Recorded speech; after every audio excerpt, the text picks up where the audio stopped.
In the land of fire inside a small and Zhuang Wu opened his eyes in a daze, a strange ceiling coming into view. He subconsciously tried to sit up only to realize that something was pressing down on his upper body. Puzzled, he lowered his head and his pupils abruptly dilated at the sight of a familiar face, a woman with long golden hair and a diamond-shaped mark between her brows. Tsunade, how is this possible? Zhuang Wu stared in disbelief at Tsunade, sleeping soundly on his chest, growing ever more bewildered by his own situation. Wasn't he just at home pulling an all-nighter on an adults-only ninja game, only falling asleep after finishing all collections and clearing every route? Could it be that this was all just a dream? Zhuang Wu pinched his own thigh hard with his fingers, only to find that he felt no pain at all. In an instant, his eyes lit up as he gazed at the sleeping Tsunade. This dream was truly wonderful. He decided he absolutely had to continue this dream. Since this dream feels so real, I won't hold back, he murmured to himself, throwing caution aside. As Zhuang Wu moved, Tsunade frowned in her sleep and murmured to him, "Stop fooling around." Still with her eyes closed, she pushed him away on reflex, instinctively protecting herself even in slumber. "You think you can slip away from me even in my own dream?" Zhuang Wu straightened up, refusing to back down, and continued to press forward without hesitation. A rush of satisfaction flooded Zhuang Wu's mind, but as his senses sharpened, he suddenly realized something was off. For a dream, everything felt far too vivid and intense. "Who are you?" Startled awake by a sudden jolt of pain, Tsunade's eyes snapped open, her pupils trembling violently. She swung her fist toward Zhuang Wu on instinct, but the sight of fresh blood made her entire body weaken, her frame shuddering uncontrollably. The tremors that ran through her body forced Zhuang Wu to retreat and panic, the dominance he had seized slipping instantly from his grasp. "This feels insane." Zhuang Wu gasped. "You bastard, I'll never let you off." Tsunade's whole body quivered as she glared daggers at him. If her gaze could kill, Zhuang Wu would have already been torn to pieces. Facing Tsunade's fury, Zhuang Wu suddenly raised his hand and slapped down. "In my own dream, you dare bare your fangs at me. I'll make sure you pay the price for that today." Zhuang Wu continued his relentless assault on the enraged Tsunade. Her fury gradually dissolved into sobs and pleas for mercy. Please stop. I won't hit you anymore," she whimpered. "Weren't you so fierce just now? Go on, be fierce again." Zhuang Wu sneered. "No, I don't dare anymore. Please let me go," Tsunade cried. Dreaming of mercy. "Don't think I don't know how you ninja are, masters of endurance and acting. Today I'll make sure you never forget this," Zhuang Wu said flatly. He ignored her pleas, completely convinced that if he let her go now, he'd be crushed under her feet and fists the moment she recovered. The raw sensation of pummeling Tsunade finally made Zhuang Wu realize that this was no dream at all. He had actually transmigrated into the world of Naruto. The reason he had felt nothing when he pinched himself earlier was simply that his lower body had gone numb from having Tsunade lying on it. Moments ago, he hadn't wanted to stop. Now, he didn't dare to stop until Tsunade completely lost consciousness. With just one casual punch from her, he was sure he would be reduced to dust. For now, his only option was to press the attack without pause, never giving Tsunade the slightest chance to turn the tables. Fortunately, the inn's soundproofing was excellent. Her pained cries echoed only within the room and did not reach Shizun in the neighboring room. 5 hours later, Zhuang Wu felt as if his waist could no longer straighten. Every movement sent a stab of pain shooting through him. Tsunade had long since passed out. He knew this for certain, because even after she fainted, he had continued for another 10 minutes. After 5 continuous hours of mutual violence, both of them were covered in scrapes and abrasions, faint threads of blood staining the fabric around them. Zhuang Wu, burdened by guilt for having injured Tsunade, handed over all the savings he had managed to accumulate in 23 years as compensation to her. Now he was left with nothing on him at all. Fearing that if Tsunade woke up and negotiations failed, he would be reduced to pieces, Zhuang Wu snatched up his clothes and bolted for the door. Outside, the sky was just beginning to lighten. If he dawdled any longer, Shizun would soon wake up, and if he got blocked, then it would be like walking into his own execution, even if he had no relatives or friends to mourn him. He carefully slid open the inn's door, and after confirming no one was outside, pulled on his work pants, left his upper body bare, and leapt out into the chill morning air. As the door swung shut behind him, Zhuang Wu had already reached the stairway. With every step, he took his body burned with pain, his waist feeling as though it were about to snap, refusing to straighten. Once he left the inn, Zhuang Wu didn't dare stop for even a second. Barefoot, he ran while hastily pulling on his clothes, heading straight toward the forest outside the small town, glancing back now and then like a man being chased by wolves, terrified of being suddenly caught and torn apart.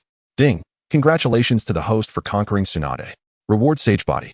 Due to the newbie bonus and the first time completing a mission beyond expectations, the reward is massively multiplied. The Sage Body is upgraded to the Otsutsuki Body. Claim now. System, you finally showed up. Claim it, claim it. Zhuang Wu shouted without hesitation. Hearing the chime, Zhuangwu was overjoyed, not caring in the slightest whether the system harbored any hidden schemes. Just the fact that it had sent him into Tsunade's room and resolved his long-standing frustration was enough for him to accept any conspiracy it might hide. This feels amazing.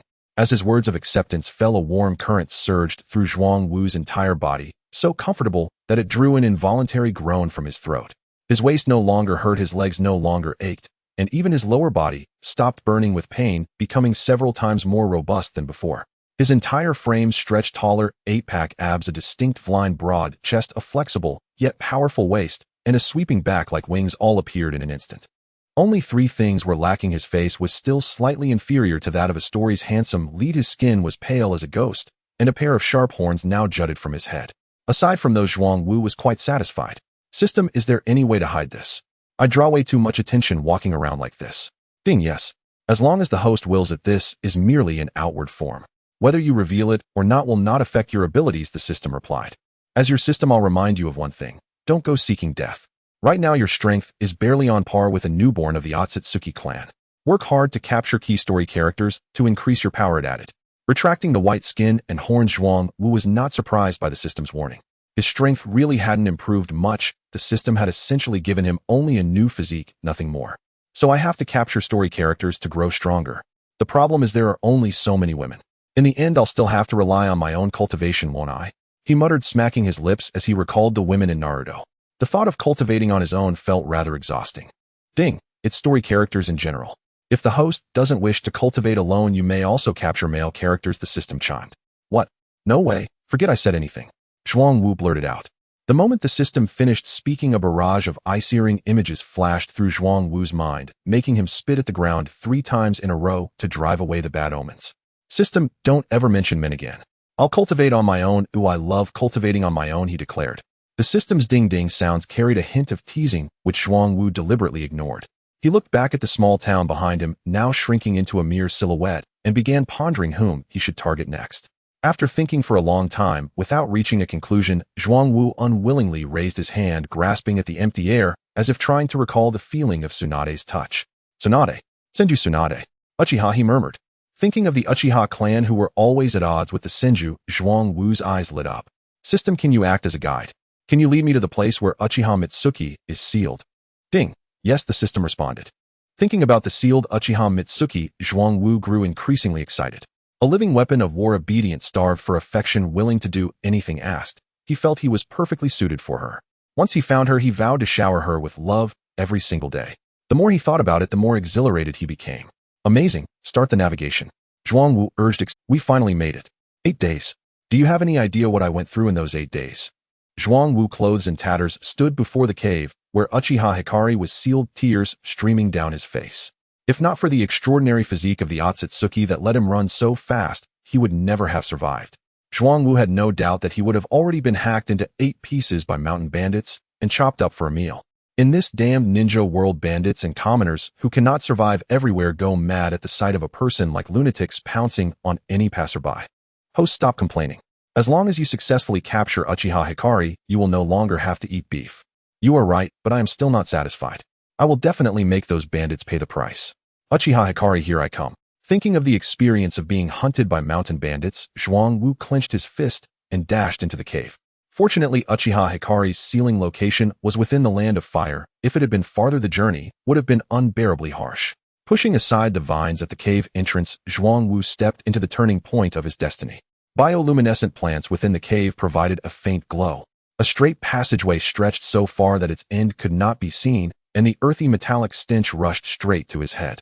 Zhuangwu carefully followed the passage deeper inside, in a cave dating back to the Warring States era. Who knew what dangers might lurk within? In the silent cavern, his own footsteps and heartbeat sounded unusually clear to him. Roar! What was that? A sudden roar startled the already taut-nerved Zhuangwu. A brown bear charged straight toward him from deep within the cave. Its beady pupils gleamed with a man-eating ferocity, and its gaping maw revealed sharp fangs still hung with scarlet shreds of flesh. Seeing clearly that it was a brown bear, Zhuangwu's anger flared. He clenched his fists and charged straight toward it. People want to bully me, and now even a beast dares to bully me. Today I am going to beat you to death. When I was weak as a chick, you all bullied me. Now that I carry Otsutsuki blood, dreaming of bullying me again is delusion. Take my punch. Reaching the brown bear, Zhuang Wu drove his fist toward it, while the bear reared up on its hind legs and swiped down at him with its forepaws. Bang! Ow! With a single punch, Zhuang Wu sent the brown bear flying. Watching the bear soar through the air, he rushed in close, swung his fists, and unleashed a barrage of wild blows, the cave echoing with dull, heavy thuds. Ow! Ow! The brown bear's wails grew weaker and weaker until when Zhuang Wu finally stopped, its head had been beaten into a mass of pulp. Huh! You dared to bully me. Consider this your ascension on the spot. Zhuang Wu spat on the bear's corpse, kicked it aside, flicked off the clinging gore from his hands, and continued deeper inside. That felt great. I killed a brown bear with my bare fists. System, am I impressive or not? Impressive as a snail, perhaps.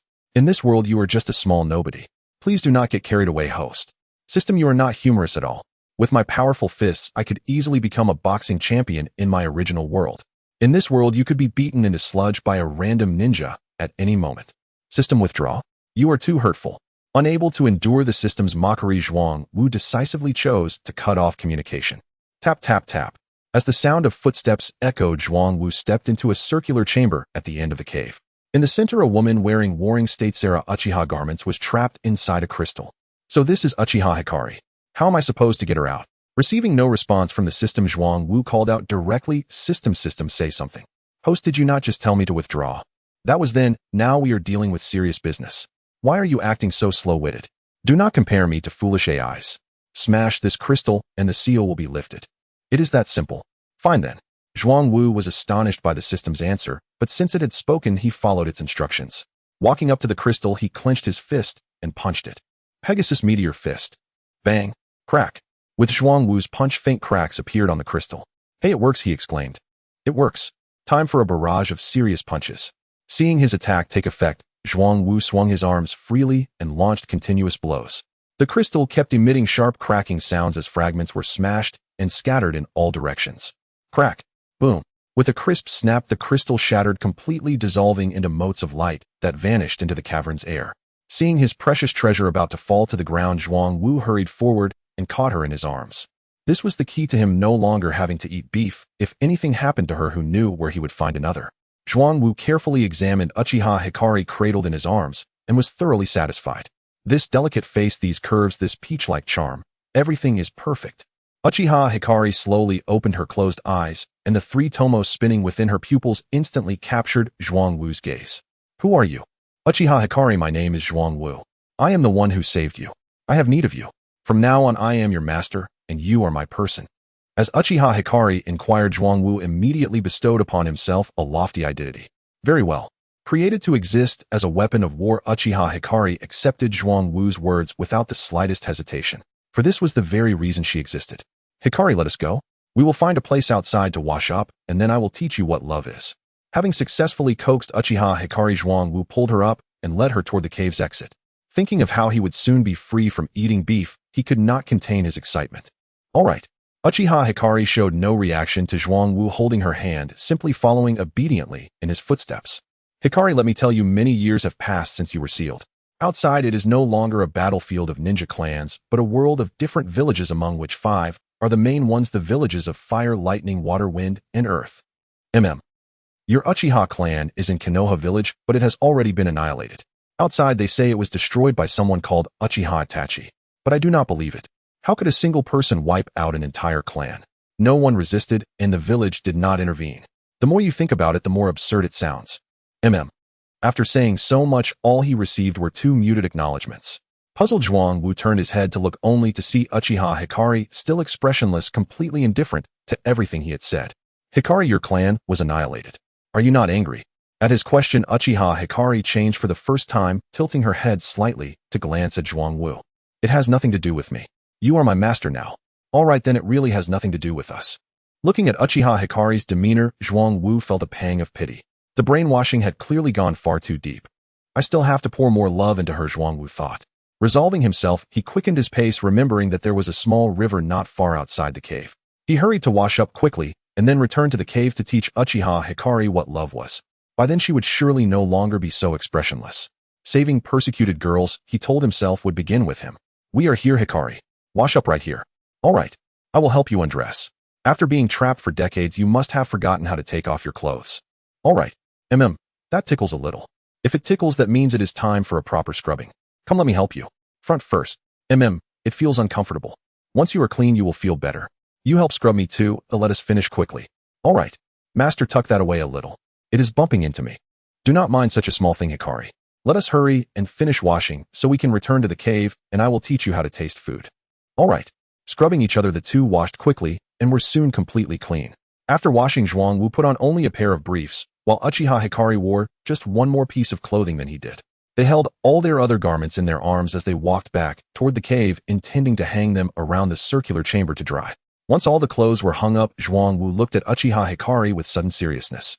Hikari, have you ever eaten a lollipop? No. Then let me teach you. First you lick it twice, then put it in your mouth, and keep licking with your tongue. You must not bite it with your teeth. All right. This flavor is something I have never tasted before. Of course you have not. Lollipops did not exist back in the Warring States era. MFFF, it is a bit big. Do not spit it out. Keep licking, and it will naturally become smaller. It hurts. That's how it should feel. Otherwise you won't understand what love is. Wahhh. Let me teach you, this is how to use ninjutsu. First relax your body. Then let the chakra flow with your feelings. Yes, just like that, don't resist. The harder you try, the more uncomfortable it gets. Wahhh, okay. How do you feel now? My body feels very relaxed, something is about to come out. Good. Snap, snap, snap. Remember this feeling, don't resist. Water release is about to be unleashed. Zhuangwu was incredibly excited. This was a water release technique he taught himself. Watching Uchiha Hikari frown while attempting to perform the water release technique he had been taught, Zhuangwu became increasingly eager in his instruction. A sense of wonderful achievement surged within him as he observed Uchiha Hikari's expression. Wahhh. Water release, great waterfall technique.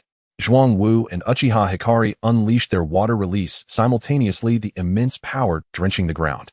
After releasing the water release, Uchiha Hikari's eyes appeared somewhat dazed, seemingly savoring the sensation of chakra gathering. As a member of the Uchiha clan primarily skilled in fire release, this was her first time expelling water release from her mouth. The feeling was exhilarating, making Uchiha Hikari's ears turn bright red with excitement. Seeing Uchiha Hikari's expression, Zhuangwu decided to teach her more water release techniques, aspiring for her to become a water release master. Breathe, Hikari. Although your name is Hikari and you are bright, you don't know how to use light release. Let me teach you another water release technique. All right. After experiencing the power of water release, Uchiha Hikari nodded without hesitation. Hikari, first turn your back to me, and then mimic the hunting stance of a feline. I will teach you the ninjutsu water release snow tiger technique. This technique can perfectly leverage your strengths. Under Zhuangwu's guidance, Uchiha Hikari obediently began channeling chakra, a clear white tiger gradually taking shape. Zhuangwu, satisfied, started teaching her how to execute the water release. Releasing the snow tiger, the water release snow tiger technique is largely innate, with only a small part being learned later.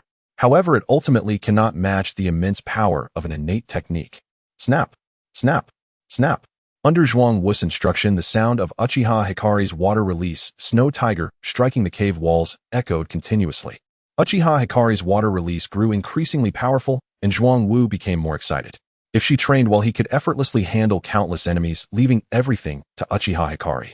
He simply needed to oversee from the back, focusing on being Uchiha Hikari's man.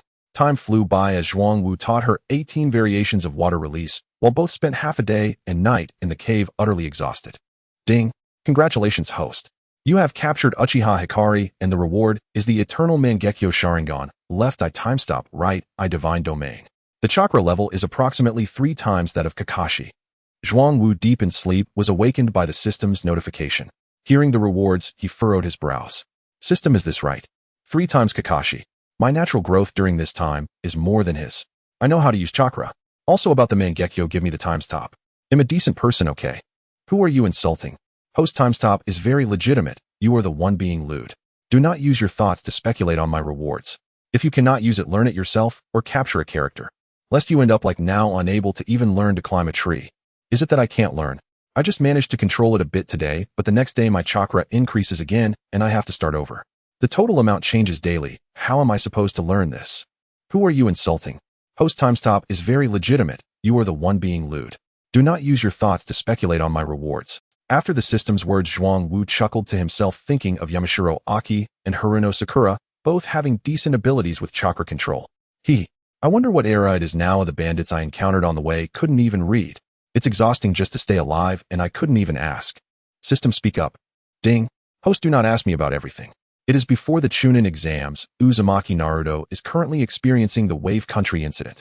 Got it, system, you can withdraw. Wahhh. Master, what are you talking about? Zhuang Wu's conversation with the system woke Uchiha Hikari, who still groggy, rubbed against Zhuang Wu's chest like a kitten. Observing the stark contrast between Uchiha Hikari's sleepy and awake expressions, Zhuang Wu gained a deeper understanding of the word contrast. The difference with the icy demeanor was indeed profound. He reached out and patted Uchiha Hikari's perky backside. It's nothing. Get up quickly, we need to head outside, I'm starving. Okay. Master, don't look. Uchiha Hikari, getting dressed, blushed instantly upon meeting Zhuang Wu's gaze and reached to block his view. Okay, I won't look, hurry up and get dressed.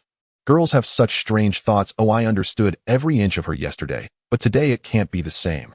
Feeling his stomach growling, Zhuang Wu dressed himself. The physical exertion from yesterday's teaching was too great, and he felt he could eat a whole cow.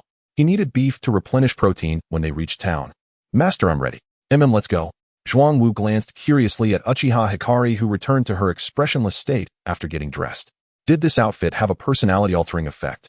Walking past a dead brown bear in the corridor, Zhuang Wu kicked it aside. If that brown bear were to come back, Uchiha Hikari could definitely kick it to death.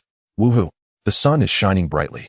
Hikari. Stepping out of the cave and looking at the sunlit forest, Zhuang Wu felt extremely happy. He had finally taken the first step towards not eating beef. Let's go eat. You must be starving after being sealed for decades. Zhuang Wu had no thoughts about Uchiha Hikari becoming expressionless after putting on her clothes. As long as they dropped the outfit, she would revert. Leading Uchiha Hikari out of the forest back to the main road, everything around them was as quiet as when they first arrived. You little brat, how dare you show up again, my men? Kill him. Zhuang Wu's eyes lit up as he saw the bandits jumping out from the bushes to block their path. A day ago they had many men with knives and he had fled out. Today they were asking for death. This was like lighting a lamp in the toilet, looking for death. Oh no, it's you again. Hikari, take care of them. The bandits looked at Zhuang Wu suddenly brimming with confidence and prepared to mock him. You little brat, you managed to escape yesterday. How dare you show up again? Get him, men. As the bandit leader issued the command, his goons rushed forward with their knives. Uchiha Hikari's eyelids flickered. She vanished from her spot. Swish, swish. The sound of sharp weapons slicing through flesh echoed as the rushing bandits suddenly split in two, their heads dropping while their bodies continued to run forward. The bandit leader stared in horror at his suddenly dead minion, his eyes wide with fear. Don't kill me, I have. Swish. Money. Following Zhuang Wu's command, Uchiha Hikari had no habit of listening to nonsense. The bandit leader lay down neatly, with his underlings peacefully moving on to the afterlife. Zhuang Wu disdainfully kicked aside the sleeping bandit blocking their path, and walked to Uchiha Hikari, who stood beside the leader with a blood-stained kunai in hand, and asked, Hikari, did you get splashed with blood? No. That's good, let's go. They're just bandits, we don't need to worry about them. The small animals in the forest will come to clean up. Sensing that Uchiha Hikari's mood was off, Zhuang Wu took her hand and continued moving forward. Although he didn't know what was wrong with her, he had to help this valuable tool address her psychological issues. Boss. 2 bowls of deluxe seafood ramen, large portions. After walking into town, Zhuang Wu felt like he was starving and rushed into a prominent ramen shop, shouting at the owner. No problem, it will be ready shortly. The owner lifted the partition and responded to Zhuang Wu before continuing with his work. Outside, a familiar call came. Lady Tsunade, let's eat ramen. I'm so hungry. Let's fill up before searching, okay? Sure, I'm hungry too. The moment Tsunade's name was mentioned, Zhuang Wu felt a sense of foreboding. She wouldn't be looking for him, would she? Otherwise, she wouldn't be in a remote town without a casino, and the original work didn't mention her looking for anyone. Dingling. The bell at the ramen shop's entrance rang as the door curtain was lifted, revealing Tsunade's familiar blonde hair and diamond-shaped mark on her forehead. Zhuang Wu's heart skipped a beat. He was uncertain if Hikari could withstand Tsunade later. If not, he would have to use Susanoo. Entering the ramen shop, Tsunade narrowed her eyes, staring intently at Zhuang Wu. Kid, are you looking at me because you recognize me? Of course I recognize you. How could I not recognize Tsunade, one of the legendary 3 Sannin? Zhuang Wu quickly answered Tsunade's question, although he didn't understand why she didn't recognize him. But not being recognized was simply fantastic. It meant he wouldn't have to fight. Shizun pushed her glasses and looked at Zhuang Wu. You have quite an eye. Have you seen a man around 175 meters tall, a commoner, looking very frail? He has a red birthmark on his wrist, and you. Shizun trailed off her gaze toward Zhuang Wu, growing wary. Zhuang Wu glanced down at the birthmark on his right wrist, his mind racing to figure out why he hadn't been recognized immediately. The issue lay with the changes in his physique after absorbing the Otsutsuki bloodline. He was now 83 meters tall, sturdy with chakra, not a commoner, and his face had filled out. The only thing unchanged was this birthmark.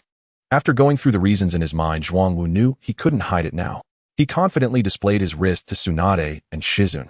Is it the same birthmark as mine? What a coincidence. However, I haven't encountered him. There are indeed many bandits. If it weren't for my ninjutsu, I could have been killed by them. Zhuangwu gestured to show his wrist, sighing as if bandits were terrifying, instilling the notion that commoners struggled to survive. Tsunade carefully scrutinized Zhuangwu for a moment, then glanced at Uchiha Hikari beside him. From the moment Shizune mentioned the birthmark, her gaze toward Zhuangwu was filled with contemplation. Really? That's quite a coincidence. Where are you headed? We as a couple are preparing to go to Konoha. Recently, haven't you heard about the Chunin exams? We came from the land of ghosts to witness the great nation's ninjas.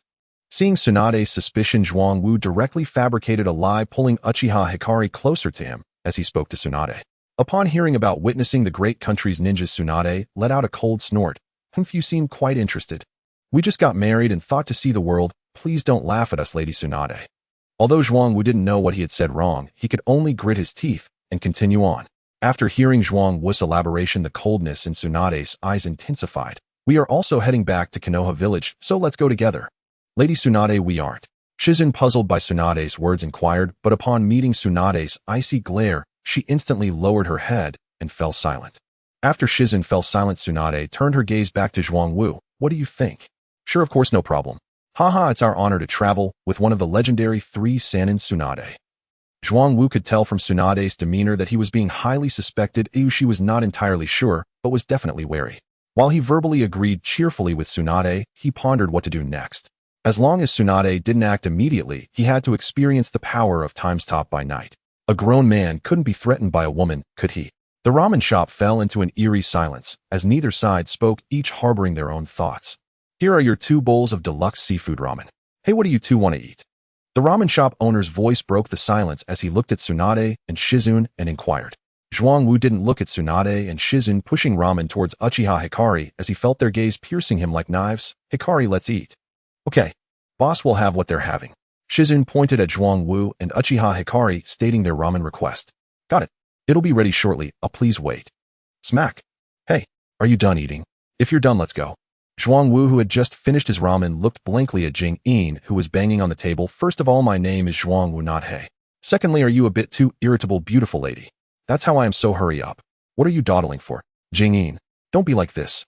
Sorry, Jing-in is still young.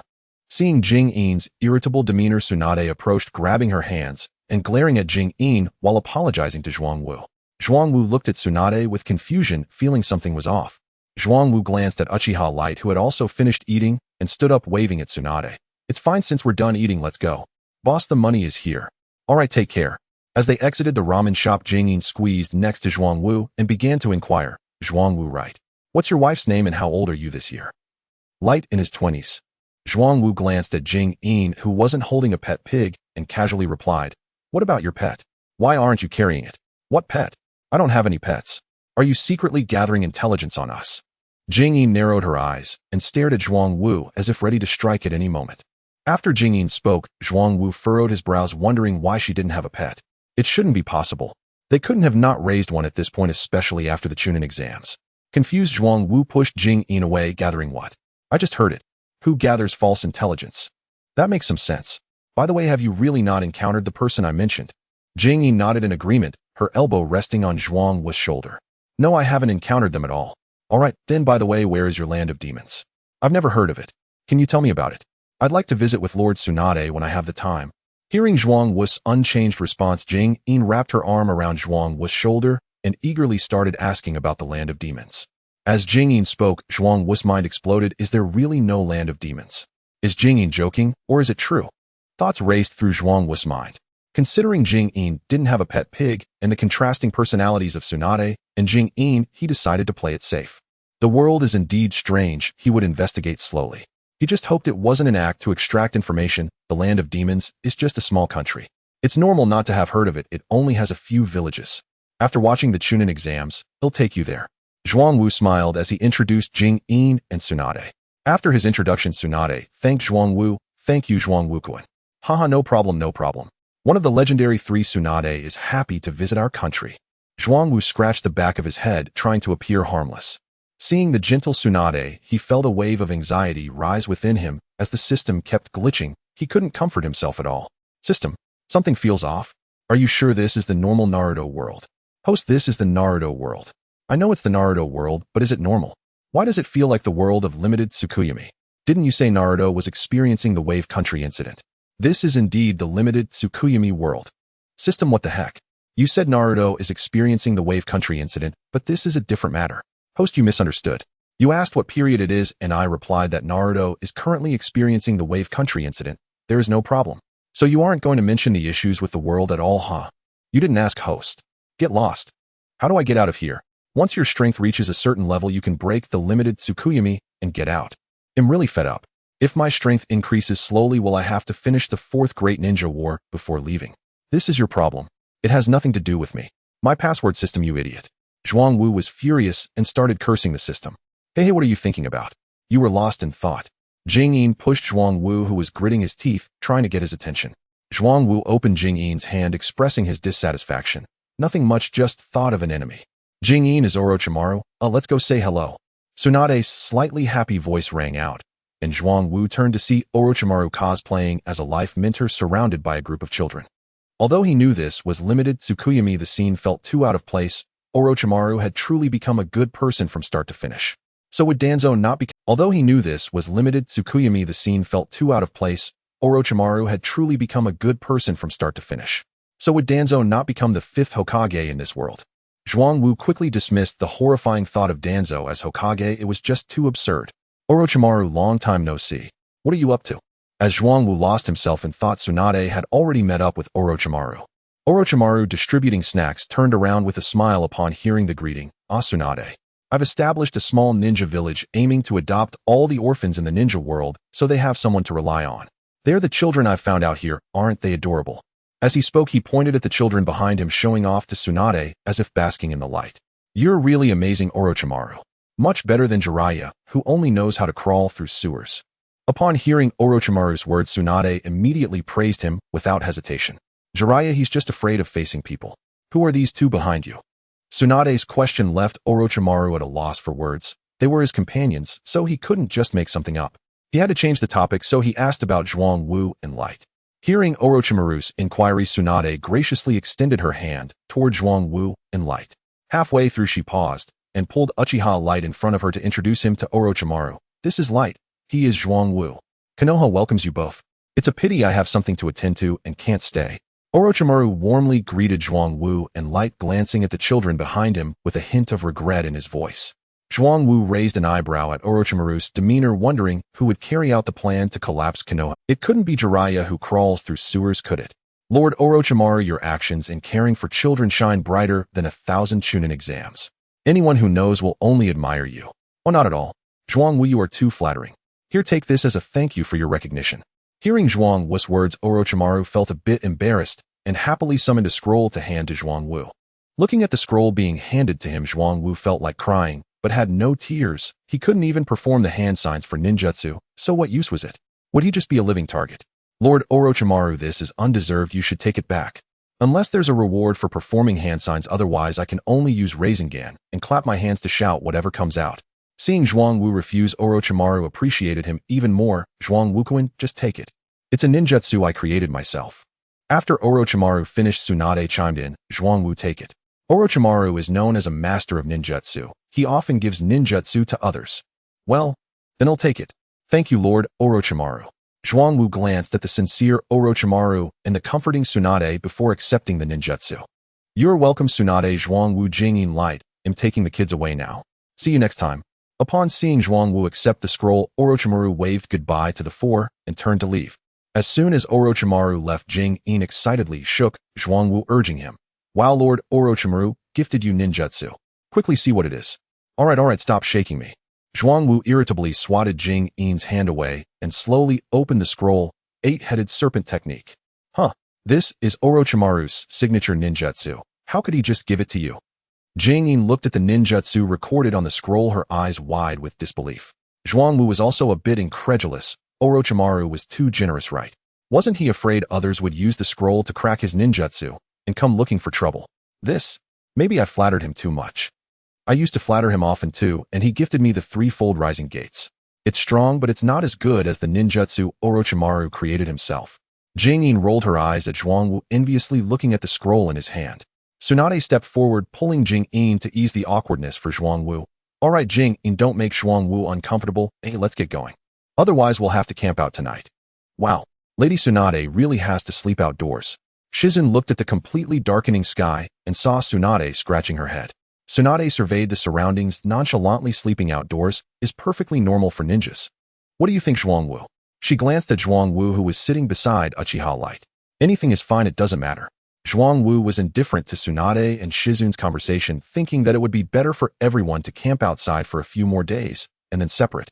Shizun surveyed the surroundings, pouting and rubbing her stomach, feeling quite hungry. All right. Lady Tsunade, do you have anything to eat? No.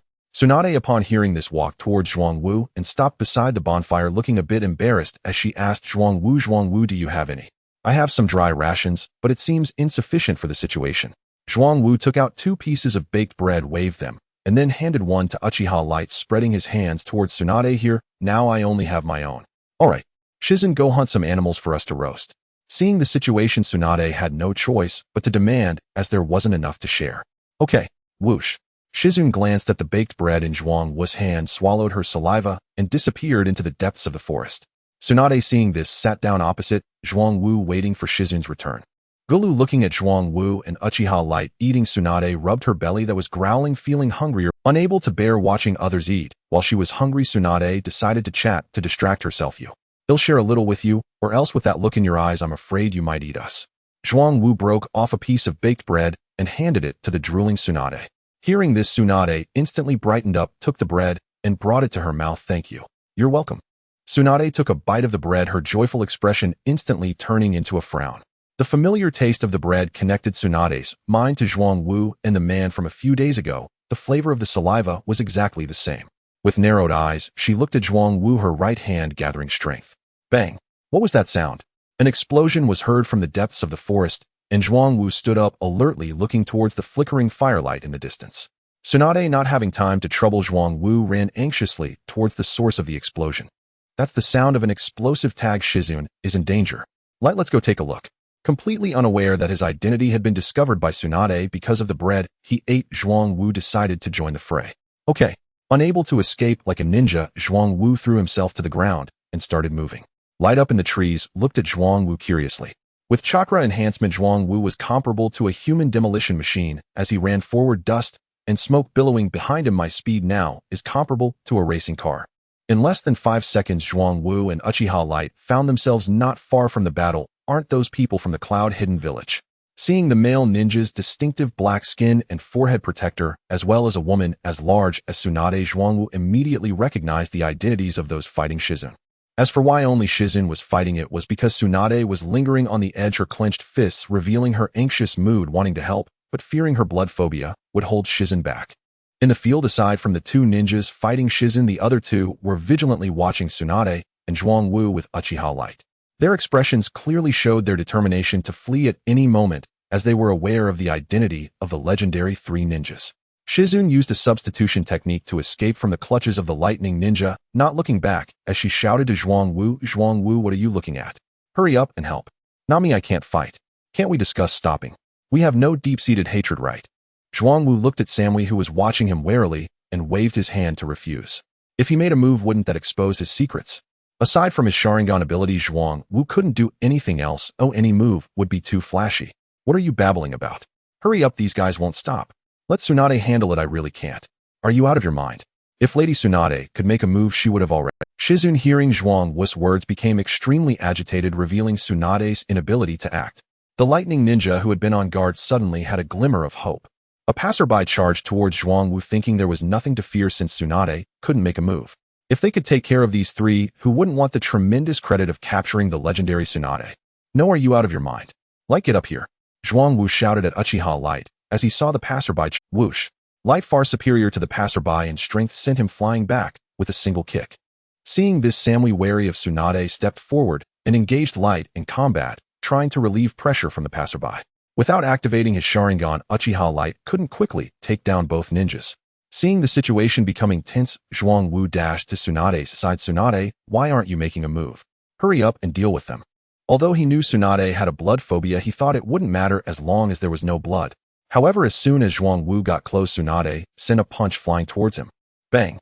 Zhuang Wu was sent flying, instantly feeling as if he had fallen apart. He flipped over and looked at Tsunade in confusion, completely not understanding what had happened. What the heck, Tsunade? Why are you hitting me? You should be hitting them. You know exactly why I hit you.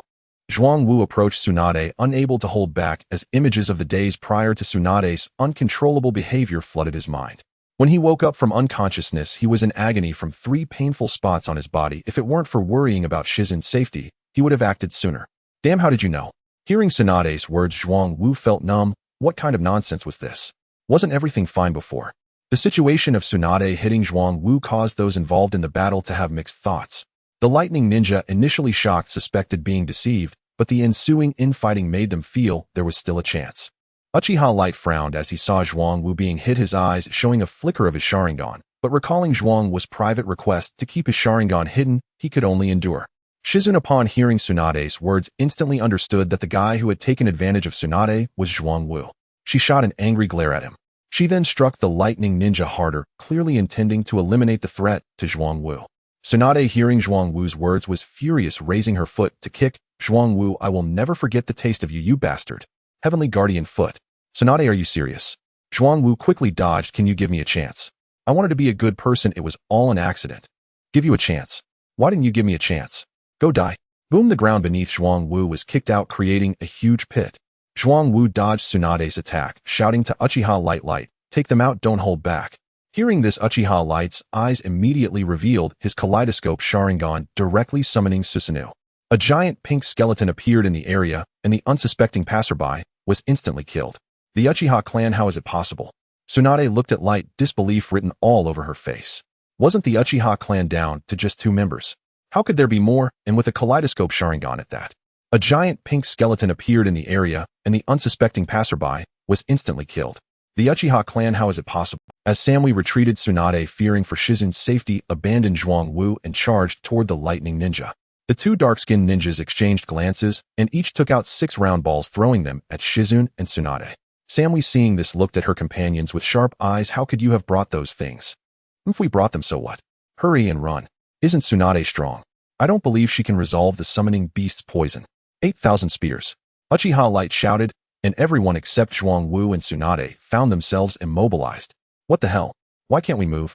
The black-skinned ninja was terrified, and Samui was shocked, staring fearfully at the pink mist that was enveloping them.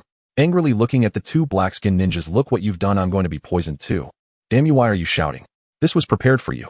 Otherwise, why would 3 special Jounin team up with you? If we hadn't run into those Leaf Village guys, you would have been on the ground already. The black-skinned ninja, seeing their doom, gave up and yelled angrily at Samui, you're so infuriating. Samui, upon hearing this, was so angry her heart raced, glaring at the 2 black-skinned ninjas. You. What do you mean you? We're all going to die, what's the point of shouting? You 2 are too noisy, go die.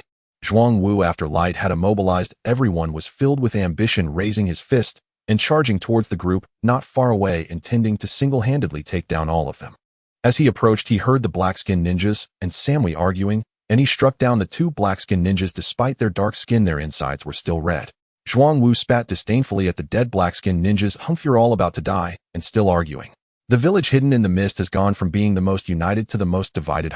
Then the blood mist must have turned into a friendly land. Just as he was about to threaten Tsunade, who had just hit him, he unexpectedly saw Light stepping into the pink mist in horror, and he hurriedly yelled at Uchiha Light, don't come over here. As Uchiha Hikaru stepped into the pink mist, his skin immediately flushed, and his chakra became chaotic, rendering his Mangekyo Sharingan unable to maintain its power. Feeling uncomfortable, Uchiha Hikaru asked Zhuang Wu, everyone is here, are you alright? What's going on? This is snake venom. I'm fine because I isolated it with chakra. Hikaru, how are you not affected? Zhuang Wu stepped forward to embrace the increasingly flushed Uchiha Hikaru.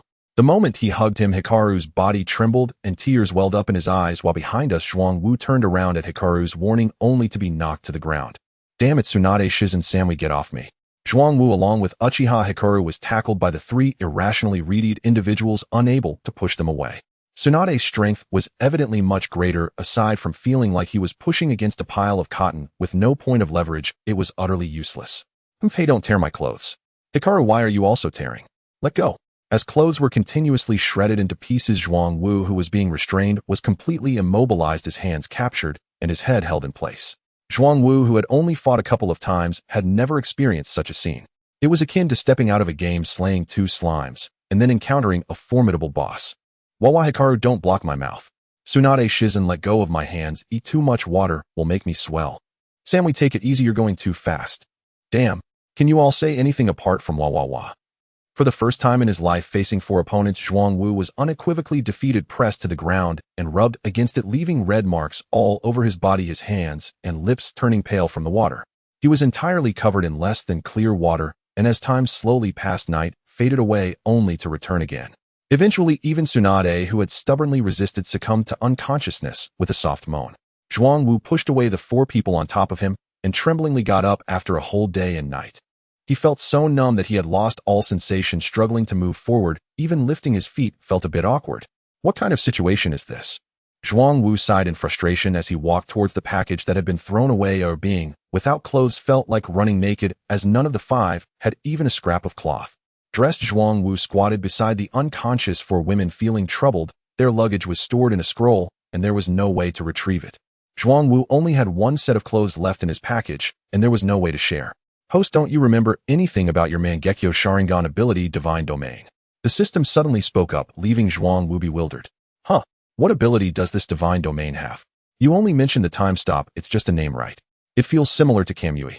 Divine Domain, the realm of the gods within this space, is completely controlled by the host. The longer one stays inside, the more they will be assimilated into believers of the Divine Domain, with time increasing their level. Are you sure you're a legitimate system? Hearing the system's explanation, Zhuang Wu raised an eyebrow. This ability felt entirely inappropriate for a hentai, especially combined with time stop. I'm serious, host. I am entirely derived from the path of ninjas and other serious game data. Sure, the moment you mentioned the ninja path, I knew you were not serious. Being able to select me definitely relates to your gameplay. Do you have any serious games on your computer? None. Zhuang Wu rolled his eyes at the system, activating his Mangekyo Sharingan's Divine Domain to pull Samui, Tsunade, and Shizen inside. System, what about the rewards for Samui and Shizen? Ding, the reward for capturing Samui is the ultimate version of Lightning Release secret technique body enhancement, and for capturing Shizen, it's the spirit transformation technique. Zhuang Wu, who was dressing Uchiha Hikaru, frowned slightly upon hearing the system's rewards. He could clearly understand Samui's reward. Enhancing the body was evident from past rakeage. Each one was bold enough to face ninjutsu due to their powerful physiques. Shizen's spirit transformation technique was quite puzzling. System, did you mean the spirit transformation? Host, don't interpret me with your understanding. The spirit transformation technique is useless. When the soul leaves the body without protection, it's no different from seeking death. The spirit transformation technique allows your body to transform into a free-moving spirit entity. It is exponentially superior. With enough chakra, you can continuously inhabit other people's bodies. Are you trying to make me a parasite? Am I that kind of person? Get out of here. Zhuang Wu sternly reprimanded the system, focusing on dressing Uchiha Hikaru. This girl, having fought for 1 day and 2 nights within 3 days of waking up, was truly suffering. After dressing Hikaru, Zhuang Wu picked up the unconscious Uchiha Hikaru and continued on his way, leaving Tsunade and the others inside for now. Zhuang Wu was well aware that if Hikaru woke up outside, she would surely beat him to a pulp. Master, where are we now? Under the fragmented sunlight in the morning forest, Uchiha Hikaru's eyelids twitched. Sensing a familiar scent, she inquired of Zhuang Wu without even opening her eyes. Looking at the unchanged, towering jungle in front of him, Zhuang Wu was extremely dissatisfied with the environment of the Land of Fire, wondering where all these trees came from, making it feel like a primitive forest. Zhuang Wu was well aware that if Hikaru woke up outside, she would surely beat him to a pulp. Master, where? Upon hearing this, Zhuang Wu recalled Hikaru's bloated state while getting dressed, and he playfully slapped her rear, the sudden sting causing Hikaru to frown. Why are you so eager to walk? Stay put, we'll talk when your body is better. That's not my fault, it was you. Zhuang Wu looked at Uchiha Hikaru with a peculiar expression. Wait, are you sure you don't blame yourself? You weren't like this when you blocked my mouth at the start. Master, don't say that. I fell asleep. Uchiha Hikaru curled up in Zhuang Wu's arms upon hearing this, closing her eyes and pretending to sleep, refusing to communicate. Zhuang Wu, noticing Hikaru's shyness, didn't tease her further and continued to navigate through the forest, certain that following the direction of the leaves would lead them out. Who are you? State your names, or I, Inuzuka Kiba, will arrest you all. Zhuang Wu, looking at the reckless youth named Inuzuka Kiba, standing in front of him, felt a twitch in the corner of his eye. Oh, it was abstract in the anime, but it was equally abstract in reality. However, it appeared that Inazuka Kiba was on perimeter guard. With a quick thought, Zhuang Wu's tears instantly brimmed. Hello, I'm a ninja from Kanehagakure. While my wife and I were going to watch the Chunin exams, but we encountered some ninjas fighting yesterday, and we had no choice but to run into the forest to hide, and ended up lost. It's so fortunate to meet you. Can you guide us out of the forest? You encountered ninjas fighting. Were they strong? Inazuka Kiba excitedly inquired, having picked up on the part he wanted to hear, while Zhuang Wu feigned a troubled expression. Well, I ran away when they started fighting with my wife. Ooh, I didn't see how strong they were. You too. Kiba. Who are they? A mature voice interrupted Inazuka Kiba's rambling, and Zhuang Wu turned to see Yuhi Kurenai with her long black hair and ruby-like eyes staring at him. Kurenai's NCI, they said they are a couple who got lost in the mountains after encountering ninjas fighting and want me to help. Inazuka Kiba quickly relayed Zhuang Wu's situation, completely different from his earlier demeanor. Upon hearing this, Yuhi Kurenai fixed her red eyes on Zhuang Wu. Since you're lost, then come with me, she softly said before turning to Inazuka Kiba. Kiba, continue your watch. After instructing Kiba, she proceeded without waiting for Zhuang Wu. Thank you, ninja. Zhuang Wu expressed his gratitude to Inazuka Kiba and followed Yuhi Kurenai's lead. Thank you for agreeing to guide us. No need. Hinata Shino. This is a lost guy, and he will come with us out of the jungle soon. Asakura Kurenai led Zhuang Wu to a shaded area beneath a tree, introducing Zhuang Wu to Hinata, who wore daring attire and had long hair, and Shino, who was dressed in a shiny outfit that clearly made him the center of attention. Hinata looked up at Zhuang Wu, who was holding Uchiha Hikari, and casually tossed her hair, saying, Teacher Kurenai, you handle it. If they cause any trouble, I will take care of them. While speaking, she waved her fist at Zhuang Wu in a show of intimidation. Shino friendly approached, Zhuang Wu chattering away. Hi, I'm Shino, what's your name?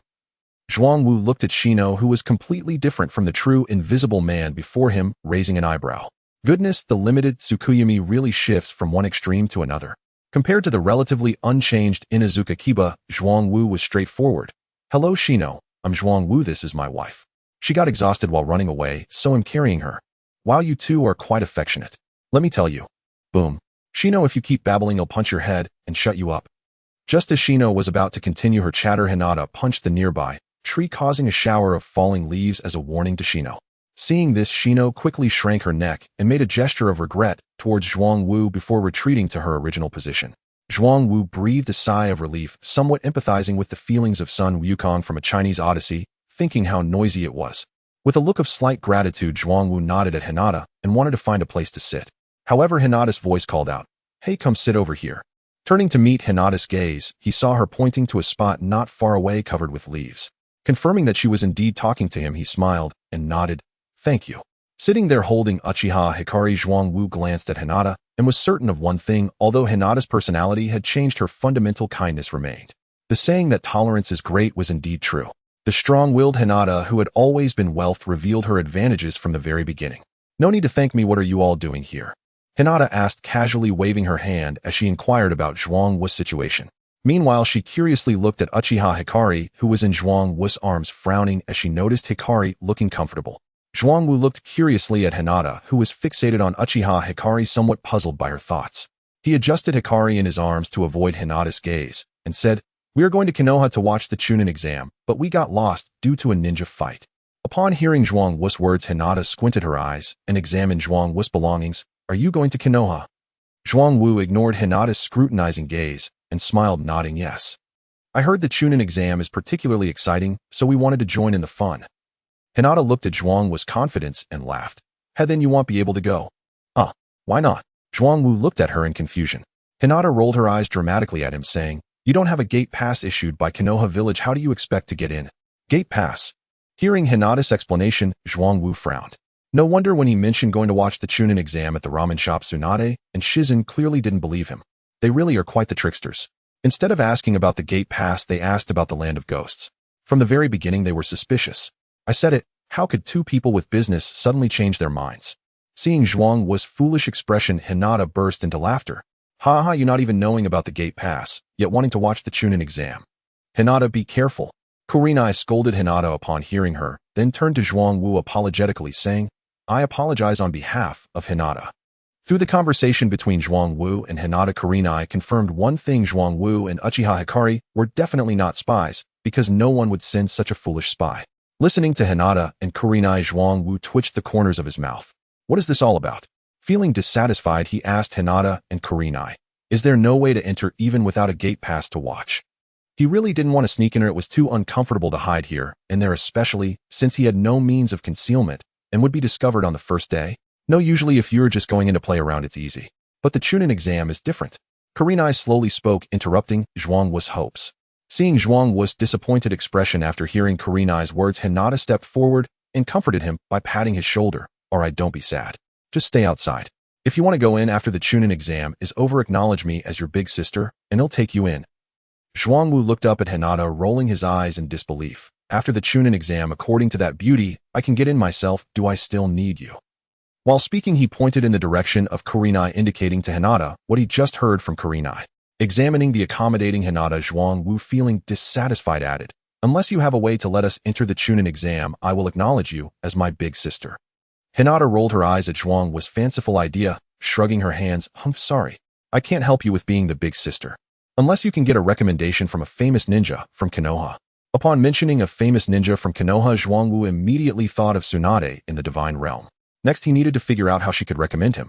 Worst case, he could just charm Tsunade to get in. With newfound hope, Zhuangwu looked at Hinata with shining eyes. "Big sister, tell me how the recommendation works. I want to see if there's a chance to get in." Hinata casually ruffled Zhuangwu's hair, comforting him. "Just you don't think about it. You don't even know any famous ninjas. Although a token is all it takes to prove it, let's not fantasize, okay? Just wait for your big sister to take you in." "Token? Does this count?" Zhuangwu pulled out the scroll that Orochimaru had given him from his bag, holding it in his hand and looking at Hinata with eager eyes. "What is this?" Hinata asked in confusion as she took the scroll, opening it to take a look. She showed no fear of danger, and even without discussing the fun of their chat, just this distance was enough to unleash the heavenly reversal. Upon opening the scroll and reading the text, Hinata couldn't believe her eyes, glancing back and forth between the scroll and Zhuangwu. Her expression gradually shifted to one of surprise as she grabbed Zhuangwu's collar and shook him. "You actually have Lord Orochimaru's scroll. What? Is this real?" "Hinata, let me see." As soon as Hinata's words came out, Shino and Kurenai's surprised voices rang out simultaneously. Kurenai instantly performed a body flicker technique, appearing next to Hinata to grab the scroll and examine it. It really is Lord Orochimaru's ninjutsu scroll, and it's the top-tier version. After reading the scroll, Kurenai looked at Zhuangwu with eyes filled with surprise. However, at that moment, Zhuangwu couldn't see Kurenai's expression because, cough cough, Hinata, stopped shaking me. I'm about to throw up. "What are you spitting out? Quickly tell me how you got Lord Orochimaru's scroll. Stop shaking, your brain is jumbled and you can't remember anything." After checking the scroll in her hand, Kurenai saw Zhuangwu rolling his eyes and stepped forward to grab Hinata's wrist. "Hinata, stop. You're shaking him so much he can't speak." Hinata, whose wrist was grabbed, looked at Zhuangwu and froze in surprise, forgetting that the person in front of her was not a ninja. TCH. This man is too weak. Just a few shakes, and he can't handle it. Feeling embarrassed, she stood up, pretending nothing had happened, her gaze darting around, leaving Zhuangwu with only a glimpse of his reddening ears at the back of his head. Kurenai placed the scroll in Zhuangwu's hand, cautiously poked him twice with her gaze unfocused, and gently asked, "Are you all right?" I'm fine, just need a little dried plum." Zhuangwu, whose head was a bit dizzy but otherwise fine, lifted his hand holding the scroll and waved it at her, indicating he was okay. "Can you tell me how you got the scroll?" Upon hearing Kurenai's question, Zhuangwu raised the Yata no Kagami scroll in his hand. "I got this on the way. I encountered Lord Orochimaru, who was with a child. We chatted for a bit, and he gave me this scroll. Will this allow me to enter Konoha?" As he spoke, Zhuangwu looked expectantly at Kurenai, hoping that with this scroll, he wouldn't need to bother Tsunade. Zhuangwu's fervent gaze made Kurenai lower her eyelids in discomfort. "It can work, but if you want to enter immediately, I need someone to vouch for you. Otherwise, you'll have to wait until we contact Lord Orochimaru. Then can you help me with that? I can trade this." Zhuangwu handed the Yata no Kagami scroll to Kurenai, who, compared to entering Konoha, this scroll was much less important, and trading for a guarantee to enter Konoha was feasible. Seeing Zhuangwu hand over the scroll without hesitation, Kurenai was a bit surprised as she looked him over and pushed back gently. "I can help you, but you don't need to give me this scroll. Keep it for yourself. Try not to give it to anyone else, since it was given to you by Lord Orochimaru." "Thank you so much. You can count on me to repay you," Zhuangwu said with a beaming smile, patting his chest to assure her. "No need for thanks, it's just a small favor." Kurenai waved her hand dismissively as she stood up, and Zhuangwu gazed seriously at her, observing the natural curve of her body as she stood. "I must repay you. I must repay you." Hearing Zhuangwu's firm tone before Kurenai could respond, Hinata stepped forward and stared at Zhuangwu. "Since you want to repay her so much, you should first repay me." After all, I told you the uses of the scroll. Repaying you is fine, but look at me, I have nothing other than this scroll. How about I think of a way to repay you once we get to Konoha? Zhuang Wu had no objection to Hinata's request. This was a good excuse for interactions once they reached Konoha. It's about mutual understanding after all. After Zhuang Wu finished speaking, Hinata looked at him with her pale eyes suspiciously, sizing him up. Once she confirmed he wasn't fooling her, she nodded in agreement. You said it yourself, if you avoid me once we reach Konoha, be careful, I might hit you. While speaking, she didn't forget to show off her big sister demeanor, her fist threateningly placed before Zhuang Wu. Don't worry, I will definitely repay you. Just keep my intentions in mind. Zhuang Wu stuffed the scroll into his chest, patting it loudly while assuring Hinata. His serious demeanor made Hinata very satisfied, and she happily patted his shoulder. All right, once we get to Konoha, big sister will protect you. Thank you in advance, big sister. Looking at Hinata's large and generous demeanor as she trembled with excitement, Zhuang Wu felt that the words big sister were quite fitting, and it seemed like it was about to jump out of his face. It couldn't be any bigger. Just as Hinata was about to say something else, Kurenai's voice interrupted the two. All right, Hinata, stop chatting, we need to get ready to leave. If all goes well, we should be back in Konoha by tonight. Okay. Without looking back, Hinata replied to Kurenai, glancing at Zhuang Wu holding Uchiha Hikari. Let me hold your wife for you. You'll need to run with all your strength later, and she won't be able to keep up. As soon as Hinata's words fell, Uchiha Hikari tightened her grip on Zhuang Wu's arm, clearly not wanting Hinata to hold her. Thus Zhuang Wu could only smile and refuse Hinata. No need, I can manage. If I really can't do it, I'll ask for your help then. All right, just keep up. Seeing Zhuang Wu's determined gaze, Hinata said no more and walked over to Kurenai.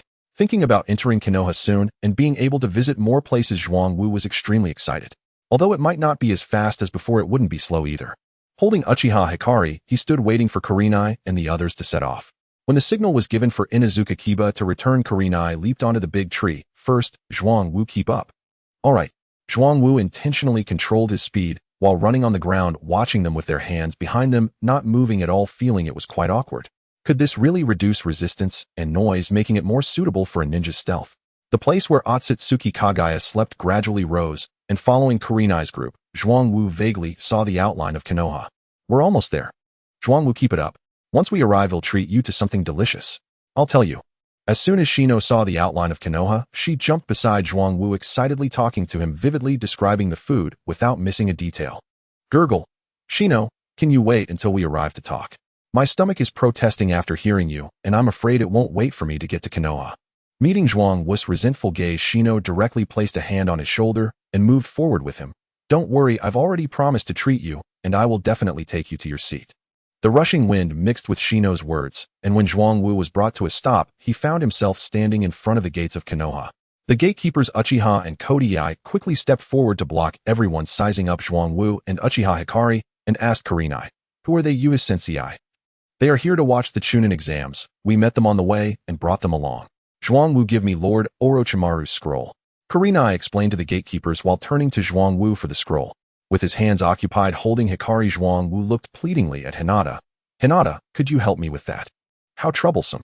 Hinata, dissatisfied, took out the scroll and handed it to Kurenai, then looked at Zhuang Wu with surprise. I didn't expect you, little brother, to have muscles. It seems you haven't been slacking off. Zhuang Wu had no training at all. It was all thanks to the Otsutsuki bloodline that changed his fate. I haven't trained, this is purely natural. Then, Hinata, Zhuang Wu, stop chatting and get inside. After Kurenai finished talking with the gatekeepers, she called out to Zhuang Wu and Hinata, while Shino and Inuzuka Kiba seemed a bit afraid of Hinata, instinctively moving away whenever she came close. Let's go. This lady is exhausted. Hinata quickly followed Kurenai and the others, glancing at Shino, who was avoiding her gaze. Shino, you just said you would treat us. What are we eating? Well, Shino looked down at her wallet, stammering and unable to speak, her expression extremely gloomy. What is this? At Hinata's questioning, Shino, unable to care about her wallet, pointed with a bleeding heart at the only barbecue restaurant with its door open ahead. It'll treat everyone to barbecue. Thank you for the hospitality. Zhuang Wu patted Zeno's shoulder in gratitude. The barbecue here was the first proper meal he had since arriving, thinking back to the sushi and wild fruits had eaten before the local people were truly unfriendly. Clutching her empty wallet, Zeno forced a smile at Zhuang Wu and nodded, saying, You're welcome, Zhuang Wu. I'm full now, time to head home. I'll see you tomorrow, Teacher Hong and Chunin Zeno. Inuzuka Kiba, rubbing his belly, swayed away. Seeing this, Hinata couldn't help but curl her lips. I knew they'd leave right after eating. Zeno, don't say I bullied you, it'll cover half of the meal cost. As they spoke, Hinata stuffed a stack of money into Zeno's hands. Seeing the money, Zeno's face lit up with, Hinata, you're truly my big sister. Next time I'll treat you to something. I'm heading back now, ha. Zeno clutched the money and ran off without looking back, her voice echoing at the entrance of the barbecue restaurant. Zhuangwu felt that this bizarre scene was not something a normal person would do. With the moon dark and the wind high, he had no time to ponder others' actions. He needed to find a place to stay for the night, thinking, Hong him off now, oh, I need to find a place to stay. Goodbye. Just as he spoke, he was about to pull Guang away, when Teacher Hong stopped him firmly, saying, Zhuangwu, you don't need to look for a place, come back home with me. That's not necessary, Guang, and I can find a hotel. It's not a bother to me, I've guaranteed your stay, so you must live at my place. It's a rule I have to uphold. Zhuangwu's refusal left Teacher Hong somewhat helpless. After making assurances at the village entrance, she learned about this troublesome rule, realizing there were very few famous ninjas in Konoha, and even fewer with tokens, making this rule even less known. The thought of a man living in her home made Hong feel uncomfortable too. Zhuangwu was stunned upon hearing Teacher Hong's words. Oh, wasn't this just surveillance? What? Is this guarantee really that troublesome? Yes, I only found out at the entrance, so you must come back with me. All right then. Zhuangwu glanced at Uchiha Guang, who seemed uninterested in everything, and nodded. His goals were still unachieved. He couldn't just go on a rampage. Zhuangwu, I didn't expect you to be living with a beauty like Teacher Hong. Are you happy? Ha ha. Hinata laughed and threw her arm around Zhuangwu's shoulder, clearly teasing him. Zhuangwu shrugged off Hinata's arm, saying, I'd rather live with you.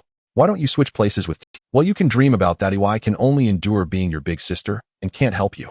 Seeing Hinata's bear-like helpless expression, Zhuangwu felt that she was less annoying than the shy Hinata. At least, she wasn't irritating. Seeing Hinata's expression, Teacher Hong felt a bit speechless. She was already being teased by her student. Hinata, if you want, come back home with me. No, that's quite all right, Teacher Hong. I'm going back now. I will see you tomorrow. Hearing Teacher Hong's words, Hinata dashed away without a second thought, showing no hesitation, acting completely carefree.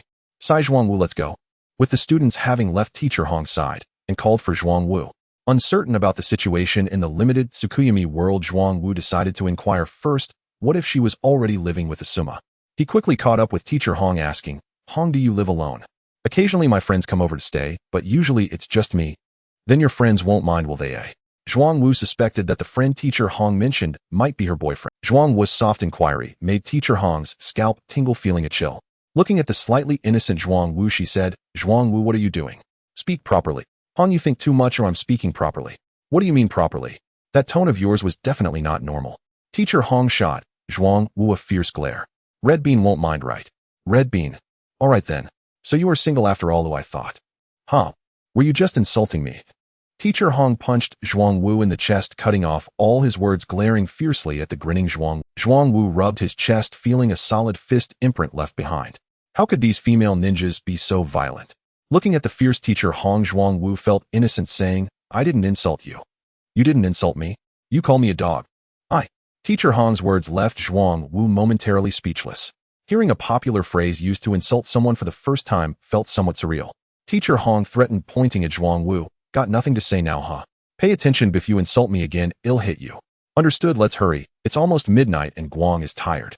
Zhuangwu didn't want to linger on this topic, as he was unsure when he might accidentally say something wrong due to language differences. Teacher Hong looked at Zhuangwu, pulling Uchiha Guang along, feeling inexplicably supported. With a scoff, she turned and walked ahead, saying, keep up. Seeing that Teacher Hong wasn't upset, Zhuangwu hurriedly followed Uchiha Guang, saying, wow, your home is quite spacious.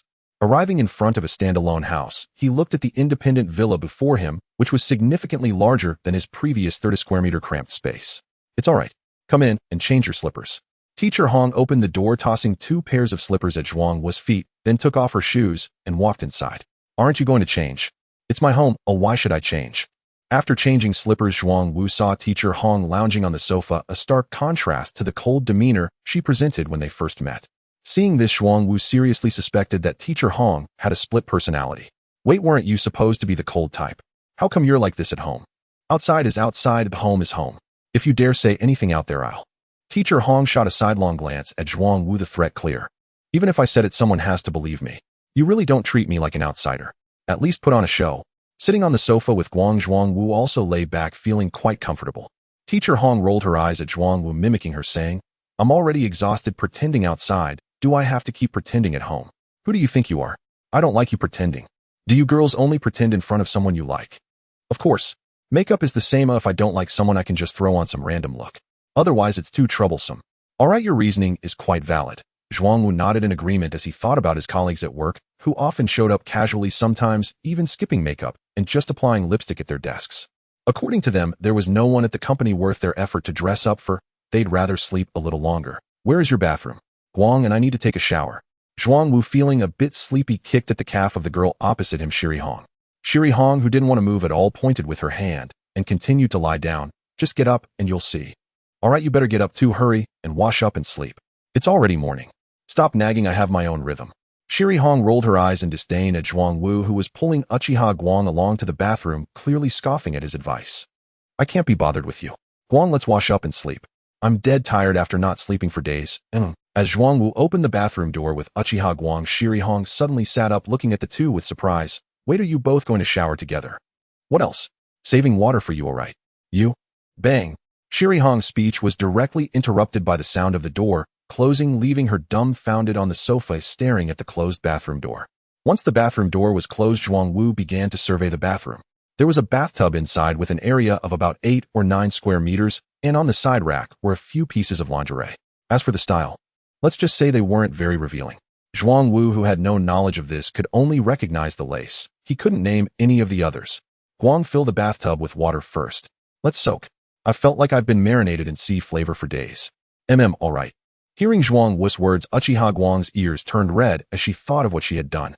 Watching Uchiha Guang shy away while filling the tub, Zhuangwu found it hard to understand why she got so shy every time they were alone. When there were many people around, she showed no emotional fluctuations at all. The psychology of women truly was a mystery. After taking off his dirty clothes, Zhuangwu walked over to help the busy Guang. His teacher had taught him to be helpful, and since Uchiha Guang was busy, he had to help her free herself. After a flurry of activity, the bathtub was filled, but it seemed the faucet was broken, continuously leaking water. Guang, come over here, let me see what's wrong with this faucet. Just find something to block it up. Uchiha Guang looked at Zhuangwu with watery eyes, leaning closer to him. She found something that could plug the faucet and directly stuffed it into the faucet opening. Guang, is this okay? It seems a bit tight. It's fine, just twist it a couple of times, and it'll be good. Alright then, let's get into the water. Seeing that Uchiha Guang insisted on her idea, Zhuangwu said nothing more and embraced her as they sank into the bathtub. The water is fun. Every splash makes a sound. For the first time playing in the water, Zhuangwu discovered a new world. The water had a bit of resistance, yet it was particularly smooth. Don't splash too hard, or Shiri will hear. Thinking of Shiri Hong on the sofa in the living room, Uchiha Guang felt a bit shy. They were playing with water in a bathtub, while Shiri was just a doorway listening. Wouldn't this certainly make her angry enough to throw the bathtub? It's fine, Guang. She doesn't even have a partner. How could she possibly know what we are doing? As Zhuangwu spoke, the speed of his splashing suddenly increased, causing Uchiha Guang to let out an involuntary gasp. Shiri Hong, listening to the sounds coming from the bathroom, was furious. Damn it, I have to listen to someone else's lovemaking sounds in my own home, and it's with someone I brought back. Who do I complain to? She picked up a cushion from the sofa and threw it at the bathroom door. Smack! Zhuangwu, you pervert! Unexpectedly, after yelling, the sounds from the bathroom became even louder. Shiri Hong, annoyed, began to kick around on the sofa. Damn it! If I had known, I would have installed soundproofing before coming home. Now look, this guy is completely unrestrained. She didn't treat me as a cold queen, nor did she treat me as a person. Feeling irritated, Shiri Hong got up and returned to her own room, unable to bear it any longer. Bang! Slamming the door to her room, Shiri Hong threw herself onto the tatami mat. She wasn't sure if it was due to the lack of soundproofing, but Uchiha Guang's whimpering sounds kept reaching her ears in intermittent bursts. Shiri Hong, feeling increasingly uncomfortable, irritably covered her ears with a pillow. Images of Zhuangwu and Uchiha Guang in the bathroom kept surfacing in her mind. Shiri Hong angrily thought about marching over to Zhuangwu and giving him a couple of punches, but as she approached, Uchiha Guang's face suddenly morphed into her own. Seeing something about to enter her body, Shiri Hong panicked and shouted, "Don't come in." After an unknown amount of time, Shiri Hong suddenly jolted awake from her bed, frantically checking her clothes. Turns out it was just a dream. Oh no, what is this all about? Angrily, she hit the tatami mat hard, feeling annoyed as she got up to head to the bathroom to wash up. She couldn't sleep at all with that dampness. Opening the room door, she saw Zhuangwu lying on the sofa in just his underwear, looking somewhat puffy, and Guang draped in a piece of clothing, sleeping together. As Zhuangwu's body came into view, the hazy images from her dream instantly became clear. Even the most intimate details were clearly visible, and Shiri Hong instantly felt like the faucet was leaking again. She shivered all over, smacked her face to stop her wild thoughts. She stepped forward and gave a gentle pat to the two sleeping figures. Zhuang Wu, barely waking, groggily spotted Shiri Hong behind the sofa. Hong, what are you doing? We just fell asleep. This is the sofa. Where are you even sleeping? Go to which bedroom? All right, fine. Zhuang Wu, wanting nothing more than to sleep, didn't bother to argue. He picked up Uchiha Guang and headed toward the bedroom. As Zhuang Wu stood up, Shiri Hong noticed the marks on him. Scattered nail scratches and bite marks on his pale skin, so conspicuous. Watching Zhuang Wu and Uchiha Guang walk into the bedroom, Shiri Hong, feeling like she was going crazy, angrily walked into the bathroom. She was already wearing very little, and now the water marks were clearly visible. Quickly shedding her clothes, Shiri Hong was about to fill the tub for a soak when she saw a bathtub full of water. Her irritated feelings flared instantly, and just as she wanted to drain the water to refill it, she hesitated when her hand reached into the water. Maybe I should just let it go. Draining it feels like a waste.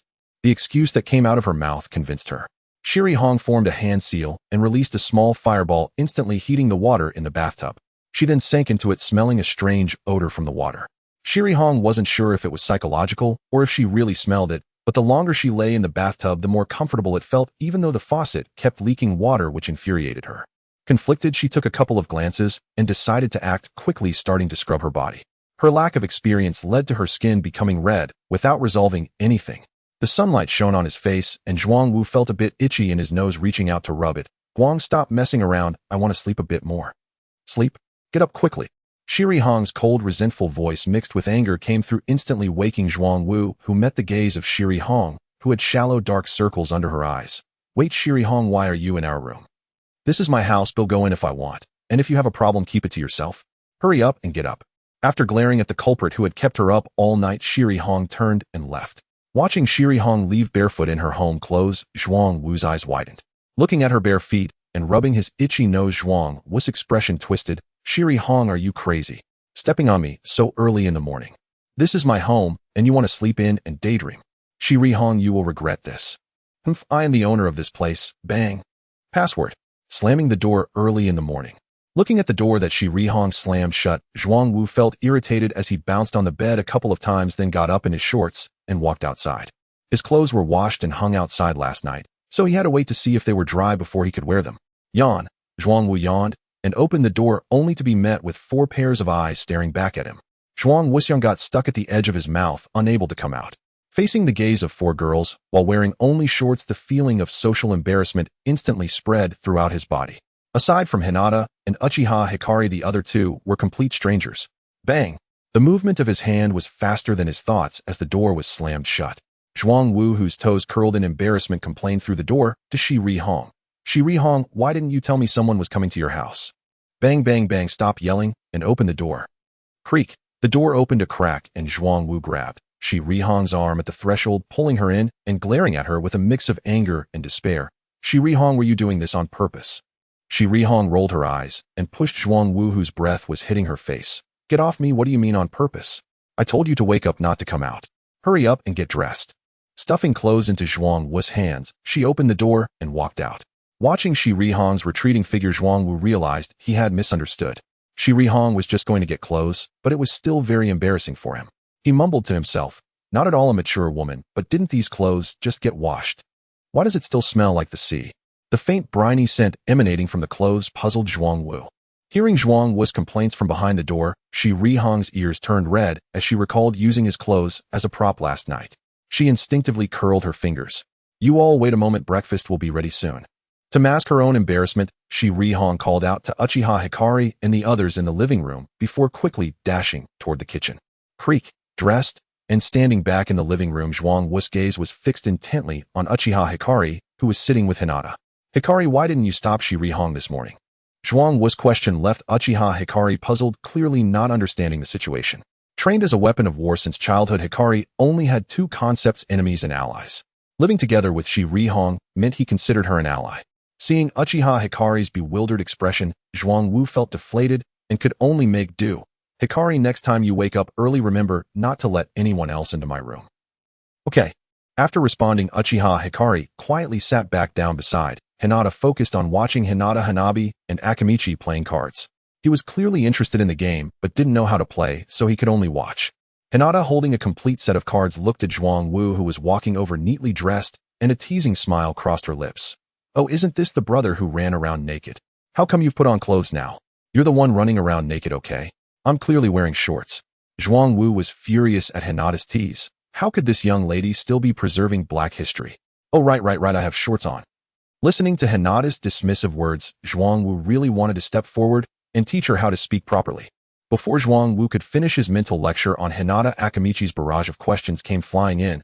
You're the Zhuang Wu who came back with Hong and met Lord Orochimaru. How is he doing? Who are you? Although he knew Akamichi's background as Orochimaru's disciple, he still had to test his acting skills since it was their first meeting. Akamichi focused entirely on the situation with Orochimaru, discarding her cards without looking. My name is Akamichi. I'm a disciple of Lord Orochimaru. It's been a long time since I've seen him. You should tell me more. Akamichi, I only met him once. He was bringing a few orphans back to the small ninja village he was establishing, and we chatted for a bit. His ideals are really admirable, and he seems to be doing well. All right. Hearing only this common news, Akamichi's disappointment was evident. I got a 3. I win. Sister Akamichi, remember to get me dumplings and make sure they're extra large. Hinata seized the moment of Akamichi's disappointment and quickly won the game, happily asking Akamichi for her spoils. Akamichi glanced at the 14 cards in her hand, 2 of which were particularly outstanding. Ah, you're so annoying, you ambushed me. Sister Akamichi, this isn't my fault. You weren't playing seriously, so don't be a sore loser. What are you all chatting about? Come over and eat breakfast. Shirihong interrupted the two as she placed a pile of food on the dining table, calling them over. Coming. As soon as she heard food, Hinata quickly stood up and ran to the table. After breakfast, Hinata and I need to go take care of some tasks. What about you guys? I'll just stay at your place and wait for you to return. All right then, Akamichi, you stay here. Shirihong's gaze turned to Zhuang Wu as she spoke, clearly waiting for his response. I'm going out for a stroll with Hikari. Little brother, if you're going out, take my sister Hanabi with you. I'll find you both after I finish my task. This? Zhuang Wu hesitated, looking at Hanabi, who was quietly eating, contrasting sharply with Hinata's lively demeanor. Feeling Zhuang Wu's gaze, Hanabi set down her bowl and smiled at him with perfect etiquette. I can go. Okay, let's go together later. Seeing that Hanabi did not object, Zhuang Wu nodded in agreement. Having a Byakugan user from the Hyuga clan while going out shopping would definitely help avoid many troubles. The chances of encountering interrogations and encounters with bullies would drop significantly, but in a place where everyone is a troublemaker, the son of a lord would still be bullied regardless. In Konoha, bullying others never shrinks back because of their status. I'm done eating. Thank you for the hospitality. All right, let's go. Seeing Hanabi finish her meal, Zhuang Wu quickly pulled Hikari up. In this situation, whoever eats last has to wash the dishes. With a big eater like Hinata around, the number of dishes was beyond Zhuang Wu's washing capacity. Okay. Hanabi looked at Zhuang Wu, who kept glancing at the door, clearly wanting to escape. Although confused, she still got up and left with him. As they swiftly exited Shirihong's home, Zhuang Wu immediately felt revitalized. Looking at the house just a door away, he clapped his hands with relief. Fortunately, I ran fast, otherwise I would have had to wash dishes. Are you really that afraid of washing dishes? Zhuang Wu's words left Hanabi puzzled. Was washing dishes such a terrifying task? Seeing Hanabi's confused expression, Zhuang Wu earnestly patted her head. Hanabi, it's clear you've never done housework. Washing dishes is definitely a terrifying task. Is that so? Seeing that Hanabi wanted to ask more, Zhuang Wu gently pushed her shoulder and walked forward. All right, let's not talk about that anymore. Let's go. Do you know where the fun places in Konoha are? It's my first time here and I have no idea. I hardly ever get to go out. Then your childhood is incomplete. Since you don't know, let's just wander around. Hearing Hanabi's uncertainty about Konoha, Zhuang Wu randomly picked a direction and led the two of them to stroll. However, the longer they walked, the more bored he felt. It was no different from ancient architecture. There were power poles everywhere. It was even less appealing than the ancient city. Hanabi, now I understand why they don't let you wander around. It's unbearably boring. He quickly pulled the two of them towards the direction of the commotion. Fighting in Konoha is so interesting. You think I'm a softie like Gaara? Stumbling along, Zhuang Wu's eyes lit up at the sound of a fierce scolding ahead. Hanabi, light, let's go. There's a good show to watch. He quickly pulled the two of them towards the direction of the commotion. Fighting in Konoha is so interesting. You think I'm a softie like Gaara?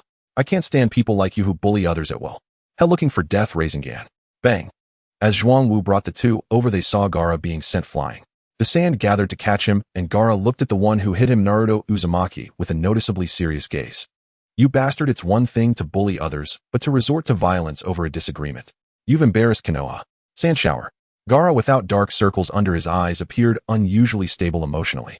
Even after being hit, he didn't go berserk. His ninjutsu was primarily focused on control. Naruto Uzumaki, with his dark hair and gloomy demeanor, looked at Gaara with extreme annoyance. Having you flies around is really irritating. Wind release, great breakthrough. As he spoke, he formed hand seals and launched a wind attack. Bang. The ninjutsu clashed, but neither side gained an advantage. The surrounding environment suffered the most. Oh, isn't that gloomy guy bullying kids again today? Damn, Uchiha Sasuke is impressive. Zhuangwu looked at Uchiha Sasuke, who was hugging two girls by the street followed by three others, and couldn't help but exclaim.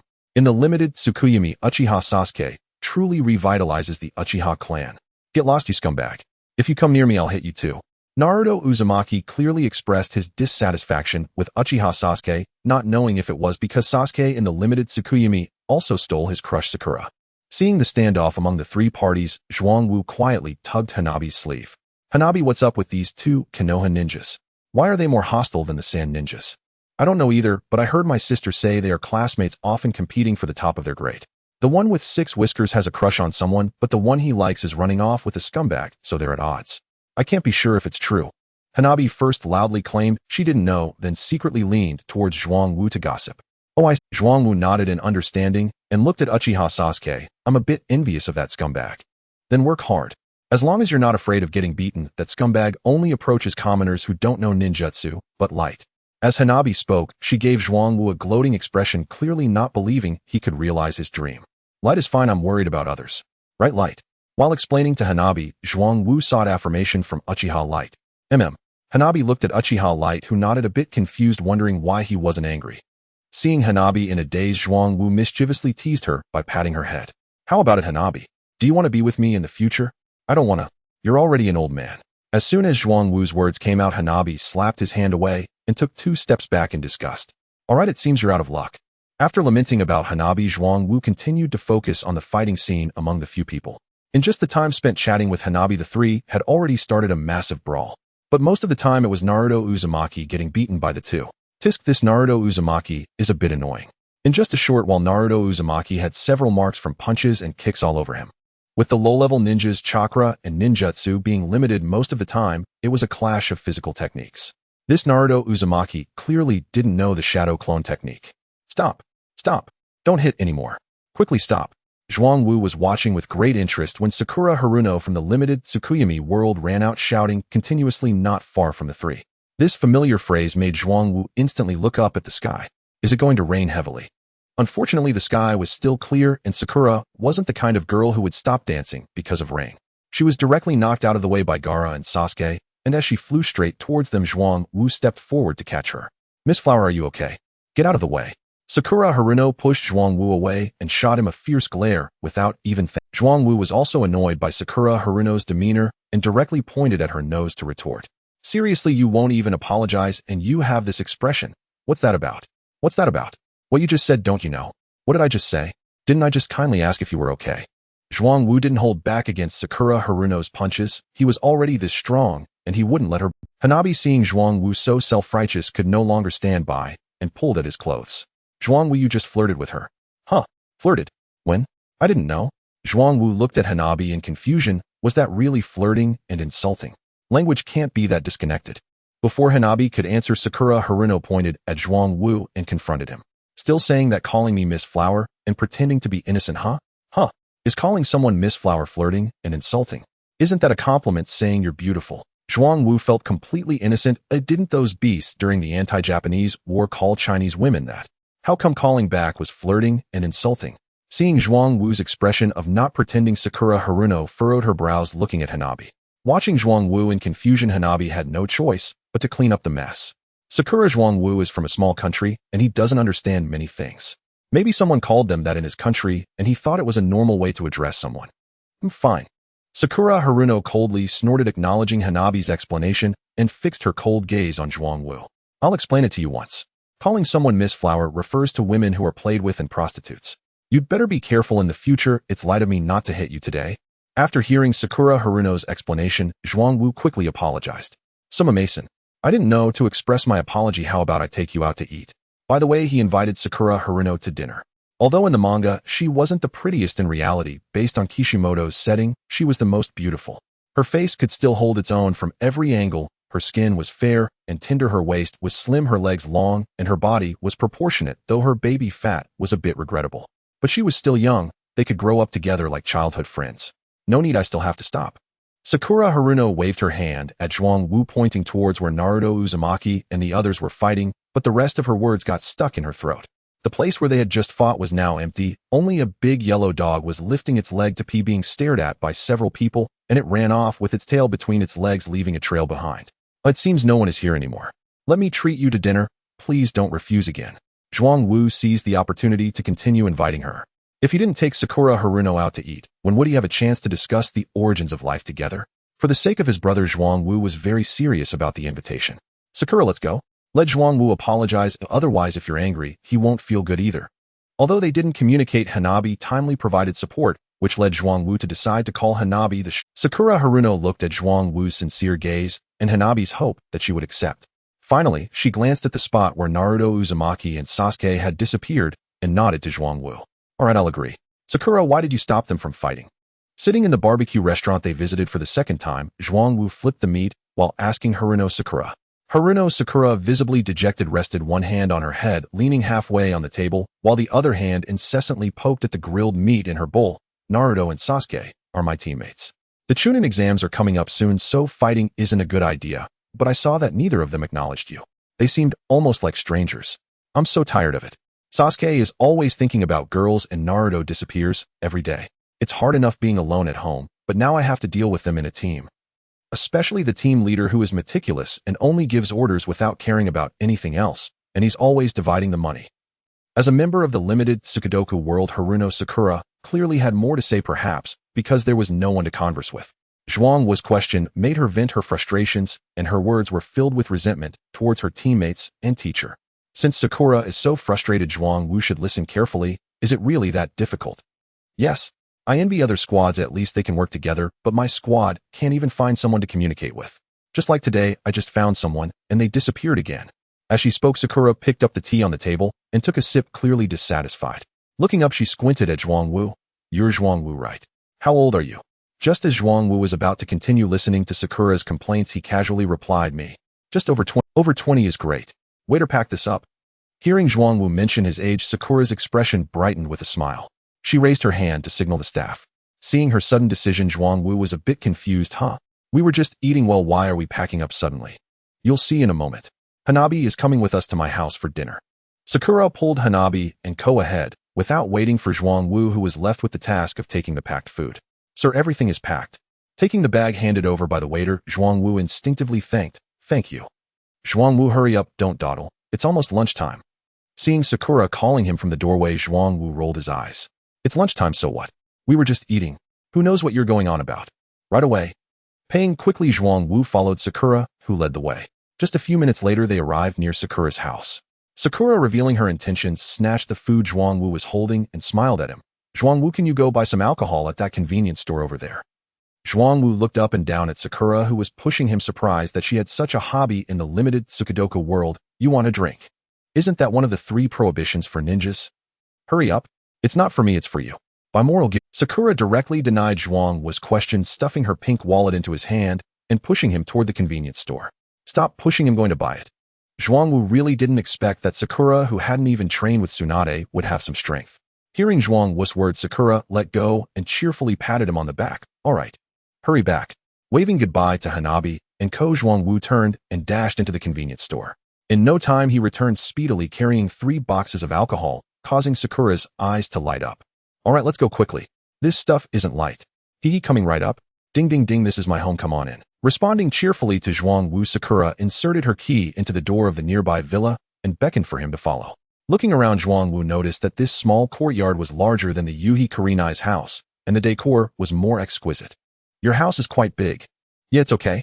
Come on in. Hearing Zhuang Wu's words, Sakura's mood visibly dropped, and the joyful smile from earlier vanished. After entering and piling the 3 boxes of alcohol next to the dining table, she took out her pink wallet and returned it to its owner. All right, I'm exhausted. Sakura, hey, race your wallet. Just throw it wherever.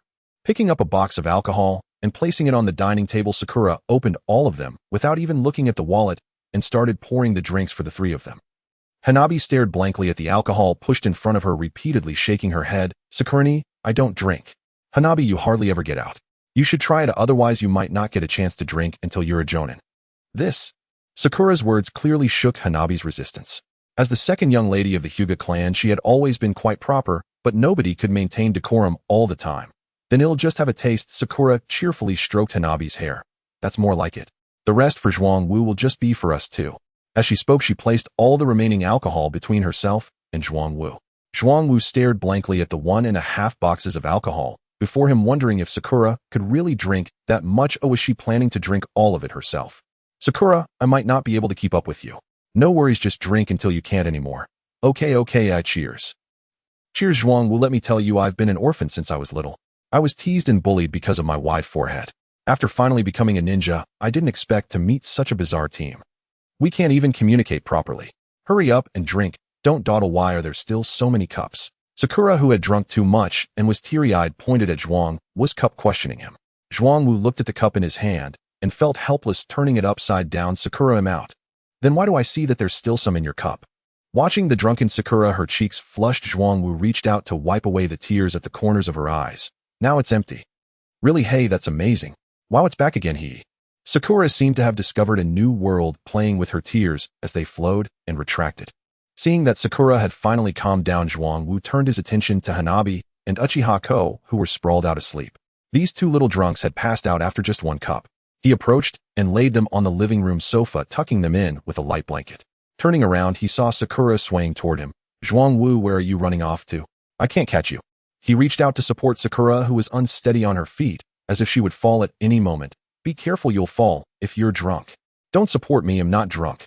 Sakura pushed Zhuang Wu away with a hand pointing to a door with a simplified cartoon version of herself drawn on it. Look, that's my room. I can recognize it. All right, you're not drunk. Take me to see your room. Right now, Zhuang Wu just wanted to get Sakura back to her room and settled down to sleep. Dealing with a drunken person was exhausting. Hehe, come with me. Bang, clack. Watching Sakura push open the door with a loud bang, Zhuang Wu silently mourned the door for a few seconds. Half supporting Sakura into the bedroom and laying her down on the bed, Zhuang Wu sighed in relief, finally getting it done. Unfortunately, just as he got up, Zhuang Wu realized there was a second hurdle. The hem of his clothes was tightly grasped by Sakura. Zhuang Wu, do you think my forehead is wide? Is it ugly? Looking at Sakura, whose eyes were about to spill tears as she asked, Zhuang Wu placed his hand on her forehead. Sakura, your forehead looks great. It's unique. Really? Zhuang Wu was taken aback by Sakura suddenly leaning in. Isn't the normal order to get to know each other first, then understand, and finally take it to the next level? How did we go from a few casual chats to this so quickly, and I was the one being pushed? Sakura's drinking capacity wasn't that great either, as she hadn't drunk much and her breath smelled of wheat juice rather than alcohol. Seeing Sakura's flushed cheeks, Zhuang Wu thought that since they'd come this far to avoid being ignored once she sobered up, he decided to go all in. Even if she didn't recognize him later, at least he would have gained something. Just as he got hold of the orange, Sakura let out a light hum. Zhuang Wu, be gentle. Huh, I'm already being gentle. This orange is too small. Oh, I can't hold it without using force. For you saying you dislike the oranges from my house. That's impossible. I actually like smaller oranges, and we can start growing them now. Hey, sounds good. I also want to eat. You shouldn't eat oranges, have some sugarcane first. The juice from sugarcane is more refreshing, especially since you just had some alcohol. All right. Tsunade looked at Zhuang Wu eating the orange, reluctantly starting to eat the sugarcane. It was her first time, and she was clearly inexperienced. The fibrous parts of the sugarcane got stuck in her teeth multiple times. However, as the sweetness of the sugarcane spread in her mouth, she obviously became happier. When she saw drunk Tsunade hugging the sugarcane tightly to prevent Zhuang Wu from taking it, Zhuang Wu could only helplessly search for other fruits after finishing the orange. Fortunately, Tsunade had plenty of fruits at home. Opening the refrigerator, Zhuang Wu found a unique kiwi with pink fuzz. Having never seen a pink kiwi before, he had to try one. After taking a bite, he realized it tasted no different from other fruits, but he had to finish it nonetheless. As a traditional Chinese person, although Zhuang Wu was a minor character among the Chinese, he firmly opposed wasting food and made sure to eat everything completely. The two were eating their respective fruits. Tsunade looked up and spat out all the sugarcane pulp. Watching the tipsy Tsunade in a daze, Zhuang Wu could only collect the pulp and throw it into the trash can in Tsunade's room. However, looking at the small trash can in the room, Zhuang Wu felt a bit helpless. Xiaoying, your trash can is so small. The pulp won't fit. If I put it all in the garbage bag, will burst. It's fine, just put the pulp in, and I'll clean it up when I'm sober. All right, then I'll put it in. As Zhuang Wu placed the sugarcane pulp into the pink trash can under the bed, he looked up curiously at the mumbling Tsunade. What's wrong, Xiaoying? It's nothing. Just continue. I've drunk too much, and my head hurts a bit. I'm fine, don't worry. Okay, you just lie down and I'll keep cleaning. Seeing that Tsunade was just frowning, Zhuang Wu didn't pay much attention and continued cleaning the trash under the bed. Although it was a bit tiring, he could only press on since he was already this far. Zhuang Wu managed to stuff the trash can full and unsurprisingly the garbage bag burst. The drunken Tsunade looked up and scolded Zhuangwu, who was standing up and stepping on the pink trash can. Zhuangwu, this is the first time my trash bag has burst. I'm really impressed with you. Hurry up and clean it up. All right. He'll hurry. Seeing Tsunade only urging him with a scolding, Zhuangwu could only bend down and speed up his cleaning. The conversation between the two while cleaning the trash can woke up Wahwh, who had been dozing on the living room sofa. Wahwh opened her eyes sleepily and saw Zhuangwu and Tsunade in the room. Her worldview was shocked as she looked at them with her mouth agape in disbelief. Zhuangwu felt something was off when he turned around and met Wah's gaze. Seeing the open door, he quickly hugged Tsunade and closed it, just then remembering that he had forgotten to close the door while settling the drunken Tsunade. Wahwh looked at Zhuangwu carrying Tsunade, completely stunned. Since Tsunade's trash can could hold quite a bit, Zhuangwu spent most of the afternoon cleaning up the house and the drainage, as well as picking up tissues from the floor. Starting from noon, he was busy until 4 in the afternoon, and by then the drunken Tsunade had finally sobered up. Seeing Zhuangwu diligently cleaning the trash, she took the initiative to help him out. As the last bit of sugarcane pulp was tossed into the trash, Tsunade was too tired to move. Zhuangwu, you're too good at cleaning my trash. Is completely full. Xiaoying, isn't it a good thing that I can do housework and clean up? Then what kind of relationship do we have if you clean my house so thoroughly? Hearing Tsunade's words, Zhuangwu, slightly dissatisfied, gave her a playful poke. Xiaoying, what kind of question is that? Of course, I will be the master of your house from now on. Hehe, alright, but do you really like my broad forehead? Of course. You are unique and irreplaceable. This is what you said. I'll be relying on you from now on. I can't wait. I'll be coming over often to eat your pink cube. Ding. Host, don't be too narcissistic. Tsunade's attitude has nothing to do with your abilities. It's your kaleidoscope abilities, divine realm influencing her. Your chakra now carries divine properties.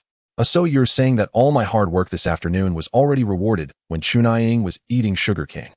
Not so fast. Your efforts later reinforced this situation. Phew, you scared me. Then it means my ability is strong enough. You can withdraw now. Ding. Cannot withdraw. Congratulations, host, on successfully courting Tsunade. Reward perfect chakra control. Your self-healing ability can recover as long as there is a part of your physical body prioritizing consciousness, while the rest will automatically disintegrate. Zhuangwu rolled his eyes at the system for almost denying his abilities. He had wanted to enjoy playing with the orange in peace, but this incredible reward made him overjoyed. He turned and kissed Tsunade passionately. Since he had decided to be Tsunade's childhood friend and play together from a young age, he couldn't waste a single moment. Zhuangwu looked outside and realized that after lying down for a while it was already nearing dusk. He could only bid farewell to Tsunade. Xiaoying, I'll come see you again tomorrow. I promised Hong that I can only stay at her house recently. Alright. You have to come tomorrow. Tsunade felt a little unhappy at his words, but knowing the importance of the situation, she didn't force Zhuangwu to stay. Of course, primarily because today's little mess was enough to keep Zhuangwu from staying. Don't worry, I will definitely come tomorrow. After comforting Tsunade, Zhuangwu left the room and saw Wahwh and Uchiha Hikari sitting opposite each other on the sofa. Hikari, Wahwh is going back, otherwise I'll be dark soon. Alright. Wahwh avoided eye contact with Zhuangwu, standing up in a daze and walking towards the door. Zhuangwu naturally knew the reason, but despite knowing, he had to pretend as if nothing had happened. Zhuangwu reached out and took Uchiha Hikari's hand, following Wah's lead. Wahwh, you're back. Why do you look unhappy? Seeing Wahwh return to Hinata's home, looking dejected, she thought that Zhuangwu had bullied Wahwh and fixed an angry gaze on him. Zhuangwu, did you bully my sister? What? I didn't bully her, just ask Wahwh if you don't believe me. Chutian felt very wronged as she turned the pot upside down. At that moment she had already averted her gaze, so how could it be considered bullying? Chutian completely distrusted Zhuangwu's words and directly grabbed his collar. I don't believe you at all today, I will teach you a lesson. Sister, he really didn't bully me. Wahwh held Chutian back from acting out. Given the current situation, if she spoke about what she saw, it was uncertain what would happen to Zhuangwu. Wahwh knew she would definitely have no face left to meet anyone. Holding Zhuangwu's collar, Chutian looked at Wahwh with confusion. Really, sister? Seeing Wahwh's serious expression, Chutian reluctantly released Zhuangwu. Zhuangwu, I warn you, if my sister goes out with you and isn't happy, I will definitely beat you up. Got it, I already said I didn't bully her. Zhuangwu casually nodded while patting his slightly wrinkled collar. Wahwh, let's go. Chutian snorted coldly at Zhuangwu, pulling Wahwh and turning to leave. As they passed Zhuangwu, he reached out to pat Wah's hair. Wahwh, I'll take you out to play next time. Zhuangwu's words made Wahwh shiver slightly. Although she knew Zhuangwu was just talking about playing, the image of the large sea cucumber from the afternoon lingered in her mind. Before she could say anything, Chutian satisfactorily patted Zhuangwu's shoulder. You're being sensible. I want to participate in the Chunin exam, so in a few days you better take good care of Wahhh. If she gets unhappy, just wait. Alright, bye-bye. Zhuangwu smiled and waved at Chutian. The Chunin exam sounds great, he has to go. Only if they all go can he have a chance to enter the doors he should enter. Next, unless unexpected, the plan for Konoha's collapse would emerge, but he didn't know who would initiate it. Watching Chutian and Wahhh head back, Zhuangwu led Uchiha Hikari into the house. Kurenai, Hikari and I are back. Just come in, why shout? Zhuangwu paid no mind to Yuhi Kurenai's complaint. Having more people at home was better than a lifeless atmosphere. Of course I have to let you know when I get home. As he entered the foyer, he saw Mitarashi Anko lounging on the sofa. Oh, Anko, you're here too. I'm bored alone staying at Kurenai's for a few days. Mitarashi Anko was indeed like Yuhi Kurenai's close friend. Her lazy demeanor on the sofa was identical. Noticing the absence of any food aroma in the air, Zhuangwu asked the two, have you eaten? I had a bit of salad, what's wrong? Salad pretty good, no wonder you're not gaining weight. As soon as the word salad was mentioned, Zhuangwu understood why Yuhi Kurenai could be so lazy yet not gain weight. Hearing Zhuangwu's words, Yuhi Kurenai immediately raised her hand to refute. Wrong, this has nothing to do with salad. I was born unable to gain weight. You're amazing. Aren't you all jonin and fine? After insincerely praising Yuhi Kurenai, Zhuangwu inquired about the two's leisurely situation. There's nothing going on before the Chunin exam ends. Besides the necessary patrols, the rest are all in Konoha. Also, Anko will be the examiner in 2 days. Yuhi Kurenai's reasonable words had Zhuangwu nodding repeatedly, his gaze sweeping over the still Yuhi Kurenai. Oh, what about you? Me? I'm a teacher and need to wait for my students, so I'm anxious too. You're anxious. Looking at the relaxed Yuhi Kurenai, Zhuangwu was puzzled. Is being anxious the same as lying down? Forget it, it has nothing to do with me. Can I go see Anko as the examiner? Ignoring Yuhi Kurenai, Zhuangwu focused on Mitarashi Anko. Before she could say anything, Yuhi Kurenai suddenly sat up. No way. This sudden action startled both Anko and Zhuangwu. Anko, not pleased, slapped Yuhi Kurenai. Kurenai, what are you doing? You suddenly sat up, and I almost dropped my shuriken. Faced with Anko's and Zhuangwu's bewildered gazes, Yuhi Kurenai was also a bit dazed. She didn't even know why she sat up abruptly, but given the circumstances she had to explain. Zhuangwu, you can't go. Not to mention that outsiders can't get close with your identity, you can only watch the third match. Is that so? Well then I won't go. Zhuangwu was indifferent about whether he could go, he just proposed it with a try-it-out attitude. Whether it happens or not didn't matter. However, with the Chunin exam beginning, the plan for Konoha's collapse should provide an opportunity to take Hikari and get the Konoha sealing book from the limited Tsukuyomi world. Moreover, he needed to develop the Rasengan in these 2 days. He remembered how cool Naruto's jutsu was. In the future, whenever he encountered someone he disliked, he would send them a farewell gift. A giant Rasengan. Mitarashi Anko glanced at her friend suspiciously, feeling that Yuhi Kurenai seemed a bit guilty. After Zhuangwu took Uchiha Hikari back to the room, Anko leaned in to scrutinize Yuhi Kurenai. Kurenai, you're acting a bit strange. What's going on? Anko's question seemed to give Yuhi Kurenai, who had no idea what was wrong, a point of connection to respond. She glanced at Mitarashi Anko and stammered, Anko, why do you dream about being with a man? Yuhi Kurenai's question made Mitarashi Anko lean back tactically. Kurenai, how could you? Seeing Anko's voice unaffected, Yuhi Kurenai quickly covered Anko's mouth, glancing nervously at Zhuangwu's bedroom door. Be quiet, there are others at home. Woo! Mitarashi Anko patted Yuhi Kurenai's hand, signaling that she understood and wanted her to let go. Kurenai, if you dreamt about it, then you dreamt about it. Based on my reading experience, it's because we've reached this age. Did you sneak a peek at forbidden books? No, I just dreamt about it for no reason. Mitarashi Anko's question made Yuhi Kurenai feel a bit awkward. What books? She had heard the broadcast even more directly than reading. It's fine, just find a partner and get married. Mitarashi Anko casually patted Yuhi Kurenai's shoulder, secretly taking out a small scroll from her pocket. I want to share something good with you. What? Hehe, you'll know when you see it. Mitarashi Anko did not say what it was, but instead opened the storage scroll, taking out a book and flipping it open. The suddenly revealed explicit illustrations caused Yuhi Kurenai to short-circuit. Ding ding ding, aren't the illustrations nice? This is a collector's edition. Yuhi Kurenai looked at Mitarashi Anko in disbelief, wondering why she never knew her friend had such a hobby. You carry this with you? Yeah, when I was young, Jiraiya gave me a gift like this, but it was confiscated by the teacher. Later I thought to carry it with me. Forget about that, just look quickly.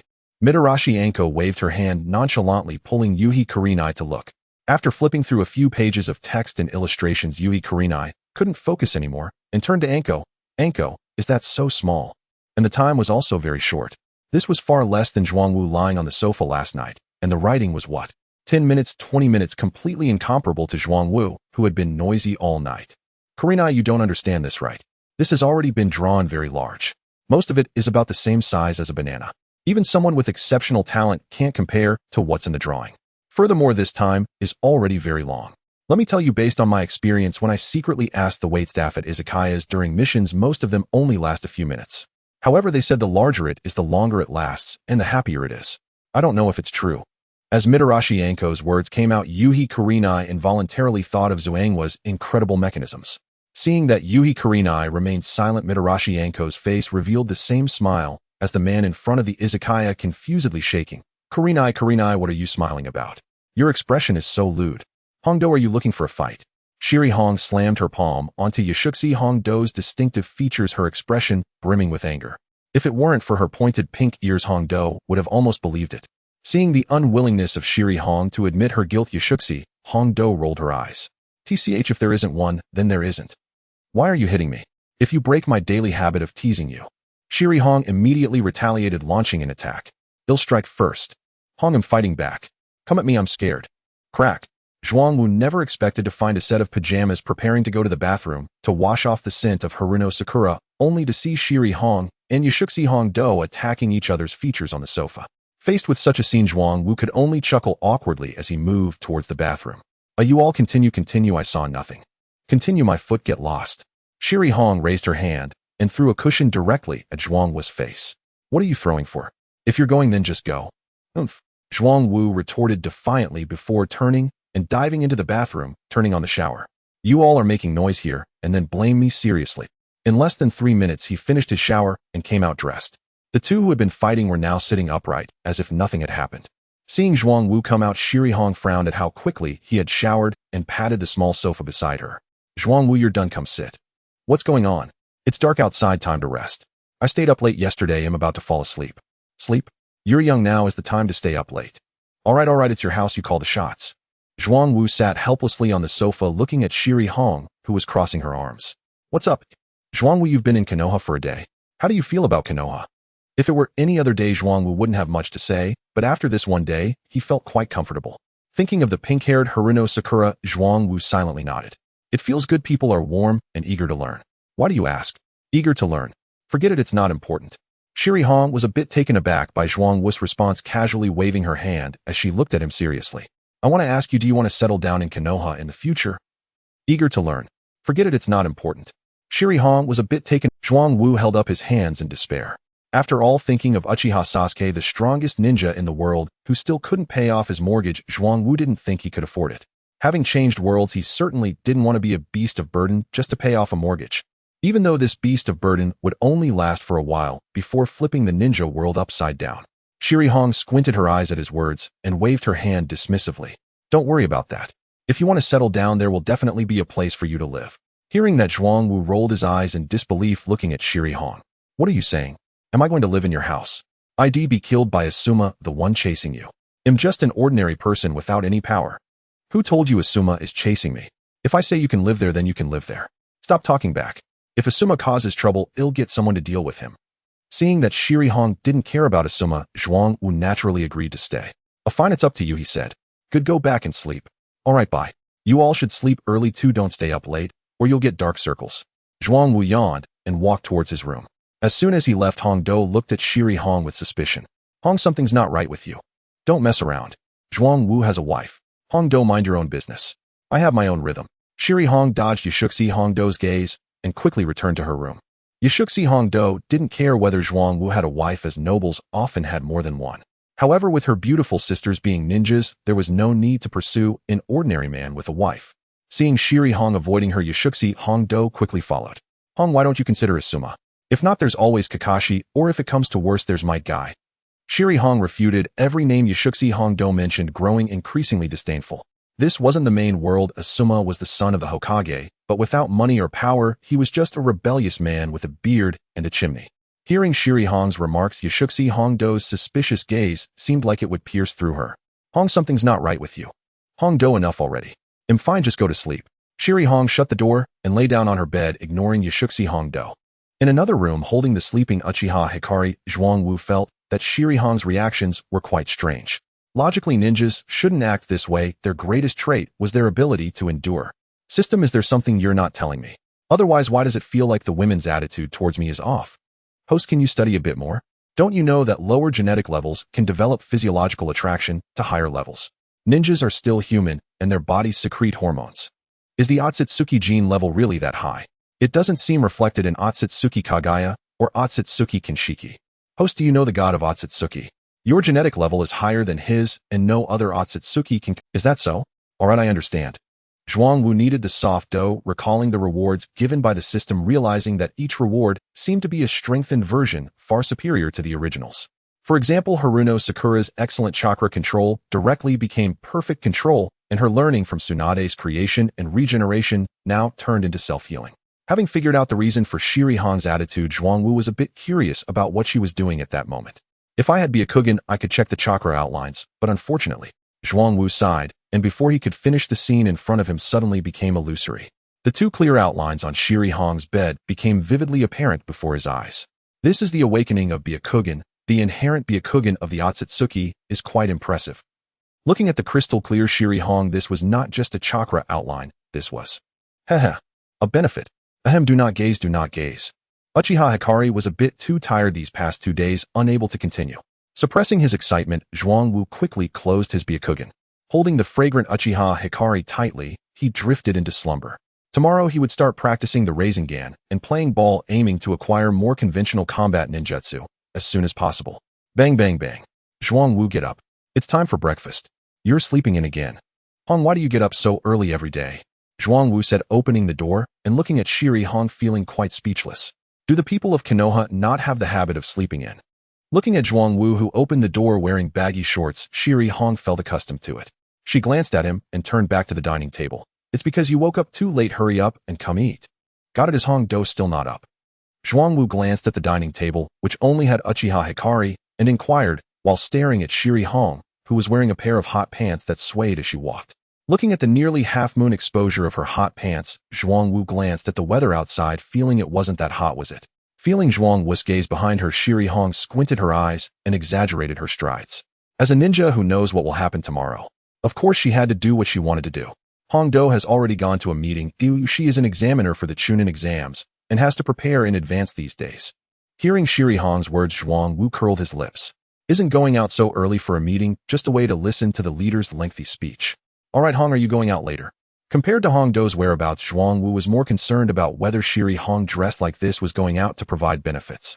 Shiri Hong, leaving her burdens on the table, smiled at Zhuangwu with an ambiguous look in her eyes. Am not going out. Isn't it nice to enjoy the air conditioning at home? Why go out? Looking at Shiri Hong's clear outline as she calmly set down her burdens, Zhuangwu raised an eyebrow. She wasn't wearing any inner layers. Oh, then you and Hikari stay at home. I'm going out for a bit. As she spoke, her eyes involuntarily glanced at the 2 prominent points. Later she planned to go out and practice the Rasengan and discuss the origins of life with Haruno Sakura. Shiri Hong waved her hand dismissively, showing no concern for Zhuangwu's words. Got it. Alright, I finished eating him off first. Hikari, you and Hong stay well. Zhuangwu pushed his dishes aside, patted Uchiha Hikari's head, then went back to his room to get dressed and headed out. Looking at the empty street early in the morning, Zhuangwu decisively walked towards Haruno Sakura's house. First, find Haruno Sakura, but she knows the Konoha environment well and can find a place with no one around to practice. This should be the place. Zhuangwu looked around, confirming it was the small shop from yesterday across the street, and pressed the doorbell. Who is it? The lazy voice of Haruno Sakura came accompanied by the slow sound of slippers on the floor. Just from these 2 sounds, one could tell Haruno Sakura was sleeping in, unlike Shiri Hong, who got up so early. Wow, Zhuangwu. After opening the door and seeing Zhuangwu, the laziness in Haruno Sakura's eyes instantly turned into surprise as she jumped up and hung onto Zhuangwu. Feeling her tightly wrapped body, Zhuangwu patted Haruno Sakura's perky rear. Get down, we're going into the room. No, carry me in. Alright. Having learned from yesterday's mistake of forgetting to close the door, Zhuangwu held Haruno Sakura with both hands, using his foot to close the door. As soon as the door closed, Haruno Sakura leaped at Zhuangwu, and after a brief exchange of playful banter, Zhuangwu found her head tilting back, instinctively gasping for fresh air. Looking at Haruno Sakura, who was panting after the kiss, Zhuangwu pinched her gently. Why do you miss me so much? I do. A girl hanging on him with a dazed expression. Who could resist? To avoid any further escalation, Zhuangwu set Haruno Sakura down. Get down this time. I need to find you to practice ninjutsu. Do you know ninjutsu? Hearing Zhuangwu's words, Haruno Sakura was a bit surprised. Of course, but right now I only have chakra. They'll practice ninjutsu later. Alright. Haruno Sakura glanced at Zhuang Wu, who was practicing the Rasengan and the shadow clone technique, without saying anything, half leaning in Zhuang Wu's embrace as he urged her to hurry up.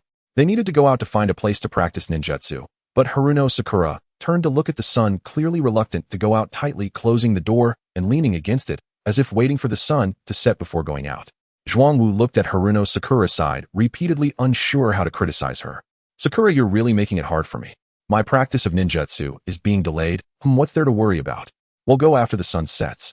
Right now, look at how bright the sun is. It's clearly not suitable for going out, only for staying in. But not going out would be a disservice to ninjutsu. Then if you go out, you're being a disservice to me.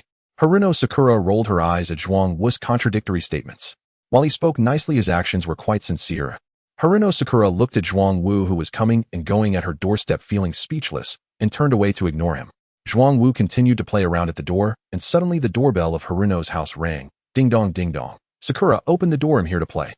Hearing the voice of a girl outside, Zhuang Wu raised his hand and tapped Haruno Sakura, who was only sulking. Sakura, someone is looking for you outside.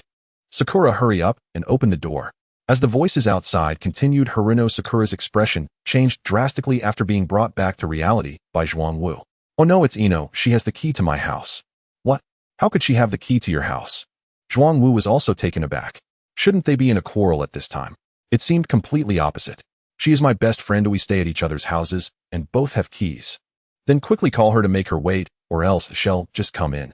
Looking at the two of them resembling conjoined twins and the clothes scattered in the hallway, if she comes in, it'll be a disaster. Do you think I can still come out now? Moreover, hearing that my best friend is coming, why are you even more excited? Your excitement is even more evident. As she spoke, Haruno Sakura couldn't help but roll her eyes at Zhuang Wu. You let me call her, but you're not stopping at all. Instead, you're getting even more cheerful, and the excitement on your face cannot be concealed. Zhuang Wu felt very aggrieved by Haruno Sakura's words, easily blaming himself, but she was closing the door even tighter and pulling him inside. Was this the attitude of wanting to open the door for Ino? Don't just blame me, look at yourself. Both of us. Is Sakura not here? I'm coming in. Just as Haruno Sakura was about to retort, Zhuang Wu Ino at the door casually asked a question, and then a series of sounds of keys clattering came from the door. Soon after, the sound of the key turning in the lock echoed. It's over. Hurry up, change places. Seeing Haruno Sakura's shocked expression, Zhuang Wu raised his hand and slapped her lightly, but unexpectedly Haruno Sakura burst into tears. Caught off guard, Zhuang Wu felt a chill run through him. There was no time to blame Haruno Sakura. It was clear that she was overwhelmed and couldn't control her tears. Before Haruno Sakura could respond, Zhuang Wu lifted her and headed towards the bedroom, leaving the clothes scattered in the hallway behind. There was no time to handle them. If they waited a moment longer, it would be a live broadcast. Him coming in. Bang! As Jing Yi stepped through the door, he immediately noticed the bedroom door slammed shut with a sudden force. Annoyed, he called out towards the room. Hey Sakura, you're home, why didn't you? His words trailed off as he spotted the scattered clothes of both a man and a woman at the entrance, the wet marks on the floor and the scents lingering in the air. Jing Yi's words caught in his throat, and his face turned beet red in an instant. Ninjas mature quickly. During school, relationships were common. Given the scene before him, Jing Yi wasn't naive. How could he not know what had just happened? No wonder no one answered when he rang the doorbell and called out. He had thought someone left the faucet running, intending to help turn it off. To his surprise, it was the faucet that had been left open along with the plumbing installation. Caught in a dilemma, Jing Yi felt stuck, torn between staying and leaving. After all, when had his close friend been with a guy like this without telling him? Ugh, this is so annoying. Jing Yi glanced at the clothes and watermarks on the floor, angrily slamming the door shut with a loud bang before bending down to clean up. Inside the bedroom, hearing the door slam, Haruno Sakura pushed Zhuang Wu, saying, "It's all your fault. How am I supposed to face Jing Yi now? Sakura, let's be reasonable here. Look down at it. You think this is my fault?" Zhuang Wu, touching Haruno Sakura's conscience, gestured seriously. Sakura glanced down and saw her cheek puffed up, completely denying that it was her fault for slamming the door too hard, which prevented Zhuang Wu from leaving. She hugged Zhuang Wu's neck and shook him up and down, saying, "I don't care, it's your fault. What do we do now?" Facing the relentless Haruno Sakura, Zhuang Wu had no choice but to address the immediate situation. "Given the circumstances, let's first make sure you're fed." As he spoke, Zhuang Wu expressed his strong dissatisfaction with Haruno Sakura's behavior, finding it lacking in skill and merely going up and down. He lifted Haruno Sakura and left the room, only for her to unexpectedly kick at him. Naturally, Zhuang Wu couldn't tolerate this. He grabbed Haruno Sakura and pinned her against the wall, executing a martial arts move that invited all comers. Zhuang Wu looked at Haruno Sakura's impressive moves, his gaze sharpening. Sakura, today I will experience your skills. Watch me unleash the great heavenly dragon. Bring it on. Who's scared of you? Ah. Jingyi, in the midst of tidying up clothes, was startled by the sudden sounds coming from the bedroom, nearly dropping the clothes in her hands. It was her first realization that her close friend was so wild in real life. Previously, they had only joked about it at night, but who would actually take it that far? Listening to the sounds of fierce combat from the bedroom, Jingyi felt utterly speechless, her ears sealing off chakra, choosing to ignore the chaos. She gathered the clothes and tossed them onto the sofa, then took out a mop and fiercely scrubbed the wet marks, saying, "Why so much water? I never see you drink this much." While mopping and grumbling, she finished cleaning the floor in no time, feeling as though the mop itself was no longer in the bedroom. Considering that he still had to train later, Zhuang Wu played 2 rounds of a game, completing it twice. As he watched Haruno Sakura's defeat CG, he finally stopped, realizing he had already wasted over an hour. If he didn't wrap it up soon, he wouldn't manage to practice the spiraling sphere. He patted the lethargic Haruno Sakura, asking, "Sakura, have you had enough fun with the game?" Haruno Sakura rolled her eyes, her actions expressing her feelings as tears streamed down her face, while indicating to Zhuang Wu that she was done for the day. "Then get up and tidy up, take me to practice ninjutsu." "I don't want to move. Carry me to the shower," said Haruno Sakura. Faced with this, Zhuang Wu knew there was no arguing. He had to take responsibility for what he started. He picked Haruno Sakura up and opened the bedroom door, heading towards the bathroom. Jingyi, who had finished tidying up and was seated on the sofa, screamed when she saw the two of them coming out. "Ah, you two are crazy. Don't you have any shame?" Water droplets from Haruno Sakura's naturally curly hair fell like heavy hammers on Jingyi's heart, making her feel as if her head would explode. Jingyi's scream startled the lazy Haruno Sakura, who immediately jumped out of Zhuang Wu's arms and pushed him back into the bedroom, exclaiming, Jingyi, you're still here." With the image before her lacking the grand spectacle, and only Haruno Sakura remaining, Jingyi's heartbeat eased significantly. Just seeing Haruno Sakura rolling her eyes, she felt less apprehensive. After all, they had seen each other countless times. However, the sight of water droplets falling combined with the faint red marks on Haruno Sakura's exposed skin still left Jingyi immensely embarrassed. "What are you doing? You threw your clothes everywhere, and the floor is so dirty. I have to clean this up. Hurry up and get in the shower. You are so shameless."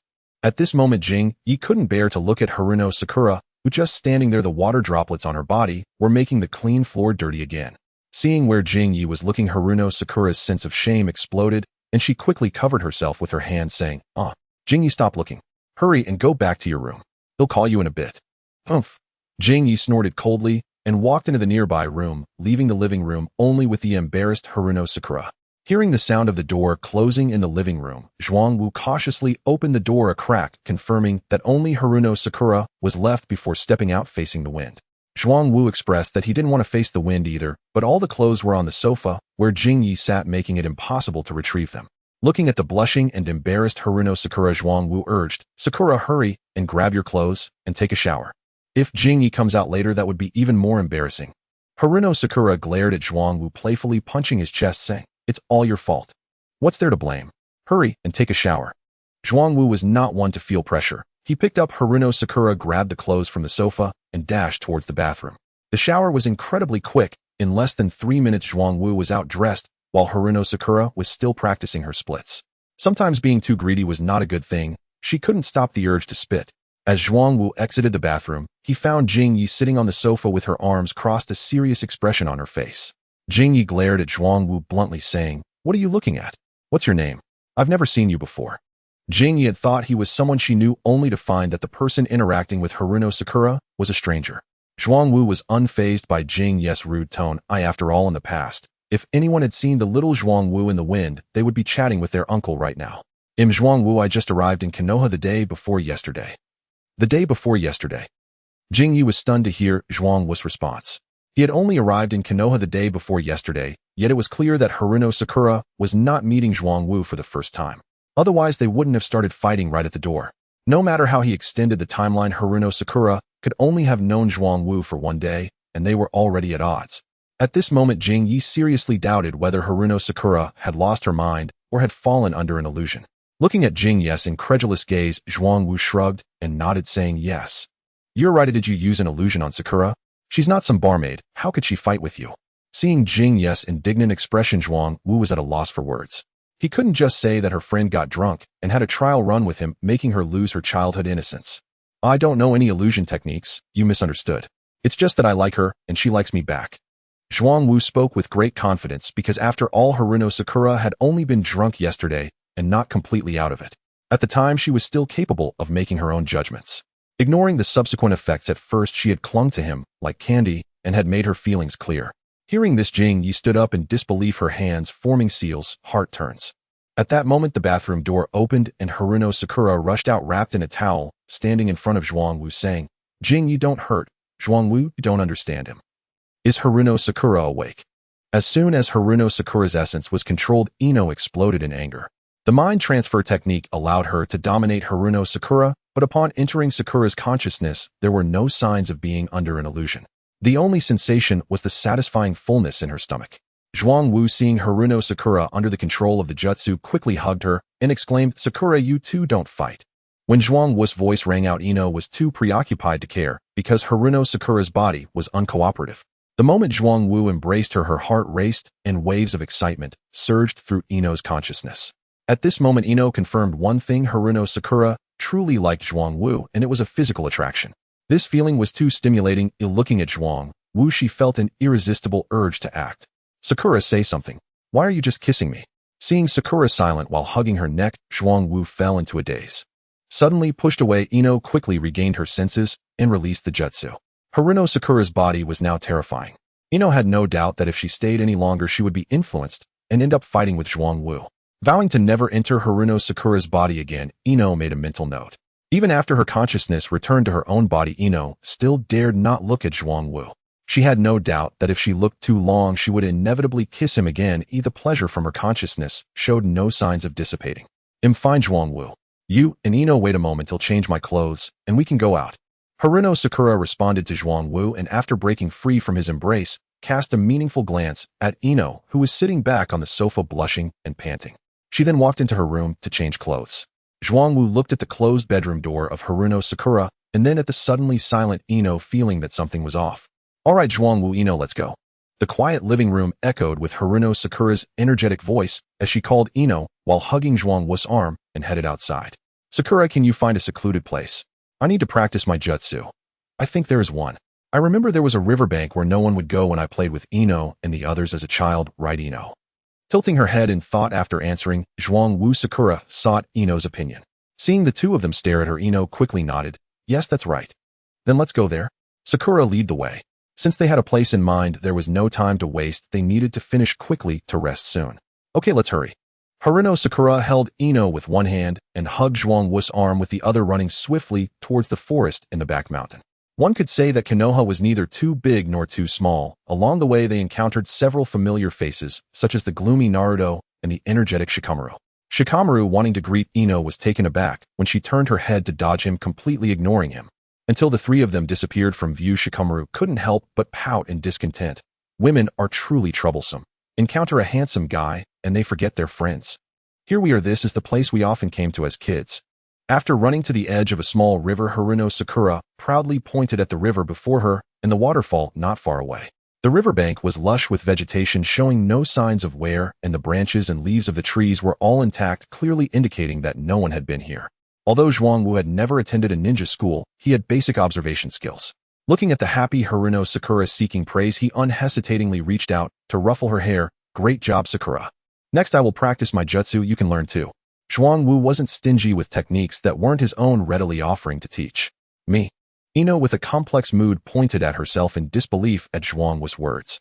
She truly didn't expect she could learn as well. Even crank jutsu were seldom taught to others. Despite ninjas earning a lot from missions, ninja tools, explosive tags, and food pills were expensive. Completing a mission at the risk of one's life represented contribution. Only with enough contributions could one afford jutsu from the village. A single crank jutsu could deplete most of a ninja's savings, so when Ino heard Zhuangwu mention it, she was genuinely astonished. Responding seriously to Ino's surprise, Zhuangwu nodded. Of course, since you're here and you're Sakura's friend, why not learn together? Ino hesitated upon hearing this. She didn't lack jutsu, and the family's secret arts were hard enough to learn, but if she refused Zhuangwu's kindness, would he think she looked down on him? Ino hesitated for a moment. Zhuangwu, what rank is your jutsu? Haruno Sakura didn't have those concerns. Upon hearing she could learn, she excitedly asked. The two had already become one, and to decline now would be too pretentious. Recalling the introduction of the Rasengan, Zhuang Wu uncertainly explained, initially it's a rank and the subsequent derived forms are strength, but the side effects are huge. Most people are rendered useless after using them. The side effects of single attribute derived forms from the Rasengan are quite deadly, and the great Rasengan of Uzumaki Naruto likely requires Yin-Yang chakra to master, making it extremely rare to learn. A rank. Strength. Zhuang Wu, you're not joking, right? Mua, upon hearing Zhuang Wu's words, Haruno Sakura was instantly stunned, jumping with joy as she hugged Zhuang Wu and kissed him. Ino, standing nearby, also looked at Zhuang Wu in disbelief, completely not expecting that the base level of the jutsu in the original work was actually a rank. The impact of crank compared to a rank was entirely different, akin to the difference between a man gifting an ordinary car and a top-tier sports car. Clearly the sports car makes women feel more loved.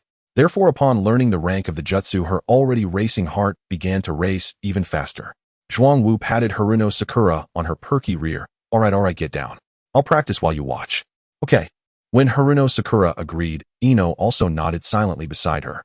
After settling Sakura, Zhuang Wu took a couple of steps forward, recalling the troublesome practice steps of the Rasengan water balloons, solid rubber balls, and finally, the Noan Rasengan. Zhuang Wu decided to skip straight to the third step, raising his right hand to release chakra, forming a rapidly moving irregular sphere. As the chakra surged from his palm, it formed the Rasengan without any excess effort, clearly showing the irregular movement within the Rasengan sphere. At that moment, seeing the Rasengan appear in Zhuang Wu's hand, both Haruno Sakura and Ino were puzzled, not understanding why Zhuang Wu was playing with chakra instead of practicing jutsu. Unaware of the girl's thoughts, Zhuang Wu naturally had no intention of explaining. He lifted his hand and pressed the Rasengan against a nearby rock. Boom. The boulder instantly erupted with a roar, creating a hole in the middle surrounded by spiral patterns. Oh my god. Zhuang Wu, this is actually a Noan technique. Enjoying the benefits of being embraced by two beautiful girls, Zhuang Wu tilted his head back in delight. Of course you can both learn it. That's why I'm teaching you. Anyone who dares to get close and fight with you will be directly taught a lesson. After a morning of effort, Haruno Sakura and Ino have managed to pop the water balloon. Controlling chakra in the first stage is quite easy, but the second stage requires pursuing power. The water balloon in Haruno Sakura's hand swelled twice before falling silent. She threw the water balloon aside and sat down on the ground, saying, I'm so tired. I've run out of chakra. Zhuang Wu, who had become familiar with the Rasengan throughout the morning, glanced at the sky and said to the two sitting on the ground, if you're out of chakra, let's head back. We can practice the first two stages at home. Ino turned back to Zhuang Wu, who had stopped gathering the Rasengan, and asked, aren't you going to practice, Zhuang Wu? No, I'm already quite proficient. Let's go. After practicing the Rasengan all morning, the next step is to find a way to increase the elemental chakra. However, the key to increasing elemental chakra lies in the change of chakra nature, which can only be practiced slowly for now. Okay. Seeing Zhuang Wu like this, Ino, who was already exhausted and didn't want to move, naturally agreed. It was a hot day and they had sweated profusely. If she hadn't waited for Zhuang Wu to finish practicing, she would have gone home early. After releasing 3 or 4 Rasengans, she ran out of chakra, and during the following practice, she could only recover a little bit to use it again. I'll finally back. Home is so much more comfortable. Ino nodded in agreement with Sakura's words and quickly dashed toward the bathroom, saying, exactly. I want to take a shower first, Sakura. No, don't. Ino, how can you be so ungracious? Seeing Haruno Sakura catch up, Ino quickly rushed into the bathroom, but unfortunately Sakura blocked the bathroom door. Ino, seeing this, glared at Sakura in displeasure, saying, move your feet wide, forehead. After I finish, you can take your shower. Ino, dream on. Either we shower together or you go after me. I'm drenched in sweat and can't stand it. As they spoke, Haruno Sakura squeezed into the bathroom, and the door was firmly shut. Their argument turned into playful scuffling. Watching this rapid change in their interaction, Zhuang Wu felt bewildered. Girls' friendships are so strange. I need some water, I'm dying of thirst. Unable to understand, Zhuang Wu decided to let it go. He opened the fridge and grabbed a bottle of the alcohol he bought yesterday, opening it and drinking. With a box of alcohol not finished, all three got drunk. It can only be said that the 3 ninja prohibitions are necessary. With yesterday's alcohol capacity, drinking a little during missions is tantamount to asking for death. Ah, refreshing. It's so hot in Konoha, those sand ninjas must be roasting. But even so, the lightning ninjas are still dark-skinned, showing that the sun doesn't have much influence on skin color, he said while crushing a can and tossing it into the trash. If the lightning ninjas hadn't participated in the Chunin exams, Zhuang Wu would have caught a few and castrated them to pick the cotton. Just because he switched worlds doesn't mean he should forget his innate skills. It's just that America doesn't work. Their goods are not castrated for use, which is a far cry from how ancestors dealt with Kunlun slaves to first solve the root of laziness. Alas, what a pity. It's all in the past now. Slaves are treated like ancestors. If ancient people knew about this, they'd be furious and come back to life. What ancestors? Hearing the voice, Zhuang Wu turned in surprise to see the two girls coming out in tank tops and hot pants. Did you guys finish your shower so quickly? Haruno Sakura walked over, hugging Zhuang Wu's arm. The sensation of the orange clearly felt. Zhuang Wu's arm sank into a soft embrace. Looking down, he saw that Haruno Sakura, just like Akane, was not wearing any innerwear. Haruno Sakura looked at the cans in the trash, puzzled, and asked Zhuang Wu, "Showering is quick. Did you drink?" "Yes, I was too thirsty, so I took one to quench my thirst. Do you want some?" As he spoke, Zhuang Wu opened the fridge and handed a can to Haruno Sakura, who took it with ease. "Of course. I'm about to die of thirst too. Get me another bottle." After handing the drink to Ino, Haruno Sakura continued reaching for Zhuang Wu. Zhuang Wu glanced at the alcohol in the fridge and the packed barbecue. Let's take everything out. We can eat the leftovers from yesterday, just right. We drank so much yesterday that we didn't touch the food at all," he said. "That works. I'm starving after a busy morning." Haruno Sakura rubbed her flat stomach and nodded in agreement. After everything was laid out on the table and the food was heated, Zhuang Wu turned his gaze towards Ino, who was eating and drinking. "Ino, are you okay not going home for lunch?" "It's fine. They know I'm here to see Sakura. Besides, as ninjas, when we take on missions, we are basically never home. I'm used to it." "All right, so are you going to head back after you finish eating?" Ino, who was eating, looked up suspiciously at Zhuang Wu. Facing Ino's gaze, Zhuang Wu stood his ground. Although he had his own thoughts, planning to get rid of Ino to play games with Haruno Sakura isn't that very normal. After all, Ino is currently just a third wheel. Looking at Zhuang Wu and then at the silent Haruno Sakura, Ino narrowed her eyes, silently cursing Sakura for being unfaithful. She glared at her now plastic friend Sakura and mumbled back to Zhuang Wu with her mouth full, "I'm not going home. You have nothing to do this afternoon, right? Why don't you go back and practice the Rasengan?" The world of two became three, making it hard to enjoy themselves. Zhuang Wu could only think of ways to drive Ino away. Ino replied without looking up, "I can practice here. It's much more convenient with fewer people. Really not going back." "Not going back? Stop talking nonsense. Aren't you hungry? Eat quickly. You're the big uncle who slept with my best friend, and I haven't said anything. Why are you so chatty? Drink some alcohol." Ino impatiently pushed the drink towards Zhuang Wu, clearly refusing to communicate with him. All right, seeing Ino like this, Zhuang Wu directly gave up on driving her away. After all, he had listened for quite a while in the morning, and if she wasn't leaving, he could continue to listen in the afternoon. After all, it was quite thrilling, different from simply spending time alone, and it could add some spice to the experience. Whether a person can get drunk depends on their willingness to get drunk. Clearly, both Haruno Sakura and Ino couldn't hold their liquor. After just a few cans, both were completely wasted, with Haruno Sakura falling into a deep stupor. Zhuang Wu looked at the alcohol in his hand, and then at the more intoxicated Haruno Sakura than yesterday. No way. Did this alcohol increase in potency after sitting overnight? Looking at the motionless Haruno Sakura, Zhuang Wu shook his head in disbelief. Forget it, it is what it is. Let's just get her inside. The plan for an afternoon of two-player games is ruined. Approaching, Zhuang Wu picked up Haruno Sakura and walked toward the bedroom. Playing games with someone who has passed out is no different from playing with a corpse. They both remain motionless and unresponsive. It can only be said that alcohol really does have a powerful ability to cut off neural responses. Once Zhuang Wu placed Haruno Sakura on the bed, he pinched her cheek, saying, "You little girl, your drinking capacity is ridiculously poor, and now we've wasted the afternoon." After saying this, he gave Haruno Sakura a quick kiss and headed out. There was still someone lying there who needed to be dealt with. Once Zhuang Wu closed the bedroom door behind him, Haruno Sakura quietly opened her eyes and sighed in relief, thinking, "Thankfully he left. If he came back, I would be too wasted to get out of bed today." As Zhuang Wu stepped out of the room, he saw Jing Yi getting up again to drink. He quickly approached and snatched the can from Jing Yi's hand. "What are you doing? If you drink any more, you'll become a human fountain." Jing Yi, unwilling to let go of the drink, clung to Zhuang Wu, locking his legs around Zhuang Wu's body and attempting to grab the can back. To be fair, a ninja does possess considerable strength. The power in Jing Yi's legs and core was clearly evident as he wrestled without needing his hands, clawing at Zhuang Wu while shouting, "Stop, stop, don't move around." On such a hot day, dressed so lightly, their close contact left Zhuang Wu completely awake. He pointed angrily at Jing Yi's most vulnerable spot to express his dissatisfaction.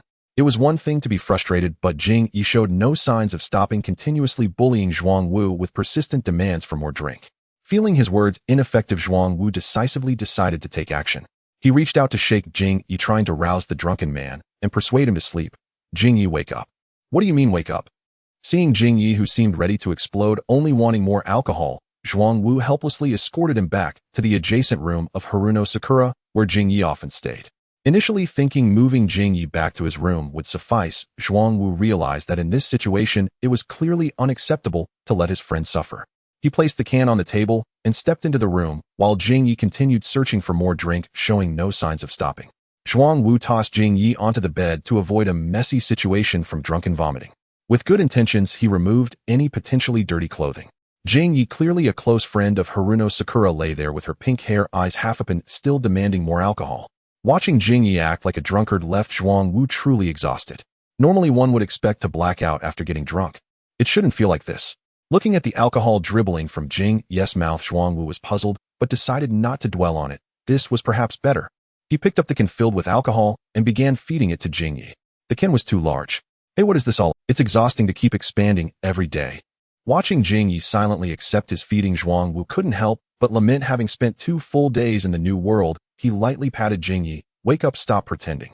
Initially, Zhuang Wu was just a bit puzzled at the sight of alcohol trickling from Jing Yi's mouth, but as he continued feeding her, it was clear she was actively trying to drink. Normally, a drunk wouldn't cooperate like this.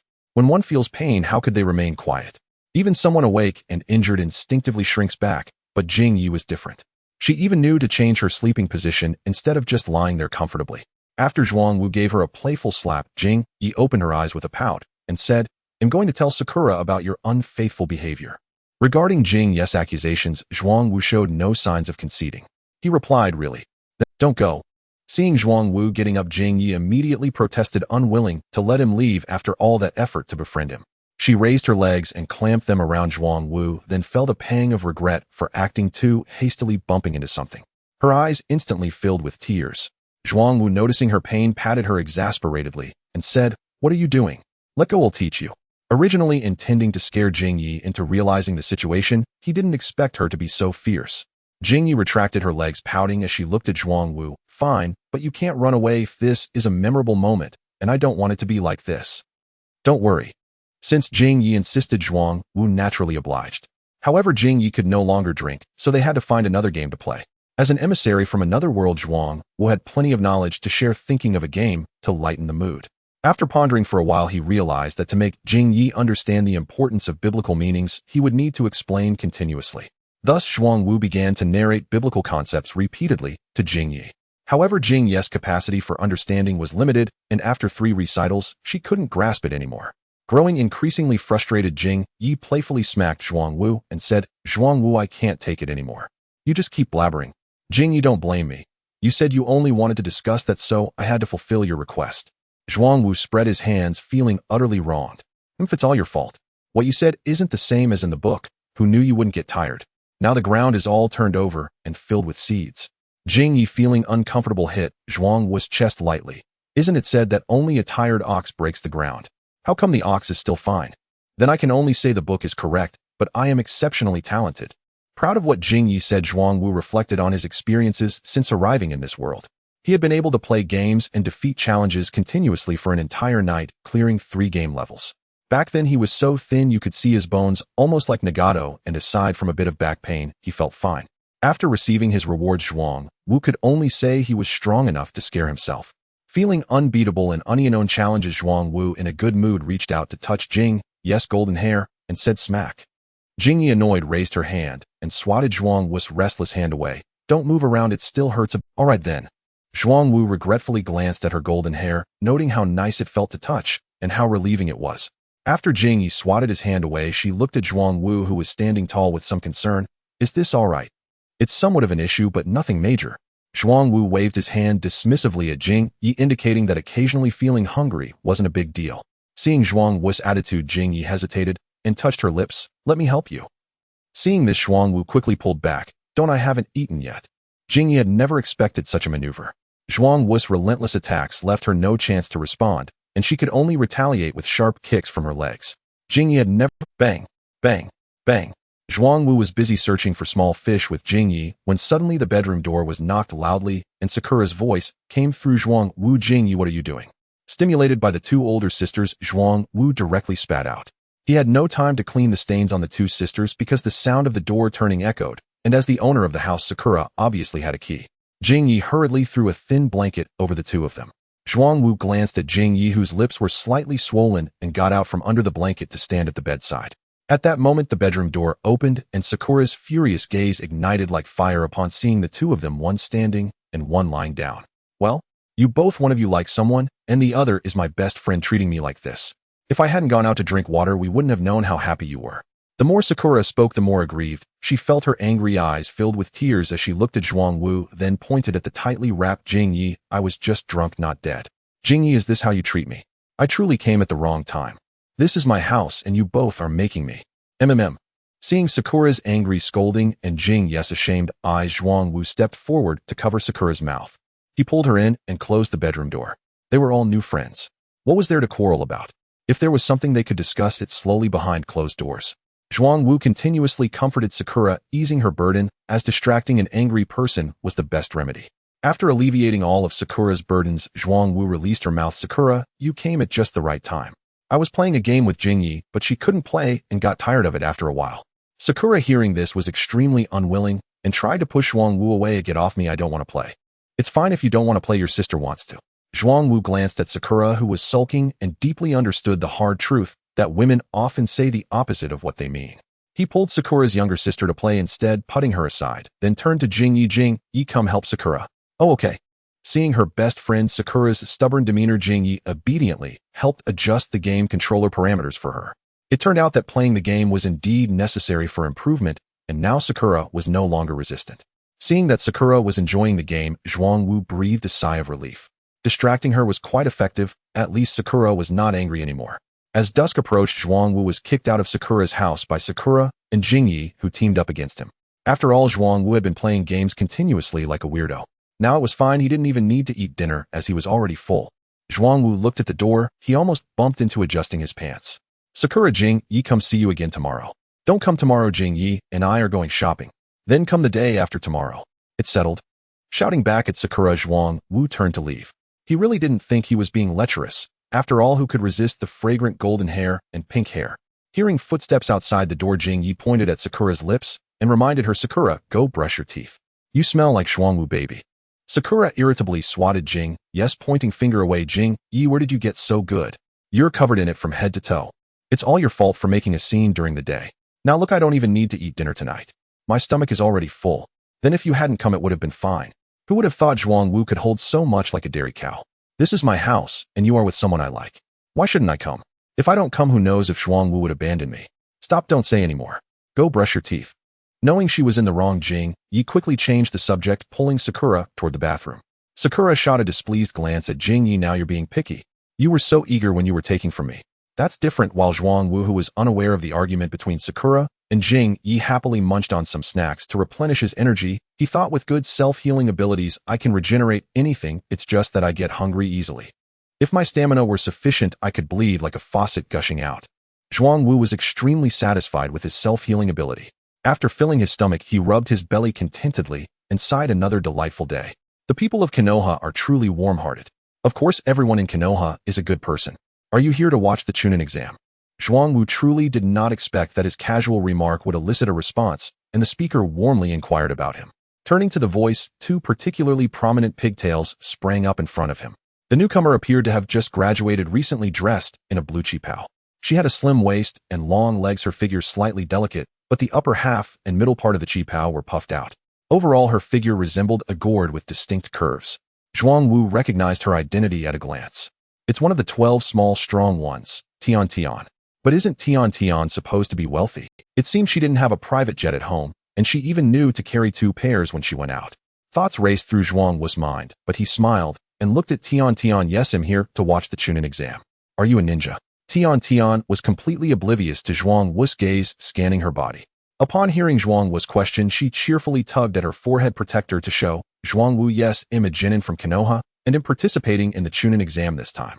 Confirming that because of their height difference, Tian Tian couldn't see his gaze, Zhuang Wu looked at her unabashedly. That's great, good luck. It's nothing, just the Chunin exam. Tian Tian casually waved her hand and focused her gaze on a red braided bracelet on Zhuang Wu's wrist. Is this a Chinese knot? It looks similar to mine. You're the first to wear it in Konoha besides our family. So I came to ask you. Tian Tian raised her wrist to show her own, pointing at Zhuang Wu's wrist. Zhuang Wu glanced at Tian's hand, lifted his own wrist to compare. Yes, mine is a round knot, and yours is a peep knot, so it looks similar. Is that so? I don't know much about it, but it feels fated. My name is Tian. What about you? Zhuang Wu. Oh, aren't you happy? Same. Tian had so many Chinese elements that Zhuang Wu was just thinking about it and accidentally let it slip. Tian fiddled with her hair and didn't dwell on Zhuang Wu's words. Okay, since it's your first time here, let me treat. Do you know how to weave Chinese knots? Can you teach me a bit?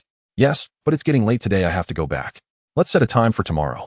Considering that Tsukuyomi might be hungry, Zhuang Wu thought he should return to Tsukuyomi's house earlier and declined Tian's offer.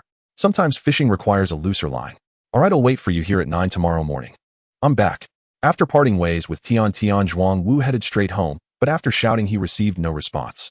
Frowning, he continued to call out, "Is anyone there?" Entering the empty hall, Zhuang Wu frowned and looked around. Strange, where did everyone go at this late hour? Though no one was present, Zhuang Wu didn't believe that Uchiha Ko was in trouble. With the current strength reserves of Konoha, it was impossible for anything to happen without notice. Once Tsunade was activated, the whole of Konoha would see it. There was no ninja who wouldn't be restrained by Uchiha Ko. He truly couldn't understand where Yuhi Kurenai had taken Uchiha Ko. Zhuang Wu chose the most effective method, waiting at home. He turned on the room lights and plopped down on the sofa. With nothing else to do, he began practicing chakra nature transformation: wind, cutting, lightning, paralysis, earth's heaviness, waters, surging, and fire, scorching. Fortunately, the initial training caused no harm, only fire sparks and electric arcs appeared in his hands. Tick-tock. The clock's hands moved from just past 7 when Zhuang Wu got home to 11 o'clock. Suddenly, a sound of the door opening was heard from the entrance. Zhuang Wu retracted the natural elements of chakra he had gathered. Seeing Uchiha Ko, who was essentially unconscious, Zhuang Wu's previous assumptions that Uchiha Ko wouldn't get into trouble instantly vanished. If one got drunk, one might not even know how they were captured. The girl with long brown hair and an oval face was clearly startled by Zhuang Wu's sudden voice. Seeing Zhuang Wu looking towards the entrance from the sofa, she quickly bowed. "Hello, Zhuang Wu-kun. Yuhi Kurenai and Kachin drank too much, and I helped bring them back." Yuhi Kurenai, wearing casual short-sleeved denim, didn't take off her shoes and went straight to the sofa, lying down and inadvertently pushing Zhuang Wu off the sofa. "Yakumo, don't mind him. Quickly pour me a glass of water. I'm dying of thirst." "Okay, Kurenai Zensei." Zhuang Wu watched as the hurried Yakumo ran to pour water and contemplated with a frown. "This body is really lacking. Even running a few steps makes me a bit breathless. But her bloodline limit is indeed impressive. Kurenai Zensei, the water is here." Yakumo carefully began to feed Yuhi Kurenai water, and Zhuang Wu curiously looked at Yakumo, who was lying on the sofa unresponsive. "You're Yakumo, right? Where did you guys drink? How did both Kurenai and Ko get this drunk?" "At the Akimichi family's restaurant. Kurenai Zensei went to comfort me." "Comfort you? What's wrong? Did someone bully you?" Zhuang Wu's continuous questioning made Yakumo pause. Her shoulders drooped, and her head instinctively lowered, a wave of inferiority washing over her. No one bullied me. I'm sick and can't become a ninja." Yakumo's voice was so small it was almost a whisper, yet it was clear in the quiet living room. Zhuang Wu looked at the downcast Yakumo, pretending to be concerned. "Oh, is it serious? Can it be cured?" Honestly, ever since Yuhi Kurenai mentioned Yakumo's name, Zhuang Wu had been fixated on her, controlling the 5 senses and influencing reality with a bloodline limit. What would happen if it underwent systematic enhancement? Zhuang Wu was very much looking forward to it. Once he set his sights on Yakumo, he began to inquire with the system. System, come out. Ding, what does the lecherous host want? "I'm not being lecherous, just speak properly. Is there a way to cure Yakumo's bloodline illness? If you conquer her, it will naturally be fine. Your life level is better than hers, and over time the genes will influence each other. However, her low level won't affect you. You can influence her. So no need for treatment, just do it right." "Yes, lecherous host." "Well, okay then. Back off. Wait until you learn to take on a human form like next door, then I'll be lecherous with you." Ding, lecherous demon host, goodbye. After determining Yakumo's treatment method, Zhuang Wu looked at Yuhi Kurenai, who was unconscious, and suddenly had a bold idea. At that moment, Yakumo's dejected voice rang out. "No. Oh, Yakumo, you don't want to be unable to become a ninja, right?" Zhuang Wu directly made his move. In such a situation, he had to act quickly. This powerful bloodline limit. After tonight, if she were locked away, it would be troublesome just to see her. Yakumo looked up in surprise, hand resting on her hair. "Zhuang Wu-kun, what do you mean?" Zhuang Wu gently rubbed Yakumo's brown hair, which was noticeably drier compared to others. "Yakumo, my meaning is very simple. I can cure your illness. You don't want to be unable to become a ninja. You also don't want to struggle to walk in the future, right?" Yakumo looked at Zhuang Wu's smiling face, feeling it was unbearably piercing, thinking he was mocking her. "You're not even a ninja. How could you possibly cure me?" "Who said I'm not a ninja?" As Zhuang Wu spoke, his eyes transformed into Sharingan, directly locking onto Yakumo's eyes. But, looking at Yakumo's hesitant gaze, Zhuang Wu directly interrupted. Yakumo, do you have any other options? If you leave here today, in a while you'll only be— But, looking at Yakumo's hesitant gaze, Zhuang Wu directly interrupted. Yakumo, do you have any other options? If you leave here today, in a while you'll only be able to lie down, and even moving will require all your strength. How can it be cured? Under the threat of the bloodline illness, Yakumo ultimately compromised, biting her lip and looking at Zhuang Wu with hope. Having achieved his goal, Zhuang Wu smiled at Yakumo. Let's not rush into treatment. First, I need to collect my payment. Payment? Come here. I need to check your body first. Zhuang Wu pulled Yakumo up from her half-squatting position, carefully examining her body, ensuring not to miss an inch, determined to find the source of the bloodline illness. Yakumo, your body seems a bit weak. Just look at how red you've become. The bloodline illness needs to be treated as soon as possible. Zhuang Wu's actions and the object pressing against him made Yakumo instantly understand what Zhuang Wu meant by payment. However, thinking about life without treatment, Yakumo silently accepted Zhuang Wu's actions. Yet looking at Yuhi Kurenai lying on the sofa, Yakumo ultimately couldn't treat it normally and pleaded with Zhuang Wu, don't do it here. Pulling out his fingers that were moist from the examination, Zhuang Wu pointed to his room. Go to my room. First, I'll move Kurenai and go to the room. Okay. Can it really be cured? Although they had been honest with each other and were now just a step away from treatment, Anma Bayun still nervously asked Zhuang Wu while looking at the enormous syringe. After all, once that needle goes in, there would be no turning back. If her condition didn't improve and she ended up with the injection instead, it would be a disaster. Zhuang Wu looked at the apprehensive Anma Bayun and rubbed her belly, which was clearly a burden on her body. Anyone who claimed Haruno Sakura was the wealthiest would have to contend with Anma Bayun, who was even better off. Rest assured, it will definitely cure you. As long as you get a few more doses, I'm a doctor, just trust me. As he spoke, Zhuang Wu positioned Anma Bayun for the injection. To ease her nerves, he chatted with her while wiping the area with iodine.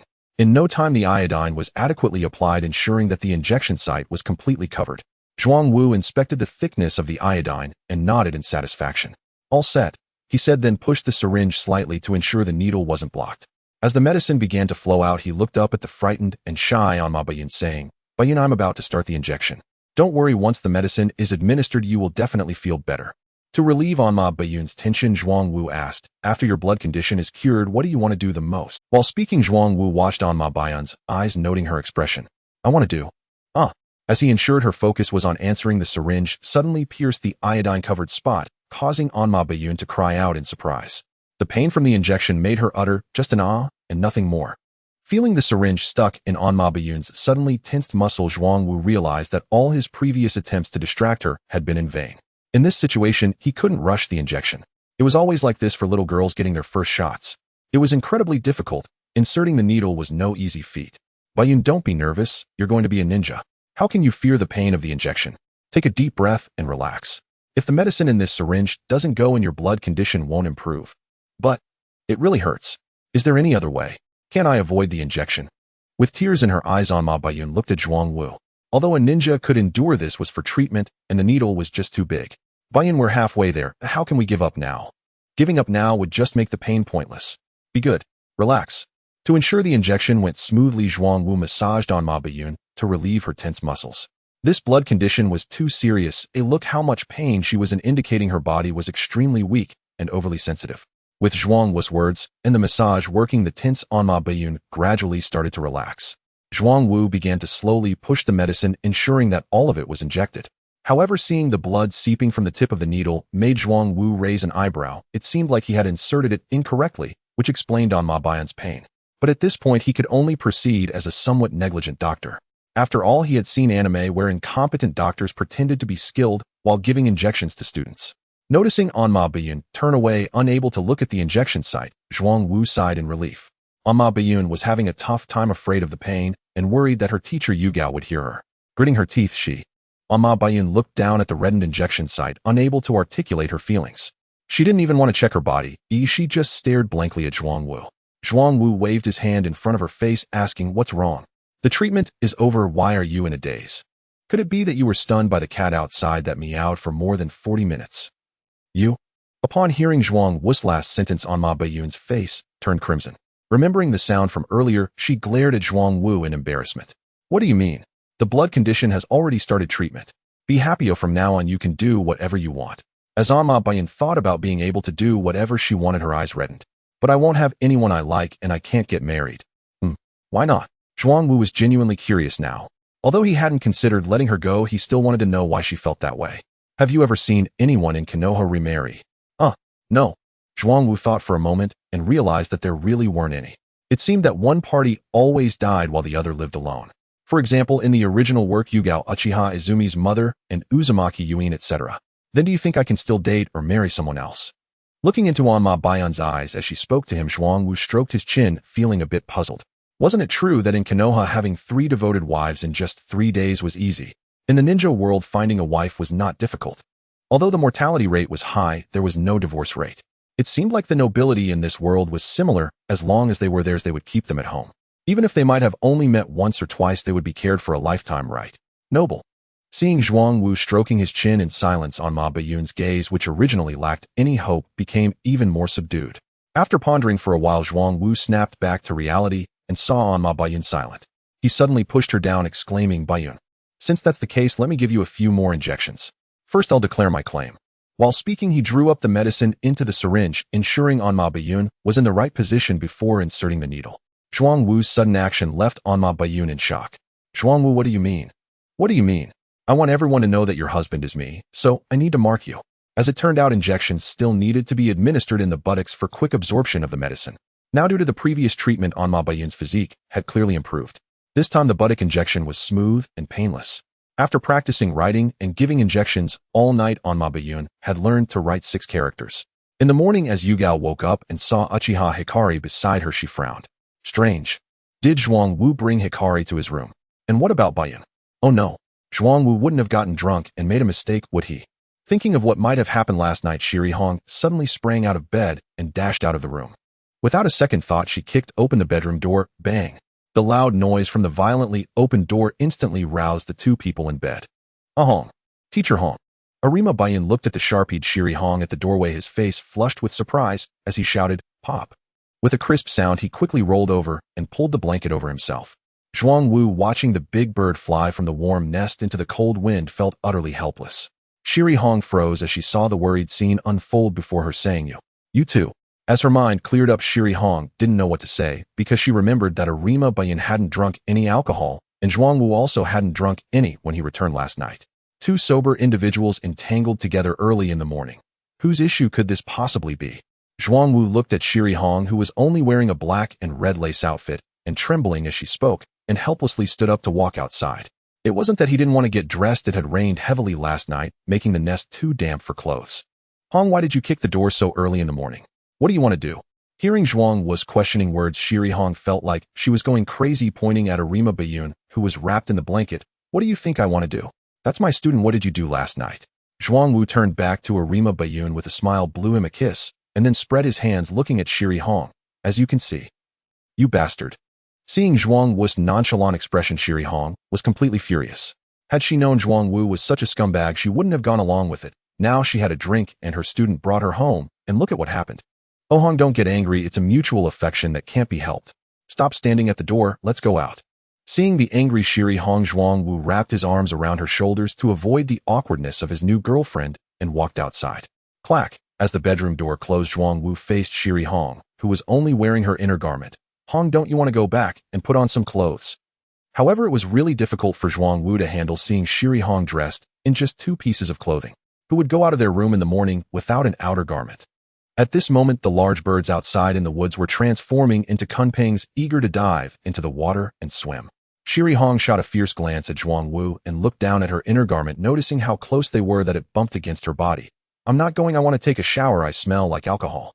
Seeing that Shiri Hong was only looking down at her inner garment and not caring about anything else, Zhuangwu couldn't help but jump closer. Zhuangwu looked at Shiri Hong.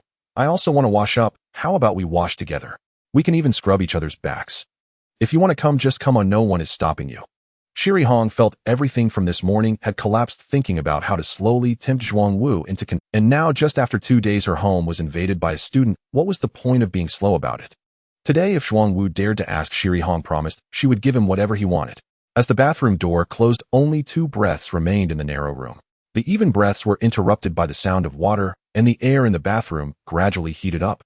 As Zhuang Wu undid Shiri Hong's inner garment to scrub her back, he felt himself growing hotter by the moment. Zhuang Wu seriously suspected that chakra had a certain beauty-enhancing function. The ugly became extreme, and the beautiful bubbled up. It was all quite extreme. Shiri Hong's skin, as white as jade, took on a slight pink hue under the spray of the mist. As a true scoundrel, how could Zhuang Wu remain unmoved? At this moment, he had completely stood up, trembling slightly in reverence. After scrubbing her back, Zhuang Wu sought out more. "Until I go. Hong, your relative has come." Zhuang Wu, who was trying to change hands, suddenly saw the blood dripping from his hand and felt completely lost in the dopamine flowing through her body. Shiri Hong was also shocked, looking down to realize, "Oh no, I drank last night and lost track of time. No wonder I'm so eager today. Hong, are you messing with me?" Looking at Zhuang Wu's aggrieved expression, Shiri Hong was suddenly angry. "It's not like I did it on purpose, wasn't it? Because you made me forget. What should we do then? Today, if you don't give me an explanation, this won't end." Zhuang Wu spread his hands and lightly tapped Shiri Hong with his cup, saying they were supposed to enjoy together, yet neither of them were happy. "I'll handle it." Shiri Hong snorted coldly, giving Zhuang Wu a glare as she tied up her hair. "Bang. Go do what you need to do, don't come back home." After finishing breakfast, Shiri Hong pushed Zhuang Wu out of the house. It was really frustrating early in the morning. During the short time it took to make breakfast, the noise from the bathroom never stopped. After Uchiha Guang got up, he was surprisingly taken along to play by Zhuang Wu. "So the whole house can't do anything but me making breakfast, right? If it weren't for the relatives coming, who would even bother making breakfast?" Looking at the door that was closed again, Zhuang Wu could only go find Tian. Before leaving, he didn't forget to express his concern to Shiri Hong. "Hong, you all stay at home. I don't drink for the next few days, and keep the air conditioning temperature not too low to avoid health issues. Take care of yourself, and get well soon. Get lost." Bang! Shiri Hong kicked the door angrily. Zhuang Wu was quite happy to ask her, but the concern about her health ruined everything. Every day, he just remembered her well-being. It's not like he wasn't giving her anything. Is it that desperate? "I'm leaving, I'll be back tonight." Zhuang Wu felt that women's thoughts were unpredictable. How could showing concern also lead to anger? Confused, he scratched his head and walked towards the place he had agreed to meet Tian yesterday. From a distance, he saw Tian dressed in a broken top, shorts, and cloth shoes, but the curves from yesterday's Cheongsam were completely gone, only some undulations that could be compared to an airport. "Zhuang Wu, over here." Seeing Zhuang Wu coming, Tian excitedly waved and called out. Compared to the usually quiet Tian, her limited edition Yuanshu seemed much bolder. Ignoring the gazes of the Konoha villagers, Zhuang Wu walked slowly towards Tian. Who cares who it is? At first glance, it's obvious they want to live off someone else. Who doesn't know that Tian's family is rich? So what if they are rich? Aren't they still blind to fall for someone several years older? 1 or 2 years older could be their father. Exactly, truly blind. Zhuang Wu admitted that he underestimated the Konoha villagers a bit.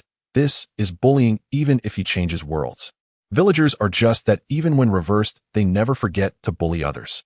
As a mischievous youth, Zhuang Wu did not have the habit of not fighting back when scolded. He lowered his head, closed his eyes, and activated his Sharingan. A wave of illusion swept through, and just moments ago, the verbally bullying Konoha villagers, dissatisfied with the other's words, started comparing. "What do you mean? That's still better than you ugly freak. What do you mean I'm ugly? Are you wearing a green hat? Your wife Tian is looking for me. I'm way more handsome than you. You dare sleep with my wife, I'll kill you." Bang! As the first wave of punches under the influence of the illusion sounded, the entire street immediately erupted into chaos. Zhuang Wu quickly rushed to Tian's side. "Here they come, here they come. Tian, we need to get out of here. This fighting is too dangerous." Grabbing Tian's wrist, Zhuang Wu quickly distanced himself from the street. If the law enforcement comes later and finds out there's an illusion involved, it wouldn't be good. Although most people can't discover the abilities of the kaleidoscope, there's always a chance. "It's fine, Zhuang Wu, I'm a ninja, so I'm not afraid. If you can avoid it, just avoid it. Fighting is not a good thing." That's true. Being pulled along by Zhuang Wu, Tian felt he had a point. Only when they were far away from the street where the villagers were fighting did Zhuang Wu let go of her wrist. "Tian, how long have you been here? Do the villagers all recognize you?" "I've been here for almost an hour. Hehe. After finishing my morning training, I had nothing to do, so I came over." "You're too hardworking." Zhuang Wu's praise made Tian's mood drop instantly, thinking about her 2 teammates in her squad, feeling a bit exhausted. "Hard work is useless. I don't have any talent. Niji has great talent. He learns fast and works hard. Shaoli keeps saying he has no talent, but he's a hard-working genius. Most people like him would have already given up." Seeing Tian looking downcast, Zhuang Wu raised his hand and gently pinched her cheeks. "How could that be? You're so beautiful. Aren't you naturally better than many people?" "No way." Hearing Zhuang Wu's words and feeling his actions, Tian's face flushed red and she subconsciously changed the topic. Let's not talk about this, let's go. I'll introduce my teammates to you at the training ground, and you can teach me how to weave Chinese knots. Sure, let's go. Tianxian's words made Zhuangwu squint his eyes. He would have to face Bai Yin directly later. Fortunately, his chakra could be reverse infused into his body, otherwise the truth of chakra would be revealed. Compared to those in the ninja world who had to plant chakra seeds, Zhuangwu's inherent chakra was incredibly useful. He could take it in or release it as he pleased, unlike ninjas who had to disperse it throughout their bodies, making it exceptionally difficult to use. The chakra seeds served as a medium combining body and soul energy. If Kagaya were to completely emerge, everyone in the ninja world would become nutrients. We've arrived. Zhuangwu, that serious-looking person holding a yellow book, is my teacher's friend, named Hata. The guy looking in the mirror is Niji, while Xiao Li is practicing on the wooden dummy. The one in the green tight suit with a watermelon head is my teacher. Although he's a bit perverted, he's incredibly strong, the best in physical skills in Konoha. Tian pointed at the 4 people in Training Ground 33 and introduced them one by one to Zhuangwu. Whether it was the serious watermelon head guy Mato, or the silly smiling Kakashi watching the yellow book, Zhuangwu could only feel his eyes burning. Really, Konoha ninjas are truly unique. Okay, let's not talk about it. Come with me quickly. Tian could naturally sense Zhuangwu's underlying message, but the facts were undeniable. She could only pull Zhuangwu towards the group, greeting her teacher. Good morning, teacher Guy, Jonin Kakashi Xiaoli Niji. Mato Guy took a glance at Zhuangwu next to Tian and asked Tian, who is he? Teacher Guy, he's my friend. Today he's going to teach me how to braid Chinese knots. Tian happily showed off the Chinese knot on her wrist. This is it. I've had it for a long time and want to change to a new one. Alright, then you can go. But don't neglect your training. Yes, teacher Guy. Mato Guy gave Zhuangwu a heavy glance. Without saying much, he looked like just an ordinary person. Zhuangwu felt extremely uncomfortable looking at the serious Mato Guy. The youthfulness was all gone, and the white teeth were no longer gleaming. He could only complain to Tian, your teacher is so serious. It's fine, he's very easygoing once you spend more time with him. Looking at Kakashi standing next to the stern Mato Guy, Zhuangwu felt that Team 7 was quite tragic. Gloomy-faced Sasuke, silly smiling Kakashi, with his yellow book, and Sakura, just there to make up the numbers. No wonder Sasuke was so close to sending farewell gifts to Konoha. While complaining about the unreliable Kakashi in the monthly read, Zhuangwu gradually taught Tian how to weave Chinese knots. Tian was much faster at knotting than her ninjutsu. In just an hour or two, she had mastered several techniques completely. Looking at the beautiful Chinese knot she had made, Tian excitedly hugged Zhuangwu. Hehe, I got it. Thank you so much, Zhuangwu. Later I'll treat you to something to eat. As Tian hugged him, Zhuangwu felt a tightness in his chest. It was definitely not soft. This sensation made Zhuangwu raise an eyebrow. She must be wearing a chest wrap. From the corner of his eye, he spotted Mato Guy and his students looking over Tian. If you hug me like this, won't the person you like misunderstand? Someone you like. Who is it? Zhuangwu's question left Tian a bit bewildered. How could she not know if she had someone she liked? It's those 2 teammates of yours over there. Tian turned to glance at Xiao Li and Ning Ci, pouting in dissatisfaction. Who would like those 2? One is always wearing tight clothes and only knows how to train, and the other can't part with a mirror, more delicate than a woman. Well, fine, then let's not talk about that. Do you still want to focus on training? No, let's go eat. Their training is so boring. I don't have the talent to train like them all day, or I need to rest for several days after that, or it gets uncomfortable. Hearing Zhuangwu's inquiry, Tian stood up and pulled Zhuangwu outside the training ground. Xiao Li, who was doing one-handed push-ups, looked over at Mike Guy. Teacher Kai, Tian is leaving. Mike Guy turned to glance at Tian and Zhuangwu walking away together. Yeah, I know. Don't worry about Tian. Her talent is limited, and she doesn't improve much with training. She gets injured easily. It's enough for her to train every day. Besides, her family supplies ninja tools in Konoha. Being a ninja is just a hobby for her. You guys are different. You are ninjas all day, every day. Train well to prepare for future missions. Okay, Teacher Kai. Hearing this, Xiao Li picked up the pace with his push-ups, glancing at Kakashi, who was lazily lying around, and rolled over to continue watching. Kai, it's fine to give them some guidance and training, but why make them work so hard? Kakashi, you need to change your mindset quickly. You're losing the will of fire. The will of fire is something that disappeared during the Third Great Ninja War. A ninja only needs to complete their missions. Son. Mike Guy clearly felt helpless towards Kakashi, recalling the loss of family and friends one after another since childhood. He couldn't say anything to him. Kakashi, pull yourself together. Don't let Lord Danzo's expectations down. After finishing his advice to Kakashi, Mike Guy continued to seriously guide Xiao Li and Ning Ci's movements, while Kakashi remained unresponsive, lying flat and reading his novel, completely forgetting about the 3 lower ninjas he was supposed to mentor. Zhuangwu looked at the row of residential buildings they passed and tugged on Tian's sleeve. Tian, where are we going to eat? We're going to my house. The food outside isn't good.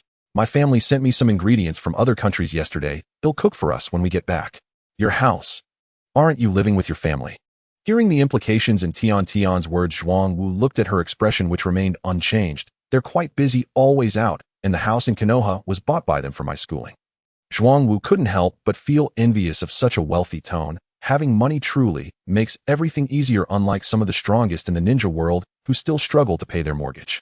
Oh, your family is really wealthy. It's just average. I don't feel like we have a lot of money. Growing up, I felt my family is pretty much the same as others. Tian's words inexplicably made Zhuang Wu feel a sense of familiarity, and the original work surely confirmed this as a subtle form of showing off. Zhuang Wu silently complained as Tian pointed to a small courtyard ahead. Here. We've arrived. This is my home. The courtyard was spacious with a house that looked quite impressive. Zhuang Wu felt the scent of money wafting towards him. The central area was a courtyard, and the buildings they passed seemed merely to serve as a backdrop. Come on, Zhuang Wu, my house is considered small. As we go further in the Inuzuka Nara and Akimichi families, each occupy more space. My little place can't compare to theirs. Tian pointed at the vaguely visible large courtyard at the end of the road, expressing her sentiments. However, Zhuang Wu raised his eyebrows at her remarks, looking at Tian with a hint of grievance. Tian, that's a clan. You're just one person, no wonder you feel the same as others. Compared to their clan, aren't you just like everyone else? Exactly. So ninja clans are impressive. My family isn't like that, only I have ninja talent. At first, my parents and older brother were so happy that they sent me to Konoha to study, but who knew my talent was just average? If it weren't for my parents donating a lot of money, I might only be a chunin leading a team, and I could end up like that Kakashi, completely ignored. Who knows, one day on a mission, I might just disappear. Thank goodness for Teacher Kai, at least I won't face too much danger. Zhuang Wu nodded in agreement, recalling Tian's crazy scenes from the original work where she attacked people with ninja tools. That's pretty good. Ooh, at least your family has money. Otherwise, you'd be cannon fodder.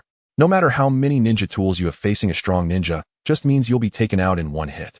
Exactly, Tian nodded in agreement, then looked at Zhuang Wu curiously. How do you know I have a lot of ninja tools? You silly, your family is rich, right? The only thing you can buy is ninja tools. Hehe, that's true.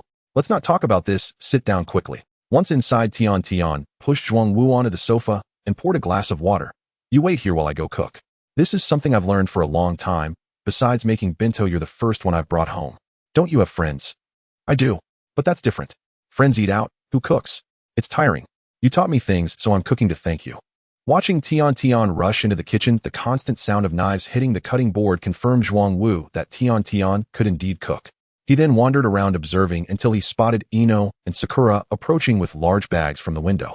He quickly ducked behind the curtains. He needed to handle things with Tian first. If they were seen, it would be troublesome later. They must be going to Ino's house, Zhuang Wu deduced based on the direction the two girls were heading, while Ino, who was being peeped at, was currently distressed. Sakura, how do I explain this when I get back? My parents will definitely notice I have a guy. My dad is an interrogation expert. Ino, you'll have to figure this out. Ooh, I can't help you. Your family didn't arrange a marriage for you, so what are you afraid of? You don't understand, it's all Zhuang Wu's fault. You're the one who got into this mess, and now you're blaming Zhuang Wu. Be careful, if he finds out he might turn you into a cream puff again. I don't care, just blame him. When we get home, you'll help me cover, okay? Try to keep them from probing too deeply. Ino shook Sakura's arm, hoping she would help her. Alright, I'll help you. Zhuang Wu watched the two girls teasing and talking until they disappeared at the end of the path. Soon after, Tian's voice called out, Zhuang Wu, come eat. Coming. Sitting at the dining table and looking at the spread of dishes, Zhuang Wu was momentarily stunned. It was all Chinese food. The Chinese elements designed by Tian were truly authentic. Akamoto is amazing. Tian, you're amazing. This food is fantastic. Hehe, it's just average. Are you planning to continue training after dinner? I'm not going. I'll just practice throwing my shuriken at home. Can you teach me? I want to learn. Well, I can, but it might take some time. Tian hesitated for a moment before agreeing, and Zhuang Wu's lips curled into a smile upon seeing her consent. The goal of their interaction was achieved. Whether he could enjoy a meal afterwards depended on the next course, and he cheerfully served Tian some food. Thank you so much. I've loved learning to throw knives since I was little, but I've never known the technique. At first it's like this when there's no one to teach you.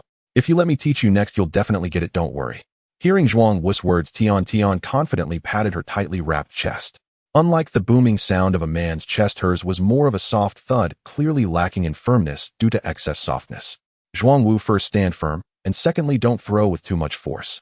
The power should start from your shoulder, transmitting little by little to your wrist, and use inertia to whip it out. Once they finished their meal, Tian finished washing the dishes and pulled Zhuangwu to the training ground in the yard to teach him how to launch shuriken. Listening to Tian's instructions, Zhuangwu scratched his head in confusion. Then why do I see others just throwing casually? Others have practiced since childhood and know how to exert force. You should start with the basics, learning how to use finesse. Once you master that, you can advance. Got it, Tian. Let's get started. Tian, am I doing it right?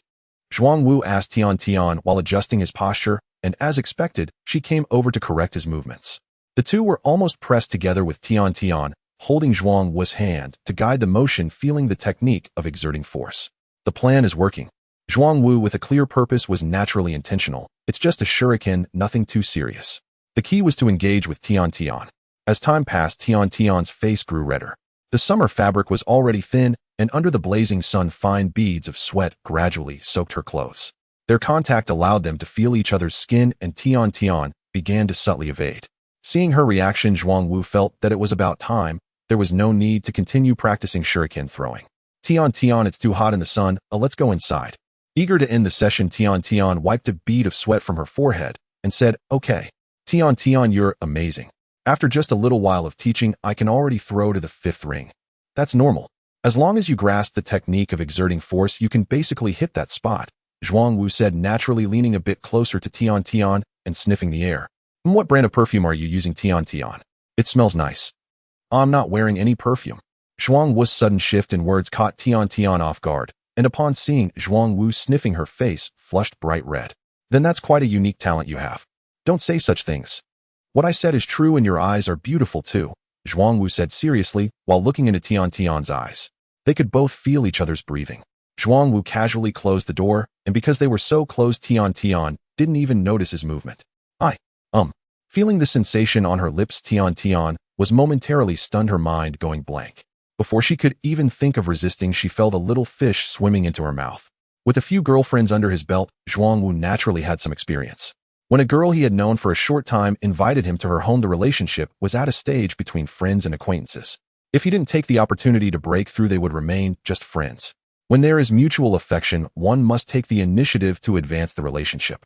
However, without superpowers, it's advised to take it step by step, starting with holding hands and hugging, otherwise things could escalate. Okay. Seeing the host say so, Zhuangwu picked up the flask and headed towards the room. Tian noticed that Zhuangwu was going to drink from the flask and quickly blocked him. The flask just dried in the sun and is a bit dirty. Let's wash it first. No need, hasn't the sun dried it into vapor? I like the original flavor, it's pure. You? Tian watched as Zhuangwu eagerly drank from the new flask, expressing her confusion, but she was greatly shaken. Gulp, gulp, gulp. The facts before her proved that the new flask was indeed very useful, with excellent water storage capability. After drinking for a while, the water level was still quite high. No wonder it was a premium ninja tool from Tian's family. Tian, your flask and meteor hammer are both quite impressive. The flask holds a lot of water, and the meteor hammer swings smoothly. Do you have any other ninja tools? Yes, there are kunai and explosive tags, but I see you already have a sword, so I can get you a sword sheath. A sword sheath sounds good. My sword has never had one, so let me try it. The sword sheath seems a bit small. It's okay, it's new, and it will loosen up after a few uses. Come look. It really fits. While speaking, Zhuangwu inserted the sword into the sheath under Tian's watchful gaze. Though it was a bit of a struggle, it went in. However, when he pulled it out again, it came out with red and white paint on it. Tian, your sword sheath is too new. It looks like it has never been used. It has definitely never been used. If it wasn't for your sword sheath, it would still be sitting there.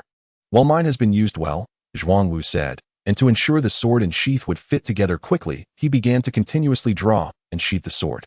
The sheath did not disappoint, achieving a perfect fit with the sword under the witness of millions. After Zhuangwu's practice, both became exceptionally smooth. It was ultimately a new toy. Zhuangwu spent the afternoon at Tian's house playing with the meteor hammer and sword sheath. Tian, why don't you rest at home tomorrow? I'll come to see you, or I need to go stay at the Sunset Red's place now. Okay, I'll listen to you. After changing rooms, Tian lay on the bed without moving. After responding to Zhuangwu, she wrapped herself in the blanket and continued to sleep. Once Zhuangwu left, Tian felt something was off and suddenly sat up in bed, questioning herself. Something's not right. I invited him to dinner, so how did I end up being eaten instead? I only had a bit of affection for him. It hasn't reached the point of liking. He's also quite a bit older than me. Tongzi, are you withholding my rewards? I've already conquered Jingye Yakumo and Tiantian, yet you haven't distributed the rewards.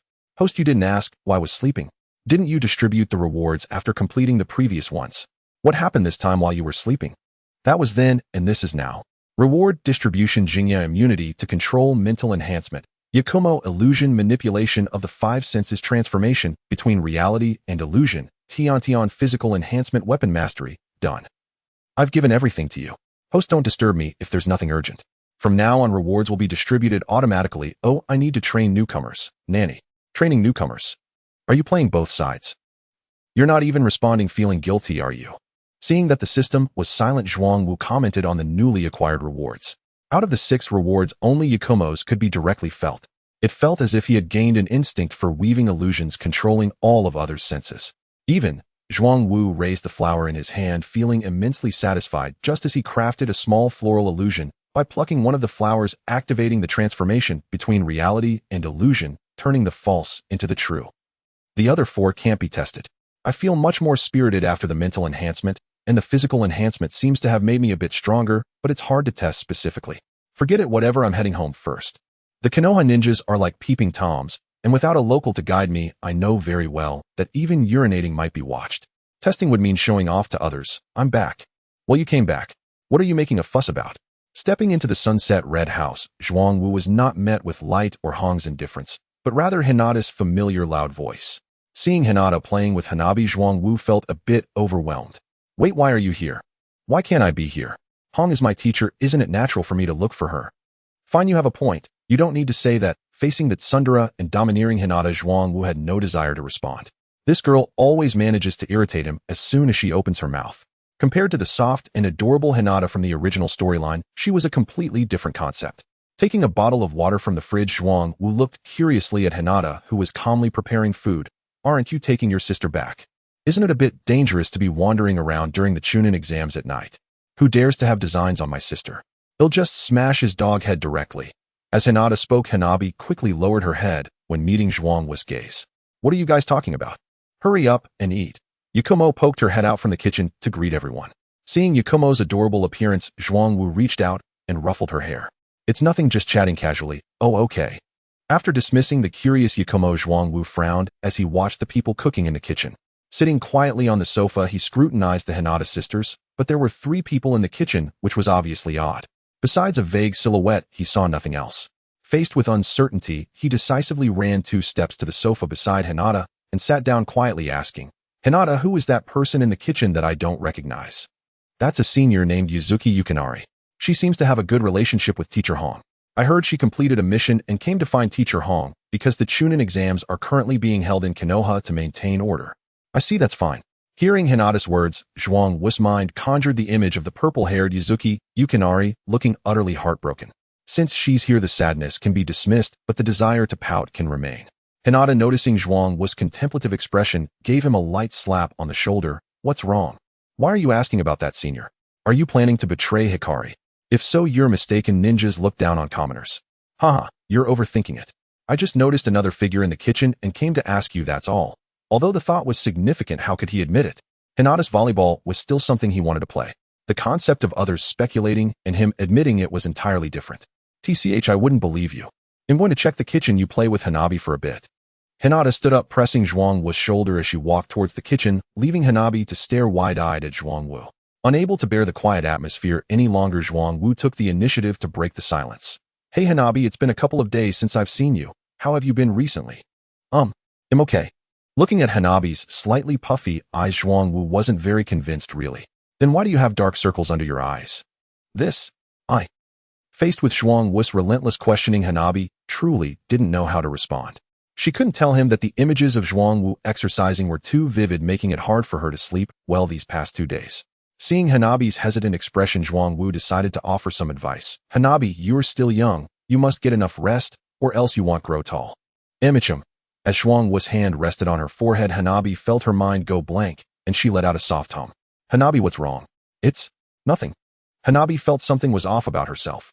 When Zhuangwu touched his own forehead, he felt a warm and comfortable sensation. The fatigue from the past few days without rest had been significantly restored. Zhuangwu felt that something was not right with Hanabi. Her face was flushed as if she had a fever, really. Really nothing. As she spoke, Hanabi leaned a bit closer to Zhuangwu, almost pressing her entire body against him, and directly asked Zhuangwu, while holding a small scroll, Zhuangwu-kun, this is the parabolic trajectory I calculated for throwing shuriken. Do you think I calculated it correctly? This question is quite effective. Zhuangwu didn't think much of Hanabi's behavior of getting closer. He assumed it was just for convenience. However, when he glanced at the formulas and conditions like the weight of the shuriken, he was utterly stumped. I'm not a ninja, I don't know how to calculate this. Oh, then never mind, look at this. This one is simple. Hanabi leaned closer to Zhuangwu, pointing at a history question. Who was the founder of Konoha? What's his name? I know this one, but Senju Hashirama. Zhuangwu answered confidently. The large head of Senju Hashirama on the Hokage monument was particularly prominent in his memory despite being in a limited world. The fundamentals haven't changed, what differs is the character's personality. Why has she fallen asleep? After answering, wanting Hanabi to continue asking history questions, Zhuangwu looked down and found Hanabi sleeping on his lap. Although confused seeing her dark circles, Zhuangwu had no intention of waking her. Dinner's ready. Hanabi has fallen asleep. Hinata came out of the kitchen and immediately saw her younger sister asleep on Zhuangwu's lap, but the longer she looked, the more dangerous her expression became. She really wanted to know what her sister was holding. She stepped forward and locked Zhuangwu's throat. You bastard, what are you hiding? What am I hiding? Are you pretending? Hanabi is holding it while sleeping. Do you believe I won't blow your head off? Hinata's loud voice woke Hanabi, who opened her eyes in confusion, looking at Zhuangwu's head buried in her sister's chest. Sis, what are you doing? Seeing the small scroll in her sister's hand, Hinata realized she had made a blunder and quickly called out before turning and rushing towards the dining table. It's nothing. Call you all over to eat. Hello Zhuangwu, my name is Mao Yuxiyan. Nice to meet you, Xiyan. Mao Yuxiyan, who had just sat down at the dining table with a smile, greeted Zhuangwu and was interrupted by Shi Rihong, who said, All right, let's eat. Today can be a good rest after your task ends.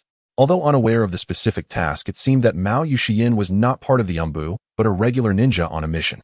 From the interaction between Shi Rihong and Mao Yuxiyan, Zhuangwu could roughly determine this. After all, Umbu members must not expose their identities, let alone chat openly about missions. The case of Uchiha Itachi cannot be considered a true double agent. He was more like an executioner, never truly hidden, always under countless gazes. Hearing Shi Rihong's words, Mao Yuxiyan nodded in agreement. Yes, this Chunin exam is quite good. I can finally have a proper rest.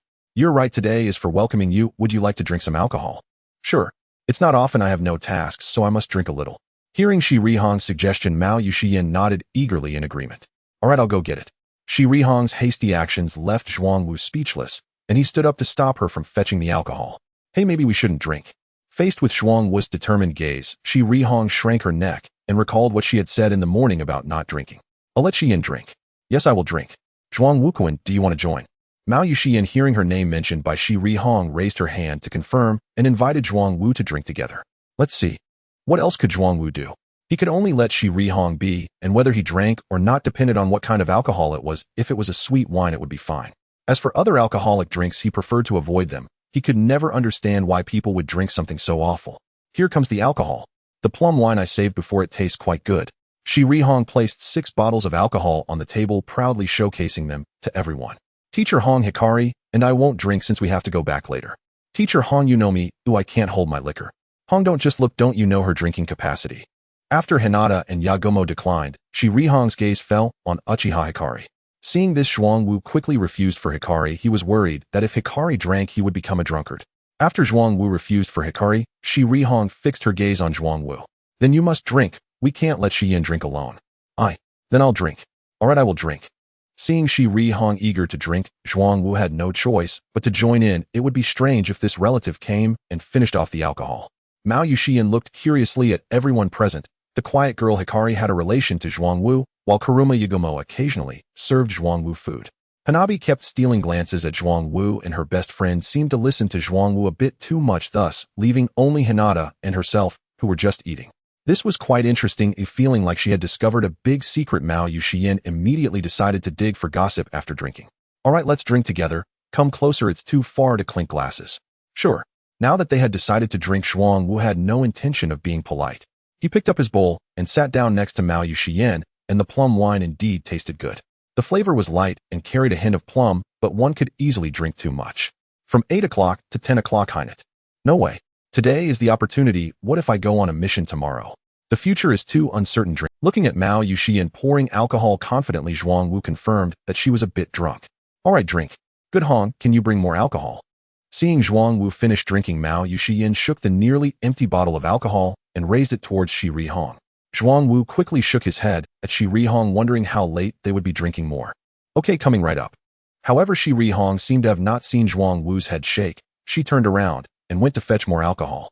Since things can't be stopped, let's take it step by step. Zhuang Wu thought it was no use to worry about it anymore, turning to Yagumo and Hikari. Hikari, Yagumo, you two go to sleep. All right. Already sleepy, Kuruma Yagumo walked back to the room with Hikari. The alcohol is here, you all drink slowly, I'm going to sleep. Shi Rihong put down the alcohol and turned to leave, completely disregarding her best friend. All right, Hong, you go. Mao Yuxian waved to Shi Rihong, picked up a bottle of alcohol and stuffed it into Zhuang Wu's hand. Come on, Zhuang Wu, let's drink from the bottle. It turns out that drinking heavily leads to getting drunk faster. After drinking from 3 bottles, Mao Yuxian started to slouch, mechanically raising her hand to clink glasses. Let's drink. What are you drinking for? Zhuang Wu shifted the alcohol slightly, looking at his own body. My physique enhancement is quite impressive. Drinking this alcohol now feels like water with no strength except for a hint of sweetness. Gazing at the messy bottles on the floor, Zhuang Wu had no intention of cleaning up. After all, the clock showed it was already past 1 in the morning. Everything could be dealt with tomorrow. He turned his attention to the drunken Mao Yuxian, stroking his chin. I reflect upon myself thrice daily. I am not a good person. I am extremely lecherous. I eat whatever I fancy. Yes, that's right, my ninja way is to eat. Having realized this, Zhuang Wu picked up Mao Yuxian and headed toward the room. The purple-haired girl looked at the situation in confusion. Zhuang Wu, keep drinking. Drink, drink, don't be a fish. Seeing that he had placed her on the bed, but she still raised her hand wanting to drink, Zhuang Wu responded, while helping Mao Yuxian break free from the control of the evil fabric. How could a good girl like her be wrapped in that blue evil fabric? After fully lifting the control of the evil fabric, Mao Yuxian's true appearance was revealed. With an upright posture and exceptionally prominent features. Her purple curls were neatly styled. It was clear she was a clean girl. Looking at the half-closed eyes of Mao Yuxian, Zhuang Wu pinched her prominent features gently. Xian, are you still awake? What are you doing? I want to drink. Stop drinking, but it's already 1 o'clock. You should sleep. It's still early. Why sleep? Let's get up and have fun. Drink quickly. All right, drink quickly. Since it's all about drinking, as long as the intention is there, Zhuang Wu's greatest strength is not sweating the details. He started with 1 base and tried to taste the difference between the alcohol Mao Yuxian was drinking and his own. Upon taking the first sip, Zhuang Wu confirmed that Mao Yuxian was indeed eager to drink, constantly seizing Zhuang Wu's drinks, which made it impossible for him to taste her alcohol. With no option but to raid from other places, he quietly searched in the places where Mao Yuxian usually hid her drinks, not missing either the high granary or the dark corners below. After all, if one doesn't search, they will never find alcohol. In no time, Mao Yuxian's skin started to turn red as she twisted her body. Ugh, so itchy. Itch? It must be stopped. Since it's been said, I must act quickly. There's no reason to hesitate. Finding the right spot, I began to carve a path. The feeling of the narrow road is so intense, it took a considerable effort for me to clear it completely, and then I beheld the expansive scenery ahead. Indeed, one must be cautious on a path that no one has traversed before. It's not even dawn yet, and there's too much dew in the grass along the way. I didn't expect this path to have so many streams compared to others. Having walked this new path in Konoha for quite some time, surprises are always to be found. To fully carve out this path, I had to run back and forth, striving to take ownership of it before dawn. My companion Mitsuki Saigen lacked the stamina I had. Before long, she was out of breath and needed my assistance. The drunken Mitsuki Saigen looked at me with a dazed expression. How much longer? I feel so tired, and my waist aches, my legs hurt, and my thighs feel swollen. There's no choice but to hold on a bit longer. If we go back and forth 5 or 6 more times from here, we can rest. Although Mitsuki Saigen was somewhat aware now, she didn't refuse to continue with me. However, it wasn't completely certain yet, so I naturally couldn't easily give up marking my territory. Suddenly, Mitsuki Saigen straightened her back, looking at me with a tense and confused expression. The river upstream feels like it's about to burst. Then let it burst. As Mitsuki Saigen spoke, I felt the tremors along the narrow path. It became noticeably more difficult to walk. To avoid being hurt by the flood, I quickly started to run, aiming to escape before it burst. As we accelerated, Mitsuki Saigen's expression completely collapsed as she looked up. Splash, whoosh. It burst. Mitsuki Saigen stared in disbelief at the surging flood pouring out from the riverbed. Because I was a moment too slow, I ultimately didn't manage to escape. The immense flow of water burst forth from the riverbank, engulfing me in an instant. I was momentarily stunned, truly not expecting there to be so much water in the riverbank, nor its overwhelming force. Looking around, everything was drenched, everywhere was wet. This. Saigen, you didn't mention there would be so much water upstream. It was my first time here, how would I know? It's fine, we're already soaked, so let's just continue. Saying that, I pulled Mitsuki Saigen along to keep carving the path. Since it was already like this, we might as well finish what we started before bathing. Upon seeing me start to run again, Mitsuki Saigen's pupils instantly constricted. Don't. Oh. Before Mitsuki Saigen could finish her words, she let out a scream. Not understanding why, I instantly felt something was off as water gushed out from above the riverbank again. Now Mitsuki Saigen didn't even need to remind me of the reason, or it was obvious that the upstream riverbank hadn't been repaired yet, which was why I had to run a few steps away. This riverbank is way too sensitive. Saigen, let's just call it a day. We'll come back next time. After 2 consecutive bursts from the river, Mitsuki Saigen was somewhat reluctant to continue. The walls of the houses in the distance were already submerged, the volume of water was too large. Moreover, Mitsuki Saigen felt that she couldn't continue anymore. Regarding her words, I completely disagreed. Saigen has come all this way, it don't say such negative things. We must see things through to the end. But the river water is really too much. So what if it's a lot? It doesn't affect anything but entirely because you drank too much that it led to this. Thinking of how much Mitsuki Saigen had drunk, I never expected the alcohol to have such a strong effect. It can only be said that a ninja's physique is truly different, that alcohol packs quite a punch. To quickly mark my territory, I refused Mitsuki Saigen's suggestion. As time passed, the water from the riverbank had mostly drained away, leaving only the occasional small spurts, while Mitsuki Saigen lay there, with a dazed expression resembling a lazy cat. Her body occasionally tensed up. Ugh, I supported Mitsuki Saigen as she shivered one last time, experiencing the power of the water dragon's roar for the first time. This was completely different from other water-based ninjutsu. The force was immense. Saigen, let me take you to bathe. Mitsuki Saigen lazily agreed to my suggestion, clearly not wanting to lie here any longer. Finally, taking one last look at the bedroom that was nearly flooded, I decisively picked Mitsuki Saigen up in a princess carry and moved her to a different location. After casually finishing the bath and realizing it was already past 5, I lost the thought of looking for a room and directly settled on the sofa with Mitsuki Saigen. Hey, wake up, wake up. Who? Why so early? I felt like I had just fallen asleep when someone called me awake, and all my morning grumpiness surfaced. It was already annoying enough to wake up in the morning and see the person I like and my best friend lying there all clean. I didn't expect the person calling me for breakfast to have such a bad temper. Sarayu was immediately displeased. It's early, open your eyes and take a look. It's already 9, hurry up, it's still early. Sarayu shouted at a high volume, and I immediately woke up. I forgot I slept on the sofa. The now awake Mitsuki Saigen shyly covered her body with a thin blanket, embarrassed and not daring to look up to meet Sarayu's gaze. Don't call me, but just looking at you two makes me angry. Seeing the two of us, Sarayu rolled her eyes and turned to leave. I turned to kiss Mitsuki Saigen on the cheek. Saigen, you should go to your room and get dressed. Okay. Although I had been confused and taken up the mountains and rivers after drinking, now that it had come to this, it was better to eat first. Mitsuki Saigen rubbed her stomach, feeling hungry from the exertion, and looked forward to the breakfast Sarayu had prepared. Seeing Mitsuki Saigen return to her room, I walked over to Sarayu. Why do you look unhappy? Don't touch me. Ooh, I want to eat breakfast. It's not just about wanting to hold you, but I have no intention of letting go. I need to criticize you. Why did you bring so much alcohol last night, causing Saigen to fall victim to my poison? How will you apologize for this? What's that got to do with your lecherous nature? I've drunk so much and I didn't end up like you. I'm still single. That's not right. How can you say you're single? Come here, sweetie, give me a kiss. After I said that, I pecked Sarayu's cheek. Caught off guard by the sudden attack, Sarayu pushed me away with a look of exasperation. Big pervert. After saying I wanted to kiss her, Sarayu didn't dodge, indicating she wasn't angry anymore. Otherwise, it would be as difficult to control as a pig during the new year, let alone kissing. I wouldn't even be able to touch her. Feeling my hand wandering over her body, Sarayu grabbed my hand and flung it away. Don't move your hand, be honest, and wait a few days before touching me. It's just that you're too beautiful. I couldn't help myself.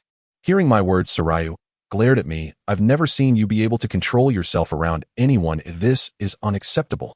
If they're not good looking, you can absolutely control yourself. Zhuangwu paused his actions as he finished speaking, casting a sidelong glance at Zhuangwu. Well, thank you for not finding me ugly sisters. What do you mean by that, Hong? If you think the girls I found are not good enough, then help me find some.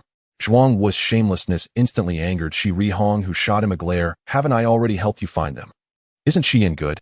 The sheets and walls are all wet. If it were an upside-down situation, would I have to help you wipe the ceiling so early in the morning? You've already cleaned it up. What else could I do? With that smell in the morning, could I not clean up?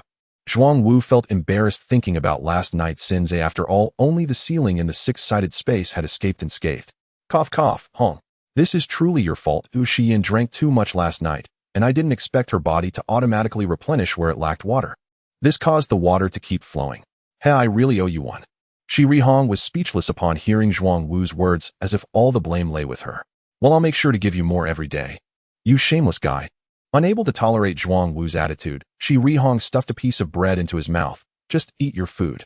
Xian, who came out dressed, naturally sat beside them and snatched Shi Rihong's breakfast, while Shi Rihong clearly did not relent to her best friend. We are talking about you, purple-haired water princess. The moment those words were spoken, Mao Yuxian shot an angry look at Shi Rihong. You lewd white bun have the right to speak to me. Seeing the two girls bickering, Zhuang Wu frowned directly. Bang. What are you two arguing about so early? Eat your breakfast properly. Xian, thank Hong she cleaned up this morning. Zhuang Wu slammed his palm on the dining table, startling the two girls. With no thought of continuing the argument, Xian obediently thanked Shi Rihong. Thank you, Hong. All right, let's have breakfast. By the way, Hong, where are you? Yun and Guang. Just girls who mess around and bully others. Upon hearing Zhuang Wu's explanation, Shi Rihong directly shook her head in denial. That's not it. They went to the Hyuga clan's territory. Since they weren't off bullying people, Zhuang Wu is it to follow her as little troublemakers in Konoha? Little troublemakers. Just girls who mess around and bully others. Upon hearing Zhuang Wu's explanation, Shi Rihong directly shook her head in denial. That's not it. They went to the Hyuga clan's territory. Since they weren't off bullying people, Zhuang Wu was too lazy to care and looked at the two girls eating breakfast. All right, then what are you two doing today? I'll be at home. After Shi Rihong spoke about herself, she looked at Mao Yuxian with a peculiar gaze. Xian, you'll be at home too, right? Can you still run around today? Others can't, but she can. The river has too much water and hasn't really harmed the riverbed. Upon hearing Zhuang Wu's words, Mao Yuxian's face turned bright red as she raised her hand to slap Zhuang Wu's arm. What are you talking about? Shi Rihong was surprised by what she heard, but then thought about the water situation this morning and found it reasonable. Can it really be like that? Mao Yuxian cut off Shi Rihong's fantasy directly. Don't think about it. That white bun of yours will definitely lie down all day, bearing more pressure than others. Eat your food, stop chatting. Seeing the two girls getting into another conversation, Zhuang Wu quickly interrupted. Why do these girls chat so lewdly? After finishing seeing the two of them starting to clean up, Zhuang Wu got dressed and went out. Hong Xian, I'm heading out. Zhuang Wu looked at the two paths before him, pondering for a moment before walking to the right. First, I'll go see Tian, and in the afternoon, I'll visit Sakura's house to see if they've come back. Looking at the Konoha troublemakers on the street, Zhuang Wu curled his lips in disdain as he saw those people bullying Myanmar. However, they all kept their distance, afraid Myanmar would strike. Given Myanmar's behavior 3 days ago, the chances of her acting up were 100%. Zhuang Wu glanced at Myanmar, who didn't intend to engage and was about to turn away. But matters are unpredictable. Myanmar saw Zhuang Wu and rushed over. Hey, you with the black hair and mosquito bites, stop right there. What do you want? Zhuang Wu frowned, looking at Myanmar with impatience. Don't ask how he knew Myanmar was talking about him. It was because he was the only one on the street with a neck covered in red marks. Mao Yuxian had obviously gotten carried away and had more than just her neck suffering. Her chest and back were not in good condition either. Myanmar rushed to Zhuang Wu, looking up with piercing eyes. What did you do to Sakura 3 days ago? Our team has been unable to contact her, and she can't even register for the Chunin exam. Myanmar's inquiry made Zhuang Wu's head buzz. So they didn't care about the Chunin exam at all. The first day she was swollen and had to stay at home. The second day she was happy and Ino came over to train, and in the afternoon the three of them had fun. Yesterday Sakura went to Ino's house, so if they had looked for her during the first 2 days they would have found her at home. Clearly they were unable to contact her yesterday, and Kakashi was not managing the situation. It was just him and Sasuke looking for her. Isn't it clear? Shouldn't you let your team teacher contact her, or ask Sakura's friends? Why are you asking me? Sakura disappeared after having dinner with you. You must tell me today. Seeing Myanmar, who was stubborn despite her dark heart, Zhuang Wu lifted his leg to walk around her and continue on. Obviously Myanmar was bullied and had no friends. Not even the Konoha troublemakers would tell her anything, which was why she had to stop him on the road. Get out of the way, I don't have time to deal with you. 8 gates of teeth. Seeing Zhuang Wu ignore her, Myanmar felt looked down upon and believed he was unwilling to tell her about Sakura. Her negative emotions ignited instantly, and she jumped up to kick Zhuang Wu in the waist. Seeing how fierce Myanmar was attempting to kick his kidney, Zhuang Wu's eyes narrowed, deciding to let her know the consequences. He immediately used an illusion technique to manipulate the environment, preparing to deceive her away from the Konoha street, planning to return the favor with a ruthless kick. Stop! Just as the harsh voice sounded, several golden chains rushed in and suspended Myanmar in midair. Myanmar, how could you attack a civilian? What caught the eye was a red-haired woman with chains forming behind her, rushing over anxiously. As she jumped, she had a certain charm, unmistakably Kushina. I'm sorry. I apologize on behalf of my child. As she bowed in apology, Zhuang Wu felt as if he had been stabbed in the eyes by holy light. Unfortunately, she was already someone else's wife. Oh, it was wrong to disrupt someone else's family. He even spoke from behind. Kushina, don't turn around. I am Minato Namikaze. That opportunity was lost. Sometimes he truly hated that he wasn't a cunning thief. It's all right, he didn't hurt me. You should take care of your child. This is a lie. Once Konoha collapses, I will definitely get Myanmar castrated for attacking my precious kidneys. This is unforgivable. After saying this to Kushina, Zhuang Wu turned and left. Tian was still waiting for him to feed her, and he couldn't waste time here. Seeing Zhuang Wu about to leave, Kushina became anxious. Just now the villagers had reported to the guards. If the security team came to ask later, Zhuang Wu wouldn't forgive her, and Myanmar might end up spending a few days in there. For Myanmar's sake, Kushina hurriedly grabbed the back of Zhuang Wu's clothes and pleaded, wait a moment, can I ask you for a favor? Speak quickly, I'm in a hurry. Zhuang Wu pulled back the hem of his clothing that had been grabbed and said, it's just. Zhou Xianai looked at the onlookers from the Hidden Leaf village, unable to bring herself to utter the words for Zhuang Wu to provide false testimony.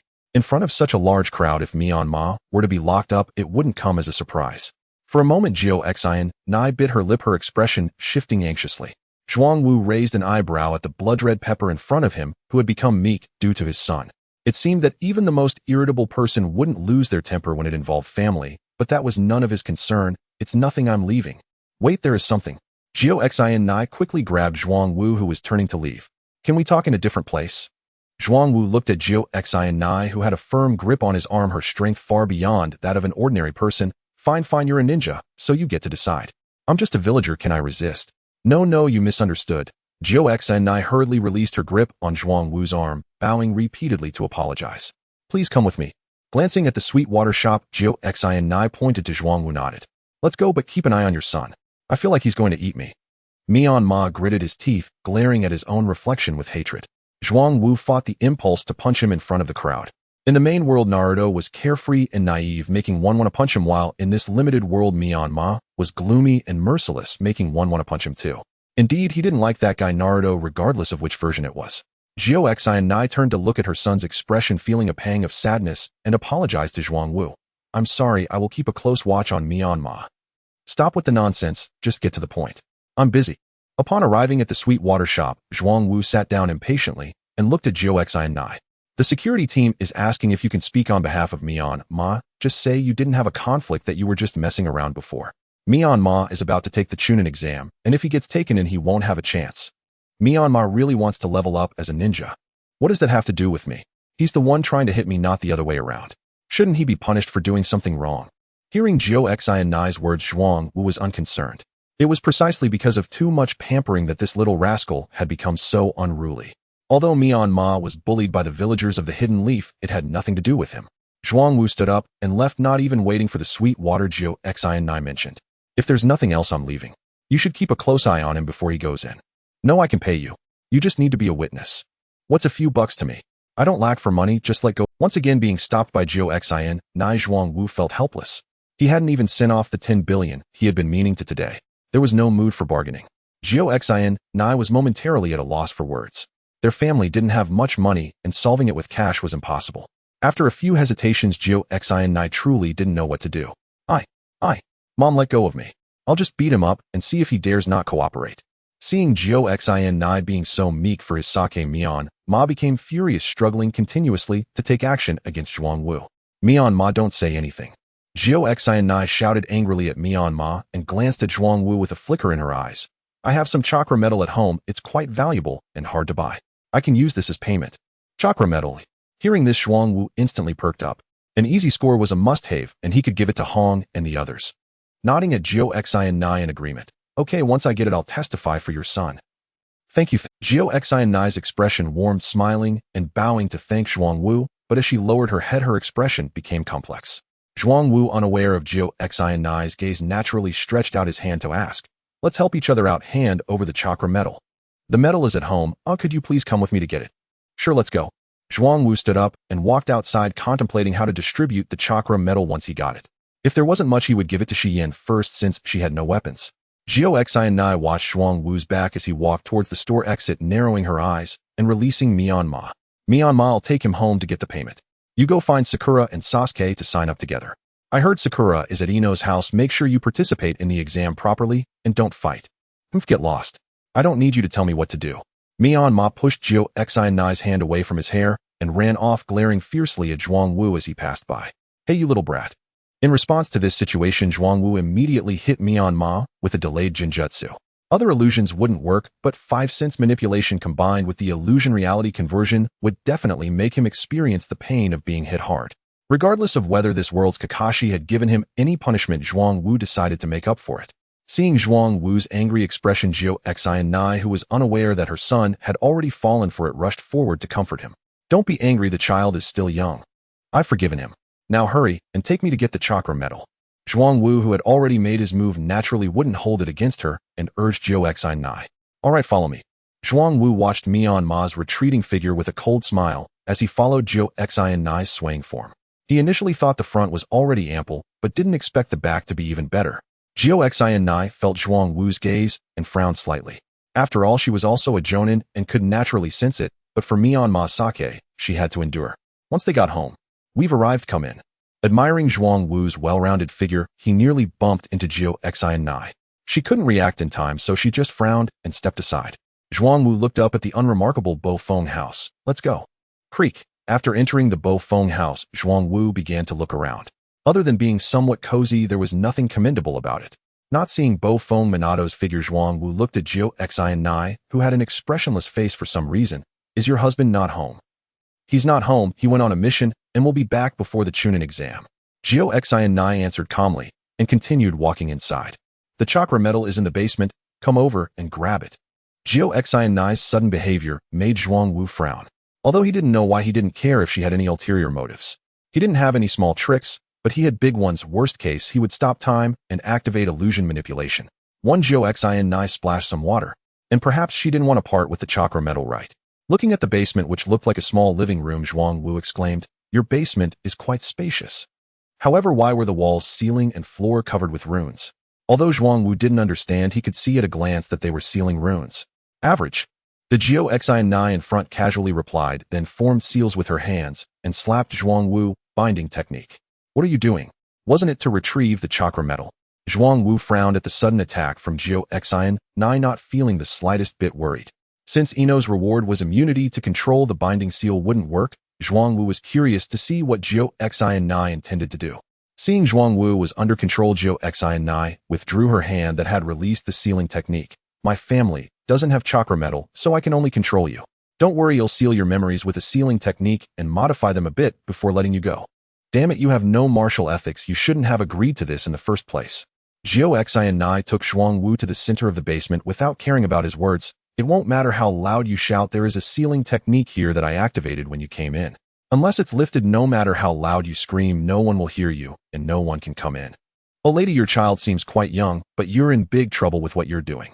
It's no big deal. With my sealing technique's proficiency, no one will discover it. And besides, you are a commoner, so no one will investigate your memories. Zhuang Wu rolled his eyes at Jiao Xian'ai's self-righteous tone, thinking that ninjas really don't regard commoners on the same level. You've got me at a disadvantage, he said. I'm sorry, but I have to do this for my son. Don't worry, it won't hurt. Jiao Xian'ai formed hand seals to comfort Zhuang Wu. Since Jiao Xian'ai had made up her mind, Zhuang Wu stopped pretending and directly grabbed her hands, forming the seals. What? How did you move? Madam, I have to punish you severely, Zhuang Wu said. Jiao Xian'ai tried to shake off Zhuang Wu's hand with all her might, but it didn't budge as she looked at him in disbelief. Who exactly are you? Sharingan. Activate. Seeing the Tomo in Zhuang Wu's eyes, Jiao Xian'ai instinctively looked down. From the Uchiha clan, isn't it only? Zhuang Wu's 3 Tomo instantly transformed into the eternal Mangekyo Sharingan. Time stop. Before Jiao Xian'ai could finish her sentence, she was frozen in place. Zhuang Wu raised his hand and patted her cheek. You dodged pretty quickly, but unfortunately it's useless. Mine is the eternal Mangekyo. Feeling the chakra rapidly depleting within him, Zhuang Wu squeezed Jiao Xian'ai's arm. This ability consumes too much chakra, at least 10 chakra per second. Can these few people handle it? But having strong abilities is great. This means I can manipulate you at will. I wasn't planning to take action against you, but since you insisted on causing trouble, don't blame me. Zhuangwu squeezed Zhou Xian's arm tightly to release her seal. He didn't know if it was because of her being a young woman, but Zhou Xian's seals were layered and tightly bound. Before long, all of Zhou Xian's seals were lifted, and Zhuangwu threw down the second to last seal in his hand. I didn't expect the outside to be so tight, but inside it's surprisingly thin and even hollow. Thanks to the training from Hikari and the others, otherwise this unsealing would have been troublesome. Feeling that he had consumed 2/3 of his chakra, Zhuangwu sighed. I won't lift my seal. Ooh, let's just start. Originally meant for punishing, Zhuangwu had no intention of wasting chakra. In the time stop, he made Zhou Xian pie water. Alright, I'm going to use a scroll to record the sealing technique now. He placed the scroll for learning to write into Zhou Xian's mouth, actively confirming it several times, and once he confirmed that the ink on the scroll could write, Zhuangwu took it out, raised his hand, and patted Zhou Xian. Zhou Xian, if you disagree, just blink your eyes. Seeing that Zhou Xian was just staring blankly at the sealing runes on the wall, not blinking at all, Zhuangwu nodded. Since you agree, then I will record the sealing technique. Zhuangwu then instructed Zhou Xian to lean forward, and he began to teach himself the sealing technique. Watching her so earnestly from behind, Zhuangwu was very excited and picked up the pen to record the sealing technique on the scroll, excitedly pressing the pen on the scroll to write Hehe. Why does this pen seem a bit off? Is it because of the time stop? At the moment the scroll recorded the sealing technique, Zhuangwu was a little dazed because the pen seemed unused, and the pen tip still had the same coating as when he was in school, looking completely unused. Although it might be due to the time stop, Zhuangwu still picked up the scroll to take a closer look. What the? It really is. What's going on? Does Minato Namikaze not use a pen at home, or is his scroll too small? Regardless of the confusion, it didn't stop Zhuangwu from recording the sealing technique on the scroll. He set the scroll down and continued to hold the pen to write. Forget it, it has nothing to do with me. The punishment still has to be carried out. This sealing technique must be learned. After confirming that the scroll was completely flat, Zhuangwu satisfactorily lifted the time stop. After all, it wasn't his pen, so it wouldn't matter if it got damaged today, or as long as the scroll was filled with records. Zhuangwu's writing speed was much faster than before, almost comparable to when he first learned from Tsunade. As soon as the time stop was lifted, Zhou Xian shouted, "Ah, it hurts. You need to get out." Without needing to think about why, Zhuangwu recorded the sealing technique using his own pen. In an instant, Zhou Xian was under the illusion control of the Sharingan. Hearing Zhou Xian's words, Zhuangwu directly slapped her rear. Smack. Be quiet. This is your punishment. Oh, wait until I finish recording the sealing technique. No. Zhuangwu's slap made Zhou Xian tremble, and she involuntarily let out a muffled groan. As for why Zhou Xian didn't use ninjutsu to resist, it's like when old friends catch a chicken, they first hold down the wings, making it unable to struggle. Blocking in between the legs means she can't exert strength. Ninjutsu requires hand seals, and without hands it's useless.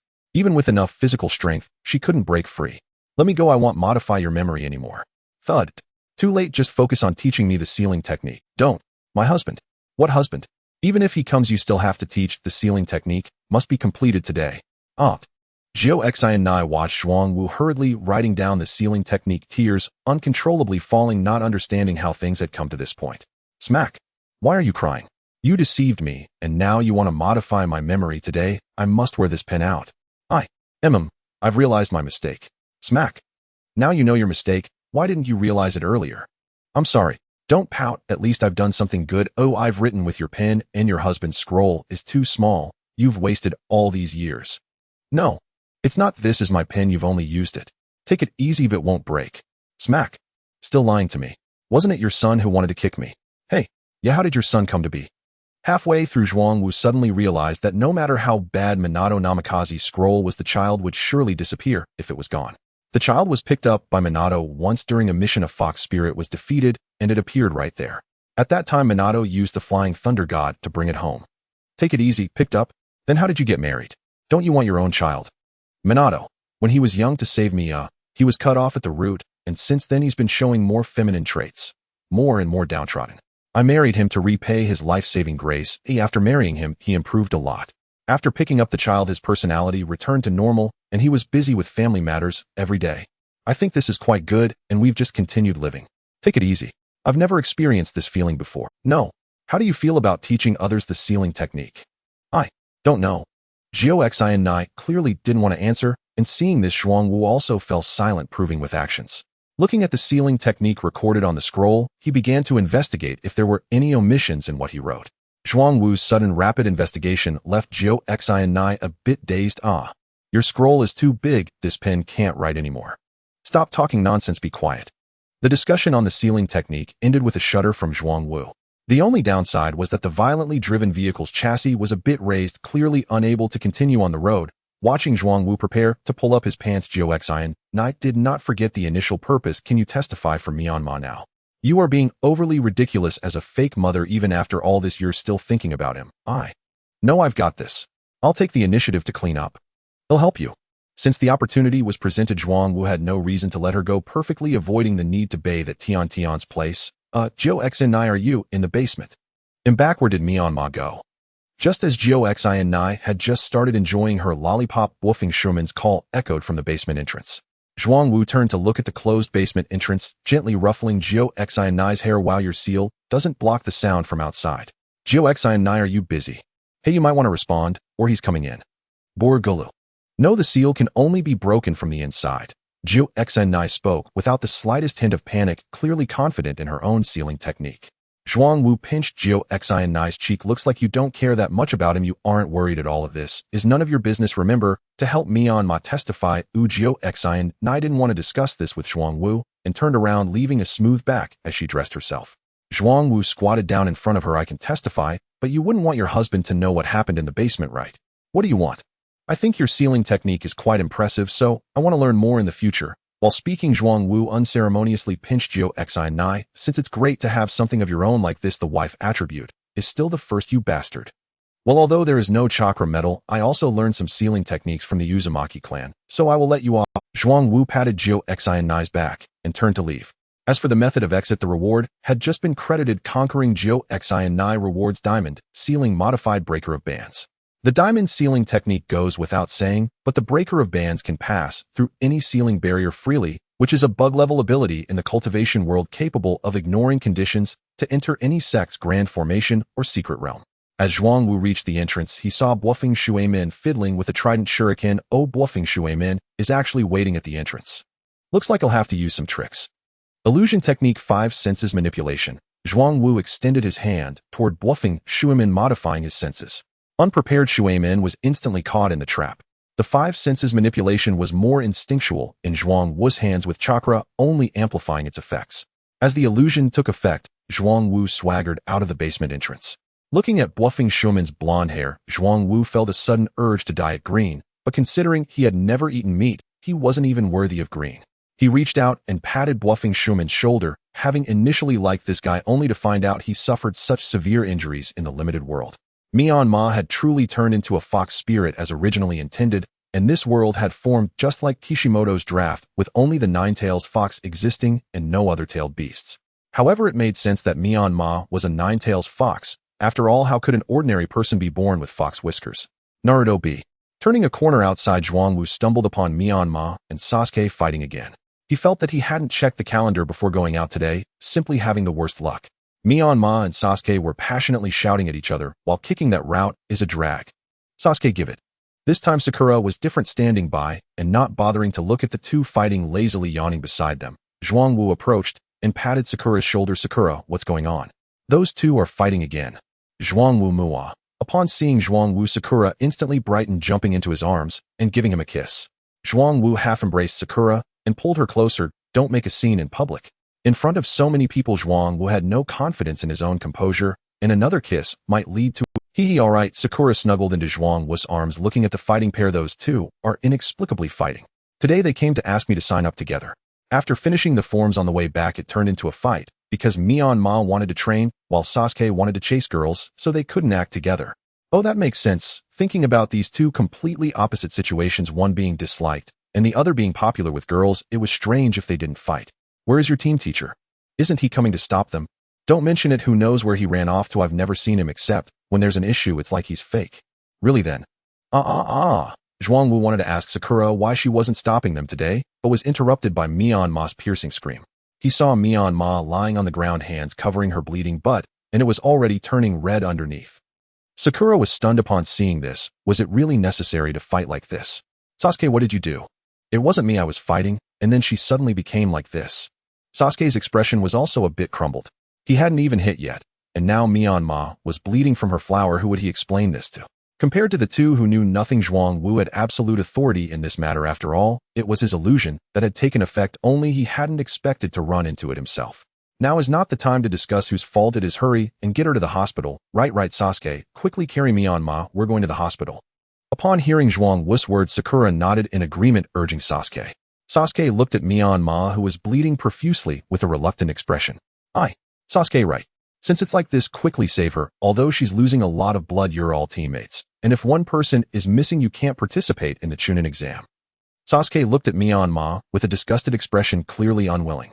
Zhuang Wu, enjoying the excitement, urged along with Sakura's words. Upon hearing this, Sasuke shot a disdainful glance at Myanmar, stepping forward to Princess carry her, trying to stretch his arms to avoid getting any blood on himself. Damn it. They'll carry her. Help. Someone please. As he rushed into the Konoha hospital, Sasuke called out in the hall. All he wanted was to get the injured person off his hands as quickly as possible. His pants and half of his clothing were already a sight to behold. Calm down, what's going on? Nurse, please take a look at him. Sasuke hastily pushed the injured person into the nurse's hands and turned to run. Nurse, you take care of him first. They'll notify his family to bring money. Just as Zhuang Wu and Sakura arrived at the hospital entrance, they saw Sasuke dashing away like the wind, his face twisted in an unusual expression. Wow, Sakura, your two teammates are quite something. I'd rather not have that kind of personality. Who wants to team up with three oddballs? Sakura complained, her mouth hanging open in disbelief. Odd or not, isn't it still fun? Come on, let's go check on your teammate. Sasuke should be here after showering and changing his clothes. Yes, sounds good. Zhuang Wu pulled Sakura along, chasing after the nurse carrying the injured person. Compared to Sasuke, the nurse seemed much calmer. Sakura glanced at the pale-faced and lifeless injured person. Hello, nurse, is he serious? How long until he can be treated?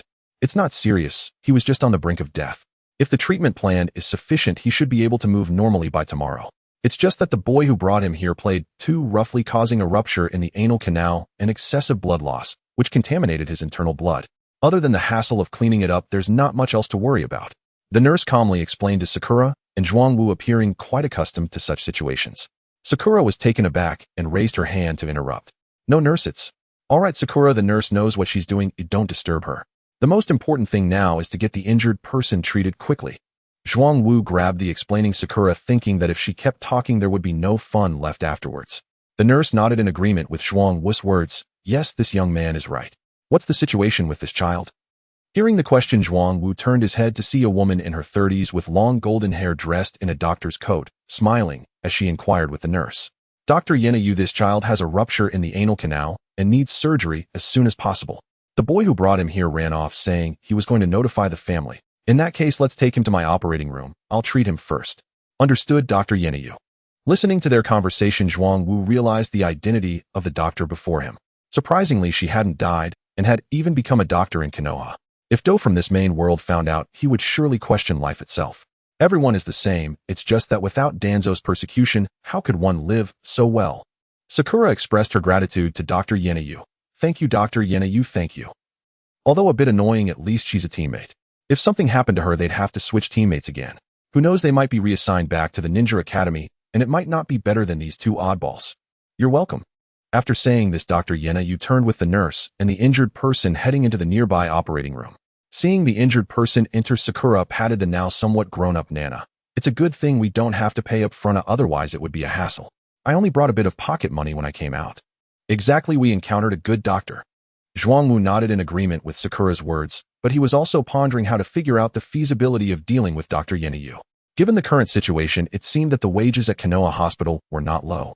Coupled with the extra income Dr. Yenayu earned, they could maintain the orphanage's living expenses. Moreover, without Danzo's persecution, no one would cut off the funding for the orphanage. Therefore, the orphanage could be directly abandoned. It seemed like there was no other way.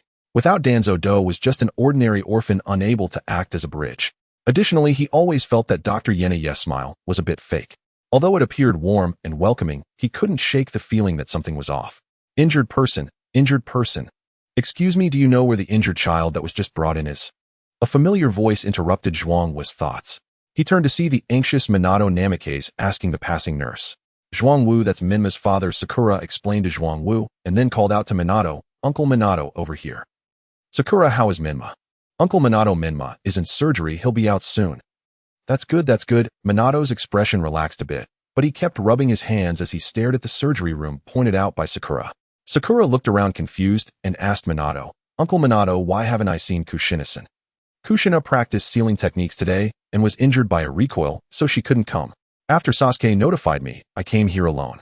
Luckily Minma isn't too serious otherwise, sigh. While speaking, Minato felt grateful. Worry and relief were both visible on his face. Hearing Minato say that Kushina had been injured by a recoil while practicing sealing techniques, Zhuangwu felt a bit uneasy about the recorded sealing technique scroll. He didn't expect this woman to find excuses so well. Although it was all about recoil, the processes were completely different. Sakura, hearing Minato's words, felt a twitch at the corner of her eye. This family was really too unlucky. She heard that Minato had just returned from a mission. He truly didn't get a moment's rest. As long as he's fine, that's what matters. Uncle Minato, you should sit down. We don't know how long Minma's surgery will take. You're the only one holding up at home. Don't wear yourself out. All right. Family members, please come here. Before Minato could sit down, the nurse's call rang out. Coming, how is my son? No major issues, the treatment is complete. Here's the bill for payment. He'll be transferred to the ward for observation. If all goes well, he can go home tomorrow. The nurse handed a stack of papers to Minato, turned, and closed the door, isolating him outside. Minato was left holding the papers, his expression pained. Zhuangwu was a bit confused about Minato's expression and quietly asked Sakura, "Sakura, what's wrong with him?" It hurts to spend money. This will probably take a large portion of their savings. Konoha Hospital is quite expensive. Sometimes even selling everything might not cover the medical fees. So it's understandable that Kushina didn't come to the hospital when she was injured. If she had, Uncle Minato would have gone bankrupt. Sakura looked sympathetically at Minato, who was walking slowly to pay. If it weren't for the assets left by her parents before they passed, Sakura felt she would have been working to earn money long ago. She couldn't even get through ninja school. Is this hospital really that expensive? Of course. Then Sakura, do you want to learn medical ninjutsu? I do, but my father, the fourth Hokage, has long since passed away, and I don't have the qualifications to learn it, Sakura said, her expression clearly downcast. Having lost someone long ago is different from someone who has been gone for many years. Thinking of Tsunade in the divine domain, Zhuangwu was confident about Sakura learning medical ninjutsu. If you want to learn, I have a way. I'll introduce you to a teacher later. Zhuangwu, don't comfort me with false promises. I know how long you've been here. You don't even know any medical ninjas, so how can you introduce anyone? Hey, you little rascal. Zhuangwu pulled Sakura into his embrace and playfully slapped her on the rear. You don't believe me, do you? How could I not trust you, Mua? Sakura said while reassuring Zhuangwu, leaning on her toes to kiss him and divert the topic. The moment Yanoyu stepped out of the operating room, he spotted the two kissing through the door, his smile freezing for a moment as he awkwardly adjusted his glasses. Hello, sorry to interrupt, but your friend's surgery is complete and they're being transferred to the ward. You should go with the nurse. Thank you, doctor. Sakura, hearing Yanoyu speak, quickly pulled away from Zhuangwu and wiped her mouth. Yanoyu sized up Sakura and Zhuangwu, his expression awkward. He had seen too many anxious faces at the operating room door, but this was the first time he had witnessed a kiss. Indeed, the peculiarities of Konoha never ceased to amaze. You're welcome, go ahead. After smiling and nodding at Zhuangwu and Sakura, Yanoyu turned to leave, his steps noticeably quicker, clearly wanting to distance himself from Zhuangwu and Sakura. Sakura looked at Yanoyu's retreating figure and happily shook Zhuangwu's arm, saying, "This doctor is so gentle, always smiling at us. Yes, let's move Myanmar to the ward first." Regarding Sakura's excitement, Zhuangwu decided to remain calm. After all, this child had lacked affection since childhood, unlike the main world's children with healthy families who would mock or belittle those without parents. It was normal for her to be swayed by a gentle smile. He held Sakura's hand and entered the operating room to help. I didn't expect moving an unconscious person to be so tiring. The nurse paused while adjusting Mayama's position and looked at Sakura in confusion. Little girl, you haven't moved at all. Shouldn't it be this young man who is tired? As soon as the nurse finished speaking, Sakura puffed her cheeks and hugged Zhuangwu as if it were obvious. He is my man. Oh, seeing him tired makes me tired too. The nurse stared blankly at Myanmar lying on the bed, then glanced at Sakura, who appeared to be of similar age. If she remembered correctly, this child had just graduated as a ninja, while this girl looked the same age. But this? For a moment, the nurse's gaze towards Zhuangwu was filled with confusion. Are people not dating peers anymore? While the nurse was in a daze, Wave Wind Minato pushed the door open and bowed repeatedly to the three. Sorry to bother you, nurse, and thank you, Sakura, and this friend. Seeing Wave Wind Minato's humble demeanor, the nurse immediately deduced he was a parent, waving her hand at him. This is my job. Your child just needs to wait for recovery. He shouldn't eat anything today. He can have liquid food tomorrow, and he'll be fine in 3 days. Okay, thank you. Wave Wind Minato escorted the nurse out, creating a stark contrast with the main world. Zhuang Wu touched his lips while sizing up Wave Wind Minato, surprised at how much this affected him. The ambition and masculinity had completely vanished. No wonder he kept a low profile while caring for his family. It seemed Wei Zhongxian was indeed a real man, holding back just enough to achieve longevity without seeking to become emperor. After Wave Wind Minato saw off, the nurse Sakura took a couple of steps forward. Uncle Minato, Myanmar is fine now, we'll be leaving. No, we have food at home. It's noon, come back home with me to eat as a thank you. Wave Wind Minato blocked Sakura and Zhuang Wu, issuing a warm invitation. Sakura glanced at Myanmar, who was lying still on the bed. What about Myanmar? Myanmar is fine. I checked with the nurse, and he won't wake up until at least this afternoon. I'll come back after we finish eating. But, alright, just trust me, let's go. Wave Wind Minato completely disregarded their chance to refuse and turned to lead the way. Zhuang Wu and Sakura exchanged glances and followed. Sakura didn't mind if it saved her the trouble of cooking, while Zhuang Wu was surprised that they were returning to Wave Wind's house less than 2 hours after leaving.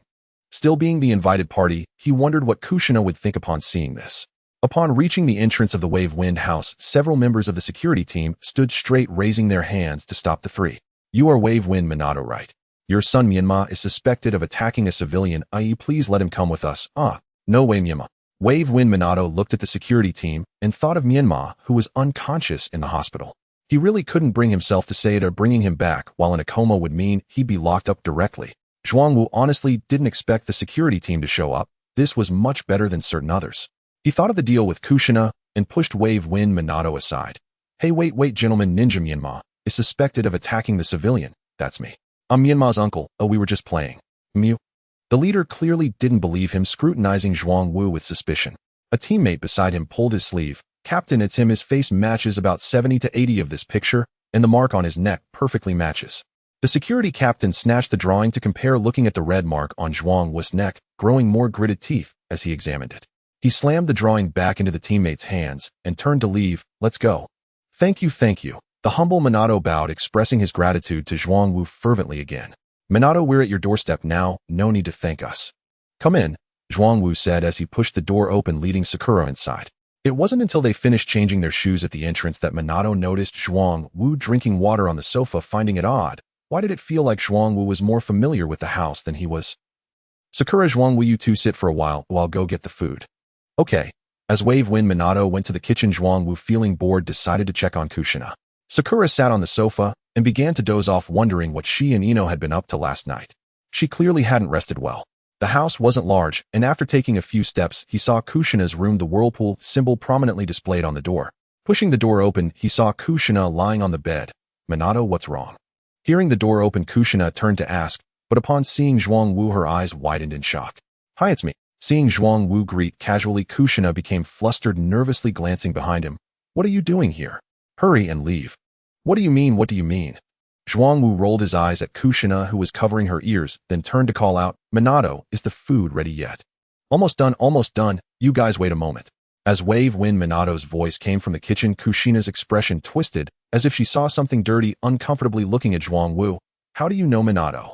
This is a long story. I met him at the hospital, and he invited me to dinner. As Zhuang Wu spoke, he walked to the side of Kushina's bed and wrapped his arm around her slender waist. Feeling the hand on her waist, Joshinai stiffened and pushed Zhuang Wu away. Let go of me, Minato. What are you afraid of? Minato invited me back for dinner. Isn't the best dish in your house this big tomato of yours? Joshinai complained while dodging Zhuang Wu's advances. How could she escape now that she was here? Don't worry, he won't see us, Zhuang Wu said as he pinched Joshinai's cheek and leaned in to kiss her. It was his first kiss with Joshinai, and as expected, the feeling was wonderful. His actions became bolder, but Joshinai couldn't struggle too violently. If they made a loud noise and Minato heard them, it would make her seem like an incompetent wife. Feeling suffocated, Joshinai bit down on Zhuang Wu's tongue, causing him to pull back immediately. Ouch. How are you trying to suffocate me?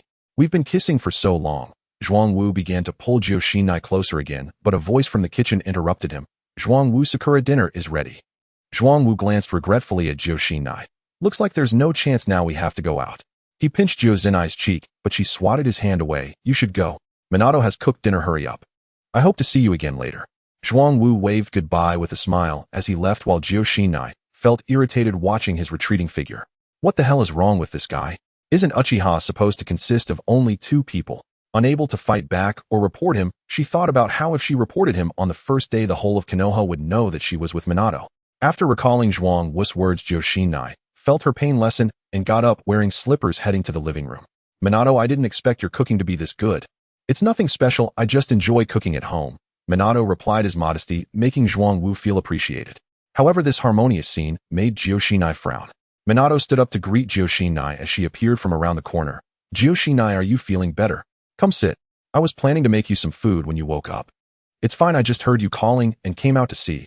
Tsunade sat beside Minato, deliberately distancing herself from Zhuang Wu at the table. Sakura enthusiastically introduced Zhuang Wu to Tsunade. Aunt Tsunade, this is my friend Zhuang Wu. Oh, nice to meet you. Tsunade said, her lack of enthusiasm making Sakura shrink back, slightly leaning closer to Zhuang Wu. Everyone, let's eat. Sensing the awkward atmosphere, Minato warmly called out, while Zhuang Wu smiled back at him. He began eating casually, slipping his feet out of his slippers to rest them on Tsunade's thigh. As his thigh sank into soft flesh, Tsunade's expression grew increasingly grim.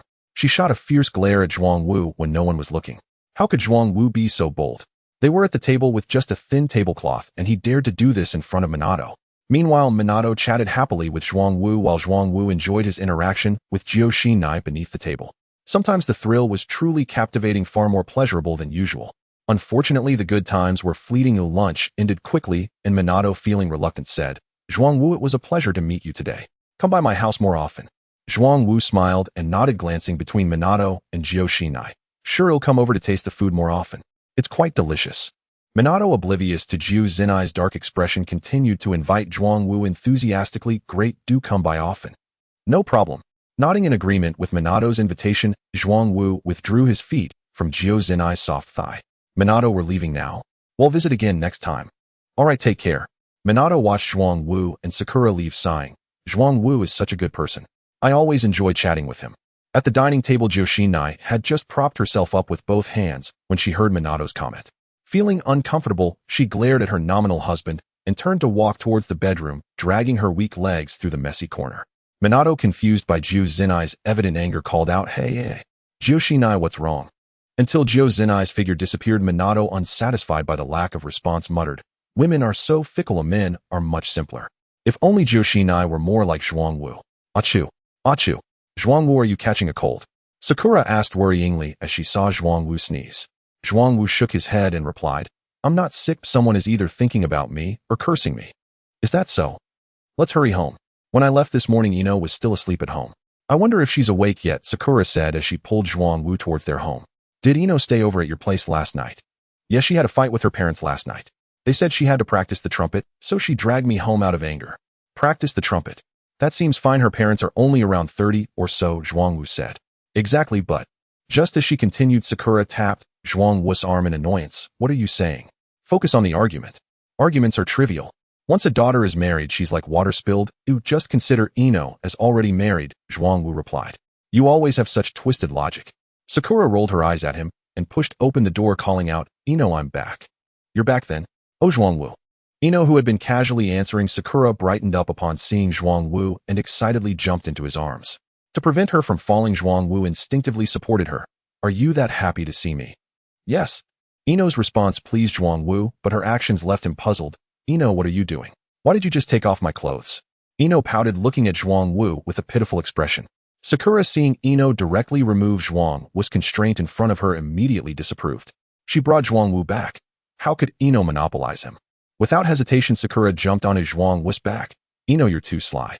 I want to do that too. Zhuang Wu, caught between the two girls, silently apologized to Tian as his trip to her house was repeatedly interrupted and he could only settle for cherries and pineapples for now. As a man, how could he be passive?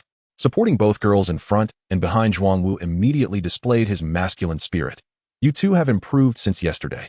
It's time for a serious showdown today. I don't believe it. You can't even use a sniper rifle. Seeing the skeptical expression on Inoue's face, Zhuang Wu felt a wave of discouragement. In this world, there's no way to use a sniper rifle. Thinking of the rewards he had gained, Zhuang Wu felt incredibly confident. Hey, I indeed can't, but I can do other things, he said. Like what?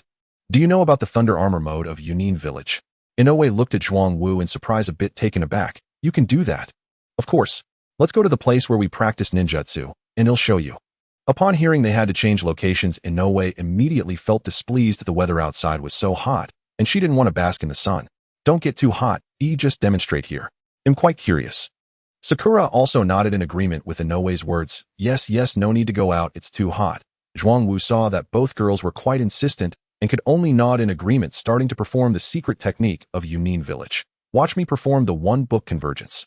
Sizzle, the fingers shimmering with tiny arcs of electricity directly pierced through absolute defense. Inoue, unable to believe it, reached out to touch it, surprised to find the edge of the breach smooth and neat, without a single burr. Due to the lightning release, arcs continued to leap, persistently attacking the target. Sakura's eyes widened as she saw Zhuangwu truly using the secret ninjutsu of Yunin village. This is amazing. Of course, Yunin village relies on this secret technique to thrive. Zhuangwu proudly showcased the lightning release, continuously unleashing the arcs it produced, illuminating even the corners of the room. Inoue, who had initially been joking, was shocked that Zhuangwu could really do it, especially using the one-book convergence, a technique that only the Reikage lineage of Yunin village could learn. Thinking that her boyfriend might be a spy from Yunin village, Inoue bit her lip, trembling with fear. The damage from the one-book convergence was too high, even absolute defense couldn't withstand it. With its instant explosion and continuous attacks, Inoue didn't know what to do. She thought about hiding Zhuangwu's secret, but her body trembled involuntarily with fear, as if she had already been hit by the one-book convergence. Yet there were no wounds on her body. Perhaps this was the feeling of being filled with the colossal fear of the unknown. With mixed emotions, she glanced at Zhuangwu. For the sake of Konoha, I'm sorry, Zhuangwu.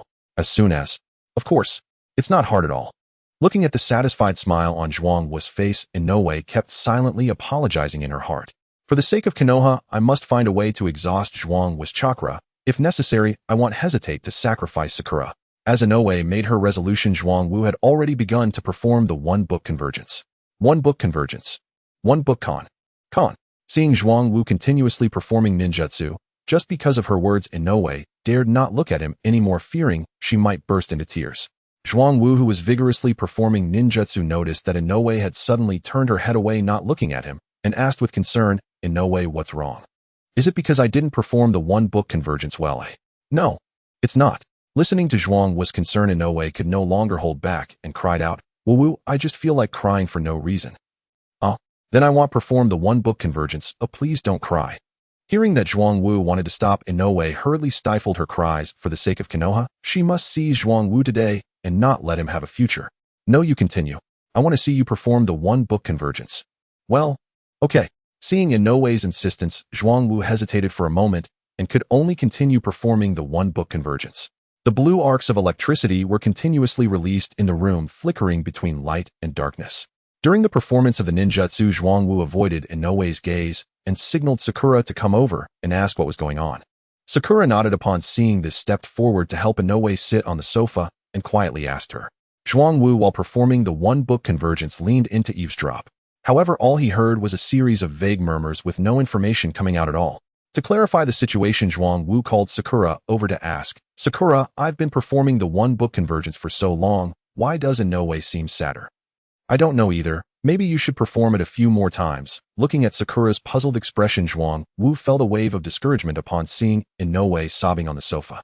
Unexpectedly, upon seeing Zhuangwu's dejected look, Inoue stopped crying and raised her head to show concern for Zhuangwu. Zhuangwu, have you run out of chakra? No, I still have some left. Are you feeling any better, Inoue?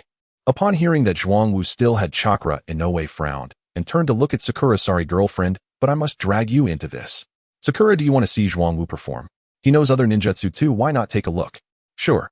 Sakura's eyes sparkled with excitement as she turned to look at Zhuangwu. Having just seen Zhuangwu perform for Inoue, she was now thrilled to choose her own ninjutsu. She eagerly declared the technique she wanted to see. Zhuangwu, I want to see the Konoha Dragon God, the legendary taijutsu. This. Hearing Sakura's chosen ninjutsu, Zhuangwu hesitated. Zhuangwu, can't you do it? I can, but if you can, then just do it quickly. Let me see. All right. Zhuangwu nodded in agreement and began to ponder the key points of the Konoha Dragon God. First, he had to leave the ground, then spin at high speed, finally unleashing a dragon-shaped attack accompanied by a dragon's roar.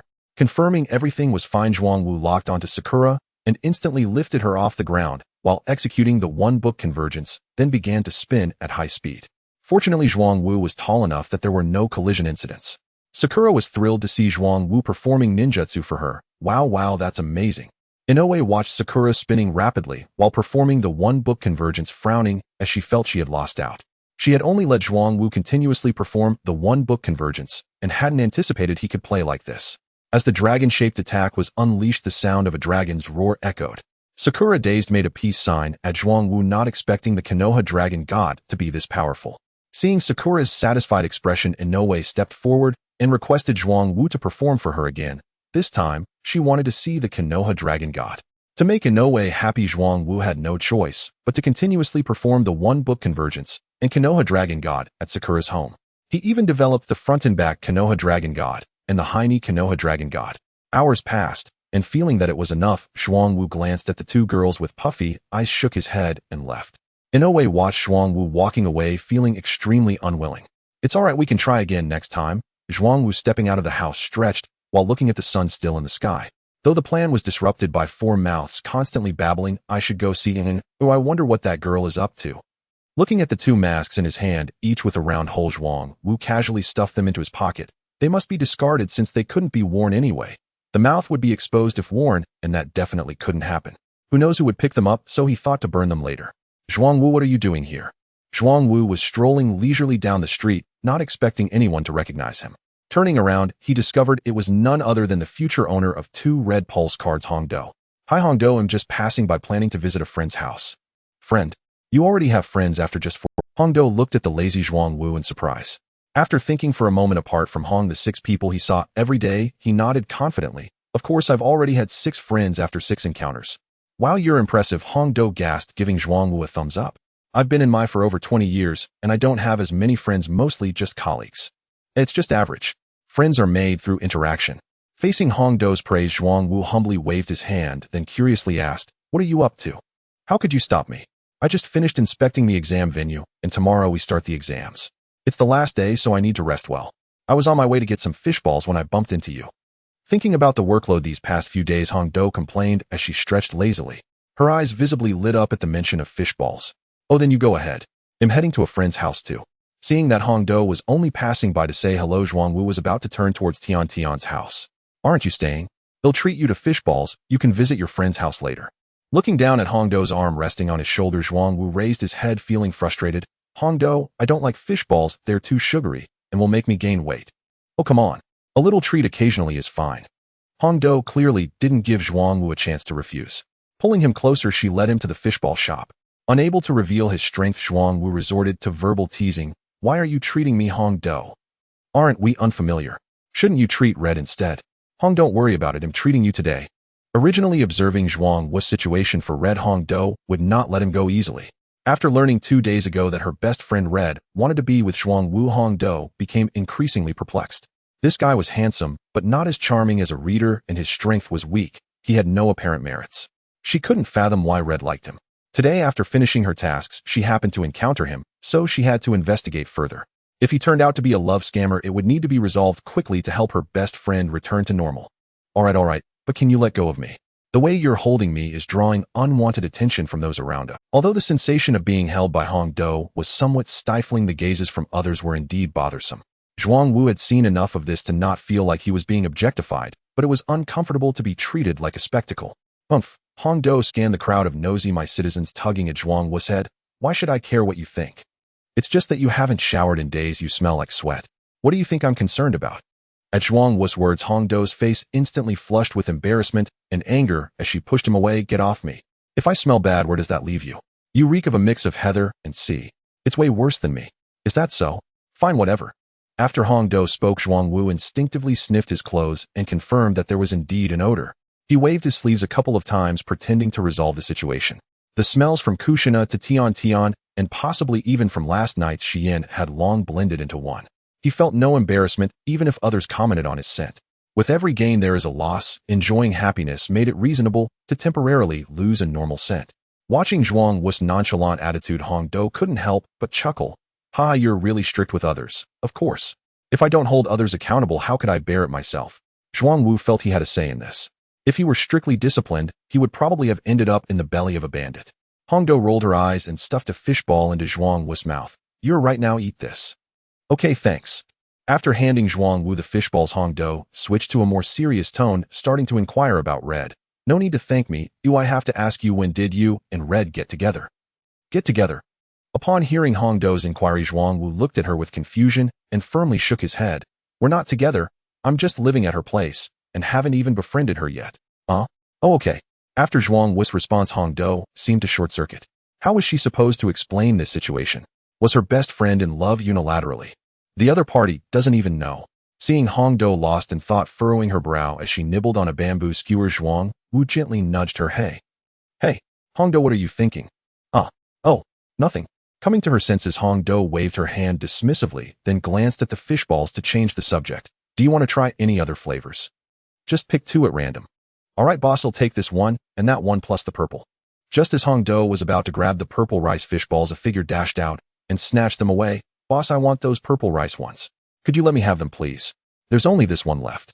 Seeing her fish balls being snatched, Hong Do was about to shout back in anger, but upon seeing the little girl's hopeful eyes, she reluctantly walked over to where Zhuang Wu was sitting. Never mind, you can take them. Thanks. After expressing her gratitude to Hong Do, the girl turned to the boss and called out, hurry up and make them, boss. Then she ran over to where Hong Do and Zhuang Wu were sitting, chatting with Hong Do. Sister, you're so nice. I just finished a task and came over to eat fish balls.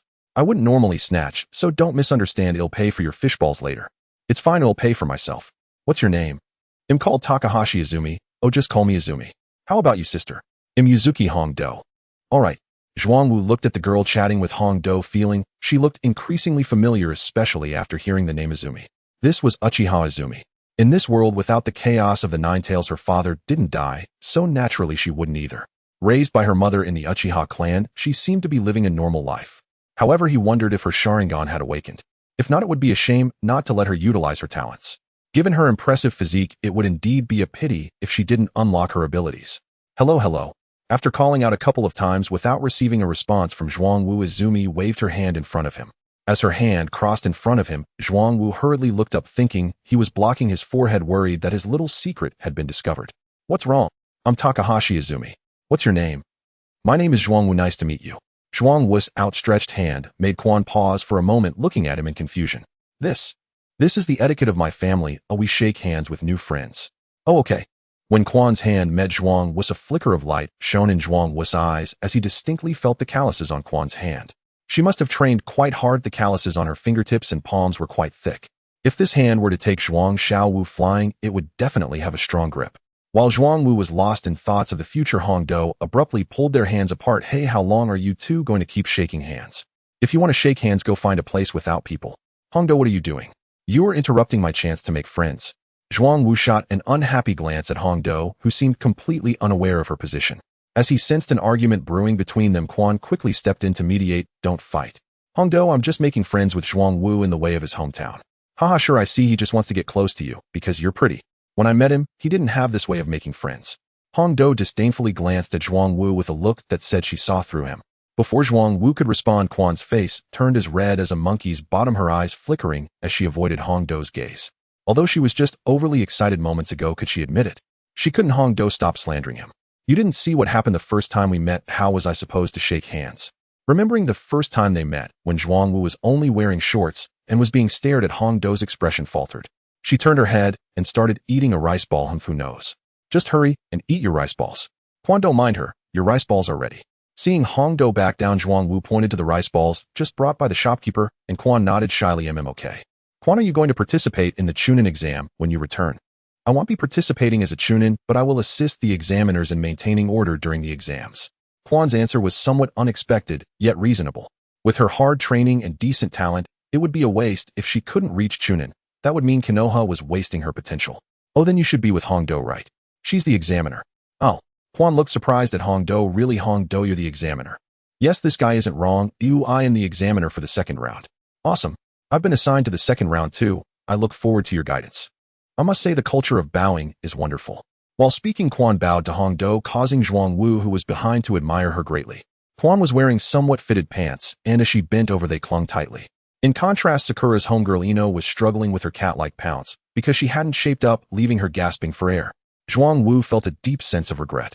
He comforted Zhuang Xiaowu for a while until she stopped gasping.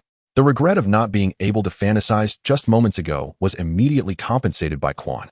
The shape was perfectly outlined, and if not for the fact that she hadn't been opened up yet, it might have been slightly ajar. Hearing Quan's words, Hong Do clapped her hands enthusiastically. Don't worry, I'll take care of you when the time comes. Okay, thank you, Hong Do. You eat your rice balls. Quan happily stood up and handed her rice ball to Hong Do. This change of action made Zhuangwu only able to click his tongue and look elsewhere. While handing the rice ball to Hong Do, Quan didn't forget about Zhuangwu. Zhuangwu, Quan, you should eat too. Thank you, Zhuangwu replied as he took the rice ball from Quan and looked at Hong Do. Hong Do, if you have something to say, just say it. If not, I have to go, otherwise it will get late. It's all good, just hurry and leave. Hong Do waved Zhuangwu off without any courtesy. At this moment, she had completely seen through Zhuangwu's character. Did she not realize who she was facing? Zhuangwu's little actions towards Quan were crystal clear to Hong Do. He was just a pure pervert, but once he got back she would clear things up with her. Watching Quan's sister gulp, Hong Do noticed her Adam's apple moving prominently. Otherwise in public she had no doubt Zhuangwu would climb up and suck on her. It was simply too perverted. Listening to Hong Do's words, Zhuangwu rolled his eyes at her. What's the matter? Why did you drag me over here? It's a complete waste of time. I'm leaving. Zhuangwu bit into the rice ball and turned to leave. The sun was almost setting, and he still hadn't gone to Tian's house. Let's go, hurry up. After leaving the shop, Zhuangwu directly gave Hong Do the middle finger. As he saw Zhuangwu's figure disappear around the corner, Hong Do turned to Quan with a serious expression. Quan, if you see him again, don't engage with him. He's a pervert, be careful, he doesn't trick you into being completely taken advantage of. Oh, no way. He looks so lazy it doesn't seem like it. Being lazy is just right. Isn't Kakashi the Jonin usually lazy? That's a sign he watches too much adult content and lacks energy. So he is too. He isn't. He has a wife and is even hitting on my friend. I plan to expose his perverted behavior to her. Just now when you bowed he was staring at your rear and licking his lips. It was disgusting. The more Hong Do spoke, the redder Quan's face became. By the time she finished, Quan had turned into a steam engine. If only Zhuangwu knew that Hong Do was slandering him, otherwise she would have let her know how things actually were. He merely glanced over. When did he lick his lips? That man wouldn't keep his eyes to himself as long as he was alive. A Chu who is scheming against me. Rubbing his itchy nose, Zhuangwu was puzzled. He hadn't done anything recently. If anything, someone must be thinking about him. It should be 2 sneezes at most. Forget it, it doesn't matter. Knock on the door first. Having arrived at Tian's house, Zhuangwu just wanted to see her well and threw everything else out of his mind. Knock knock. Tian, open the door. I'm here to see you. It's almost dark. Did you finally remember me? As soon as the door opened, Tian crossed her arms and looked at Zhuangwu with dissatisfaction. Although yesterday was an accident, it was infuriating to wait all day after saying he would come. Tian, I originally came early in the morning, but I got delayed because of some matters. I ran around the security team's hospital. Zhuangwu said nonchalantly about Tian's anger. As he spoke, he squeezed through the door, pulling Tian into his arms, and kicked the door shut, walking into the room. As he watched the burdens continuously fall from him, Tian pouted and pushed Zhuangwu. Hey, what are you doing? Can't you think of other things? What are you saying? I'm just helping you. Carrying burdens is too hard for you, Zhuangwu. Tian, still angry, was completely taken aback, not expecting Zhuangwu to hug her and directly unleash a one-handed technique, breaking through her absolute defenses. Isn't this great? Look how honest your body is. Zhuangwu had noticed the plant fibers below being somewhat permeated and did not want to continue flirting with Tian, directly employing the one-handed technique to get back on track. Hearing this, Tian bit Zhuangwu's neck in annoyance. Go away. It's still your fault. You promised to come today, making me wait all day. I thought you were lying, but you showed up in the evening, and seeing you made me unable to resist. A hero doesn't suffer immediate losses. Zhuangwu continuously bowed and apologized. All right, it's my fault. Look at the woodpecker I brought as an apology. What kind of woodpecker is this? All it does is peck, peck, peck.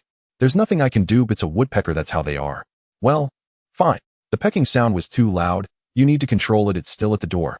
Unable to stop Tian, Zhuangwu could only helplessly move the tree hole closer to the woodpecker, hoping to contain it, otherwise this noise would disturb the peace. Zhuangwu watched as Tian tried to confine the woodpecker in the tree hole, feeling a bit displeased. Hey Tian, don't do that. If the woodpecker doesn't eat, it will just keep doing this. Then, just move it inside a bit. Sure, if you think it's too loud, you can control the tree hole and prevent the woodpecker from pecking. Is that really possible? Of course. You can try it yourself. Zhuangwu considered the situation today, handed the woodpecker over to Tian, and sat aside, without further interference. Oh yo. Tian, you really are exceptionally gifted. The woodpecker is completely silent now. Zhuangwu never expected that Tian would actually achieve it just by saying so. Hearing Zhuangwu's praise, Tian felt immensely proud, squatting on the woodpecker, and began feeding it with a sense of superiority. Of course. As time passed, Tian became increasingly skilled, especially as she learned on her own. Particularly with the final martial arts move, the encircling sucking technique, combined with intense movements. Zhuang Wu watched as the woodpecker became dizzy and directly vomited. He never imagined that the technique he had seen before was genuinely powerful. The only annoyance was that it didn't go all the way, or it felt like something was missing. Just as he was thinking about how to take the initiative next, he noticed Tian cleaning up, and from the look of it, it seemed to be over. Tian, why don't you feed the woodpecker once more? No, I'm full. I have to participate in the Chunin exam tomorrow, so I need to rest early. But the woodpecker just woke up, but it's hungrier now after throwing up what it just ate. Zhuang Wu was flabbergasted, pointing at the woodpecker that had woken up and was looking at the tree hole. It had been halfway through eating, and now no one was feeding it. It would starve to death. Watching the woodpecker wake up again, Tian stepped back 2 paces. You figure it out yourself. Don't think I'm foolish. I'm actually quite clever. I know about your situation with Ino and Sakura. Go ask them to feed it. I ran into Ino, who had run away from home last night.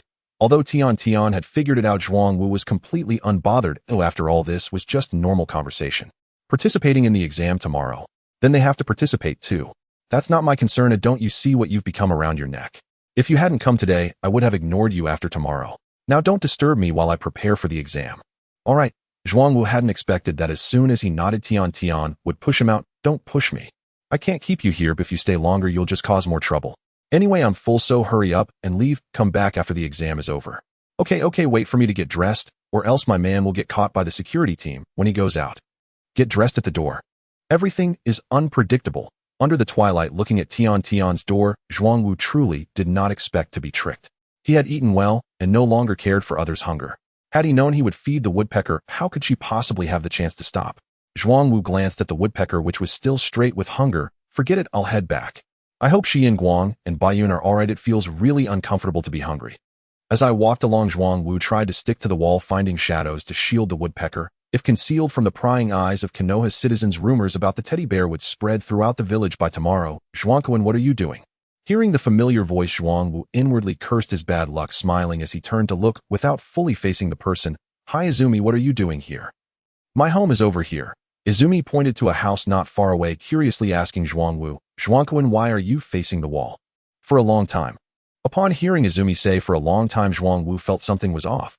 Izumi, how long have you been watching? About 5 or 6 minutes. Haha, you really have too much time on your hands. Not really, there's nothing to do at the door, just soaking up some sun. That's great, then I'll continue watching the mural.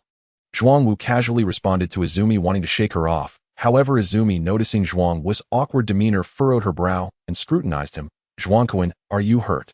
Upon hearing this, Zhuang Wu's expression darkened. Normally, he would be delighted by Izumi's concern, but now it felt quite embarrassing. The Otsutsuki physique made it difficult to suppress blood flow. No, but I've been watching you for a while, and you haven't moved more than 500 meters. I really haven't. Seeing Zhuang Wu continuously refuse, Izumi thought he was afraid to go to the hospital due to lack of money. Zhuangquan, don't worry, I won't take you to the hospital. I have a first aid kit at home, it'll help you bandage it up. I really am fine now. Izumi, seeing Zhuang Wu's constant refusals, stepped forward and grabbed his arm. Don't be stubborn, we're friends, come on. As she spoke, she tugged Zhuang Wu toward her home.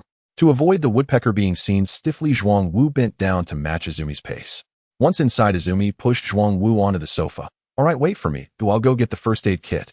No, I really am not hurt. Liar, you can't even straighten your back, and you're not hurt. Just wait for me to get it. Izumi completely disregarded Zhuang Wu's protest and dashed into the inner room, leaving Zhuang Wu raising his hand in a bid to stop her. It's not. What kind of situation is this? How will the first aid kit help once it arrives? Should I give the woodpecker to Izumi to help reduce the swelling? Zhuang Wu felt that everything had gone wrong today. Since he left home and encountered this issue, nothing good had happened. I'm here, Zhuangquan, it will be ready soon. Before he could think of a solution, Izumi came running over with the first aid kit. To avoid a potential bleeding incident, Zhuang Wu decided to change the subject. Izumi, where are the others in your family? It's almost evening, why haven't I seen them? Upon hearing Zhuang Wu's words, Izumi paused her hand that was opening the first aid kit, her brows furrowing slightly and her gaze darkening a bit. They haven't returned.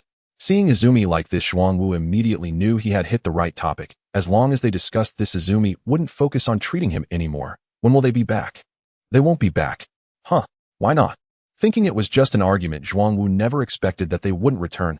Yuan Fei went to the daimyo's capital with the Hokage's support team to help transport supplies. The pay is high, and his father went too, but they encountered ninjas on the way, and they all left.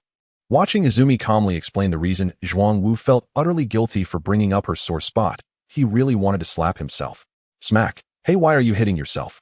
Zhuang Wu's sudden slap stunned Izumi, and she hurriedly stepped forward to check on him. But as soon as she grasped Zhuang Wu's wrist, she was shocked by the sensation in her leg, staring down in a daze, and saw a giant dragon breaking free from its restraints, proudly flapping its wings against her thigh.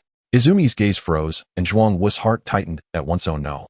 The Otsutsuki physique is too powerful. If I don't suppress it, the seal will break. You.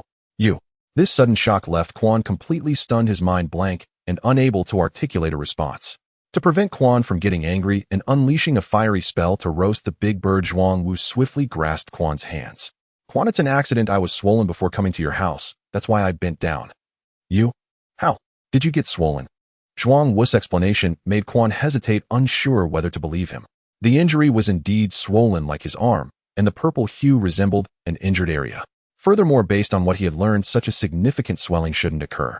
Seeing that Quan didn't attack immediately, Zhuang Wu knew it was time to test his persuasion skills, his mind racing. This. I was hit by a water pump. Look, my pants are torn. I had no choice but to walk along the wall. When you pulled me, I felt too embarrassed to come to your house, and now you see this. Although he knew Zhuang Wu was injured, Quan felt dizzy and blood rushed to his head, his heart racing. It's okay, you are indeed injured, but this swelling. I might not be able to treat it well, and the medical kit at home is useless. As Quan spoke, his gaze wandered, avoiding looking down. Once Quan finished speaking, Zhuang Wu felt reassured, though whether he could be treated was not important as long as Quan believed him. Moreover, Zhuang Wu suddenly discovered a way to reduce the swelling. Although he had been self-centered lately, perhaps this was the perfect opportunity to help Quan see things differently. It's fine, Quan, it's my fault for being careless that caused such a severe injury. Even if I'm crippled in the future, I can only blame myself for being too poor to go to Konoha Hospital for treatment. You don't need to feel guilty. Although my family line ends with me, there will be no children inheriting the Zhuang surname in this world, but this isn't your fault. After all, you had good intentions. You didn't know I was slowly trying to find someone to treat me. Although the person who could treat me has already left due to the delay, I don't blame you. Zhuang Wu's series of words left Quan bewildered, only extracting that he had delayed Zhuang Wu's treatment and might cause him to be crippled in the future, completely missing the numerous loopholes. I am sorry, I didn't mean to. How about I take you to the hospital? No need, Quan. The person who can treat me said that Konoha Hospital suggests eradicating the roots, but I really don't want that. I'm sorry, I didn't know that you Zhuang Wukuan were too embarrassed to say it and forced me to bring you back. It's fine, Quan, you meant well. I don't blame you. Zhuang Wu spoke slowly, and Quan felt an overwhelming sense of guilt, bowing in apology to Zhuang Wu. I'm sorry, Zhuang Wukuan, I truly didn't expect this. Is there anything I can do to help you? Quan, while there is, I feel you shouldn't blame yourself. You don't have to do that. It's my fault, Zhuang Wukuan. Just tell me, otherwise I feel too guilty towards you. Quan set her face pale as she grasped Zhuang Wu's arm, feeling that she had caused him distress. Seeing the expression on Quan's face, Zhuang Wu decided to push through, as it was time to reap the rewards. He might slap himself for the sake of slapping himself, but he still needed to eat. Who else would take care of Quan? It would be better for him to do it himself. The person treating me said that at this level of swelling it can still be used. We need to leave a mark for the Zhuang family. Once the swelling goes down, it will be too late. Hearing Zhuang Wu's words, Quan looked at him with determined eyes, unusually serious. Although Zhuang Wu didn't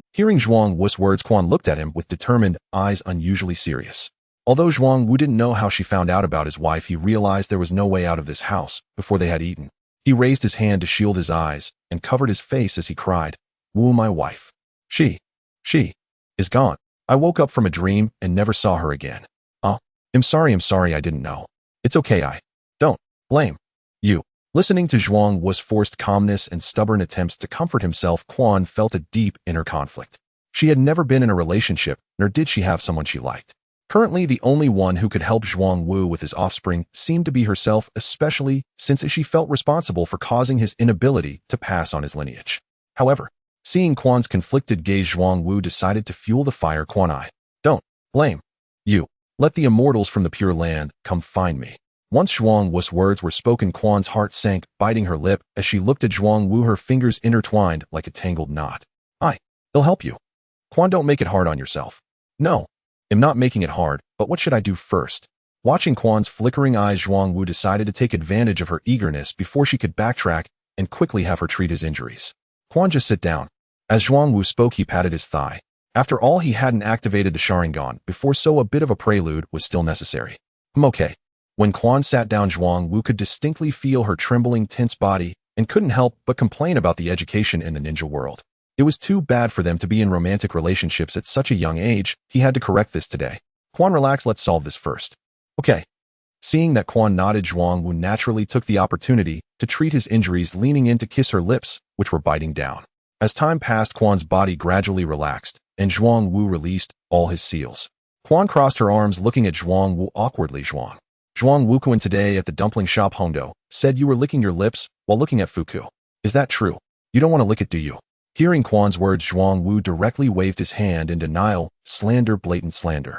How could I possibly want to lick it? I clearly want to lick all of Shin. Stop talking. You. Quan's eyes widened, her ears turning red as she stared at Zhuang Wu's hair, realizing that what Hondo said was true. This felt strangely peculiar. Even though it was nurturing, she wanted to be touched a few more times. In her daze, the horizontal roots entwined and bumped Zhuang Wu's head against hers. Oh, the sudden discomfort made Quan clutch the pillow tightly, her teeth biting her lower lip hard. The small dog outside seemed thirsty, and the sound of drinking water continued for 5 or 6 minutes.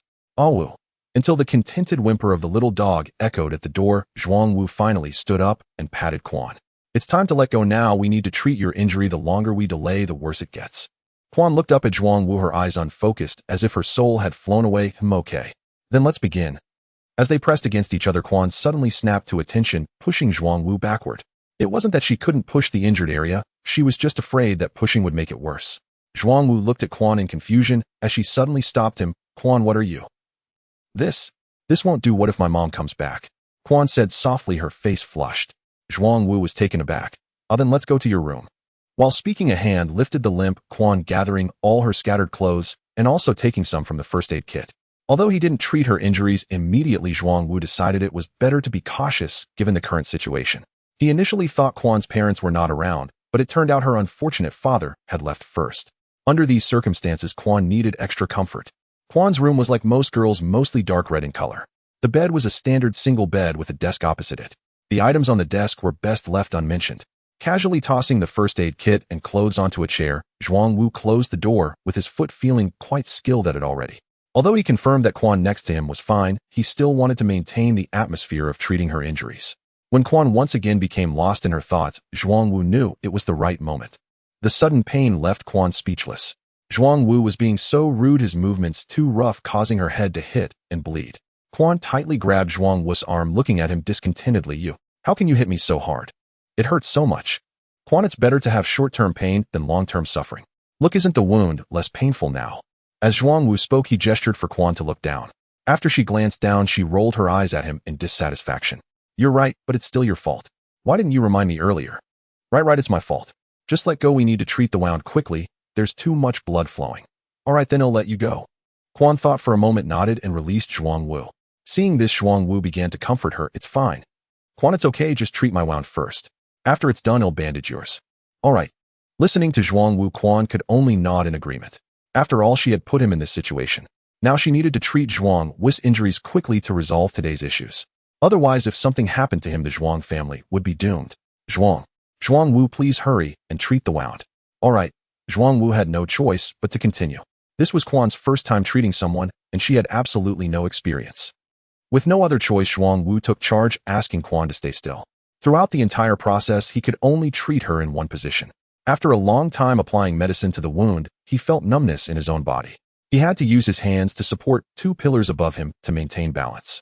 To focus on treating his wound, Zhuang Wu didn't even look at the cats fighting. Meow.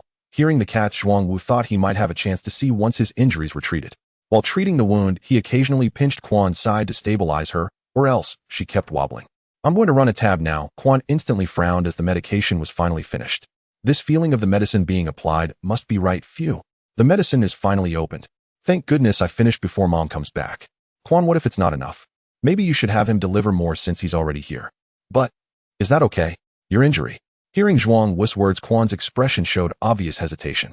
Zhuang Wu immediately patted his chest to reassure her. Quan, even though the medicine is opened, your injury is still not healed. Quickly treat it. This? Fine. But the medicine is spilled everywhere. It seems we can't treat the wound here. Looking at the mess of spilled medicine after treating Zhuang Wu, Quan realized it was unbearable to stay like this. Then let's change places. That desk looks good. Zhuang Wu naturally had no objections, pointing to the desk he saw when he entered. On the desk were photos from Quan's graduation and some previously used shurikens and kunai. Following Zhuang Wu's direction, Quan nodded in agreement. Okay. After changing positions, Quan leaned over the desk looking at old photos and items. Tears began to flow down her cheeks. Seeing this, Zhuang Wu stepped forward to comfort her. Quan, you're crying a bit too sadly. Oh, let me wipe your tears. You. Seeing Zhuang Wu's feigned concern, Quan rolled her eyes in disbelief. When others use handkerchiefs to wipe tears, what do you use? That's not the same. If it weren't for the sounds she heard, she might have almost believed him. Biting her lip, she shot Zhuang Wu an annoyed glance, too lazy to bother with him, and continued looking at her graduation photos on the desk. After Zhuang Wu wiped away her tears and saw her blushing face filled with nostalgia, he began to pat her back, pat pat. With her ribs back in place, Quan began to cry sadly. Quan, don't be sad. I know I only met you this afternoon. Life is full of surprises. My arrival is just to help you see things different. I know I delayed you from treating your injuries. You will keep the medicine well. This is a small matter. The important thing is that I opened your eyes. Okay. I must say, depending on the angle and position, the length of the road to the destination varies. The path underfoot has clearly grown much longer. Although the road has lengthened, no matter how fast you run, due to the presence of the cushion ahead, you won't fear injury. Zhuang Wu felt there was nothing more wonderful than this. After his body moved, his muscles and bones fully relaxed. Although sweat soaked the ground, it truly felt great. Especially when the design of this outfit was different from others. It fit tighter and had circles of decoration designed for a snug fit. Wearing it once felt like wearing it 10 times. Everything was perfectly in place. Feeling that his wound was almost bandaged, Zhuang Wu reached for the bottom of the bottle. As the bottle opened, he poured all the medicine inside. Once the bottle was completely filled, Zhuang Wu handed all the medicine to Quan. All right, so much. Seeing the bottle full of medicine, Quan was exceptionally excited and broke into a silly smile.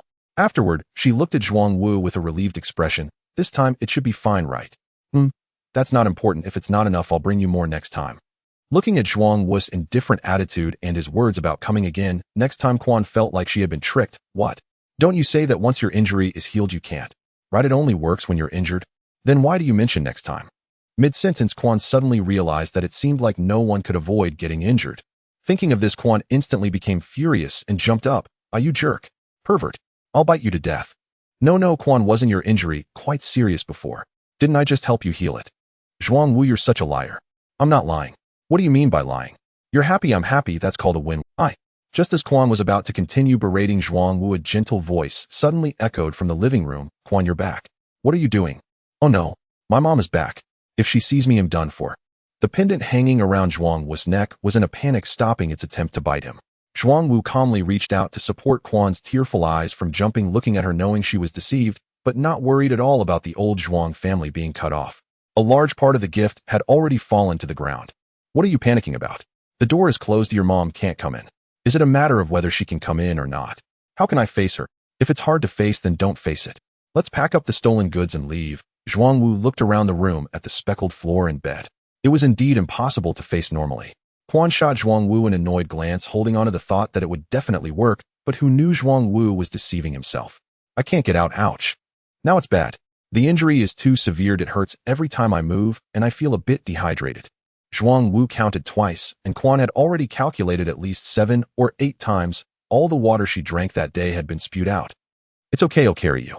You just need to send your mom away first. Hearing the footsteps approaching from the living room, Zhuang Wu quietly urged the complaining Quan. Got it. Rolling her eyes at Zhuang Wu, Quan shouted out toward the door. Mom, I'm tidying up my ninja tools. There's a mission tomorrow. You don't need to worry about me, I'll leave soon. I understand, Quan. Are you coming down with a cold? Why does your voice sound hoarse? Listening to her mom's words, Quan irritably slapped Zhuang Wu's arm. No, I've just been running away for too long. I'm a bit dehydrated. Just drink more water and it'll be fine. All right, take care of yourself and be safe. Okay.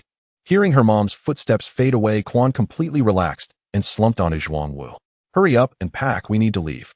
All right away, but lend me a jacket to wrap around my waist, or you'll end up letting the birds out at dusk. Find one yourself and getting dressed. Okay. After placing Quan on the chair, Zhuang Wu began searching for clothes. Quan sat on the chair glaring at Zhuang Wu's back, first wiping away the tears she had shed. If she didn't clean up properly, the whole thing would be ruined when they went out. When the bedroom fell silent, Quan's mother, Takahashi Yatsuki, whose real name was Uchiha Yatsuki, felt something was off.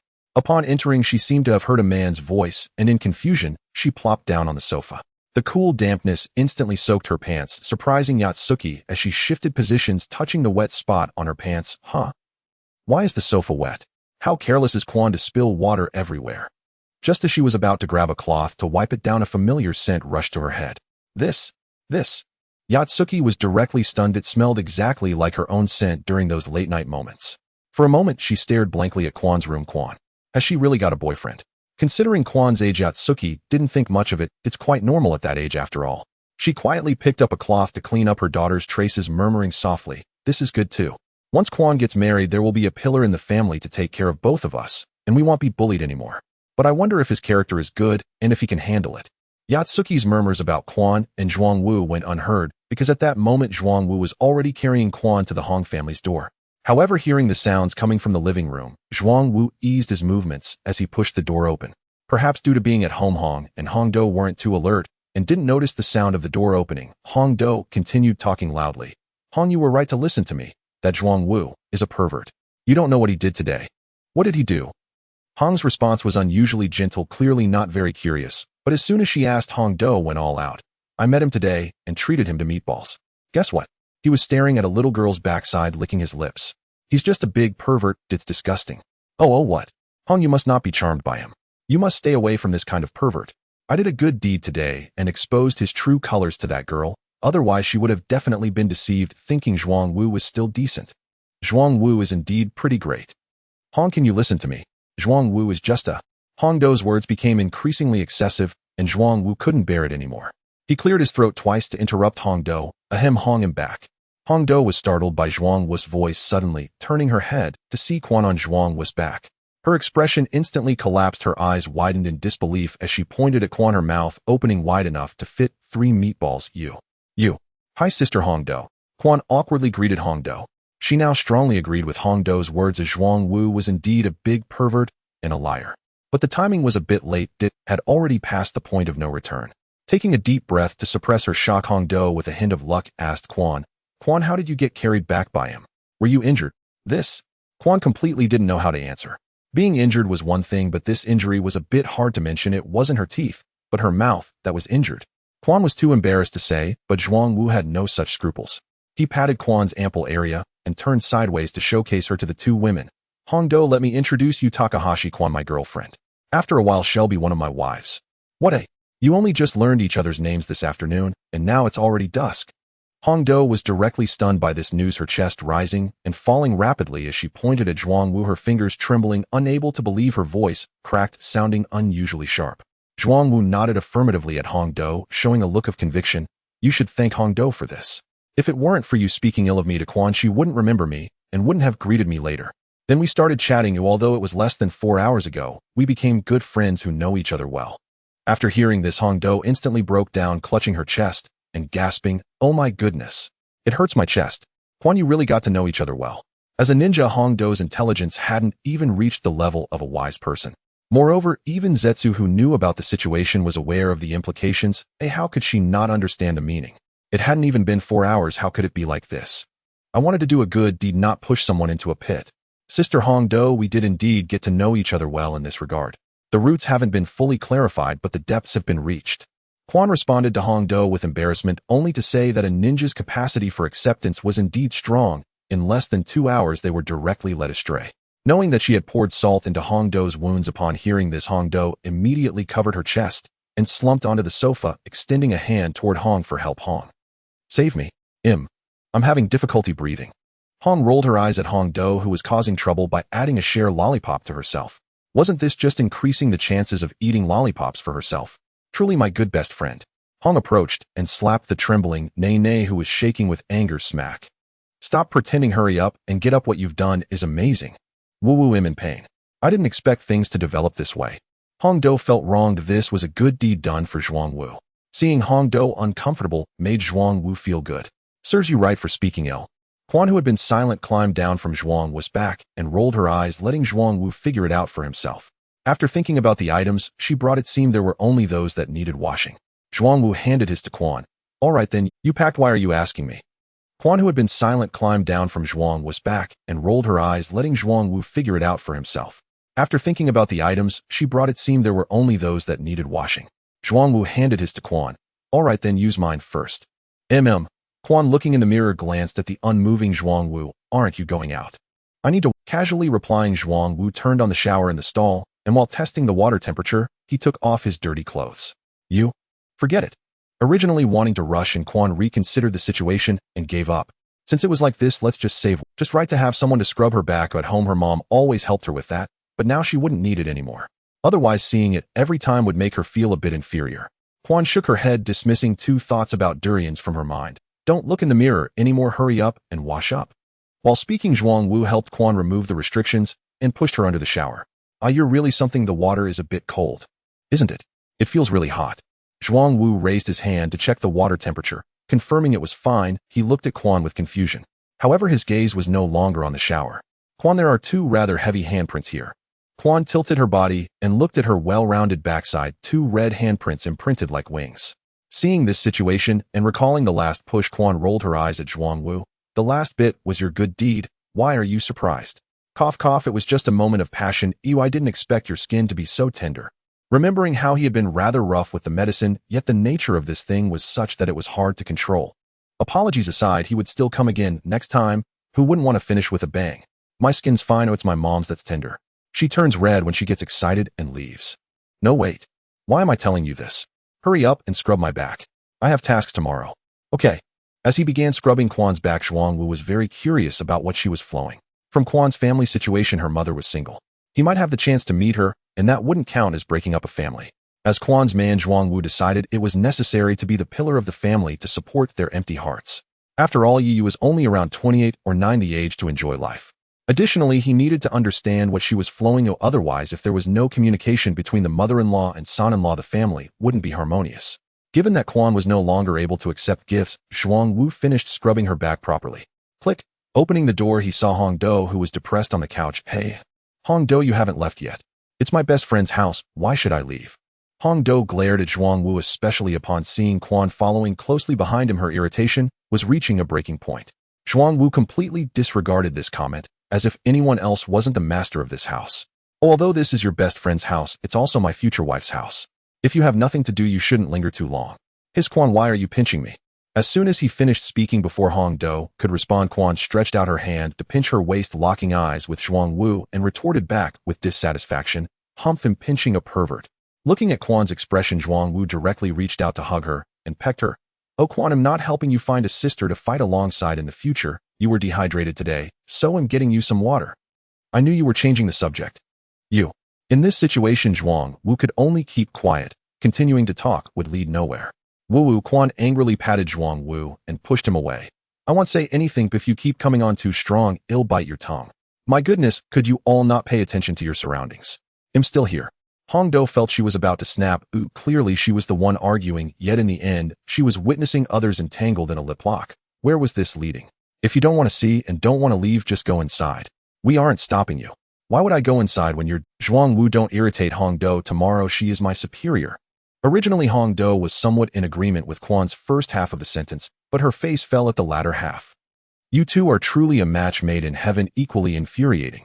Upon hearing Hong Do's words, Quan hurriedly ran to her side to curry favor. Hong Do, don't say that you're the big sister.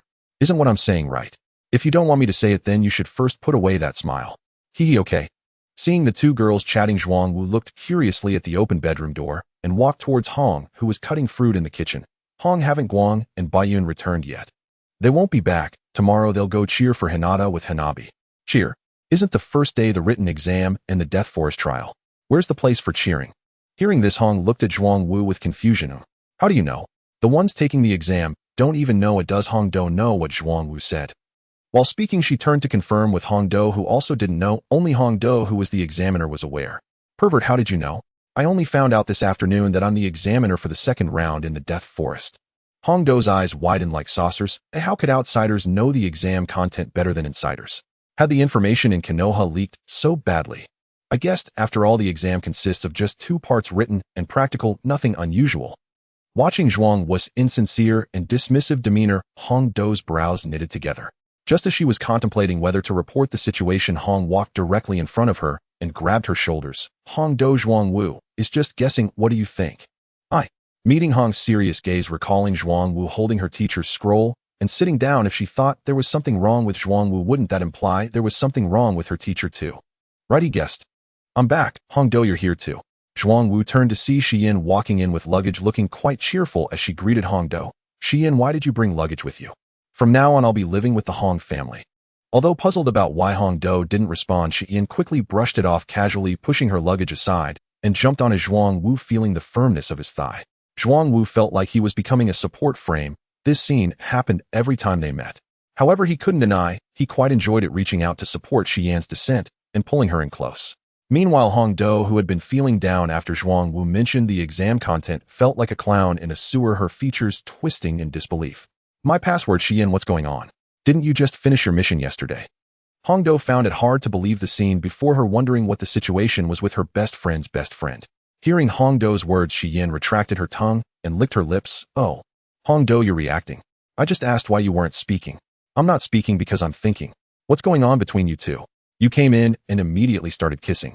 Hong Do felt her worldview shift. She had only gone to attend a meeting and set up the exam room. Why did it feel like she had entered an entirely different world? Zhuang Wu, feeling a bit displeased at Hong Do's questioning, replied, Hong Do, why are you making such a fuss? Xian is my girlfriend, so what if we kiss? Yes, Hong Do, that's our relationship. There's no need to be surprised by a kiss. Xian, having gotten what she wanted, jumped down from Zhuang Wu and went to eat fruit next to Hong.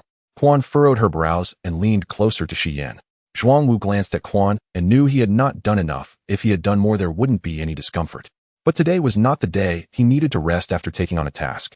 Looking at Hong Do, who was questioning herself on the couch, Zhuang Wu approached and patted her shoulder. Hong Do, you're still too young. Once you meet someone who can make you feel bliss, you'll understand. Bliss? What's the use of that? It's just something you use to deceive. You're being shallow, superficial, Hong Do. Bliss is something you have to experience to appreciate. Zhuang Wu, I'm telling you about bliss, and you talk about pleasure, right? Take this punch. Enraged, Hong Do threw a punch right into Zhuang Wu's chest. Ow. Ouch. That hurt. The first sound was Hong Do wailing as she clutched her hand, and the second was Zhuang Wu slowly groaning on the ground, stretching his hand out for comfort. What's going on with you two? Why did you suddenly start fighting? Seeing Zhuang Wu on the ground, Hong Quan and Xian rushed over, checking Zhuang Wu's chest for injuries. Quan frantically lifted Zhuang Wu's upper body. Zhuang Wu, is it serious? How do you feel? Do you need to go to the hospital? I have money for my mission. Ugh. Zhuang Wu turned to lie in Quan's embrace, freeing his hands to hold Hong and Xian on either side. I feel awful. I never expected Hong Do would hit me. My heart, it hurts so much. On my heart. It's so serious. Let's hurry to the hospital. Quan, there's no need to go. He's just pretending there's nothing wrong with him. Hong and Xian raised their hands to stop Quan from picking Zhuang Wu up. Hearing this, Quan looked down at Zhuang Wu, whose face was flushed, rubbing against her chest, not forgetting to reach into Hong and Xian's clothing. The one who looked injured was clearly enjoying being embraced on both sides. Seeing this, Quan's cheeks puffed up in anger, and she bit Zhuang Wu's cheek in discontent. Wu, big pervert, you tricked me again. After hitting Zhuang Wu, Hong Do, who was already in pain, couldn't speak. Watching everyone care for Zhuang Wu broke her down. This pervert was definitely toxic. Hong, Xian, my good girlfriends, can you take a look at me? My hand feels like it's broken. Hong Do clutched her right hand, which had hit Zhuang Wu, helplessly calling out to Hong and Xian beside the sofa, with fine beads of cold sweat forming on her forehead and her lips turning pale.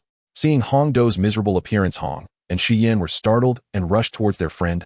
Hong Do, what happened to you? Right, how come after hitting Zhuang Wu it's you who's injured? I know he's an ordinary person and I didn't use chakra. I just punched him without using my full strength, but it felt like hitting a steel plate. As Hong Do explained, her gaze towards Zhuang Wu was filled with distortion. She couldn't cry and helplessly raised her swollen right hand to Hong and Xian. Look, my finger bones must be broken. His Hong Do, your hand looks like braised pig's trotters. It's red and shiny and even reflects light. Seeing her two best friends discussing her injury instead of treating it, Hong Do's already bleeding heart began to pour out. Are you my best friends? Hurry and treat me or take me to the hospital. I still have to be an examiner tomorrow. Well, Hong Do, you know I need to buy alcohol, clothes, and furniture for my family. I don't have enough money to go to the hospital. Hong is right. Hong Do, you know that I work with knives and all my money is spent on them. Ew, I don't have money to take you to the hospital. Hong Do stared in disbelief at her two friends, who were becoming increasingly embarrassed and apologetic. Had she believed them when she heard them talking about Zhuang Wu? You. Hong Do pointed at Hong and Xian with her pig trotter-like hand, feeling her heart racing and struggling to breathe. Hong Do, don't be angry, just take it easy. Just take it slow. It's nothing serious. Seeing this, Hong and Xian quickly tried to calm her down, but Hong Do, dissatisfied, slapped their hands away. It's serious, very serious, she said, pointing at Zhuang Wu, who was in Quan's embrace. He got injured, and you immediately wanted to take him to the hospital, saying you have money, but when I got injured you suddenly had no money. Are you my friends? Am I not more important than him in your eyes? This Hong Do you might not want to ask. The answer is quite awkward. The most important thing when you're injured is to stabilize your emotions. I want an answer. Seeing that Hong Do was persistent in wanting an answer, Hong could only comfort her with resignation. Hong Do, you're different. Zhuang Wu is useful, and you're fine. Oh, just take it easy. It's normal for ninjas to get hurt. I'm fed up with you guys always thinking about those trivial matters. Move aside. I have money. I'm going to the hospital. With Hong's response, Hong Do rolled her eyes and pushed Hong and Xian aside, walking out. Before leaving through the door, I couldn't help but glance back at Zhuang Wu, who took advantage of the situation. Hong Do, take your time. I'll go with you. Yeah, just wait for us good friends together. Seeing that Hong Do was really going to the hospital, Hong and Xian stood up to catch up. They truly hadn't expected Hong Do to actually go to the hospital. Injuries like this were common during missions, weren't they? Just something to recover from. It would be much more enjoyable not to do missions at all. Hong noticed that Xian was also going and raised her hand to stop her. Don't go, rest early. The injury from last night isn't one that can withstand too much movement. Then you. No, I'm bringing Zhuang Wu with me. Hong interrupted, knowing what Xian was about to say, and as she spoke, she pulled Zhuang Wu, who was in Quan's arms, up. I'm taking Zhuang Wu with me. Both of you are injured and should rest early. As the saying goes, beautiful people suffer, and luckily you won't have to suffer tonight. As soon as this rough talk came out, Xian and Quan exchanged silent glances. Compared to suffering, it was more about feeling relaxed.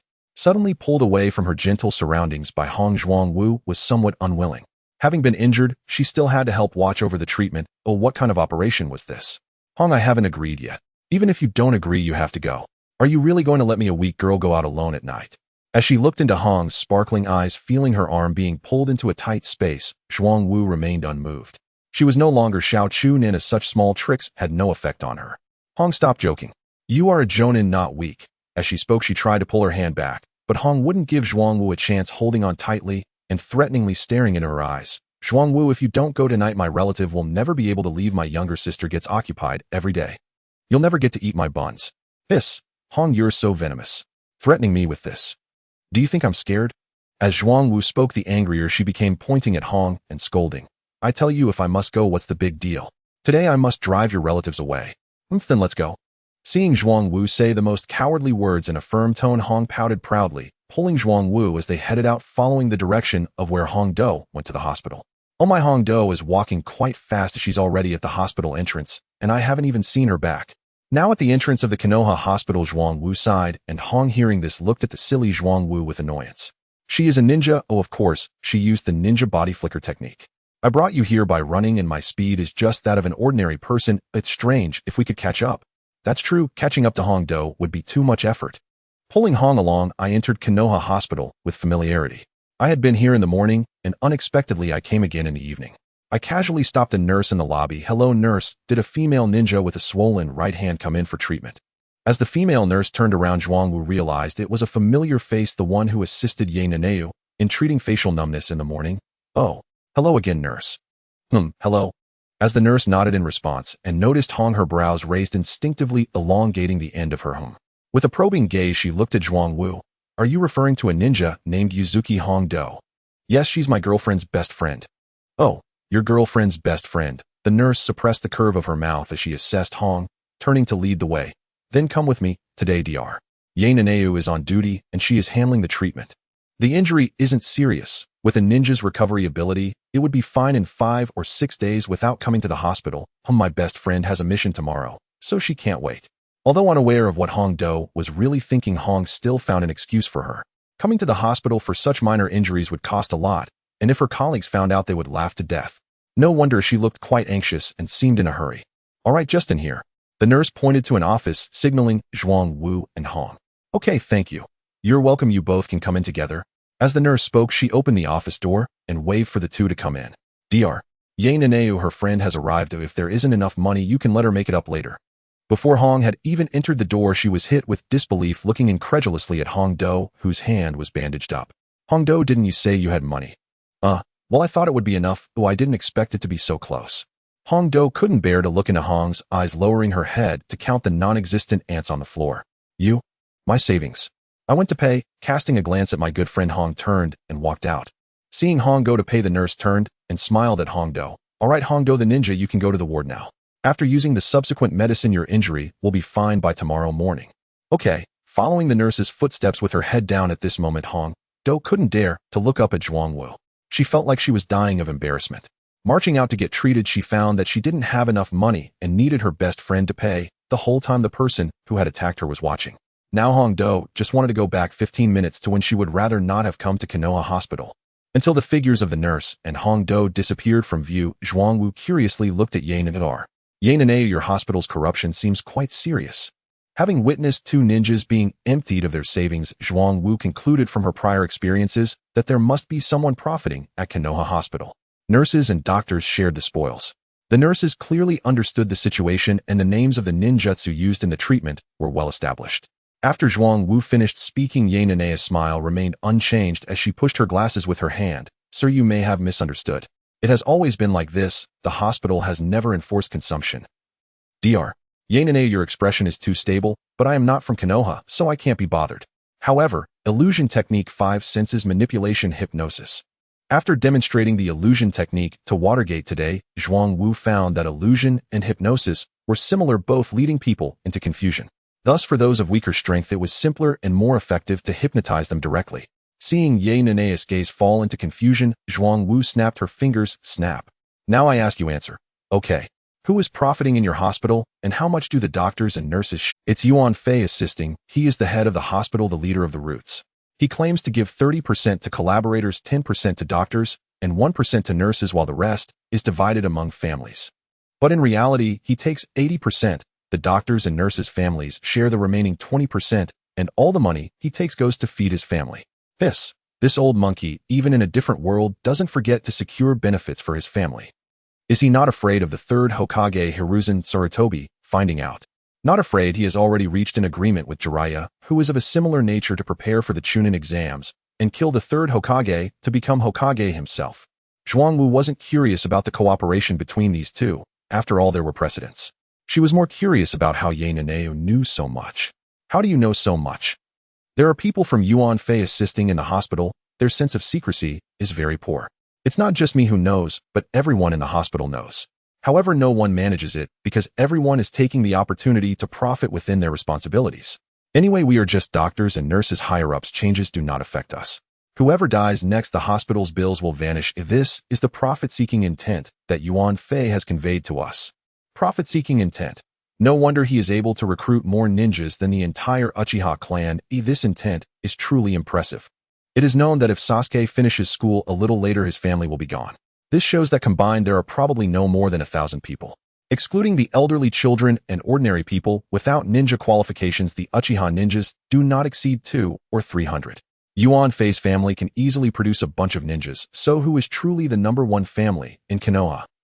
Having figured out the situation at Konoha Hospital, Zhuangwu also understood why Hongdo ran out of money. If she had bumped into someone profiting and didn't have enough. Raising her hand to break the illusion technique on Ye Nanao, snap. Did you just use an illusion on me? As soon as the hypnosis was lifted, surprise flashed in Ye Nanao's eyes as she looked at Zhuangwu. Zhuangwu smiled and nodded confidently. That's right. Illusion hypnosis. You revealed everything, such as Yuan Fei profiting, life and death, etc. What do you mean?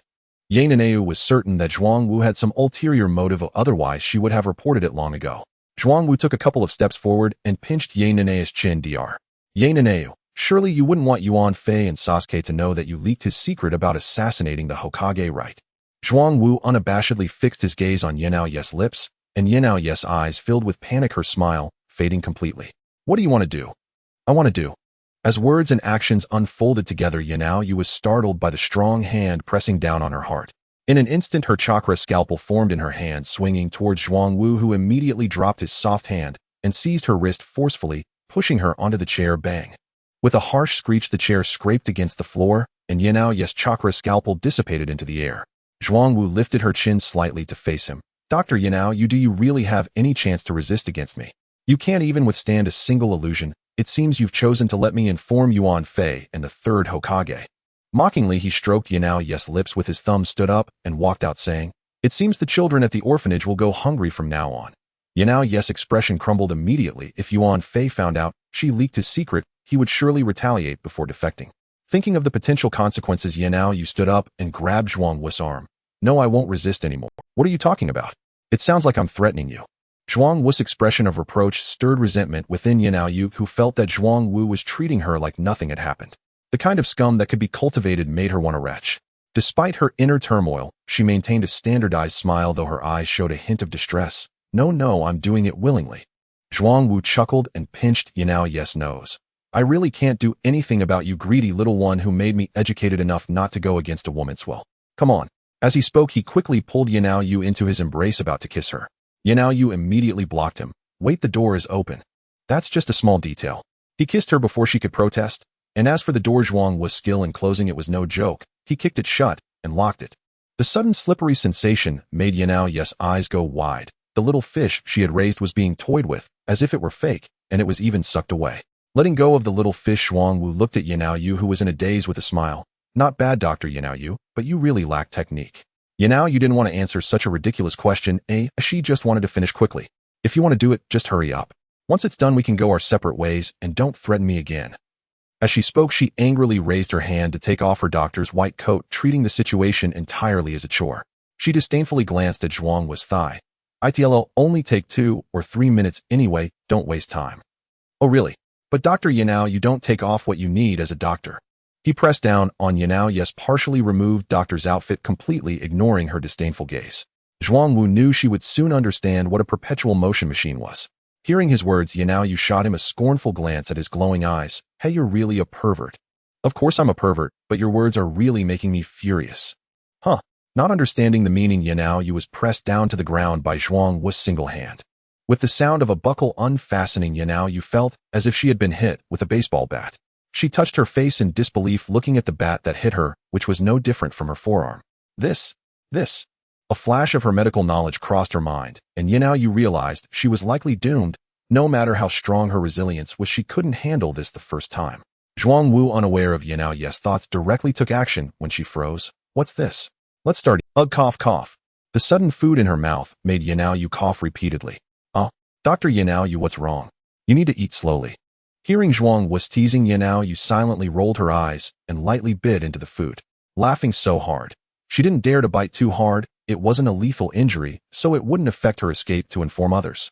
Feeling Yanao nibbling, Zhuang Wu's eyes narrowed in delight, knowing this was all for fun. Seeing Zhuang Wu fall silent, Yanao thought her actions were effective, and she intensified her scraping. For Zhuang Wu, this was an exceptional experience, as Yanao scraped down hard with each stroke in her revenge.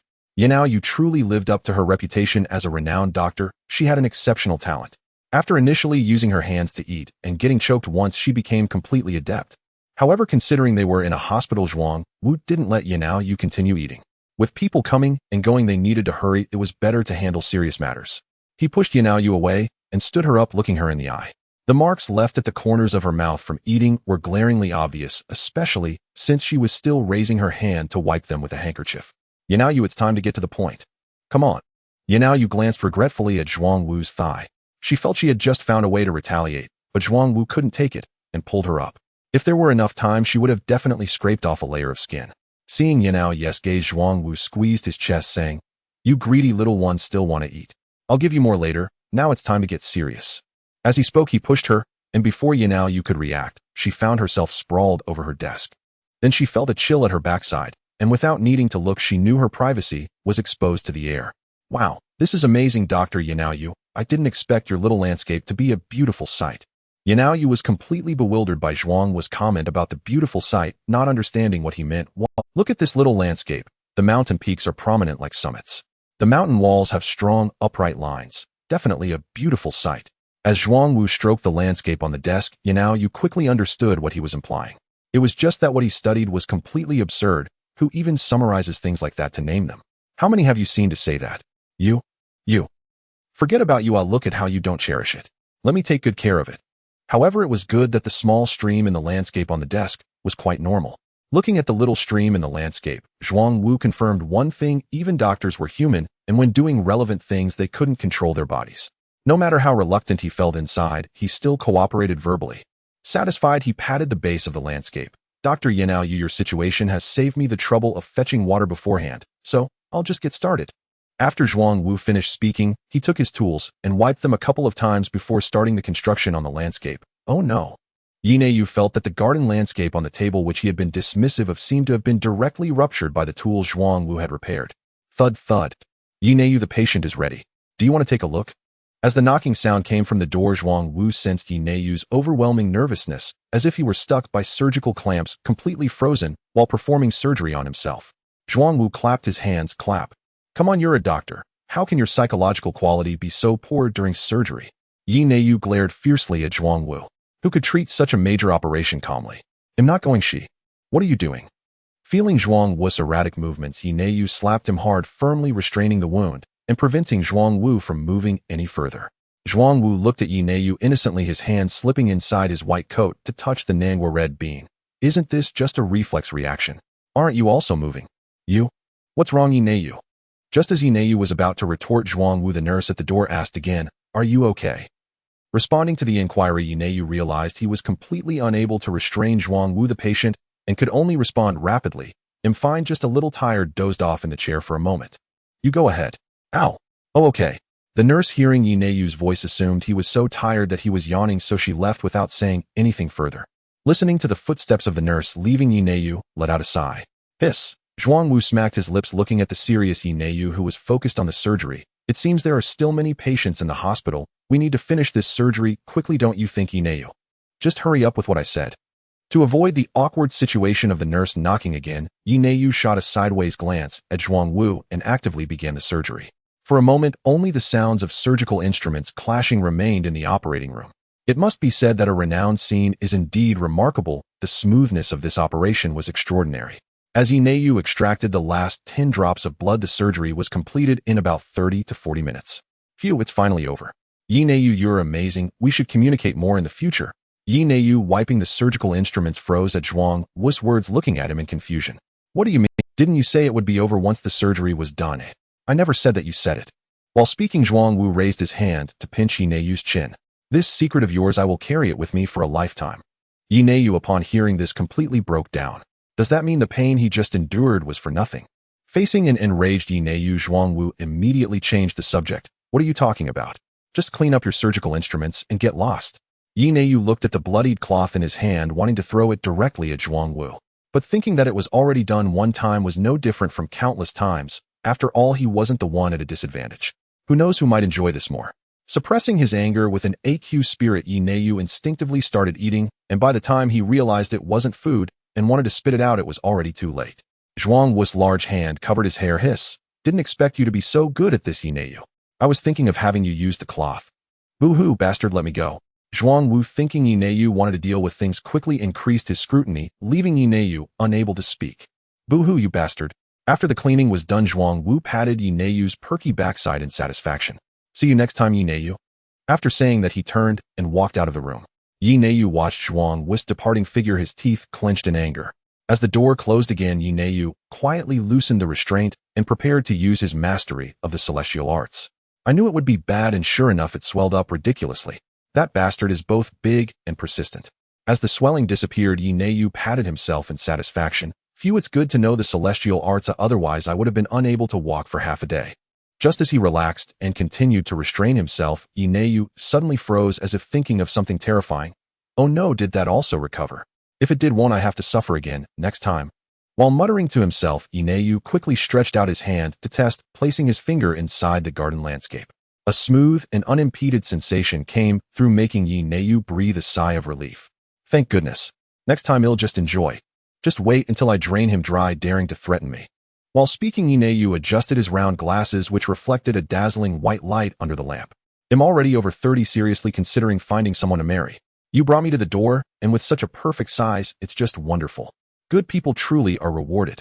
Yi Neiyu's face flushed with an unusual hue as he put his finger, which he had just used to test, into his mouth to suck on it.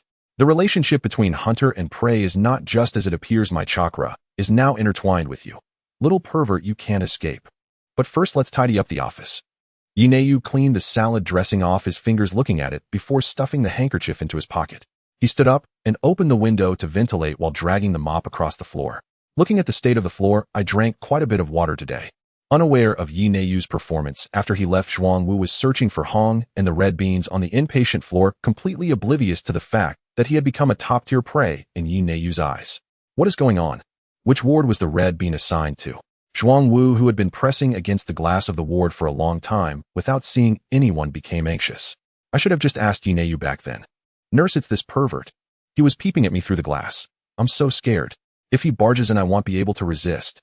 Zhuang Wu pointed at the person he was talking about to the nurse, feeling his forehead pounding. His tone was indirect, his movements flamboyant, and his attire sexy.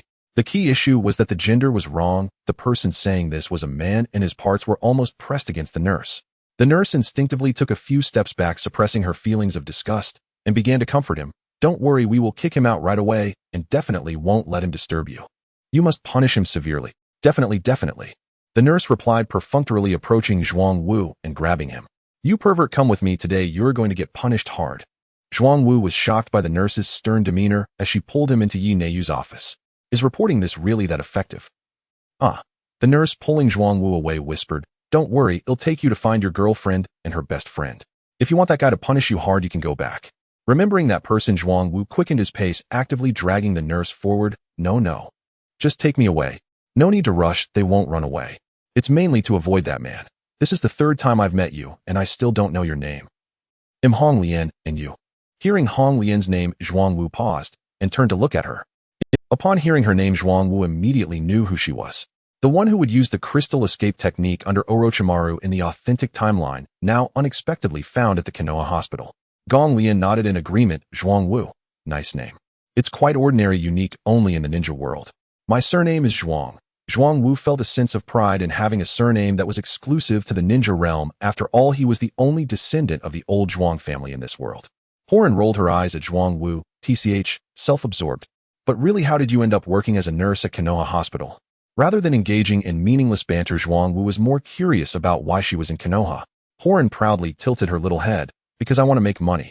After returning to Konoha with Lord Orochimaru, I specifically sought a job that could earn me some cash. Oh, Zhuang Wu nodded thoughtfully. If Orochimaru hadn't betrayed them, then the orphans he found would indeed be brought back to Konoha, making Horan's presence here seem quite normal. Why do you want to make money? Horan glanced at Zhuang Wu with a look of disbelief. What are you saying? That rich kid from the house. Living without spending a dime, and I want to settle in Konoha, so I need to save up for a house. So you're a house slave. No wonder. What kind of talk is that? It's so rude. Horan playfully smacked Zhuang Wu on the arm, wrinkling her nose as she pointed at the patient room ahead. Look. Here we are. If I weren't still on duty, I'd have to teach you a lesson. As she spoke, she shot Zhuang Wu a glance and turned away, wiggling her little hips as she left. Watching Horan's departing figure, Zhuang Wu pondered. I didn't feel much when I didn't know she was Horan, but knowing now, why does she have such charm? Am I not a pervert? Just a simple collector? Or did I develop feelings before I came here? Wanting to collect everything once more. This time a full collection should prevent me from crossing over again, right? Shaking his head to clear his thoughts, the system's rewards arrived as well.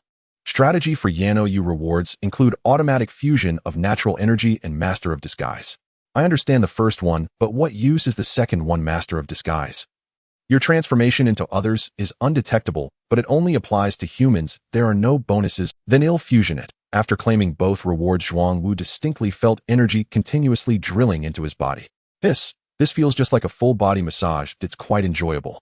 With the Master of Disguise, participating in the Chunin exams is not out of the question. As long as Shikamaru and Xiangling perform, well, that's 2 more collections in hand. What do you think is wrong? I'm worried about the expenses. Horan puffed her cheeks, pointing at Akane's hand. This small injury will heal itself in a few days. What do you think is wrong? I'm worried about the expenses. Horan puffed her cheeks, pointing at Akane's hand. This small injury will heal itself in a few days, yet the medical fees have drained half of my savings. Meeting Zhuang Wu's and Horan's gaze, Akane silently pulled the blanket over her head. I didn't expect it to be this expensive. It wasn't like this before. That was then, and now it's the Chunin exams. The hospital has to raise the prices to earn money from outsiders. Exactly, Zhuang Wu is right. Akane, you need to start using your brain. Horan said irritably, pulling the blanket off Akane and grabbing her ear. Ouch. Ouch. Ouch. Horan, I'm sorry. I won't argue anymore. You won't have money to argue with after this. Horan disdainfully released Akane and walked over to Zhuang Wu. I'm leaving with Zhuang Wu. You can stay here by yourself. Upon hearing this, Akane immediately panicked, grabbing Horan's clothing. Don't go, Horan. There's a companion bed here. It's so lonely alone. Stay and keep me company. Do you really need someone to accompany you for such a small injury? Horan, you are my good friend. Please stay tonight. Seeing Akane clinging desperately, Horan sighed and rolled her eyes. Fine, I'll stay with Zhuang Wu to keep you company. Why should he stay? There's only one bed. If you don't want to stay, then we'll both leave. Stay the bed. Akane quickly compromised, but seeing Zhuang Wu's gloomy expression, she thought, tonight I won't squeeze in with Horan, I'll let this big pervert have the bed to himself. Noticing Akane's hesitant gaze, Horan waved her hand to interrupt. Don't worry about the bed, just sleep on yours. Oh, okay. Looking at the dejected Akane lying back down, Zhuang Wu smirked and raised an eyebrow. Akane, we're both staying to keep you company. Aren't you happy? Of course I'm happy that Horan is staying, but how can I be happy when I'm bankrupt because of you? While speaking, Akane grinned and shook her injured hand. This isn't my fault, that's. Seeing that the two were about to argue again, Akane quickly interrupted. All right, Zhuang Wu, hurry up and lie down, it's getting late. Okay. Having spent nearly a day in action, Zhuang Wu was already feeling exhausted. No matter how energetic his body was, he wanted to lie down. As soon as he lay down, the bed creaked loudly, making him uncomfortable. This bed is so hard it feels like it's about to fall apart. It's really uncomfortable. Just for one night. You can rest properly tomorrow morning. As Horan comforted Zhuang Wu, she lay down beside him and snuggled into his arms. Zhuang Wu, hold me tight, this bed is too small, and I might fall off. All right. Zhuang Wu adjusted his position, turning to embrace Horan. Horan found a comfortable spot, frowning as she pressed down. Your flashlight is poking me. Oh, let me adjust my position. That's not a flashlight. Huh. Then don't adjust, while find a place to put it. While speaking, Horan unclipped the buckle and placed what appeared to be a flashlight firmly at her thigh's root. All right, this is more comfortable. Zhuang Wu pushed back and forth, feeling that it was indeed quite comfortable, so he nodded in agreement. Yes, let's keep it like this. If it gets uncomfortable, feel free to move, but it should last a couple of days. Whether it's earlier or later, it's all the same, eventually I'll. Suddenly Akane sat up, interrupting Zhuang Wu's words. Off. I can't take it anymore. Do you both consider me invisible, or what? Akane, blushing, pointed at Horan and Zhuang Wu's bed, trembling with anger. At least cover yourselves with a blanket. Zhuang Wu and Horan both playfully retracted their heads like turtles, moving back and forth. Akane felt as if her eyes were going blind. Blinding was secondary, what mattered was that just watching those two made her mouth water with desire. This stimulation was unbearable for anyone. It must be because I've never seen it in person, or I react this way even when reading adult literature. It's definitely just a natural reaction of my body. Quickly Akane realized her situation and connected the dots. So I'm of age now, is this what it feels like to want a man? I'm sorry, my dear friend, I forgot about you as soon as I lay down. This loud shout pulled Zirahong out of her brainstorming, and she apologized awkwardly.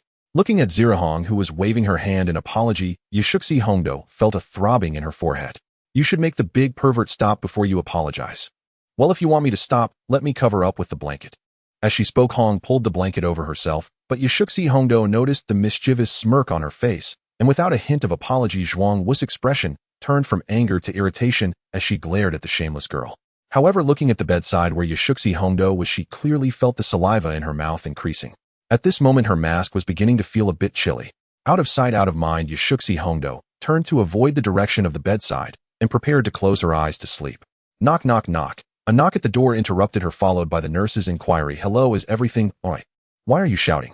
Zirahong was startled and pressed down the restless guy, shaking her head at Zhuang Wu with a flushed face. Yashuxi Hongdo reluctantly yelled out the door. It's nothing, just a bit excited chatting with a friend. If the nurse comes in and sees the bedside situation, it would be a total social death. This scene would only be misunderstood as playing do di ju happily in the hospital, which couldn't be explained at all. I don't even have a boyfriend, this reputation would ruin me completely. Zhuang Wu was completely unbothered, recognizing from the voice that it was Hong Lian, a familiar face who was easy to talk to. Oh really? Then I'll come in and take a look.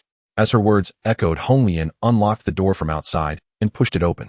As soon as Hong Lian entered, the nervous expressions on Yashuxi Hongdo and Zirahong made her feel something was off. Greeting Zhuang Wu's bright smile, Hong Lian felt speechless, rolling her eyes inwardly, thinking, as a nurse and also a ninja, this smell, this curve of the blanket. You really can't wait to go back, huh? Is it that addictive? Don't be so cheeky, but it's late, keep it down so you don't disturb others' rest. Playing do di ju in a hospital is ridiculous. Make sure to lock the door properly. Why are you making so much noise? Is it true or not? Hong Lian walked out of the ward while mercilessly mocking them, and with a loud bang the door was closed. Yashuxi Hongdo hurriedly stepped forward, locked the door, and after completing everything turned around only to freeze in shock, her pupils dilating. Oh no, by doing this, doesn't it imply we were playing do di ju? My reputation. Self-destructing, Yashuxi Hongdo saw Zhuang Wu still pretending to be a turtle and lunged towards him with reddened eyes, baring her teeth like an angry dog. Perverted wolf, I will kill you. Hongdo, what are you doing? The hospital has seen worse, you're overthinking it. Seeing her rush over to pinch him while exposing her sharp teeth, Zhuangwu quickly raised his hand to block his forehead. Zirahong noticed this and quickly stopped Yashuxi Hongdo from pinching Zhuangwu. Hongdo, you're really overthinking it. The nurse just said something while checking the ward. Get up and go to sleep. Can you just say it casually? I am definitely going to strangle him today. As she spoke, Yashuxi Hongdo angrily pinched Zhuangwu, showing a fierce determination not to rest until she avenged herself. Zhuangwu could only brace himself against her, but Yashuxi Hongdo was like an unruly bug twisting back and forth. In just a moment, she accidentally hit the faucet switch. This encounter with the faucet switch instantly silenced Hongdo, and Zhuangwu and Hong looked at her in confusion. Hongdo, why did you drown my tortoise? Good best friend, are you a bit too sensitive inside? Yashuxi Hongdo's face turned bright red with anger, unable to complete a sentence. This time it was truly like playing Do Di Zhu. She didn't doubt her performance. It was always like this when she read those books, once emotions peaked just a touch, but this time it seemed off. Seeing Yashuxi Hongdo's miserable expression, Zhuangwu felt it necessary to ease the atmosphere, as the only man present reaching out to comfort her. Hongdo, if you want to play cards, just say so. I'm not refusing, why make excuses? Being embraced by Zhuangwu like this, her already weakened body felt even weaker against his warmth. No. Don't say no, you're already like this. Let me help you. As she spoke, Zhuangwu flipped Yashuxi Hongdo beneath him, preparing for a romantic scene. Don't wait. I have tasks tomorrow, let's talk about it after they are done. Seeing Zhuangwu gradually uncovering her hidden treasures, Yashuxi Hongdo hurriedly stopped him, even confused by her own words. What did she mean by waiting until after? Wasn't that implying she was allowing Zhuangwu to uncover her secrets afterward? Hearing Yashuxi Hongdo's words, Zirahong laughed and pinched her. Hongdo, when did you develop feelings? Always stopping me, do you want to take the lead yourself? No, I misspoke, I don't wanna. Yashuxi Hongdo anxiously explained, feeling she had really said something wrong. A slip of the tongue. Well, your slip of the tongue is quite logical. As Zhuangwu handed the pet to Yashuxi Hongdo, she instinctively threw the tortoise back into the water, causing Zhuangwu to gasp in shock. Hongdo, your body is a bit too honest. You bastard. Don't touch me. Ooh, I really have things to do tomorrow. Alright, I'll let go. But once the tasks are over, what will you do? After it's over, it will be fine. Now it's not a slip of the tongue. It's not a slip of the tongue, get up. Raising her hand, she pushed Zhuangwu away, realizing she really couldn't let him touch her anymore, otherwise he could hold back, but she couldn't. This was simply abnormal, as she only occasionally read those books. She wasn't that lewd. This big pervert is toxic. He's definitely toxic. Zirahong looked at Yashuxi Hongdo's flushed face and teased, Hongdo, you truly are my good friend, wanting to share my things so quickly. No, I don't even know what's going on. Zhuangwu helplessly spread his hands, seeing the two playfully bickering. I said you two stop messing around, and look at me. The tortoise seems to be about to drown. You two should save it from the water. Zirahong and Yashuxi Hongdo turned to see the tortoise nearly drowning. They exchanged glances, and Yashuxi Hongdo turned to run away, not wanting to care. Zirahong grabbed her. Good best friend. Why are you running? It's just a matter of time today, I'll help you get used to it. No, I don't wanna. Seeing Yashuxi Hongdo's reaction, Zhuangwu pulled her up. You can't run away now that we've come this far. As she spoke, she caught a whiff of the delicious meatballs. Zirahong glanced at the two and went to rescue the nearly drowned tortoise, performing artificial respiration. Hiss. Zhuangwu is quite impressive. He really is playing Do Di Zhu. It's so entertaining. I love it. Hong Lian, peeping through the glass outside the door, was blushing with excitement. Zhuangwu truly has a remarkable talent. Thinking about the scene she saw earlier at the entrance of Dr. Yaneo's office, she rubbed her legs together with Dr. Yanao and the pink-haired girl from this morning. That makes 4 of us. Adding myself to play mahjong wouldn't be too much, right? The more Hong Lian looked, the more she felt something stirring within her. The chakra of her crystalline escape surged uncontrollably, almost bursting forth. From the first moment she saw Zhuangwu in the morning, Hong Lian felt an irresistible attraction, unable to help but want to get closer. After all, how could it be mere coincidence that they bumped into each other again in the afternoon? She had been waiting in the hall. However, after watching for a while, she felt a bit disappointed. Both of them were busy fighting over lollipops. Though sweet, they couldn't eat them all the time, could they? Occasionally a little milk tea would be nice, but there was none of the glutinous rice cake that she wanted to see. Hong Lian was clearly dissatisfied. What is this? Don't those two girls know how to open the door? What good is it to just grab food outside? It won't fill you up. She was losing her sense of immersion. Hong Lian almost wanted to push them aside to open the door herself, as her chakra was already spilling out of her body. Looking at the marks on their bodies, Hong Lian suddenly had a bright idea. Wait, are they going out to the restroom to freshen up? That means my chance is coming. As she spoke, Hong Lian fixed her gaze on Zhuangwu, glancing around the environment to plan how to make Zhuangwu initiate conversation again. In the hospital room, the final round of do di ju among Zhuang Wu and the others reached its conclusion, with Zhuang Wu's landlord's J being crushed by 2QS. Watching Zhuang Wu lose with his mouth agape and eyes closed, Hong Lian and Hong Do breathed a sigh of relief. We won. Finally, it's over. The two swallowed the last mouthful of milk and cheered happily for their victory. It was a tough game for the landlord. Their hands were sore from holding the cards. The two, excited from their win, didn't even spare a thought for the milk splattered on their faces. Looking at the marks on their faces, Zhuang Wu sighed. Oh dear, what a mess. Upon hearing Zhuang Wu's sigh, the two girls rolled their eyes at him. They had done their part, but the result was that they ended up with 1/2 for each of them, and there was still a little spilled outside when they switched places. They really didn't know what they were thinking. Couldn't they just give one person all of it? Oomph. You did it yourself, so what are you complaining about? Just give it all to me. As Hong adjusted her clothes, she shot a glance at Zhuang Wu. Hearing this, Zhuang Wu reached out to pat Hong Do's head. Hong, I need to tell you something. Good friends should learn to share. Look at Hong Do, isn't she happy with what she got? Seeing the two girls looking at her, Hong Do licked the milk stain off her lips and stuck out her tongue at Hong. Hong, it's really tasty, I want some too. Seeing Hong Do behave this way, Hong nodded helplessly. Fine, since we've shared, let's go wash up and get some. Okay. Hong Do happily hugged Hong's arm and walked outside. Noticing this, Hong Lian quickly changed positions, running to her pre-planned spot, waiting for Zhuang Wu to come out of the hospital room. However, the most important thing now was to lead the two girls away. Without any hesitation, she directly used crystalline escape. With her crystalline clone, seeing Hong and Hong Do come out, Hong Lian waved at them. Hong Do looked at Hong in confusion. Is the nurse calling us? Though puzzled, Hong nodded in agreement. Let's go check it out. As the two approached, Hong Lian's eyes narrowed into crescent shapes. Did you come out for something? Nurse, hello? We're going to the restroom. Oh, after nodding, Hong Lian didn't give the two a chance to refute and turned to leave, then follow me. Seeing this, Hong Do hurriedly followed. Without any signs, it was still hard to find. Hong tugged at Hong Do. Zhuang Wu hasn't come out yet. It's fine, don't worry about him. He will definitely ask around.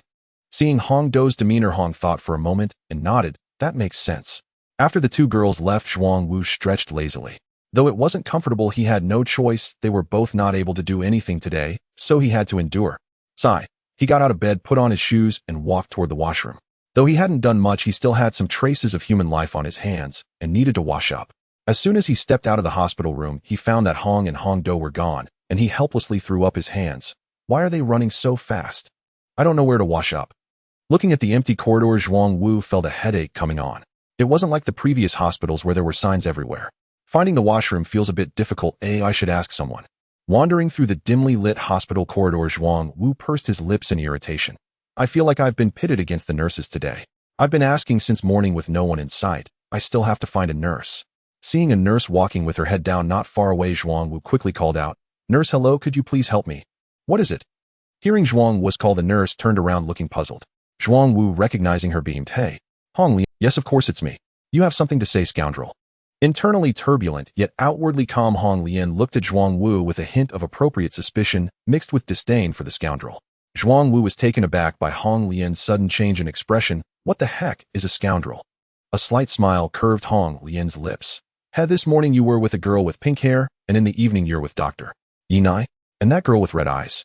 If you're not a scoundrel, then what are you? How do you know about Dr. Yinai? Zhuang Wu furrowed his brow at Hong Lian's words. If this continues, wouldn't he have to be vigilant even during happy moments? Not knowing that Zhuang Wu was overthinking, Hong Lian continued with her plan. What do you think? I'm not blind. I can see through that piece of glass. You even threatened Dr. Yinai, she said, stepping closer to poke Zhuang Wu's chest. Seeing Hong Lian's demeanor, Zhuang Wu quietly activated his illusion technique. You know everything, huh? Of course, Zhuang Wu, you wouldn't want to be hunted down for stealing secrets, would you? Hearing those familiar words, Zhuang Wu was momentarily stunned. Can this still apply to men? What do you mean? Nothing much. What do you need me for?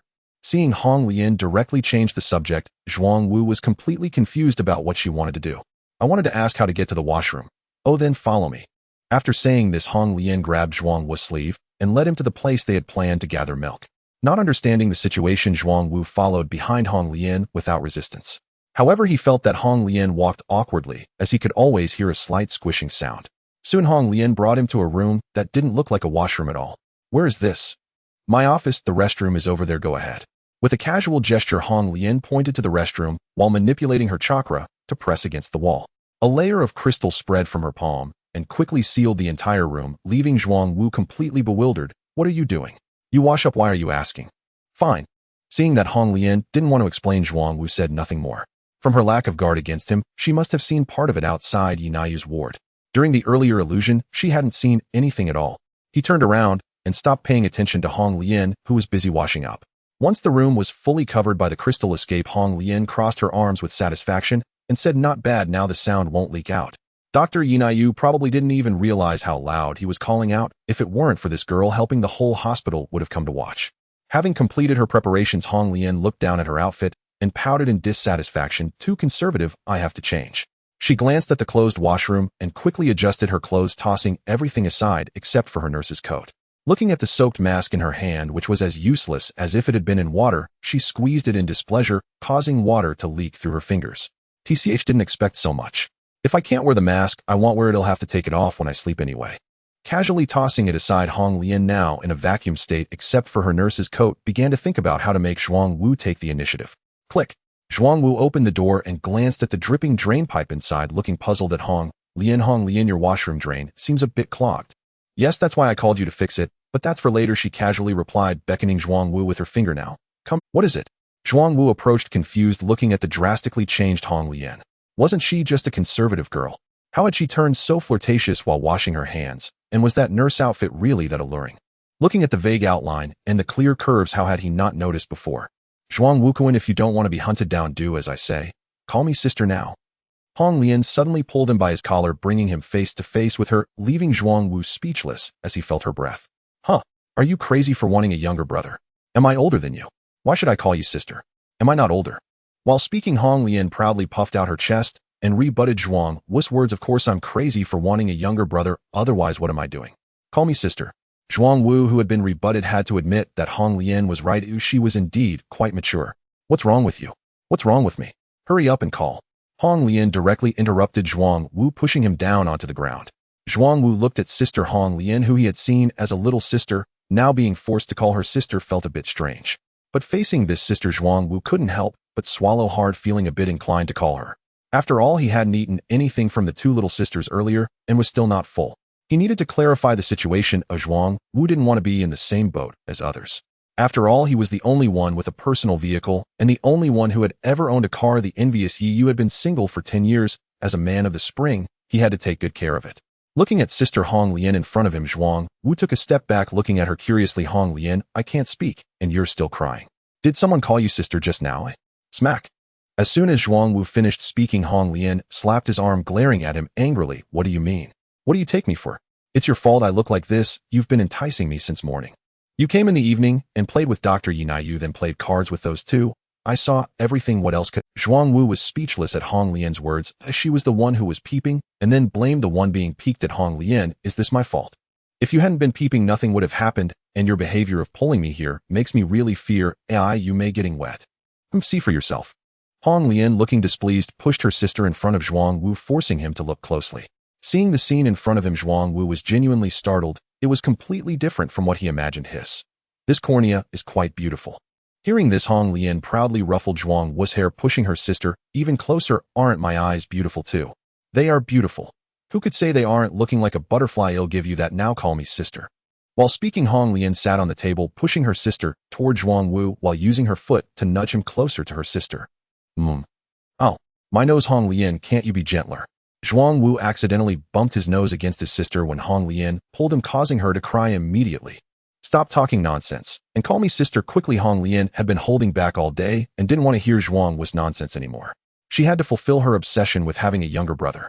Seeing Hong Lian so serious, Zhuang Wu, feeling helpless, nodded. "Is it okay to call you sister?" Although he hadn't experienced Hong Lian's hard and soft-spoken nature at first, calling her sister first was fine. He could experience it later. Sizzle. As he called Hong Lian's sister, Zhuang Wu was already plotting how to make her call him dad next. It was clear that Hong Lian had never been called sister before. As soon as Zhuang Wu called her sister, she bit her lip, her eyes squinting, praising him, while pushing his head down forcefully, as if she wanted to stuff him back into a butterfly nest. This excited look made Zhuang Wu take a deep breath to adjust himself. Zhuang Wu didn't expect that just taking a deep breath would lead to Hong Lian's reaction. She was using both her hands and feet, making it impossible for him to escape. Until Hong Lian calmed down, Zhuang Wu quickly pushed her away. Cough, cough. "Hong Lian, what are you doing? You're suffocating me. This is what calling sister is like. Isn't it like this in your ward? What are you not satisfied with?" Seeing Hong Lian's blushing face and her seemingly natural demeanor, Zhuang Wu had no good temper to communicate with her. He directly stepped forward and pinned her down on the table, stabilizing the back of her head. Since that's the case, you should also taste your sister's flavor. Without waiting for Hong Lian to react, Zhuang Wu used Sister Hong Lian, letting the tears that fell block her lips. Cough cough. Feeling the salty taste in her mouth, Hong Lian looked at Zhuang Wu speechlessly. Can you do something serious? You're acting like a child, making it so I can't eat anymore. Zhuang Wu nodded in agreement. True, then let's get down to business. The drain needs to be cleared. I saw it was seriously clogged with only a few small holes leaking water. Then hurry up and clear it. I'm almost dying of frustration with it clogged like this. Thankfully I met you who has the right tools, otherwise I would have had to clear it from the outside, but I wouldn't dare to go too deep. If I went deep, you just saw how the drain was clogged. Oh, wouldn't you just run away with the tools? Listening to Hong Lian's words, Zhuang Wu directly shook his head. That's not it. I would still wear a mask to clear it once, but there would be no second time. He truly is a scumbag. Hong Lian puffed her cheeks and glared at Zhuang Wu, who slowly shook his head. Hong Lian, I disagree with you. There's a saying, good girls should not be missed and bad girls should not be wasted. In our 3 meetings, you brought me over to comfort your sister, and she was crying like a flood. Who wouldn't ponder over that? Why don't you say that I'm being backstabbed for the 3rd time? That's a different story, as it's not just 3 times. Backstabbing can happen at any moment afterwards. All right, enough nonsense. I've prepared the tools, he said. All right, then let's get started. Seeing Hong Lian nod in agreement, Zhuang Wu stopped chatting with her and began measuring the diameter of the sewer opening to match the tools, otherwise it would be hard to unclog. Upon taking a closer look at the tools, Hong Lian realized something was off. It was a bit larger than expected. This unclogging tool seems a bit too big for the sewer opening, doesn't it? Did you not see it? What are you worried about? Don't worry, it will be adjusted. Zhuang Wu casually replied, having measured the sewer opening. Finding the right position, he started operating to unclog the sewer. As the tool gradually delved deeper into the sewer, the blockage was broken apart, and even the rust that had settled among the debris flowed away. Seeing this, Hong Lian's frown relaxed. I didn't expect it to actually work. I thought it wouldn't fit. Seeing that the blockage had cleared, Hong Lian's worried heart settled. Although the pain was evident as a ninja, this pain was insignificant compared to the relief of the problem being solved. Observing Hong Lian's expression, Zhuang Wu nodded. Truly a butterfly sister. Her eagerness to spread her wings was indicative of someone destined for great things.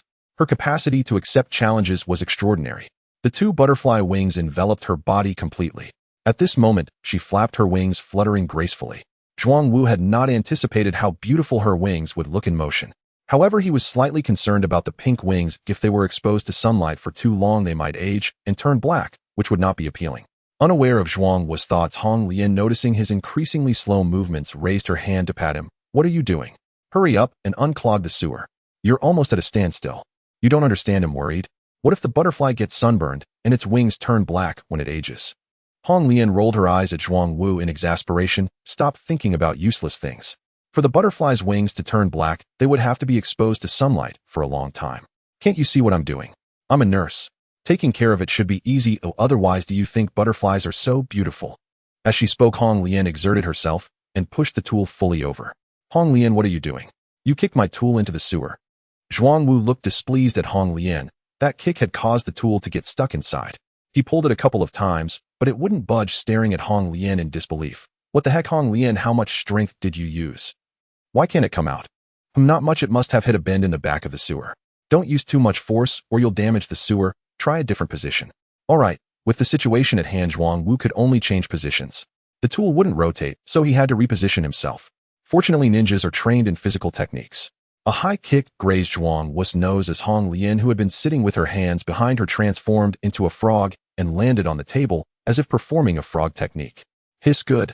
Watching Hong Lian sprawled like a frog along with her recent spinning counterattack, Zhuang Wu no longer had the heart to worry about the butterfly's fate. He was determined to turn the butterfly into a specimen today.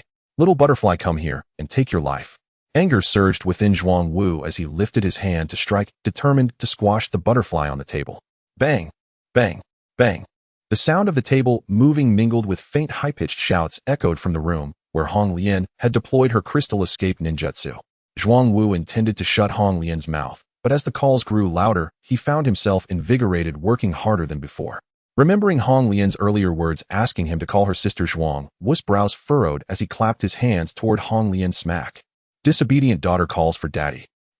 Daddy, be gentle, I'm going to be beaten to death. If you praise daddy a bit more, I'll forgive you and won't hit you. Daddy, you're amazing. I love you the most, daddy. Daddy loves me.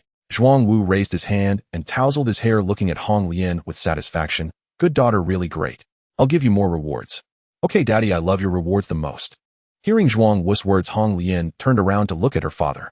Upon seeing this, Zhuang Wu said nothing more. Grasping the base with both hands, he gifted her several million Zimbabwean dollars. Having never seen so much money before, Hong Lian stood there in a daze, her expression bewildered, hands trembling in disbelief as she stared at the pile of Zimbabwean dollars. Seeing the dazed Hong Lian, Zhuang Wu curiously tapped her. Hong Lian, what's wrong with you? It's nothing new. I've never had so many Zimbabwean dollars before, she replied. Oh, well then that's fine.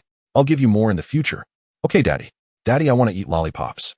Seeing Hong Lian's sparkling eyes fixed on the lollipops in the small shop, Zhuang Wu couldn't refuse. After all, she was his newly adopted daughter. Her every request must be fulfilled. He reached out, ruffled Hong Lian's hair, and handed her the newly bought lollipop. Here, eat up. Okay, thank you, Daddy. Hong Lian took the lollipop, thanked Zhuang Wu, and happily began to eat. Zhuang Wu shifted his gaze to the butterfly that was convulsing and occasionally spitting blood on the floor, feeling relieved. Keeping his word is my virtue. Huh. Hong Lian, eat slowly. The lollipop was specially bought for you by Daddy, and no one will snatch it from you. If I won't. What if someone tries to snatch it later? I saw it happen before. After contemplating the previous situation, Zhuang Wu found it hard to refute, as children had indeed snatched lollipops before. Feeling a bit guilty, he decided to change the subject. Hong Lian, do you want another one? If you do, I can get you more. Hong Lian, hearing this, removed the lollipop and turned to look at the butterfly. She shook her head at Zhuang Wu. Not today, my butterfly is injured, and I have to check and treat it. I also have to be on duty, so next time. All right, Zhuang Wu nodded regretfully. There was no helping it, this was a hospital. If it were at home, there wouldn't be so many issues. Don't be sad. Next time he'll surprise you with something you're sure to like. Surprise? What surprise? You'll find out the next time we meet. Ooh, I won't tell you now. Without waiting for Zhuang Wu to continue asking, she turned and started eating her lollipop, clearly not wanting to reveal what the surprise was. Seeing this, Zhuang Wu did not press further, but felt a bit disappointed that his current friends were still somewhat naive and innocent. There was no one who could understand each other's thoughts with just a tap. They could only gradually build their rapport. He hoped to quickly get to know Yu and experience things in advance. Just as he was pondering, Hong Lian interrupted Zhuang Wu's thoughts. Daddy, I'm done eating. Zhuang Wu glanced at the lollipop, confirming it was indeed devoid of candy, and patted Hong Lian's hair. Good job, Hong Lian. I like to eat it. Daddy, give me more next time. No problem, Daddy will give you plenty. Seeing Hong Lian's playful demeanor, Zhuang Wu felt no reluctance. He must give her more, as he would never lose out. Hearing this, Hong Lian instantly beamed. Hehe, thank you, Daddy. No need for thanks, Daddy just wants to express his love for you, he replied. You're the best, Daddy. I'm going to my shift now. Do you want to rest in my room? Looking at Hong Lian, who was bundled up tightly once more, Zhuang Wu slowly shook his head. No, I'm going back to the ward. All right, then I'll take you there. Hong Lian nodded and was about to pull Zhuang Wu out the door when Zhuang Wu clapped his hands to hold her back. Aren't you going to rinse off and cool down a bit? Be careful, or you might start sweating. I'm not going. I want to spend more time with my brothers. They are Daddy's kids, and I like them. Zhuang Wu suddenly realized something was a bit off about Hong Lian. She seemed somewhat delusional, yet not quite so. If this needed some adjustment, didn't that make his words part of the master's task? Hiss. These friends are becoming increasingly diverse, though I'll have some fun in the future. However, I need to find a way to learn some jutsu to help myself, otherwise as the number of friends increases, things might get out of balance. The only technique that seems to help me now is a jutsu from Konoha, immensely powerful, yet forbidden, which had a significant impact in the Wind Arc. Only one person could wield it proficiently, Orochimaru's 8-headed serpent jutsu. Since the big head can split into 8, the little head can surely also split into 8. Orochimaru gave it to me, so it's necessary to research this little 8-headed serpent jutsu well. Once the research is successful, I can confidently declare I want to take on 10. With my mouth technique, that makes it 11. With the little 8-headed serpent jutsu in play, Zhuang Wu would then be able to boldly ask who else is there. The more I think about it, the more delightful it feels, and I enjoy 8 times the joy. Just thinking about it excites me. Orochimaru is simply a genius. Zhuang Wu's exclamation slipped out, leaving Hong Lian puzzled as to why he suddenly praised Orochimaru. Daddy, why are you praising Lord Orochimaru? Looking at the corridor around them, Zhuang Wu was directly at a loss. Hong Lian outside, don't call Daddy, call when you're happy. I won't. If no one is around, I'll call Daddy. Daddy. Seeing Hong Lian pouting and hugging her own arms while calling out, Zhuang Wu felt a headache coming. He hadn't even been in the ninja world long enough to be a junior, and now he found himself as a father. Life is really unpredictable. Seeing that Hong Lian insisted, Zhuang Wu nodded directly. All right, call away. If you want to call, just call regardless of whether there are people or not. After all, stopping Hong Lian from calling was for her reputation's sake. since Hong Lian was no longer worried what was there to be concerned about. If troublemakers came looking for a fight, he would crush them all. Moreover, as long as he found a way, he wouldn't have to stay in the Tsuki no Mi world for long. Also, the Tsuki no Mi world is a bit small, lacking places like the country of demons or the country of snow, which made the map shrink by half. At that time, he could directly bring them back to the main world, speeding up the collection process. If he couldn't find a way out, he would wait for Sakura and Naruto from the main world to give him a ride. In any case, he had to prioritize enhancing his strength. The main world was a bit dangerous. The Otsutsuki were meddling with the timeline, and he could easily run into Boruto or Sarada. If his strength wasn't strong enough, they could easily take him down, especially since Sasuke himself affected the timeline and took action. Daddy, we're here. I'm going to my shift. Okay. Zhuangwu nodded at the familiar ward door in front of him. Mua. Hong Lian jumped up, hanging on Zhuangwu, and kissed his cheek. Daddy, remember to think of me. I'll definitely think of you, especially the butterflies you raised. Daddy, you're so bad. Snap. Just as Hong Lian raised her hand to pat Zhuangwu's chest, the ward door swung open, revealing Hong and Hong Do looking at the flirting pair at the doorway. Seeing Hong Lian's expression, Hong Do immediately mocked. Oh, I said, how could a nurse be so kind? Turns out she has ulterior motives. Oh, what's it to you? Are you envious that I have something you don't? Hong Lian shot back without holding back. You? All right, stop arguing. Zhuangwu interrupted Hong Do, patting Hong Lian's hair. Hong Lian, you go on your shift. All right. After kissing Zhuangwu, she jumped down, wrinkled her nose disdainfully at Hong Do, and turned to leave. Until she vanished around the corner of the corridor, Hong Do looked at Zhuangwu with dissatisfaction. You're impressive. We just helped you drink, and you immediately turned around to find another nurse. How are you so capable? What kind of talk is that? Can I ask you for a drink? You? Zhuangwu's retort made Hong Do's face turn red, and recalling her previous furious expression, she couldn't help but feel a bit embarrassed. Such a powerful little soldier, so eager to charge into battle. Seeing Hong Do at a loss for words, Zhuangwu stepped forward, took one hand each, and closed the ward door. All right, don't worry about me. Ooh, I can definitely feed you until you're full, but you can't let me go hungry either. Can you really handle that much? You'll know in a few days whether I can or not. I haven't stopped since this morning. Is there more outside? What do you mean? Those are my wings, your sisters. Thinking about learning Kushina's sealing techniques today, performing a lightning technique for Ino and Sakura, feeding woodpeckers with them, bandaging Izumi's wounds, discussing medical skills with Yano Yu, playing Do Di Zhu with Hong and Hong Do, and unclogging the drain in Hong Lian's office. I really haven't had a break today, but the rewards were substantial. I made 4 new friends and half a friend in Hong Do, as well as reconnected with old friends. I want to participate in the Chunin exams to escape for a few days, but I can only say I'm still too green. The Death Forest will let you 3 know what special warfare is. TCH, so many wings. If you can't feed me, just see how I deal with you. Hong Do glared at Zhuangwu with discontent, but resigned herself. Since she had already drunk, she could only walk down this path to the end, hoping for stronger sunlight. Hehe, don't worry, you'll be surprised when the time comes. Thinking of the little head, the scene of using the 8-headed serpent jutsu against a single person made Zhuangwu feel that the image was too beautiful to think too much about. Then I'll wait for it. Enough talk, I'm going to sleep. I have to be an examiner tomorrow. Hong Do lay down on the hospital bed after speaking occasionally, moving her bandaged hand to check. The wound had completely healed. It's expensive, but it's genuinely powerful. As Hong and Hong Do fell asleep, Zhuangwu contemplated how to sneak into the Chunin exams. Tomorrow is the second exam. I'll start with the spirit transformation technique and drill into the examinees' bodies. That's the plan. Conquer the Red Lotus reward with the upgraded version of Crystal Escape and Spell Seal. Hearing the system's rewards being credited, Zhuangwu felt a bit puzzled. What is the difference between the upgraded versions and the original versions?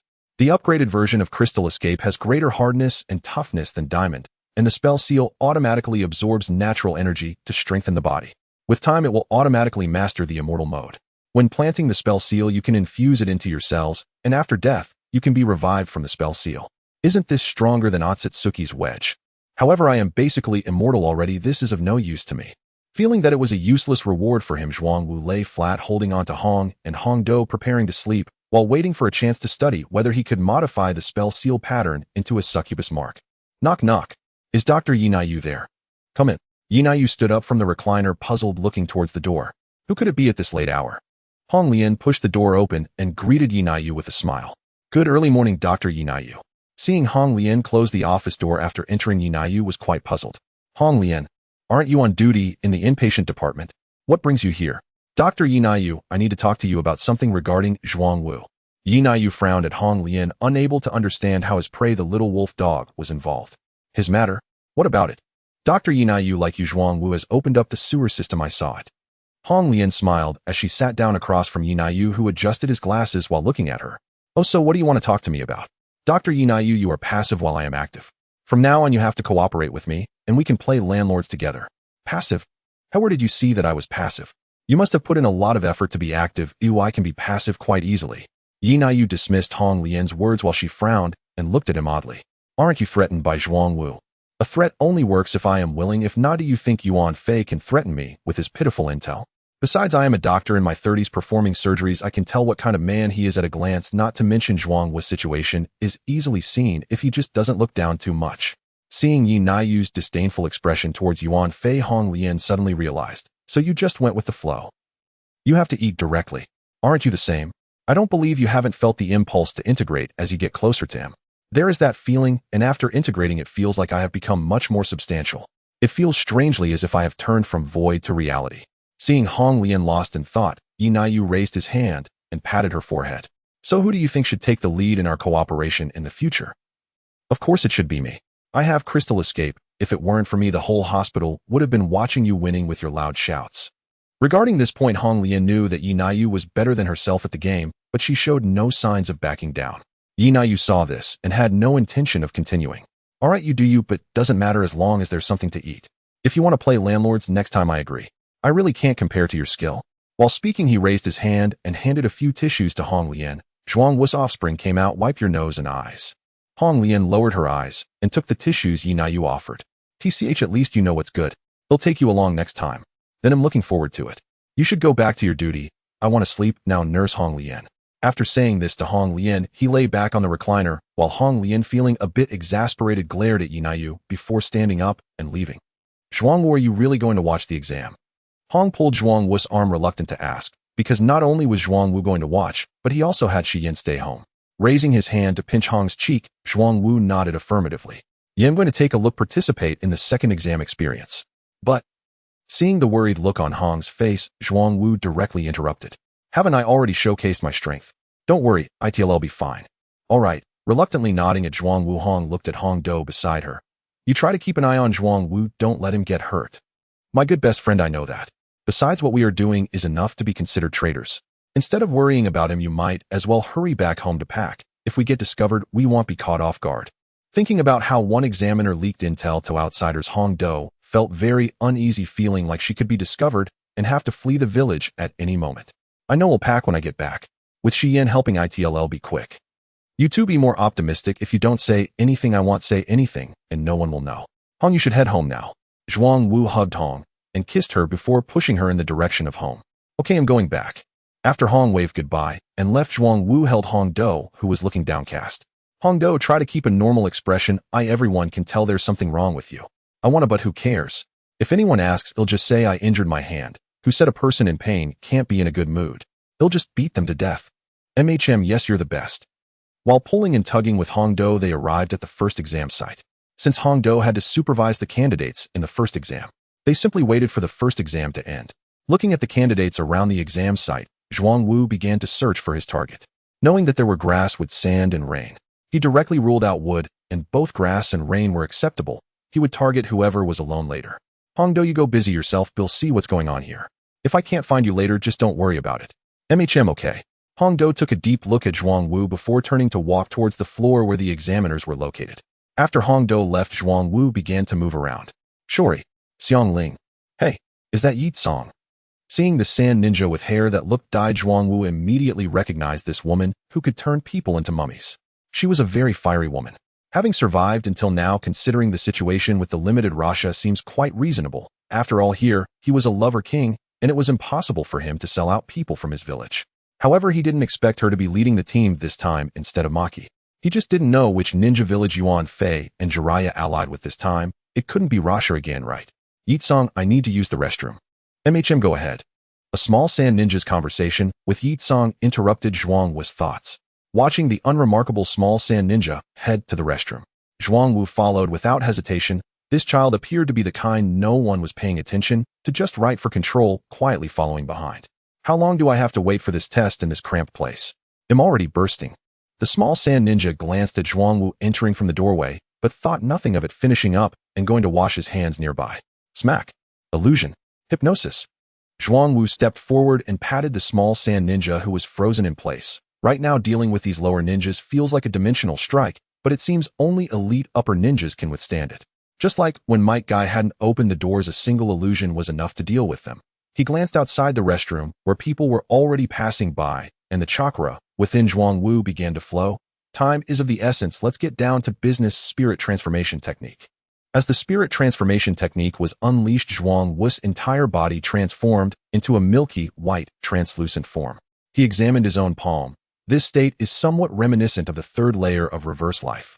As he spoke, Zhuang Wu dove into the body of the small sand ninja, directly extracting the memories from the ninja's consciousness. Chiya Yamamoto, usually taciturn, occasionally speaks surprisingly, and has an average relationship with teammates. Okay, that's enough. No wonder the main world's Kato Dan died mysteriously. Once inside the body, the memories were completely defenseless. Who wouldn't be afraid, especially those in high positions? Who knows, one day what he did might be exposed, and it would be strange if he were left unharmed. While complaining about Kato Dan, Zhuang Wu finished washing his hands and sauntered out. As soon as he exited the restroom, he was caught by two similar little kids. Chia, you're too slow. Most people have already gone, and hurry up. Looking at the lower ninjas rushing up the stairs, Zhuang Wu followed suit. All right then, goodbye, upper ninja. While running towards the examination hall, he waved goodbye to Yetsong. Yetsong squinted at Zhuang Wu, who was greeting him. Something feels off, but the chakra and aura are correct. What's going on? Unaware that he had exposed himself at first sight, Zhuang Wu was already sitting in the examination hall asleep. Sleeping while sitting, Zhuang Wu was completely unhurried about the answers since there were proctors monitoring the exam. If it weren't for Hong Do saying that the first and second rounds were connected and candidates couldn't be seen in the interim, only showing up at the start of the third round, Zhuang Wu wouldn't have occupied the body early to take the written exam. What if the questions were the same as the main storyline? The other two would give up on the exam, and he would be wasting his time. Thus, Zhuang Wu was indifferent about how well he would perform in the exam. Unsure if he could pass without writing a single word, he planned to switch the proctor's paper later, casually boosting his two teammates' scores by directly controlling according to the previously planted illusion seeds. Hand Yuri, sitting to Zhuang Wu's right, noticed Zhuang Wu with his eyes closed and his brows furrowed. She frequently glanced at the forehead protector on Zhuang Wu's head, unable to fathom how this guy from the same village could sleep soundly. Tian Ino and Sakura also occasionally looked at Zhuang Wu with puzzled expressions, wondering if they were hallucinating from lack of rest these days. Why did it seem like Zhuang Wu was inside that sand ninja's body, appearing like a double image, which looked particularly strange? Bang, bang, bang. You for looking at him, you'll be judged for cheating. The proctor could no longer bear to watch. Four girls were fixated on one boy. The problem was that this boy didn't have anything to see, even if thrown into a crowd. As the proctor's words echoed, everyone in the exam hall turned their heads in unison, glancing at Hand Yuri, Tian Ino, and Sakura, before fully focusing on the meditating Zhuang Wu. Ordinary, not ugly by any means, but good-looking. Not a chance. Are you blind? What's so great about this sand ninja? Just, maybe. For a moment, the murmurs in the examination hall were clearly audible. Zhuang Wu remained unfazed, but the gaze of Tian and the others puzzled him. It felt as if they were not looking at Chiya Yamamoto, but at him. Logically, they shouldn't have been able to see him. If I don't understand, I won't think about it. Let's change the exam papers first. After using the purification technique, Zhuang Wu's ethereal eyes displayed the pattern of the eternal kaleidoscope Sharingan. This wildly spinning eye caused the entire examination hall to freeze. He casually grabbed the proctor's exam paper, inserting a blank one before returning to his seat and releasing the time stop. As soon as the time stop was lifted, the proctor, who was just about to write, suddenly opened his eyes wide and shot up. Bang. What happened? Seeing the essay of Mori no Ibiki, the proctor held up the paper in front of Mori no Ibiki, saying, "Nothing, it's fine." Upon seeing the proctor's blank paper, Mori no Ibiki narrowed his eyes, scanning the lower ninjas taking the exam. He stood up and walked down the aisle. Hand Yuri, having finished her exam, subconsciously turned to look at Zhuang Wu, and her eyes widened upon seeing the paper filled with answers. If it weren't for not being able to move, she would have definitely asked how he wrote so much, as she had only answered 2 questions herself, yet it looked as if several hours had passed. Seeing Hand Yuri's shocked expression, Mori no Ibiki thought he had found the person stealing the exam paper, but upon coming over to check, he found it was still completely blank. He tapped Hand Yuri's desk. Bang, bang, bang. You love looking at him so much, why not just give up the exam and go watch him slowly outside? I can't like him. I just think he embarrasses the sand ninjas, coming in and not writing a word, just sleeping there. Well, that's your own business. Now be quiet and take the exam. After warning Hand Yuri, Mori no Ibiki turned and left completely unaware that she had fallen under an illusion. The subsequent process went smoothly until, bang! Zhuangwu looked speechlessly at the red bean that crashed through the window like a raging tyrannosaurus. This was completely different from when she had snatched his candy. Upon entering and seeing many people, she initially intended to confront Mori no Abiki, but upon seeing Zhuangwu inside a sand ninja's body flickering like a snowy television, stuttering in and out of focus, she was instantly dumbfounded. Mori no Abiki looked at the red bean, then at Zhuangwu, feeling lost. Did this seemingly ordinary guy really attract women? Red bean, what's wrong? After taking a deep look at the questioning Mori no Abiki, who hadn't noticed Zhuangwu, red bean basically guessed that it wasn't Zhuangwu's technique that had issues, but rather something was wrong with her for being able to see him. She casually waved her hand towards Mori no Abiki. Nothing much, just think that sand ninja is a bit hard to describe.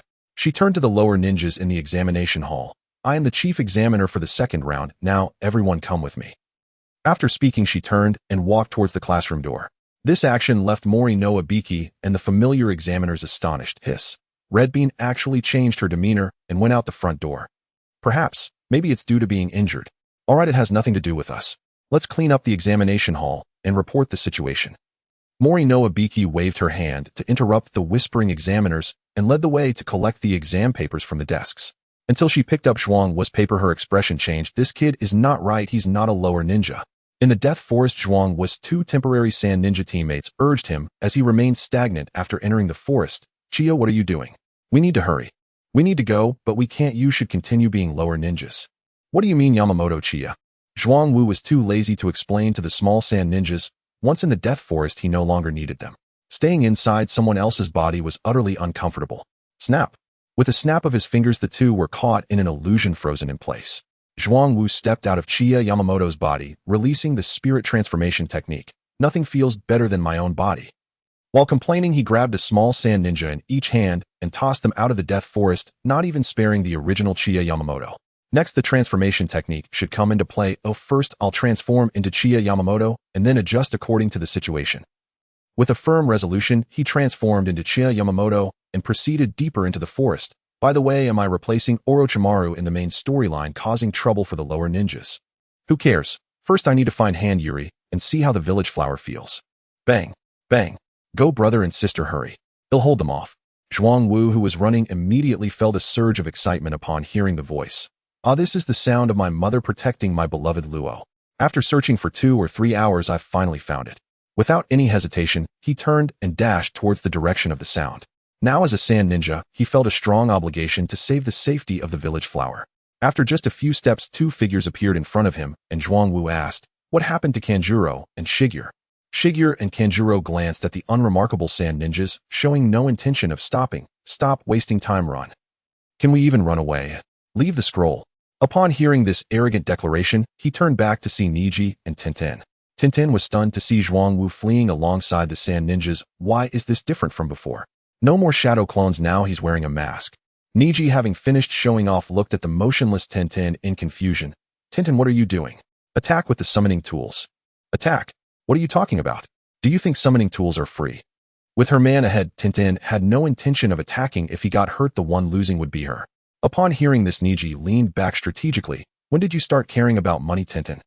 After saying this, Niji chased after Zhuangwu and the others. Forget it, if you're not going to attack, then I will. I have to say, Niji is indeed a genius and already possesses Chunin-level strength. As soon as he finished speaking, he appeared less than 5 meters behind the 3, Bagua 32 palms. Seeing this, Kanjuro showed no hesitation, releasing the scorpion puppet behind him to confront Niji. Damn sis, you take the scroll and go first, I'll hold him off. Bang, bang, bang. He bravely charged forward, but the puppet was severely battered, parts flying everywhere. Seeing that Kanjuro was about to be hit, Zhuangwu turned to the side, where Shigeru was seriously fleeing. Aren't you going to save him? My brother is holding the rear, why are you saying so much? If you don't want to, you go hold the rear. As Shigeru retorted, her pace quickened and Kanjuro's screams didn't stir any waves behind her. With Zhuangwu's target being Shigeru, how could he do anything superfluous? Then forget it, if I go over, it'll just be a speed bump. They probably won't even notice me and he'll be gone. Haha, quite self-aware. Watching Zhuangwu hasten his escape, Shigeru scoffed, her gaze lingering on Zhuangwu's ninja tools pouch. After finally distancing themselves, Shigeru looked around and stopped. Alright, it's safe here. Indeed. Zhuangwu surveyed his surroundings and was very satisfied. To the left was a tree hole, and to the right was a small stream, the perfect spot for a picnic. Just as he pondered how to have a picnic with Shigeru, she raised her hand and shoved a fan in front of Zhuang Wu's face. Now hand over the scroll. Huh, aren't we partners? I was just thinking of saving you. Zhuang Wu was shocked by Shigeru's rapid turnaround. Shigeru rolled her eyes at him. Save what? You don't know your own weight, do you? If it weren't for the possibility of you having the scroll, I would have dropped you and left you as a speed bump. So you brought me along because of the scroll. Of course. What else could it be? Hurry up and give it to me. What scroll are you talking about? It might be the same one. The Earth Scroll, Zhuang Wu replied. Then mine is the Heaven Scroll. Upon hearing Zhuang Wu mention the Heaven Scroll, Shigeru's eyes lit up instantly, then just handed over.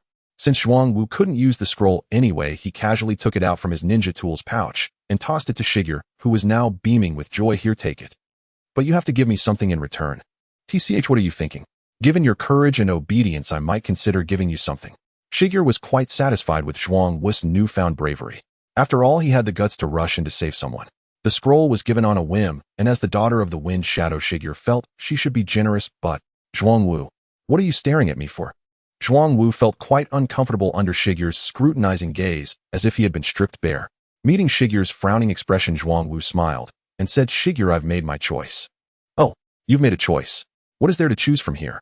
Shigeru looked herself over and realized she only had a ninja tools pouch and a 3-star fan, tightening her grip on the fan. Just to clarify, you can't have the fan. Zhuang Wu glanced disdainfully at the 3-star fan, which he wouldn't even want to give away, and looked at Shigeru with keen eyes. Can you give me something else? Aside from the 3-star fan, Shigeru only had her ninja tools pouch, and she patted her chest in agreement. I can give you something else. Awesome.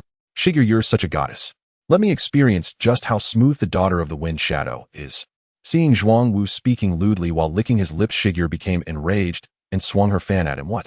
Zhuang Wu, are you looking for death? Hey, you said that yourself?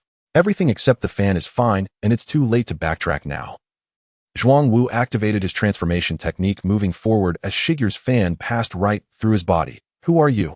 Zhuang Wu can't possibly have this ability. Shigeru, you really forget quickly. Didn't you just say you wanted to experience how smooth the daughter of the Wind Shadow is? Of course I will be your man soon. As Shigeru, unable to hit Zhuang Wu, stepped back in horror, she stared as Zhuang Wu approached. Why can't I move? Zhuang Wu raised his hand and pinched her cheek. Of course you fell into my illusion technique. Who are you really? Stop talking nonsense. We need to get down to business. Let's hurry and fulfill your promise. Without any intention of introducing himself, Zhuang Wu picked up Shigeru in a princess carry and headed towards the tree hole. I must say, Shigeru, your choice of location is excellent. This tree hole is perfect for us to have a deep conversation.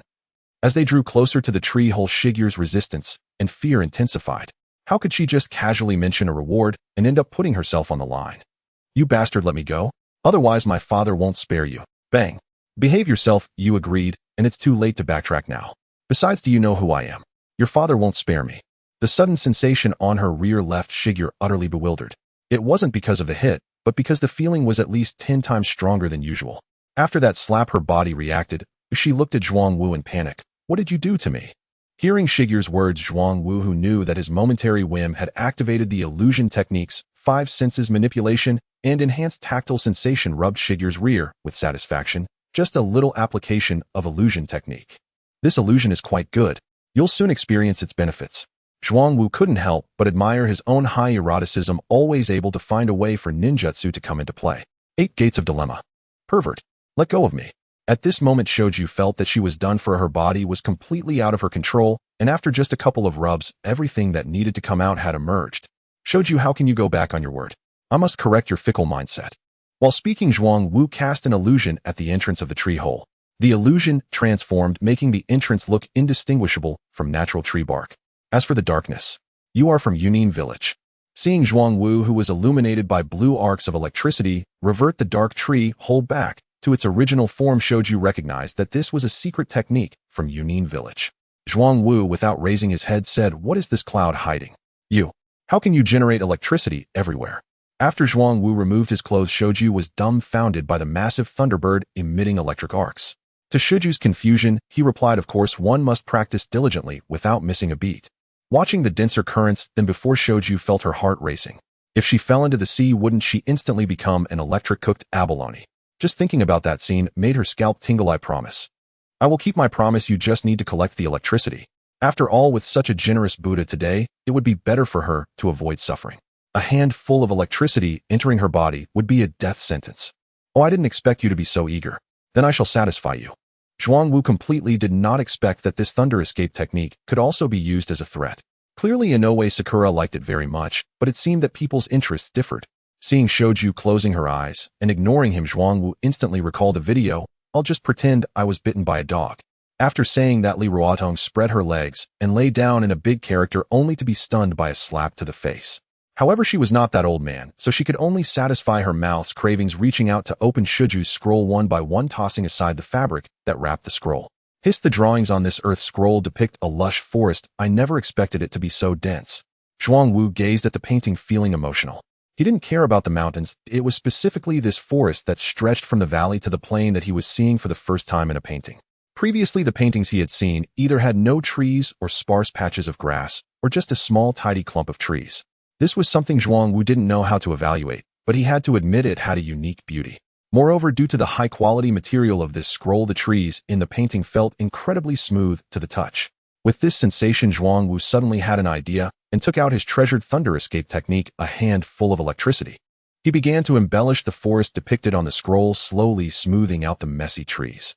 As he refined the trees with the technique of a handful of electricity, Zhuangwu knew he was on the right track. In just a short while, he painted a river in the center of the forest.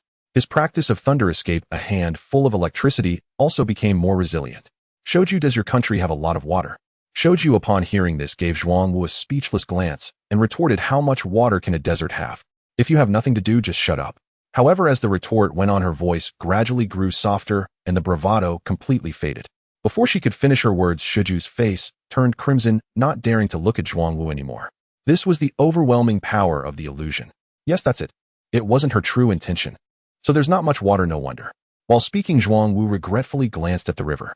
To call it a river was an exaggeration. It was just a small trickle, not even enough to compare with the water accumulated in the trees on a rainy day. It barely wet the dry riverbed, and it certainly didn't compare to the abundant water resources of Konoha. Not to mention regular rivers, just the tide of the Xiang River could surpass 5 or 6 of Shoju's rivers. No wonder they said the land of wind was short on water. These people even conserved water by instinct. How could they not be lacking? You. Noticing Zhuangwu's regretful gaze, Shoju's face turned scarlet.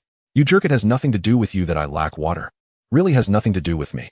While speaking, Zhuangwu demonstrated the strength of his heavenly scroll, not forgetting to compare it with her earthly scroll. Seeing Zhuangwu's actions, Shoju was momentarily at a loss. It seemed this was indeed quite related. "Then, is there any way to improve this? I do feel a bit short on water." Shoju looked at Zhuangwu, sheepishly admitting that her previous tone had been a bit loud. Although the heavenly and earthly scrolls were supposed to be a set, she hadn't expected the difference in capabilities to be so significant. As for methods, there are definitely some. "Then you should." Feeling the urgency of time, Zhuangwu saw Shoju urging him and directly spoke up. After finishing, he ignored Shoju's astonished gaze as she licked her lips in confusion and remarked, "Him tastes like cactus. Pretty good. Then you should." Feeling the urgency of time, Zhuangwu saw Shoju urging him and directly spoke up. After finishing, he ignored Shoju's astonishment. "Forget about that, let's get back to business." Looking at Shoju, who was using a 3-star fan, Zhuangwu's eyes lit up.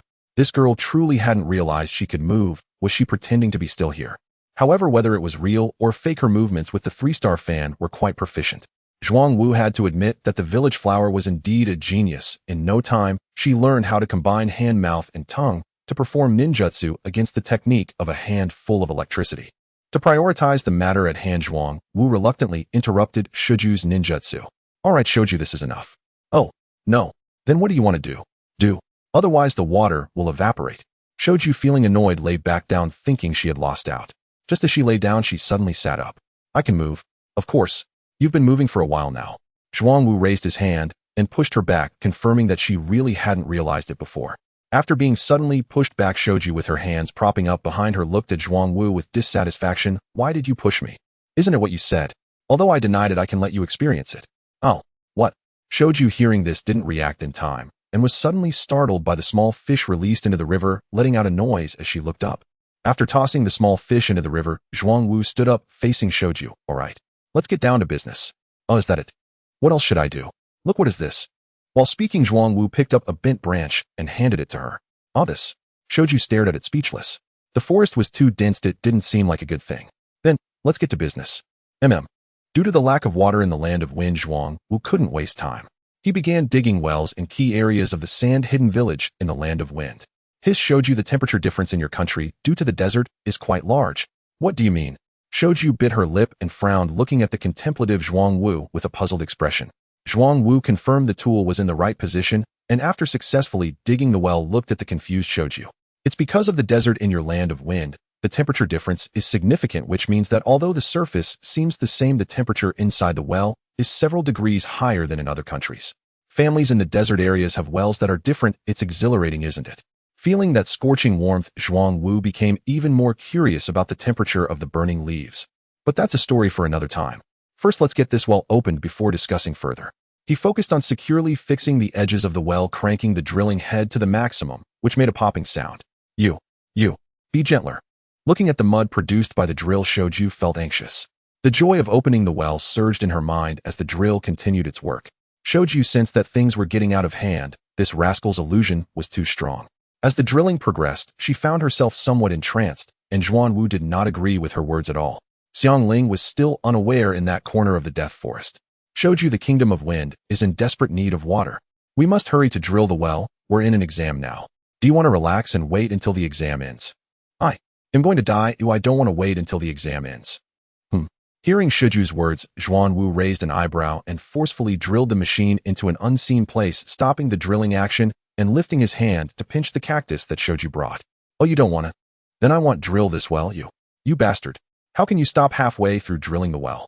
Under the influence of the illusion, Shoju cursed Zhuang Wu, staring at the well wall, crawling with countless ants, feeling her trypophobia kick and itching all over. She thought about taking the drill to start working, but Zhuang Wu reached out to hold her down, not letting her move. Stop, what do you want to do? I want to drill. No way, you said you wouldn't drill after the exam, and so stopping now is the same. After the exam ends, you'll let me drill, right? Hurry up and do it. Seeing Zhuang Wu's serious expression, Shoju directly compromised. As she spoke, she couldn't move because Zhuang Wu was holding her down, her lips pressed tightly together. Her desire to drill was evident. The kingdom of wind had been suffering from drought for over a decade. It was finally time to drill the well, just when hope was rising with the water surfacing. How could the person who came to drill suddenly stop working? Zhuang Wu glanced at her slightly pursed lips with a smile. Oh, he never expected this village flower to be so eager to solve the drought problem. Truly befitting the fiery reputation of the village flower from the Sand Ninja village in the Kingdom of Wind. Zhuang Wu chuckled as he played with the blossoming cactus at the top. Speaking of which, this cactus actually bloomed because of the drilling. Zhuang Wu was genuinely surprised. Could it be that the flowers were retreating from the scorching heat of the Kingdom of Wind? Otherwise, how could they bloom suddenly? Because, oh, hurry up and drill. In the future, you can drill all the wells, just give me gold coins. Shoju could no longer stand Zhuang Wu's nagging and pushed him away, starting to use the drill herself. Seeing this, Zhuang Wu was quite pleased. However, after watching for a while, he felt it was unbearable. Shoju clearly had no idea what she was doing. Half the time had passed, and she hadn't even grasped the principle of the drill, wrapping the drill around her and spinning it back and forth. Although she put in a lot of effort, the drilling progress didn't improve at all. But seeing Shoju's joyful demeanor, Zhuang Wu understood she was merely satisfying her nature and had no intention of bringing the underground water up. Displeased, Zhuang Wu approached and pushed Shoju down to the ground. Get out of the way, what are you doing? Seeing Shoju lying on the ground after being pushed, Zhuang Wu found the right point to exert force, stabilizing the drill's base. He began to drill with all his might, feeling furious that Shoju was solely focused on her own actions. This time, Zhuang Wu had no intention of slacking off. The drill spun into a blur, and Shoju was directly left in shock, feeling guilty. As the drill worked, she moved to the edge, leaning against the tree trunk. Although she was forced to move, she breathed a sigh of relief when she held onto the tree. You bastard, this is the first time drilling a well for the desert of the Kingdom of Wind. How can you do this? Seeing the deformed ground, Shoju couldn't take it anymore and complained to Zhuang Wu. Zhuang Wu showed no mercy, slapping the plump parts of her body directly. Smack! What nonsense are you saying? Isn't it because you were too focused on playing, forgetting about drilling for water? Today I'm going to teach you a lesson so you know what should be prioritized. It's not that I can't do it. Shoju retorted unhappily, looking at the muddy mess beneath the drill, her face full of worry. What if you break the well? Break it. Please trust the ninja. Their endurance and adaptability are beyond your imagination. Zhuang Wu dismissed Shoju's words. Based on his observations and experiences during this time, he had long recognized the uniqueness of the ninja group. Although he knew Zhuang Wu was a perverted bastard, hearing such affirming words still left him somewhat dissatisfied. How many wells have you drilled? You'll find out later. Bastard. Wait, why are there no signs of my sister nearby? Hearing this, Shoju was about to retort Zhuan-Wu, but suddenly Qin Jiolang's voice echoed around, followed by Garas. Let's look for her first, as she should be nearby, or if not, we'll think of another way. As their conversation rang out, Shoju's pupils dilated, and she quickly shook her head at Zhuan-Wu, mouthing silently. My brother, no. Seeing Shoju's cautious demeanor, Zhuan-Wu leaned closer to her ear. What are you afraid of? Your brother is not your husband. Besides, isn't your husband me now? No way, what if they see us? In this situation, Shoju could already imagine how mortifying it would be if her two brothers caught sight of them. Noticing that Shoju frequently glanced towards the tree hole, while speaking, Zhuan-Wu kept working harder, even putting in more effort. Come on, your mind, how could I let anyone else see? You can shout all you want, no one will hear you. Zhuan-Wu was very confident in his illusion that affected the five senses. Influencing hearing was just basic practice. Listening to Zhuan-Wu's words, Shoju was utterly unconvinced, but she couldn't stop him. If she tried to stop him, he would definitely slack off again. In this dilemma, Shoju chose to complicate things for herself, biting down hard on her lip. But, sister, are you there? Come out. It's me and Gaara. If you're there, say something.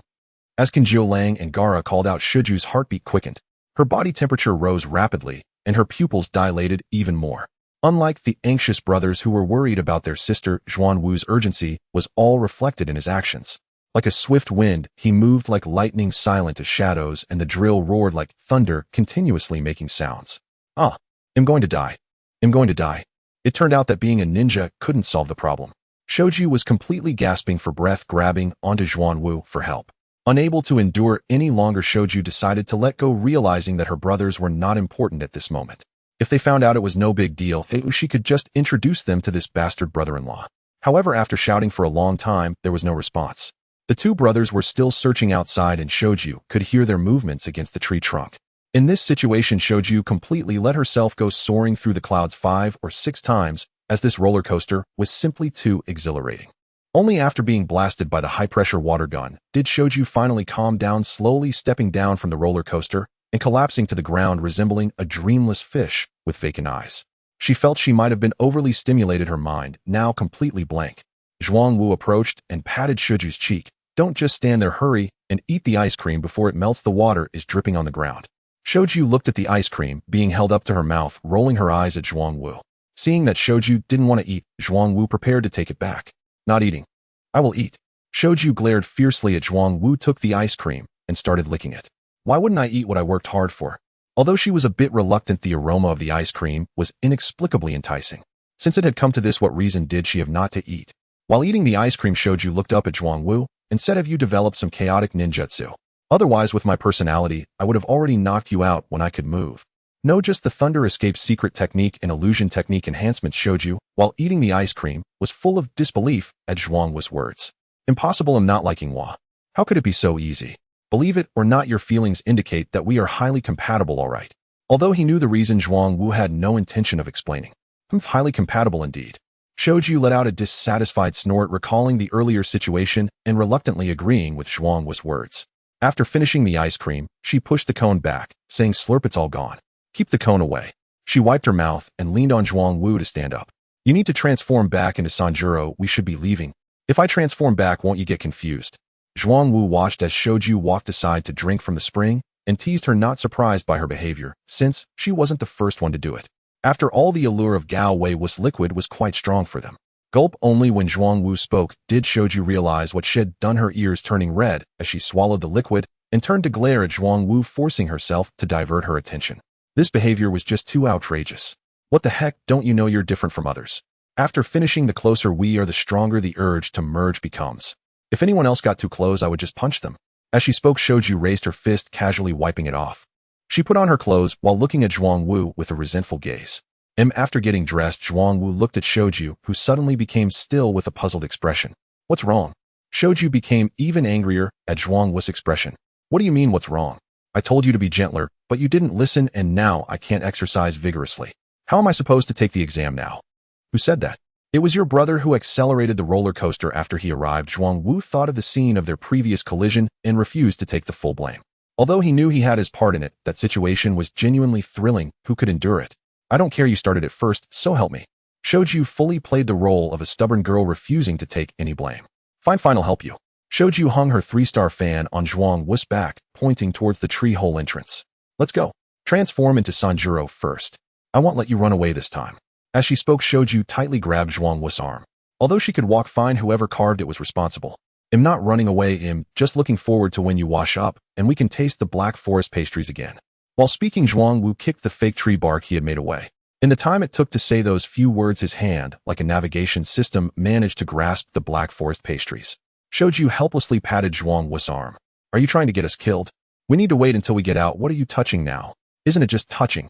Zhuang Wu confidently withdrew his hand, finding the sensation delightful and wanting to touch more. This was currently unique among the friends he had made, truly a product of the desert environment. The trees grew uniformly in the oasis where they should not, detracting from the beauty at all. As Shoju listened, her heart raced, and she glared at Zhuang Wu, gnashing her teeth.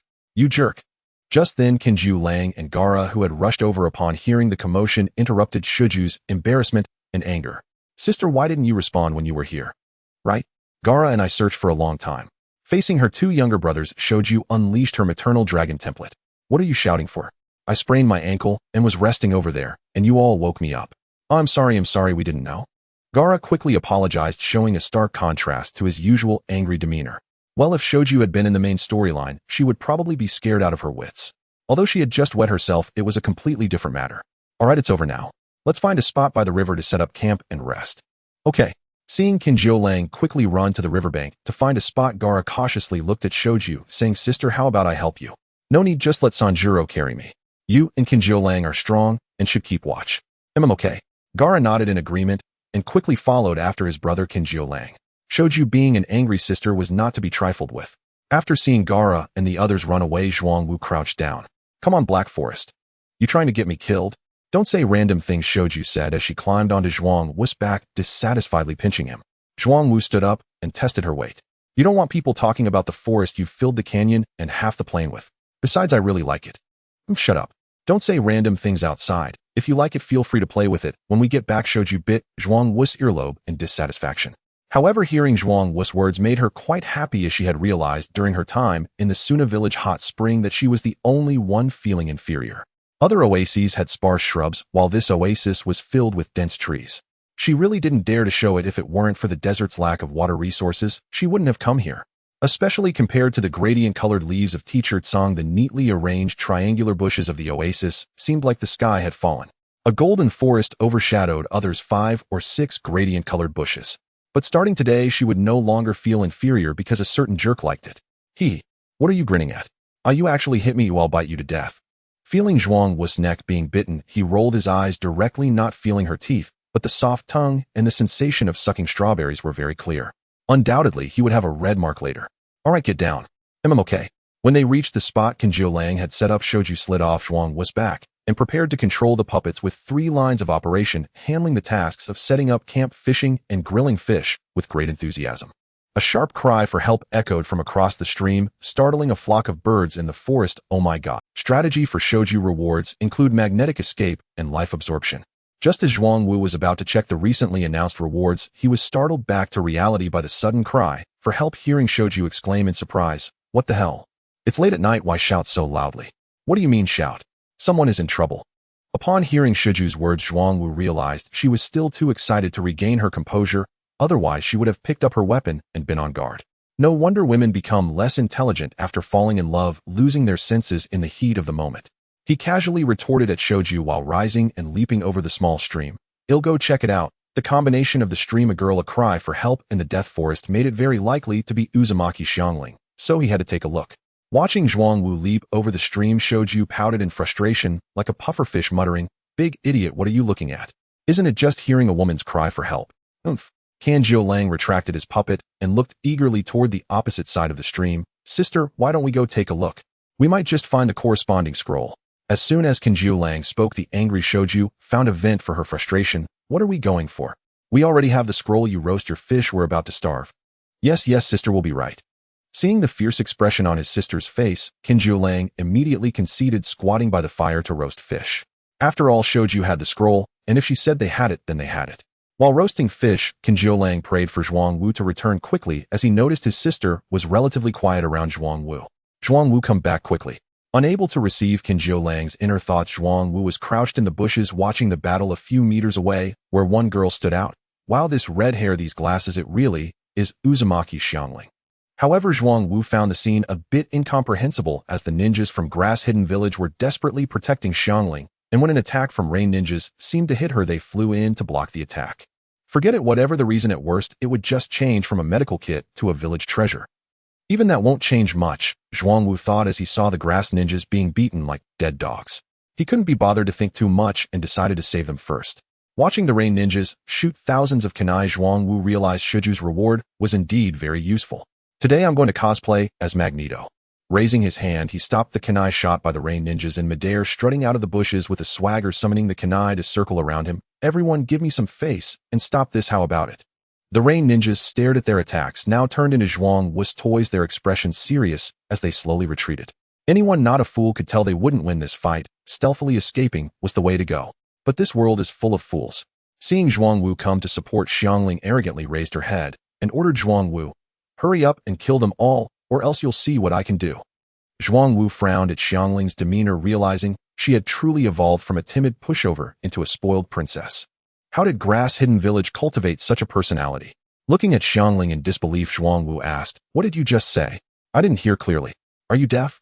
I told you to kill those who bullied me, hurry." Xiangling, completely oblivious to Zhuang Wu's tone, placed her hands on her hips and scolded him. The rain ninjas saw their chance and thought they might take care of this annoying guy together. "Hey friend from Sand Ninja, we were just passing by when she ordered us around. As representatives of our village participating in the exam, can we really endure this? No, we can't. If we don't listen, it'll tarnish the reputation of our Rain Ninja village. So we had to act. Do you think what we did was right?" Listening to the Rain Ninja's words and glancing at the severely injured yet alive Grass Ninja, Zhuang Wu nodded slightly. Pretty right. If those two Grass Ninjas hadn't blocked the attack for Xiangling, they wouldn't have been so severely injured. Seeing Zhuang Wu agree with the Rain Ninja, Xiangling was instantly furious. "What do you mean right? They didn't listen to me, that's wrong. And if you don't make a move soon, I'll have someone issue a bounty on you when we return to the village." As soon as Xiangling's words came out, Zhuang Wu leaned back dramatically. "Oh, you're so awesome. I can't. You can what? It's none of your business, you can leave." Interrupting Xiangling, Zhuang Wu raised his hand to control the metallic objects on the Rain Ninjas. The wary Rain Ninjas didn't expect to be lifted into the air instantly. In an instant, the three flew away with no certainty of returning. Ignoring the two Grass Ninjas who were barely moving on the ground, he walked towards Uzumaki Xiangling. "Hey little girl, I need to teach you a lesson. You actually want to lay a hand on me, you simply don't take me seriously." Zhuang Wu wasn't bothered by Xiangling's furious appearance. Oh, why should he take her seriously? "Don't worry, I'll make sure to take you seriously later. Bastard, you're not a good person either. Why are you still lying there? Hurry up and teach him a lesson." Seeing Zhuang Wu dismissive of her, Xiangling turned to urge the Grass Ninjas on the ground, showing no concern for their injuries. "Xiangling, we're too badly injured. Seriously useless trash. Seeing that you still have some use, I'll help you out." While speaking, she cut her finger with a kunai, squeezing out a bit of blood to toss towards the two Grass Ninjas. This completely disregarded Zhuang Wu's presence, causing him to squint his eyes in disbelief. She simply didn't understand the situation at all. "I'm telling you, do you think I don't exist?" Grabbing Xiangling's hand, he pushed her against the tree behind her. Bang. Cough, cough. "Let me go. I need to treat them." Looking at the naive Xiangling in front of him, Zhuang Wu raised his hand and slapped her face. Smack. "I'm asking you, do you even understand what a hostile relationship is, eh? What kind of history does Grass Hidden Village teach? This young lady can do whatever she wants, who learns from them." Xiangling's defiant words made Zhuang Wu's eyes twitch as he slapped her cheek again. Since you didn't study properly in the village, I'll properly teach you today." After finishing his words, he bound her with the Vajra lock and turned to jump away into the distance, exposing the Grass Ninja's position to the proctors from Konoha. It wouldn't be good to let others die for no reason. Seeing the chains of the Vajra lock appearing on Zhuang Wu, Xiangling's expression grew even more dissatisfied. "Bastard, let me go. Are you from the Uzumaki clan? So am I. Why are you capturing me?" Teaching while just as Zhuang Wu took Xiangling away from the original spot, a cry for help rang out again from nearby. Turning his head in confusion, Zhuang Wu looked at Xiangling and asked, "Wasn't it you who shouted for help just now?" Just as Zhuang Wu took Xiangling away from the original spot, without a hint of a captive's awareness, Xiangling remained incredibly proud, even while being wrapped up like a zongzi. "Well, you're quite something. Two battlefields appearing in the same direction. How interesting. Let's go take a look." Zhuang Wu shot Xiangling an exasperated glance, then immediately changed direction towards the source of the sound. Just a couple of leaps later, he found the location, though the person looked somewhat familiar, yet unrecognizable. However, the person wore a Grass Ninja headband, and as Zhuang Wu brought Xiangling closer to his view, he asked, Hey, do you recognize that guy in front? Xiangling casually glanced at the grass ninja girl fighting while shouting for help, pouting, and refusing to even look at Zhuangwu. Why should I tell you? Smack. Zhuangwu, facing such a situation, immediately slapped her. Can you tell me now? If you think. Smack. The relentless iron palm attack left Xiangling bewildered, her whole demeanor frozen, without any reaction. Watching her dazed expression, Zhuangwu paused and asked, can you say it now? She is Longzhe. Hearing Zhuangwu's question, Xiangling lowered her head and replied in a muffled voice.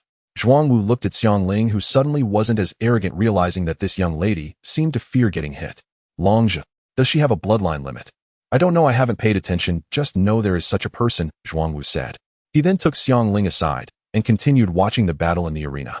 There were two factions, grass ninjas and sand ninjas.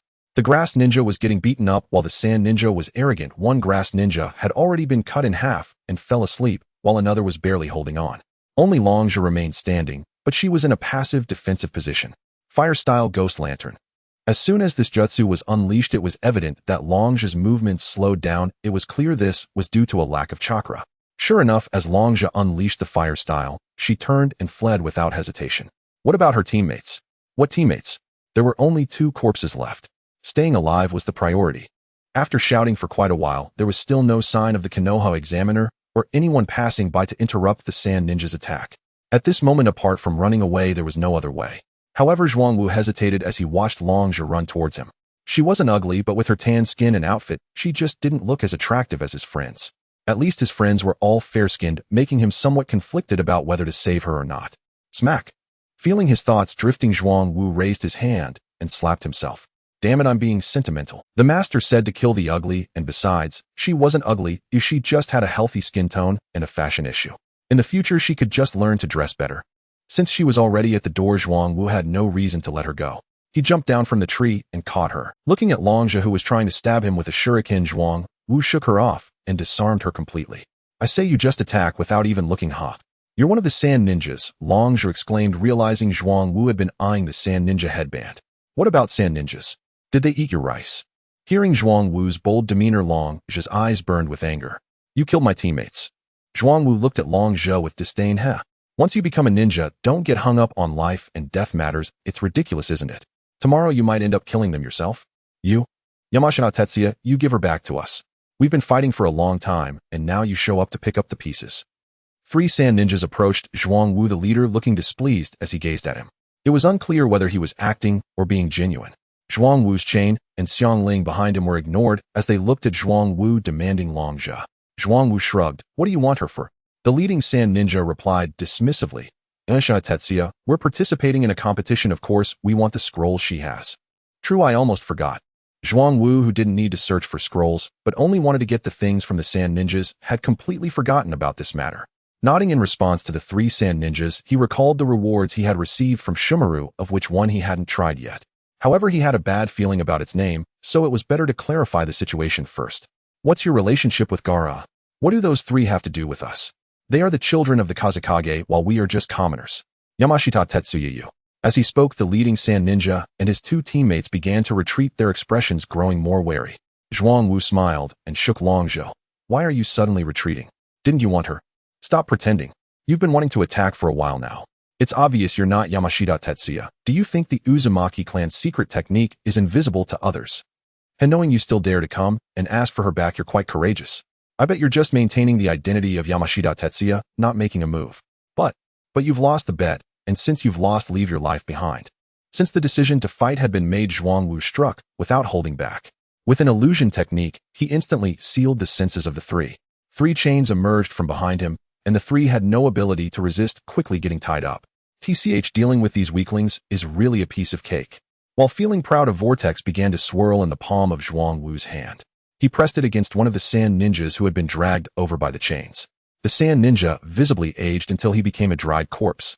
Longzhe, who witnessed the whole process, had her pupils shake. This ability to rob life was the exact opposite of her bloodline limit. Feeling the life force entering his body, Zhuangwu frowned. What a useless thing, what good is this little bit? The life of one sand ninja entering his body felt like a drop in the ocean. The Otsutsuki clan's life force was so minuscule that this sand ninja wouldn't even last. Forget it, even a mosquito is still meat. General Yuan taught not to waste a single grain of rice. While speaking, he placed his hand on the other two sand ninjas to extract their life force, his eyes shifting towards Long Zhe. If I see her, as an athlete, she seems quite impressive. This tan skin really resembles those delinquent images in the study material. Once a person chooses to accept the setting, there's no need to worry later. They will always find the right positioning. Leaving behind the two dried corpses, Zhuangwu prepared to find a place to start his training endeavors, but then he called out, "Hey, are you trying to scam me? How did you faint? Just a moment ago you were fine." Looking at Long Zhe, who suddenly lost consciousness, Zhuangwu felt a headache. After checking, he realized she wasn't severely injured, just exhausted from chakra. He casually held her in his arms and moved to a different location while Xiangling began again. "I command you to let me go. You've captured another grass ninja." Along the way, Xiangling chattered incessantly, never pausing for a moment. Back and forth the noise continued. In just a few minutes, Zhuangwu had to strike her 2 or 3 times, and each time she fell silent for a brief moment, but it was never long before she began her incessant nagging again, trying to persuade Zhuangwu to let her go. In her eagerness to escape, she even exposed her own abilities, offering treatment as a condition while hoping to keep some resources. If Zhuangwu hadn't known her capabilities, he might have been fooled. Leaving resources was purely a distraction, as treatment had to be done face to face. If the things left behind were truly useful, her mother wouldn't have died. Along the way, it was clear that Xiangling's mother was no longer around, but this time, she had willingly collaborated with Chaoyin Village for an experiment that led to her demise. Thus, Chaoyin Village revered her as a hero, and Xiangling became the daughter of that hero. Since childhood, she had been spoiled, doing whatever she pleased, and Chaoyin Village could do nothing but praise her. Over time, this had nurtured her into a willful young lady. This girl has too many issues. Without sunlight, she would shine brightly, and given a bit of sunshine, she would ascend to the heavens. Zhuangwu simply tossed her to the ground. "Oh." Xiangling got up from the ground, holding her behind, and looked at Zhuangwu with dissatisfaction. Not wanting to entertain her complaints, Zhuangwu raised his hand and sealed the tree hole. As someone who cherished nostalgia, Zhuangwu directly revisited the past, using an illusion to confuse Shouju and her brother before taking Xiangling back to the place where she used to play with Shouju. After all, this was the only nearby place suitable for training. "Hey, can't you hear me talking to you?" "I can hear you. Don't worry, it'll make you understand what humility means right away." "What do you mean?" Xiangling pushed her glasses, staring dazedly at Zhuangwu. Seeing that Zhuangwu didn't respond, she stepped forward to push him aside and tried to leave. "Forget it, I don't care what you mean, step aside, I'm leaving." "Ah." Zhuangwu grabbed Xiangling by her collar, lifting her off the ground. "You're about to make me laugh. How can a person be so foolish?" "Let me go." "I can." "What can you do? Don't you realize you're just a prisoner? You act so arrogantly, but what does it matter? If it weren't for the reward you have yet to claim, you would be done for already." "Ah, bastard, you dare hit me." Zhuangwu scolded while hitting. After being in the ninja world for so long, this was the first time he encountered someone so infuriating. This princess syndrome had completely messed up her brain. "Who do you think you are? Other than those fools from Chaoyin Village, no one would listen to you. Understand? Now do you know who should listen to whom? If you have the ability, kill me." "I've never seen such a request." Zhuangwu glanced at his hand, positioning Xiangling to face him. "This person is a..." Xiangling turned around, her eyes slightly red. Tears were welling up, and she seemed ready to cry. Zhuangwu felt a headache from having to teach her a lesson like this. Aside from the initial attack, the rest was purely fun. The main line was about her being covered in scars and generating fear, treated like a treasure with no harm done. No wonder she had such a personality. Realizing the situation, Zhuangwu pinched Xiangling's cheeks and shook her. "Hey, wake up." Coming back to her senses, Xiangling looked at Zhuangwu with a confused expression. A small cat crawled over from the ground, brushing its tail against Zhuangwu's hand. Zhuangwu was left dumbfounded. Indeed, there were always things he hadn't encountered. This, that can all work. Seeing Zhuangwu remain silent, he marked 2 or 3 locations on the map. After finishing, he felt it was a bit too few and gave up specifying locations on the map. "On the path of not being human, I always thought I was strong enough, but I didn't expect there to be stronger ones." He felt a sense of lament, but Zhuangwu believed his adaptability was quite strong.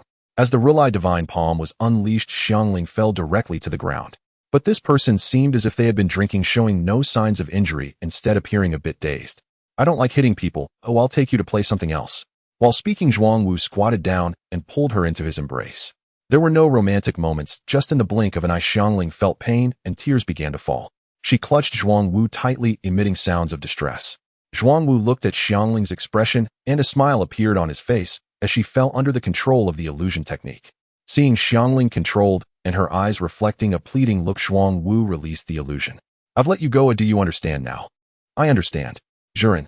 Though her tongue was a bit tied, her behavior directly aligned with the legends. Without any guidance, she knew to call him director. Watching the little dog rub its tail against him, Zhuangwu couldn't help but smile. Haha, you really do surprise me. Ao Wu. In front of Zhuangwu, the little dog act amused him. Although she had just started learning, the future looked promising. Zhuangwu decided to give her the rewards she deserved. After all, his original intention was for her reward. I've decided to give you a bit of a reward. Hearing Zhuangwu's words, Xiangling's eyes lit up, but before she could speak, she first wagged her plush toy's tail. What kind of reward? Looking at Xiangling's actions, Zhuangwu knew what kind of reward she wanted. However, although the positions were the same, what he was going to give and what she expected were not the same. But Zhuangwu was too lazy to explain. He would just give her the reward she wanted later. Let's first lift the seal. Oh, Master Ninja, what are you going to do? Hearing Zhuangwu's words, Xiangling was startled for a moment, then looked at him in confusion. Right?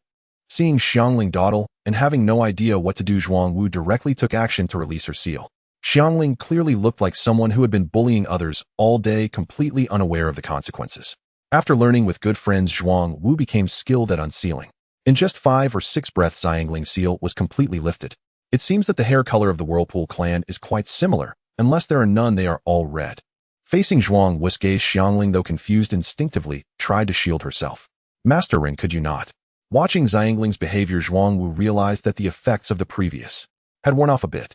As the marks appeared, Xiangling's heart also vanished. Playing dress-up, she thought of how she had never been to a comic convention and didn't know what it was like. Just as he was pondering, the little cat and dog began to move, especially fond of wagging their tails and rubbing against people. It turns out that undergoing a gastroscopy is quite taxing. Xiangling was completely dazed, lingering between consciousness and intoxication due to insufficient anesthesia. Knowing Xiangling's characteristics, Zhuangwu had no intention of going easy, cranking the procedure to the highest specifications. The sound of electricity crackled and sparked, most of the small sparks falling to the ground, vanishing without a trace, while some splattered onto the unconscious Long Shi due to the proximity of the operation. Feeling the warmth on his face, Long Shi instinctively touched his cheek, awakening from his stupor. In the moment he opened his eyes, still lost in confusion, his eyes and mind were tainted. How could he see this place? His mouth slightly agape, he gazed in disbelief at Zhuangwu and the injured Xiangling. Xiangling, she was aware, the daughter of the village hero. Then who was this person? Haven't seen her before. Though filled with confusion, fleeing was the best course of action. From Xiangling's expression, it seemed she didn't need rescuing. After all, her expression was one of enjoyment. As Long Shi pondered, several small sparks sputtered from the exposed wires, directly falling into his mouth. The sudden scorching sensation made Long Shi scream, cough, cough, spit. The act of feigning unconsciousness completely failed. Long Shi now had only one thought: it's over. It's contaminated. Hearing the sounds nearby cease, Long Shi instinctively knew he had been exposed. His body reacted faster than his thoughts, rolling away and fleeing without looking back. Long Shi, since you've come, don't run away. As he spoke, chains flew out from behind Zhuangwu, ensnaring Long Shi in midair like a turtle shell, leaving him with no chance to escape. If it weren't for the chains being too rigid due to the indestructible seal, it would have been more than just binding. The 8-headed technique needed to be implemented quickly. Seeing the distance close and Long Shi's face crumpled in fear. With his eyes shut, he yelled, "Oh my God, don't pull me over or he'll go blind. Let me go." Zhuangwu frowned at Long Shi's noise, raising his hand to the orange smack. "Be quiet and wait for me to finish the surgery for Xiangling, then he'll operate on you." "No." Zhuangwu directly sealed her mouth with the indestructible seal, clearly displeased. Day after day, she didn't seem to eat enough to nourish herself, not much different from Xiangling. Was it the poverty of the grass ninja village that led to this? After long, she quieted down. Zhuangwu no longer cared about her, merely keeping one hand alert, checking for any hidden weapons on her. As a prisoner, Long Shi was utterly unable to refute, watching Zhuangwu search her thoroughly. Wasn't he fully focused on performing surgery for Xiangling? How could he spare time to search for the secrets of her bloodline limit? Zhuangwu, who was entirely focused on Xiangling, was unaware of Long Shi's thoughts. The promised reward would not be diminished, and he was even preparing a gift that Xiangling liked. During the surgery, Zhuangwu did not miss a single opportunity, methodically checking from. Zhuangwu shot a puzzled glance at Long Shi. Noticing her eyes wide open was one thing, but why was her third eye suddenly wide open too? If he hadn't been searching, he wouldn't have known. Who could it be that sound had such a huge impact? Although he didn't fully understand Long Shi's situation, it was the most critical time for Xiangling's surgery. He couldn't afford to be distracted and had to focus all his efforts on healing her. Retracting the 5 searchers, although the vanguard was almost controlled by Long Shi during the process, they ultimately managed to withdraw completely. After Zhuangwu called back the search personnel, Long Shi breathed a sigh of relief. The recent events had left her a bit bewildered. Why had she suddenly instinctively attempted to control the opposing vanguard? Was it that she didn't want them to leave? luring the enemy in for a decisive strike. Reflecting on the previous situation, Longzhi fell into deep thought, completely unaware that there was no need to be troubled. It was merely a bodily instinct. The more she obsessed over it, the more thoughts would arise. After recalling the personnel searching for the secrets of her bloodline limit, Zhuang Wu focused on performing surgery for Xiangling. One must admit that the physique of the Uzumaki clan is indeed superior to others. Whether it was Kushina or Xiangling, they could withstand full-force attacks from enemies. If it were an ordinary person, they would undoubtedly have lost consciousness by now. Watching Xiangling, who was injured and howling like a wounded wolf, Zhuang Wu said nothing more. He adjusted the angle of the lights, fully exposing Xiangling's wounds to the light, concentrating on quickly clearing the pus accumulating in her wounds. Longzhi felt as if the sky were falling beside him. This cleaning was fine, but don't let it all get on his face. Longzhi's dissatisfaction went unnoticed by both the surgeon and the patient. Zhuang Wu was wholeheartedly focused on the surgery, and due to his standing position, he couldn't see Longzhi's condition at all. Meanwhile, Xiangling, having received too much anesthesia, was nearly unconscious, only occasionally groaning and sometimes screaming in pain, as the severity of her injuries was overwhelming, with her body covered in red marks. As Zhuang Wu had abandoned the search for Longzhi, the wound treatment entered its final stages. With the cleaning of the wounds nearly complete, Zhuang Wu entered the last phase, diligently stitching the wounds to ensure not a single gap remained. The crackling sound from the exposed wires grew increasingly dense, as if ready to explode at any moment. Yet in order to treat Xiangling's wounds, Zhuang Wu did not worry for his own safety and continued. Listening to Xiangling's increasingly urgent cries for help, Zhuang Wu quickened his stitching speed, striving to completely resolve everything before the wires broke and exploded. Xiangling, hold on, it'll be over soon, it'll be alright. Oh, alright. Seeing Xiangling's consciousness heavily dulled from the excessive anesthesia, Zhuang Wu could only keep talking to her. Xiangling, don't sleep. Just a few more stitches, it'll be over soon. Stop being oh no, I can't hold on anymore. Xiangling's face was filled with confusion and bitterness. She truly felt unwell. She had never anticipated that the wound treatment would take so long, having received so many shots of anesthesia. Had she known, she wouldn't have let them treat her wounds. She had already received 2 shots of anesthesia, surely she couldn't need a third one. Thankfully, Dr. Zhuang Wu's skills were excellent and his speed in treating her wounds was quick. Otherwise, she would have certainly died today. The area where she received the anesthesia was merely swollen now. Xiangling, it's done. Awesome. Seeing Xiangling realize her wounds were about to be healed, she was so happy. Zhuang Wu felt very gratified, celebrating her recovery with just a slight movement. Bang. Ouch. I've hurt my back. Off. The previous chapter has been altered significantly. If you haven't read it all, you can go back and check to make the connection. After pouring all the collagen into the cup, Zhuang Wu set it aside. Longzhi stared in disbelief at Xiangling, who seemed to have lost all awareness, her eyes rolling back and drooling clearly in a dazed state. Her body was covered in dense red scars, and just looking at Longzhi made one feel the pain, especially around the swollen wounds where the muscles visibly twitched, oozing with fluid. One could tell from the treatment that this physician was quite dedicated. Seeing Longzhi's astonished expression, Zhuang Wu crouched in front of her. Hey, her wounds are healed, it's your turn. Huh, is she really healed? Why do I feel like she's a bit dead? Longzhi, not believing Zhuang Wu's words, looked at the post-treatment Xiangling with trepidation, feeling that the situation was far from being healed. Alright, today you must treat her whether you like it or not. Without giving Longzhi a chance to retort, Zhuang Wu quickly blocked her mouth, tasting the bait, and withdrawing. I thought it would taste like tequila. As Zhuang Wu withdrew, Longzhi was about to angrily curse, but was once again silenced. Don't be angry, you'll treat you to ice cream. I think you will behave. After stuffing ice cream into Longzhi's mouth, Zhuang Wu looked at her with a smile. Longzhi glanced at the ice cream Zhuang Wu had just fed her, then at Xiangling beside her, and shot Zhuang Wu a fierce glare before turning away to eat the ice cream. She couldn't help but remember the past, and thought it best not to repeat her mistakes. Longzhi, how's your bloodline limit? It's average. Ugh, no attacking power, and it's still life for life. Oh, that works too.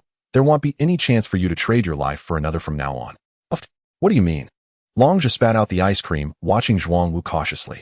His words made her feel as though he was suggesting she should die. Only someone dead wouldn't need to use their bloodline limit at the cost of their life. Zhuang Wu frowned at Longzhi. Why did you spit out the ice cream? Keep eating. If you don't explain clearly, I won't eat. It feels like you want to kill me. What is there to eat? Who wants to kill you? From now on, you won't have a chance to use your life for it, understand? Hearing Zhuang Wu's words, Longzhi's eyes widened in disbelief. You actually want to keep me around long term? I don't even know you. Are you planning to run away? It doesn't matter if we don't know each other, friends will become familiar with time.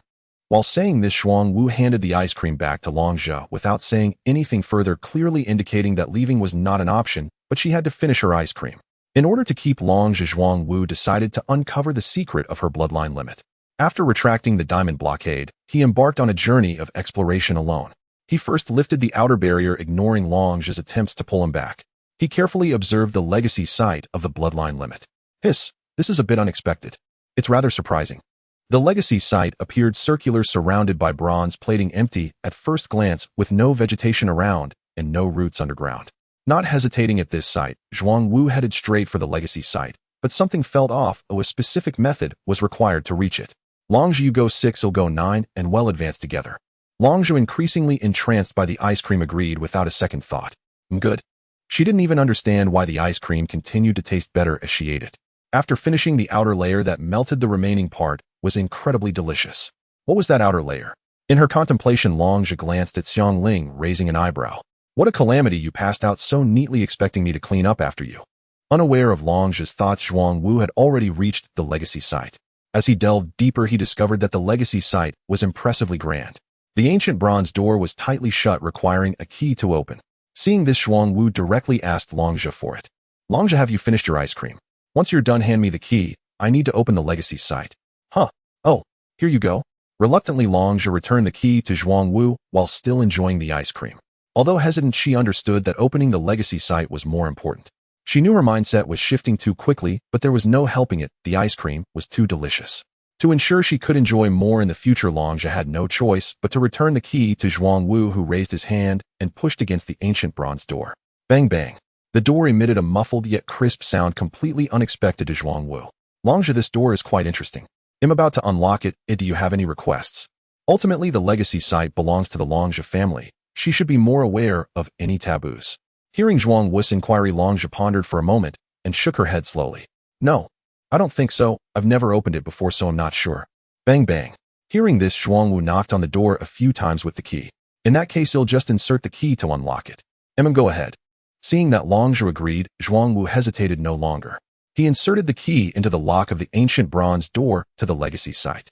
Due to years of rust, the key didn't fit the lock perfectly.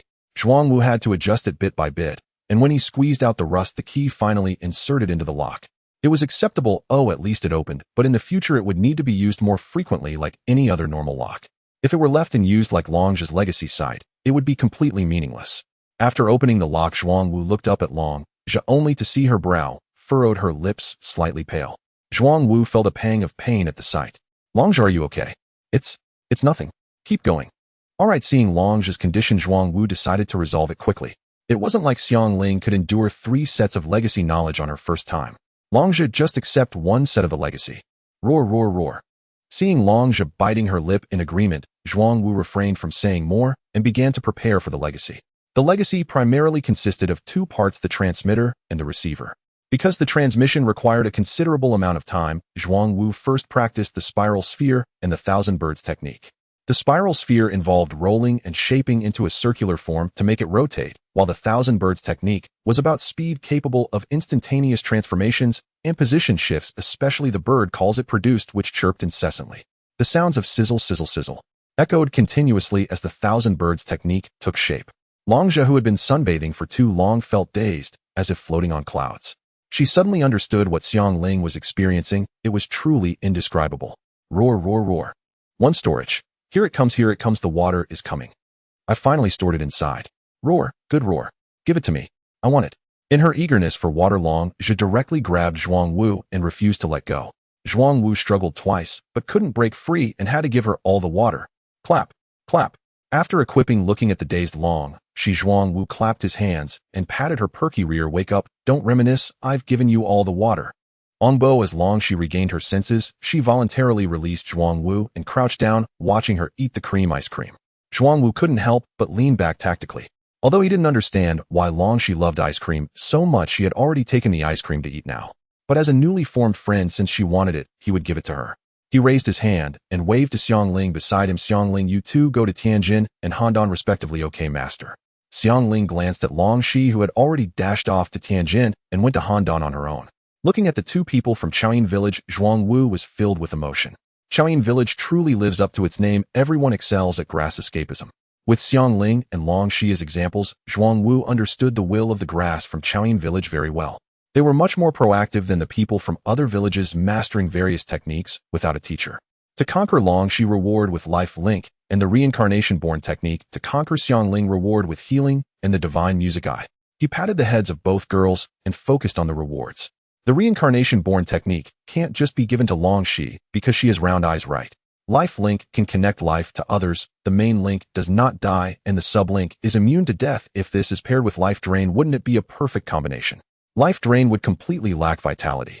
Healing can heal any injury. This is useless to me, but they will be blessed in the future. However, looking down at Xiangling, Zhuangwu directly used the healing technique on her. Xiangling let out a soft moan as the red marks on her body visibly disappeared. Seeing Xiangling's injuries fully recover, Zhuangwu immediately picked her up without saying a word. "Yeah, what are you doing, master?" He wanted to see if it was really true. He turned Xiangling over to check her eyes, and Zhuangwu carefully examined her. Hey, it really worked. Seeing the blocked sewer situation, Zhuangwu chuckled in surprise. For Xiangling, who was nicknamed S, wasn't this a benefit for her? Speaking of which, after healing, would she still feel pain like the first time? I didn't do anything, just treated you a bit to see if your injuries were all healed. As it turns out, they are all healed. Putting Xiangling down, Zhuangwu looked at Long Shi and asked Long Shi, "Do you want me to treat you?" No. Hearing Zhuangwu's words, Long Shi waved her hands repeatedly. Knowing what Zhuangwu meant by all injuries, she had just painfully loosened her joints. If she were healed, wouldn't that negate all the effort? Even if she were to get hurt and need treatment in the future, she had to wait until her joints and muscles fully remembered before considering it. Otherwise, wouldn't it mean feeling pain with every treatment? She wasn't like Xiangling, a masochist, so how could she agree? All right, then I won't treat you. Zhuangwu looked regretfully at Long Shi and retracted the ice cream cone. All right, I've finished the ice cream. You have an older sister waiting for you. Oh, okay. Long Shi nodded decisively and went to find her clothes while Xiangling looked at Zhuangwu with a pouting expression of grievance. What's wrong with you? Master, do I have to feel pain again? I don't know, we'll find out next time. Don't you like it? Why are you unhappy? I liked it before, but now that you've annotated it, I like the annotations even more. Hiss, you're changing a bit too quickly. No, it's just that this has changed. Oh, everything else I still like. It's just that when we do it together, I like it the most, especially that last slap during annotations. Xiangling fiddled with her fingers shyly in front of Zhuangwu, making his hand instinctively rise. He then raised his hand and gave her 2 slaps up and down. Clap, clap. Wu, just by the redness at the corners of her eyes, Zhuangwu knew without asking that she enjoyed it. On her perky rear, each cheek bore a slap mark, and Xiangling happily ran off to tidy her clothes. Nothing has changed, it's just that I can't tell if she's serious. After all, women are good at saying the opposite. I must say, Long Shi ate the ice cream very cleanly, so there was no need to find water in the death forest anymore. With both girls freed from the illusion, they walked out of the legendary tree hole heading towards where Zhan Shangzhe was. Zhan Shangzhe, why did you bring the grass ninjas back? As they approached, Gaara jumped down from the tree and stood in front of Zhuangwu, watching Xiangling and Long Shi vigilantly. You. Quiet. As Gaara spoke, Xiangling's noble temperament flared up, and she pointed at him, impatient to retort. Zhuangwu directly interrupted her with a slap on her perky rear. The path of discipline was a long one. If he brought her back like this, wouldn't the others be irritated by her? Once the slap landed, Xiangling's attitude immediately changed. I understand. Watching the interaction between Zhuangwu and Xiangling, Gaara frowned, puzzled about why Xiangling, after being hit, looked not pained, but rather refreshed. Was getting hit also a reward? Gaara, they are the ones who sought help. I saved them, so I will see it through to the end, and brought them back directly. It's just an exam. You brought them back, so you deal with it if something happens. Seeing Zhuangwu say this, Gaara didn't obstruct him any further, jumping back up the tree to continue on guard. All right, let's go. You two be quiet, especially you, Xiangling. Got it, master. Long Shi's nodding and Xiangling's shy response sounded together, causing Gaara, who was standing on the tree, to stumble and almost fall. He watched Zhuangwu lead the girls toward where Shikamaru was. Why do I feel out of place? Shikamaru, I'm back. So you're back, huh? You. Shikamaru casually responded, but upon seeing the 2 girls behind Zhuangwu, her expression changed. You really are hungry. How come you weren't starved to death going out and bringing back 2 girls? Oh dear, Shikamaru, it's all trivial matters. As he spoke, Zhuangwu stepped forward and hugged Shikamaru. Biga, give me a kiss. Not giving Shikamaru a chance to refuse, he leaned down and planted a kiss on her pouting lips. These are your sisters, you have to get along well. You need to learn to fight together. I've recently been developing the 8-headed technique, and you definitely don't want to bear it alone. Hearing Zhuangwu's words, Shikamaru rolled her eyes at him, not saying anything further. After all, thinking about facing 8 big British police officers alone was no joke. Not to mention 8, as she couldn't handle even 1. If I pray you can develop it. Rest assured, for your happiness, I must develop it. Zhuangwu was very confident in this teacher. Orochimaru wanted to assimilate the white snake cells while he didn't need them. The white snake cells were nothing compared to his own. He redirected the chakra flow from above to below, removing the beast transformation part, allowing the 8-headed technique to be easily mastered. However, it was currently unusable. 8 heads of the same length squeezed together couldn't be used like this. That would be a waste of development. It could only be effectively used for personal defense, creating a solid barrier with the 8-headed technique. Next, he needed to make the 8 heads longer, while also allowing for free movement. Shoju did not believe Zhuangwu's words at all. How are you doing this for us? You just want to have 8 times the pleasure during your own fun. Shoju, you're misunderstanding me. Am I that kind of person? I can't be bothered with you. Move aside. Shoju pushed Zhuangwu aside and walked towards Xiangling and Long Shi. After sizing them up, she embraced Long Shi and teased, "You don't seem to be moving too well. You must be eating well." "I don't eat as well as Xiangling," as she directly gets full. Long Shi felt uncomfortable with Shoju's actions, awkwardly shifting her focus to Xiangling. Shoju frowned at Xiangling, who was lively chasing after Zhuangwu. She looks like she has eaten something. Xiangling has been healed. That one has also improved. I was afraid of pain and didn't let myself be treated. If you want to recover, you can go for it. Sai, forget it, I'm afraid of pain too. Why add a pain buff for myself? Shoju shook her head at the thought. She had just been injured and felt like it was splitting. How could she willingly suffer more? Bang! Just as she finished explaining to Long Shi, Shoju was about to take her to rest when a sudden dull crashing sound echoed nearby. Shoju's expression sharpened as she shouted at Zhuangwu, "Not good. Isn't it just a test? Why all this trouble?" Zhuangwu glanced at the roasted fish he had just picked up, feeling very annoyed. This was the beloved roasted fish that Shoju had left for him. Although it had a strong fishy odor, it was nothing compared to the seafood he ate every day. "Stop thinking about that broken roasted fish. Conjulang's cooking is awful. Let's go check it out first." Shoju stepped forward, grabbed the roasted fish, and tossed it aside, jumping onto Zhuangwu's back and pointing in the direction of the sound. Zhuangwu then pointed at Long Shi and said to Xiangling, "Xiangling, carry Long Shi and follow." "Okay, master." The obedient Xiangling did well, running to Long Shi, picking her up and chasing after Zhuangwu. "Shoju, with my era's strength, who could reach this level? I don't know, there are several in Konoha who can fight with my era, ah." As they approached, a scream suddenly erupted and a shadow flew straight over. Zhuangwu dodged and crashed into a nearby tree. Bang! My back! What the heck, Kinjulong, how did you fly over here? Seeing the injured Kinjulong, Zhuangwu stepped forward and poked him with his foot. Sister Sinshang, Konoha's lack of martial ethics, attacking in groups. What kind of ninjas are these? Hurry up and get up, help my era. Alright. Upon reaching the battlefield, Zhuangwu saw a 5-unknown situation. Hinata, Shino, Kiba, Sasuke, and Ino were attacking Era. There was also Sakura watching from the side. However, with 5 people attacking, they hardly caused any damage to Era. Era's strategy was to control from a distance, filling the area with sand to allow for sand clones to switch positions at any time, plus the protection of the sand, making it nearly impossible for them to hurt Era. Upon seeing Era receive support, Hinata and the others quickly retreated. Era suddenly emerged from the sand beside Zhuangwu, and as he fought, he transformed into sand and landed. Sister, you're here. How is it? Can you fight? They can't hit me. Unlike that watermelon head before with the 8 gates, his speed was too fast, and I couldn't keep up. Good, then fight. I'll assist from the side. Hearing Era say it was okay to fight, Shoju jumped off. Zhuang was back, brandishing her fan, ready to help. Apart from Sakura, who looked strange, the others all had wary expressions. However, Zhuangwu felt a bit annoyed by Hinata's behavior as she occasionally glanced at Ino. It's understandable that Hinata likes Naruto in the main storyline, but why does she like Ino here? Does she like his bad temper? His gloomy and cynical behavior? Is this unreasonable pairing necessary? In that case, I can't be blamed. I originally wanted to talk to you nicely since you were my favorite before, but now you can only be seen as a pervert. Determined, Zhuangwu observed the situation with the Konoha group, ignoring Sakura's gaze. From Xiangling and Long Shi, he had already realized that his disguise technique was obvious to anyone who had been exposed to Wisp liquid like a beacon in the dark. They could easily identify him. Confirming his plan to capture Hinata, next Zhuangwu pulled Shoju aside. Shoju, I'm going to leave first. After the Death Forest, take Xiangling and Long Shi to Ichiraku Ramen. Oh, you'll wait for you there. Oh, okay. Shoju didn't ask too much as she knew Zhuangwu had snuck in, and if he was discovered, he would be treated as an intruder. Era, go ahead, will hold them off. Alright, Sandstorm Assault. Era wasted no time and launched his ultimate technique, unleashing a storm of sand towards the enemy. Hinata's group quickly dispersed to evade it, while Sakura kept her distance, avoiding any harm.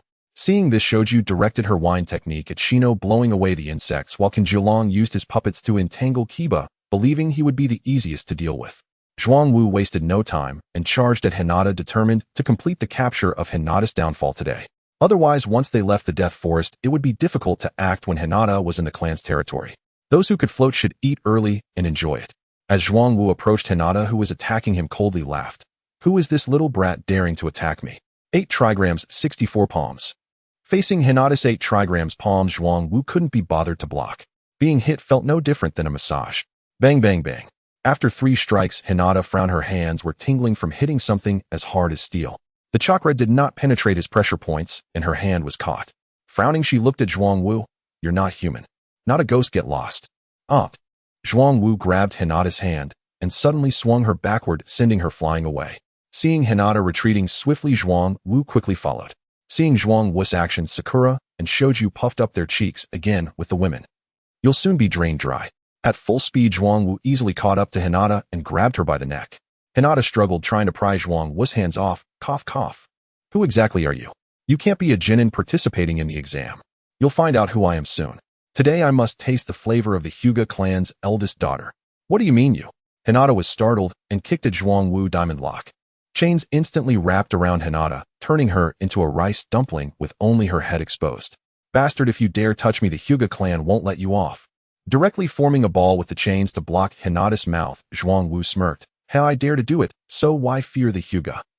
Once again they returned to the initial battlefield in the tree hollow. The mixed smell of sea fish and stone flax flowers had not yet dissipated.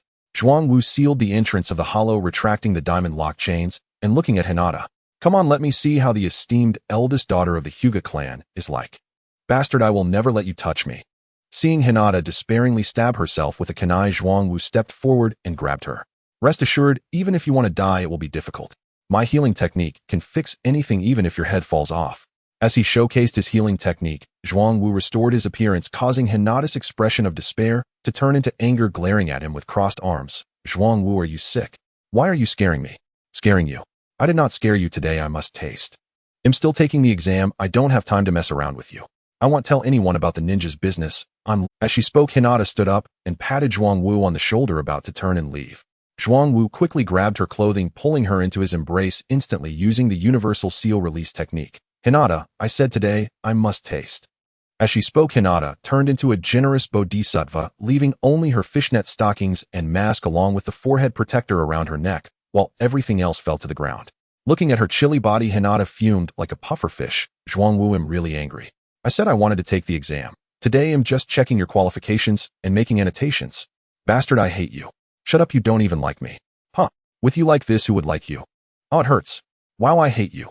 Aside from spitting, she had no other preparations and attacked directly. Hinata felt like she had cracked open after being attacked. Tears streamed down her face like they were free. Seeing Hinata's tears, Zhuang Wu did not pause at all. If you hate me, then hate me. Don't you like that, Ino? I'll blow you up and let's see if you still like him. Hearing Zhuang Wu's words, Hinata was furious and reached out to grab Zhuang Wu's neck. Zhuang Wu, are you sick? I like you, otherwise would I let an unfamiliar outsider take my sister out to play? And take your wife to my home? Zhuang Wu hesitated for a moment at Hinata's words, but immediately denied it. Are you trying to fool me? Did I not see you sneaking glances at Ino? Damn it, you're jealous. What are you eating? It hurts. Did everyone see Ino being bullied by Sasuke on the street? Are you curious about that? Upon hearing Hinata's words, Zhuang Wu was directly stunned. This indeed seemed plausible. Stopping his attacks, he looked at the angry Hinata. Then let's pretend nothing happened. When we go out, we can continue to slowly build our relationship. Get lost. With it like this, you stop.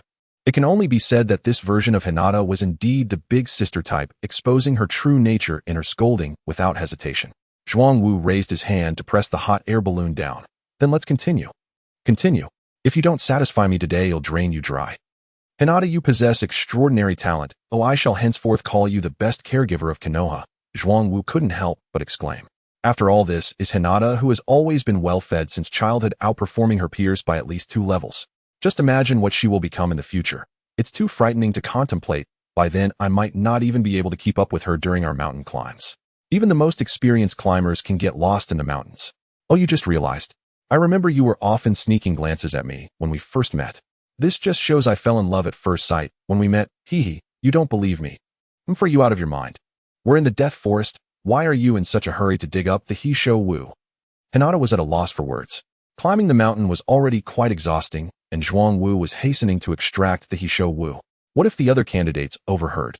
I've cast an illusion and no one can hear us.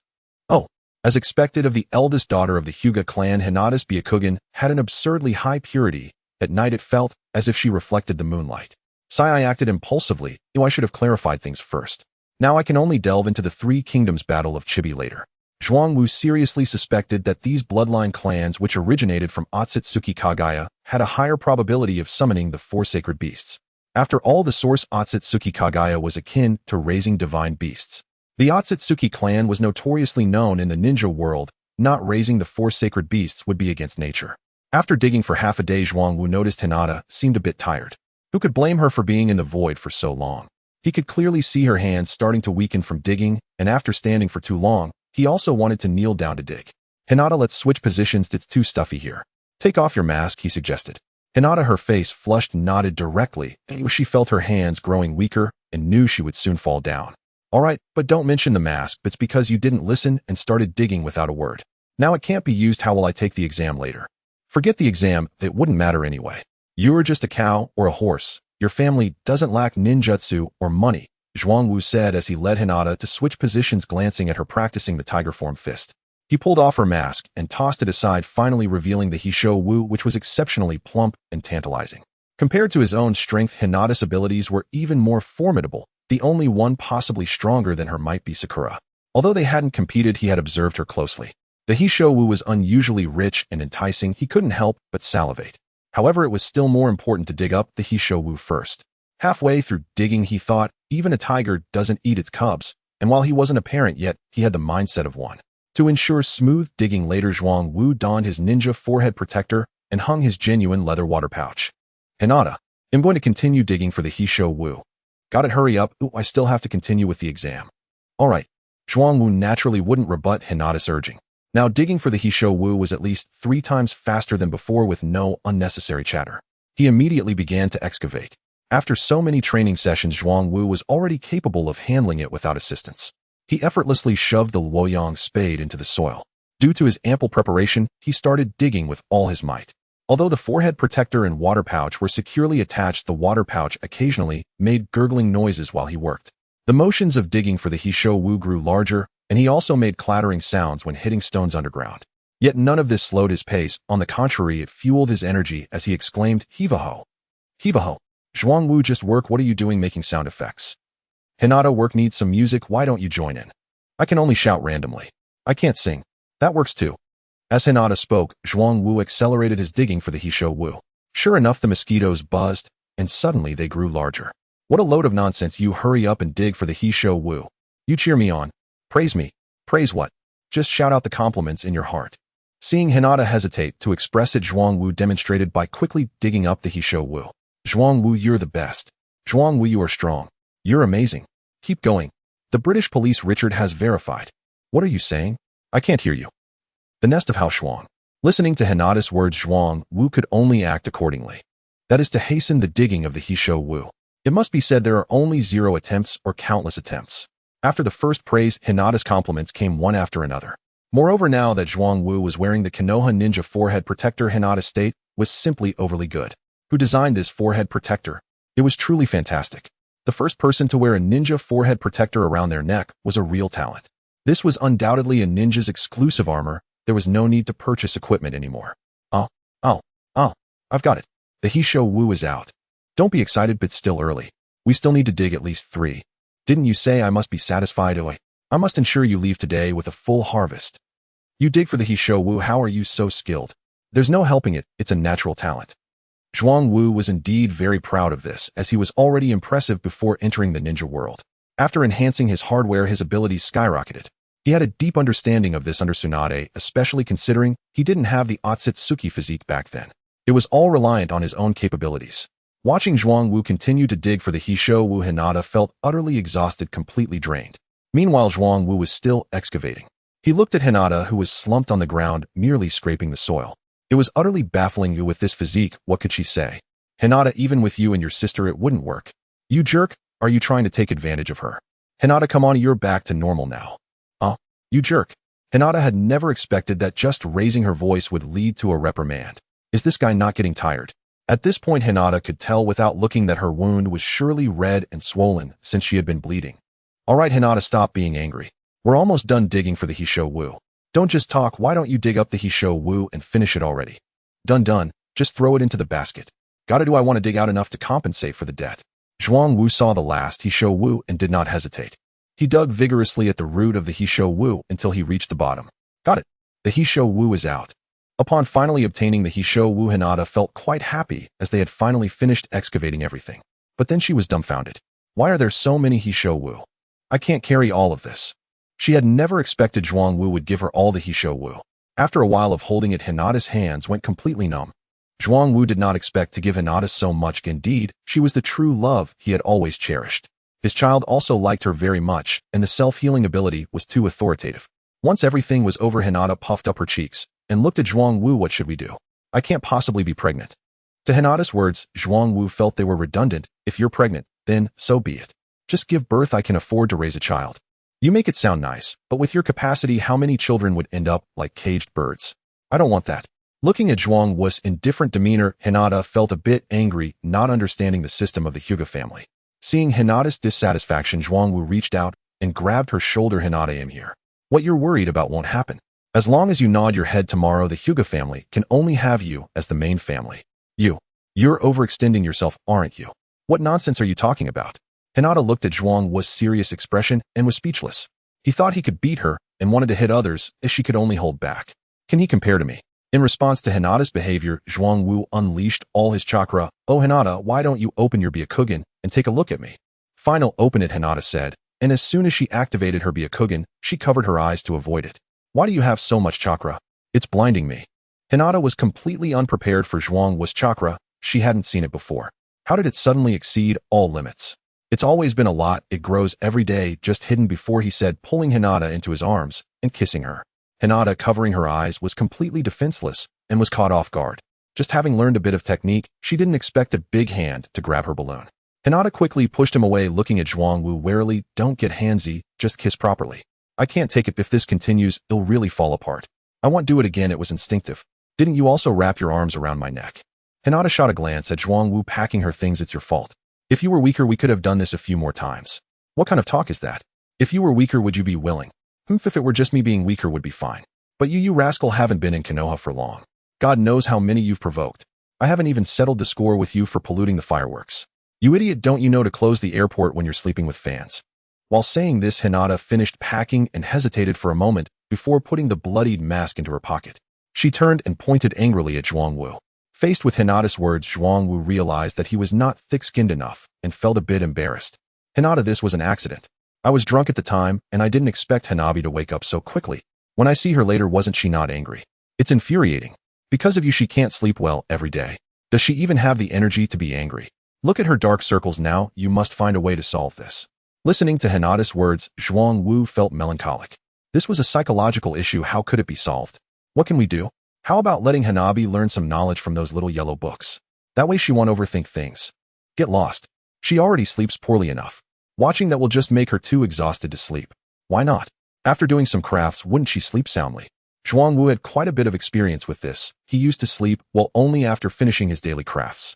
At least he had to do it once, or else he wouldn't be able to sleep with too many thoughts in his head, just like Hanabi's current situation. Are you sick?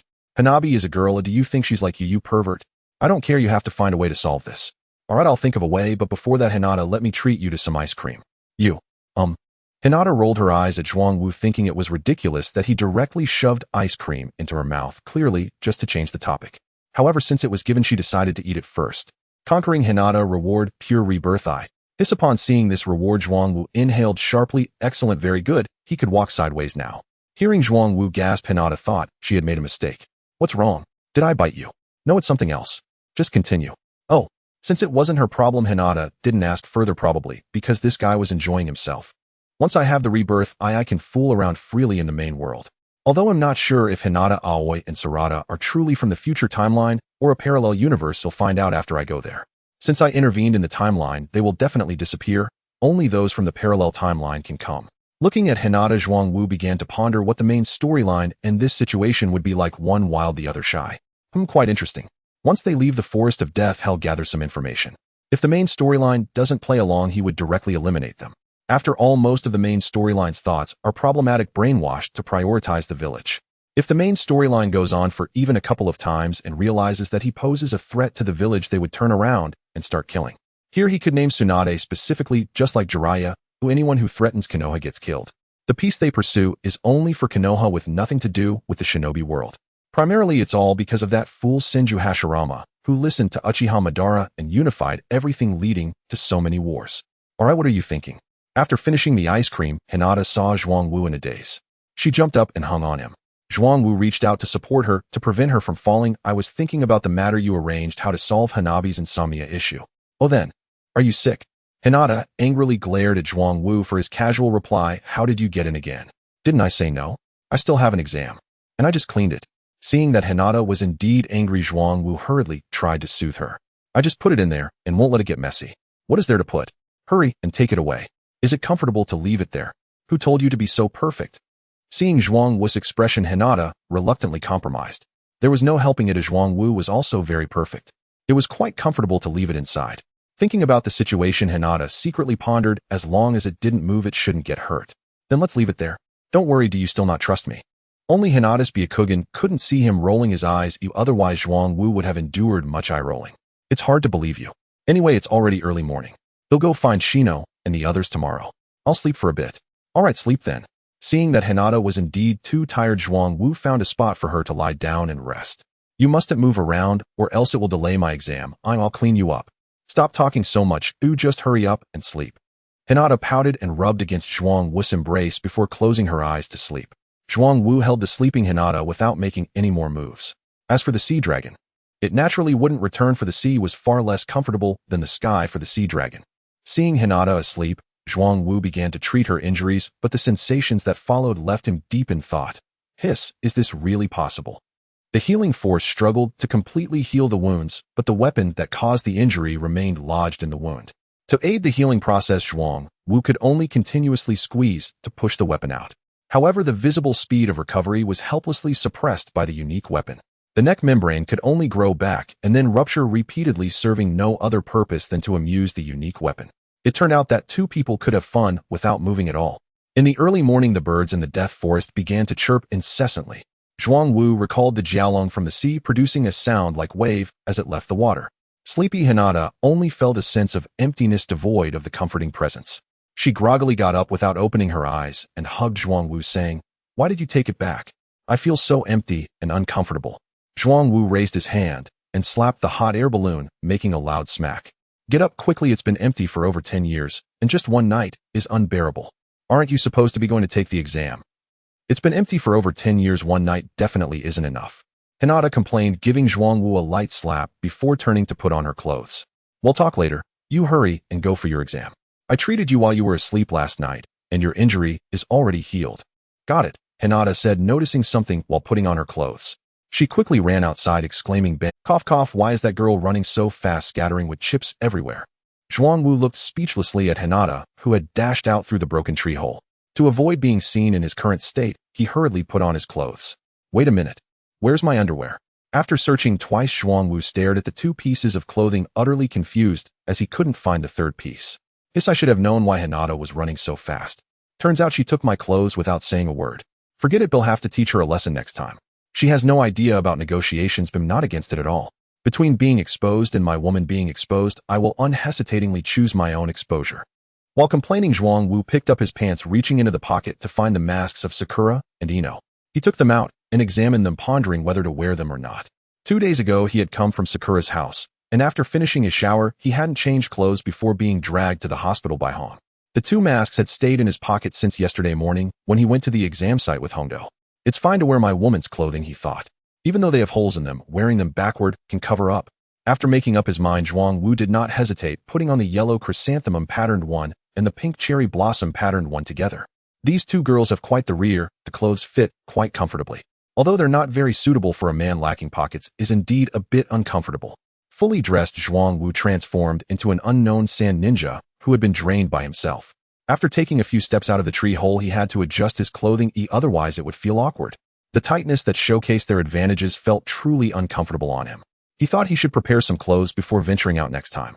Just then a disdainful voice rang out, "Hey, you perverted sand ninja, stop right there. Who are you? You're the pervert. Your whole family is perverted. Do you have any manners?" As the voice sounded, Zhuang Wu began cursing without looking back.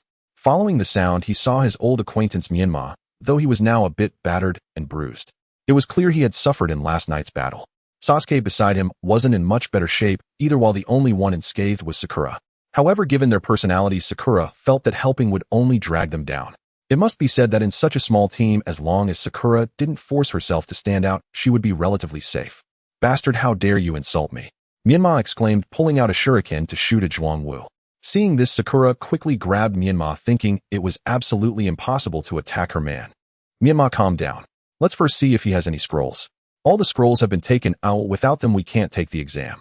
Myanmar, Sakura is right. If he doesn't have any, we can capture him to exchange with Gaara for the scrolls, Sasuke added, nodding in agreement with Sakura's words while adding his own thoughts.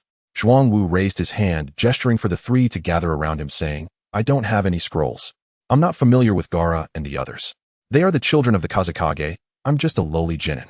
They probably don't even remember who I am." Zhuang Wu shared the little information he had managed to gather before his near-death experience last night. Myanmar sneered and retorted, "Whether you're familiar or not is not up to you to decide. As the children of the Kazekage, they would undoubtedly exchange a scroll for your life." Fine, you say it goes your way, then let's go." Since there's nothing else to do, Zhuang Wu planned to have some fun with them. If everything went smoothly, today's second exam would end, and he could forfeit before the third exam began. "Don't try anything funny, or I'll make your life worse than death." Myanmar tied Zhuang Wu's hands tightly with wire, and then handed the end of the wire to Sakura, saying, "Here, you're the only useless one in the team. The task of watching him is yours." "Oh," Sakura replied nonchalantly as she took the rope binding Zhuang Wu. After the two had moved a few steps away, Sakura quickly untied the wire, pretending to loop it around a few times, and asked Zhuang Wu, "Why did you come to the Death Forest?" "I wanted to experience the ninja exam. I came in to have a look." "What are you looking at?" "I see you came in to cause trouble," Zhuang Wu replied. "As expected of my woman, you're smart. Give me a kiss." Zhuang Wu lightly kissed Sakura on the cheek. "Be careful, what if the others see?" "So what if they see? I'm kissing my own wife, what's it to them?" As Zhuang Wu spoke, he tugged at his mask uncomfortably. Sakura noticed and slapped his arm. "Hey, what are you touching? Are you feeling unwell? Shall we go out to see a doctor?" After expressing her disdain, she immediately thought of something terrifying, pulling Zhuang Wu with a tone that had a hint of crying. Smack! Zhuang Wu raised his hand and slapped Sakura's perky behind. "What are you thinking? I'm perfectly fine and my body is immune to all diseases. I'm just adjusting because your mask is too small for me and it feels a bit uncomfortable." After Zhuang Wu finished speaking, Sakura fell into a state of confusion, saying, "Mine? How do you have mine? When you left your house the day before yesterday, you and Ino threw things at me. It was what you threw, don't you remember? Why do you still have them?" "There were too many things to deal with and I didn't have time to change my clothes, so it ended up like this." "But..." Seeing that Xiaoying still did not believe him, Zhuang Wu directly took Xiaoying's hand and placed it on top of it. "Now do you believe it?" Xiaoying frowned and felt around. It was indeed similar to the one she and Ino had lost, but it wasn't something you could discern by touch alone. "Stop talking, I'll see for myself." After saying this, Xiaoying opened the seal and began to inspect it. "It really is the mask that Ino and I used." "What about yours?" "Mine was worn by Hinata. I had no choice but to wear yours." "Oh, hey, what are you Zhuang Wu stared blankly at Xiaoying, who was inexplicably eating, and said, "It's been 2 days, I missed you a bit. Are we not going to greet each other? Why so excited?" Licking her lips, she put it back and raised her hand to pat it satisfactorily. "I still like this taste." Bang! Seeing Xiaoying running off in the wrong direction, Zhuang Wu knocked on her forehead. "Be serious. Look at you now. TCH, what's serious about this? We're already like this, and if I'm a little flirtatious, it's all your fault for tempting me." "All right, you're right. Let's go, your two teammates are about to leave." Facing Xiaoying's blame, Zhuang Wu nodded and pointed to the disappearing figures of Sasuke and Mei. Xiaoying couldn't be bothered to turn her head and looked at Zhuang Wu with confusion. "So what if we leave? Are you bored and just playing with them?" "I'm just bored hitching a ride out of the Death Forest." "Fine." After an unknown amount of time, Xiaoying's actions became more and more excessive, nearly drawing her weapon, when Mei's voice called, "Xiaoying, hurry and bring the captive over. We found the person." Just as she opened the clasp a little, she raised her hand to close it again, glaring angrily at the place where Mei was calling from. "Ah, this is infuriating. Why couldn't you come earlier? Why did you have to come when I was eating? I told you not to eat, there's not enough time. This isn't whipped cream, ice cream, it can't wait." Zhuang Wu reached out to touch Xiaoying's hair. Although it seemed a bit like an afterthought, he had half-heartedly come when she was eating. "Xiaoying, why are you so slow?" Mei frowned at Xiaoying, who had taken a long time to arrive. Upset that she hadn't gotten to eat, Xiaoying retorted directly, "What's the rush? You run ahead, why still have to bring someone? What's wrong with being slow? You may stop arguing. The important matters are at hand." Sasuke stopped the two from arguing and looked toward Gaara and Temari in the distance. "Gaara, we captured a sand ninja. Return the scroll to us, or we'll kill him." Gaara and his companions frowned at the bound Zhuangwu. Gaara found their actions disgraceful, while Kankuro felt a bit gloomy upon seeing his little brother's little brother captured. Temari looked at them with a strange expression. "You guys really can't take a joke." "Gaara, they captured Nichuan steel plate." Nichuan steel plate. As soon as Kankuro finished speaking, Temari thought about how Zhuangwu's abilities seemed to match this name. What should she do? Suppressing her inner turmoil, she kicked Kankuro. "What kind of ridiculous name is that? Sis, why did you kick me? I didn't choose the name." "Shut up. Hand over the scroll." Mei angrily shouted in a low voice as she saw the two start to play around. Temari took out the scroll and waved it twice. "Here, I can give it to you, but first let him go." "First hand it over then."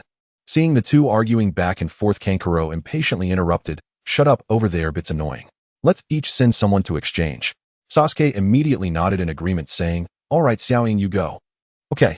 Xiaoying indifferently pulled Zhuangwu over to exchange, while Temari approached with two scrolls in hand. "Here, people, for me. You can have it, but be gentle when you play," Xiaoying said, holding the wire tightly with reluctance. "I haven't played in 3 days, and don't let him have too much fun." Temari was stunned by Xiaoying's behavior, which made it seem like only she could make him enjoy himself. Do you think one person is enough for that? Quit the nonsense and give it." "Oh, here you go." As Temari tried to take the wire, Xiaoying held it too tightly, and it didn't come out. She frowned and tugged it hard. "Let go. I say, you two, once the exchange is done, it's over.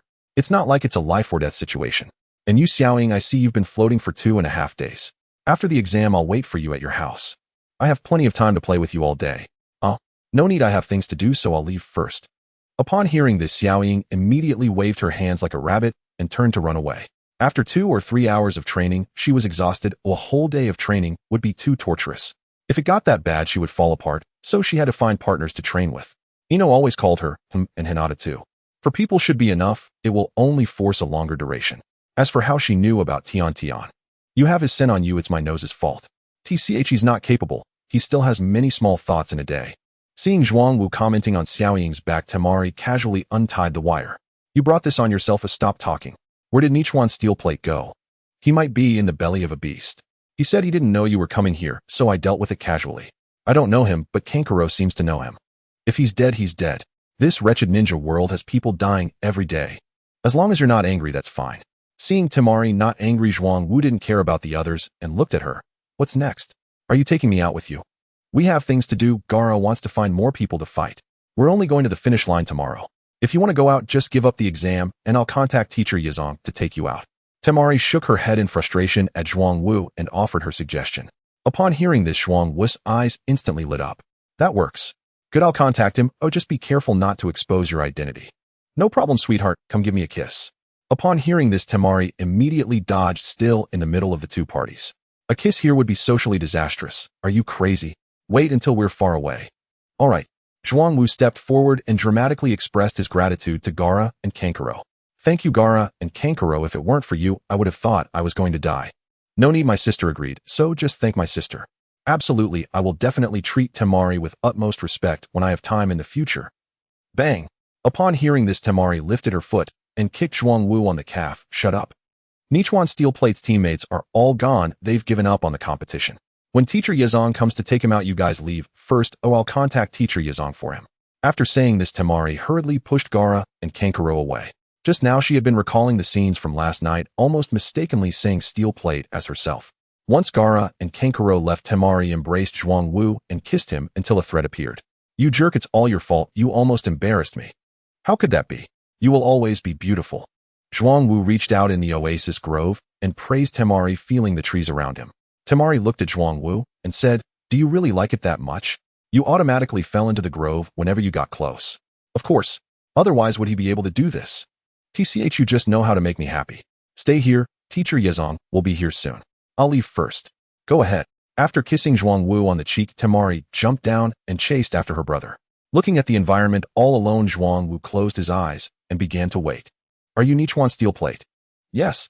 Zhuangwu opened his eyes to see Yazong dressed in tight shorts, ice sleeves, and a backless outfit watching him from the branches.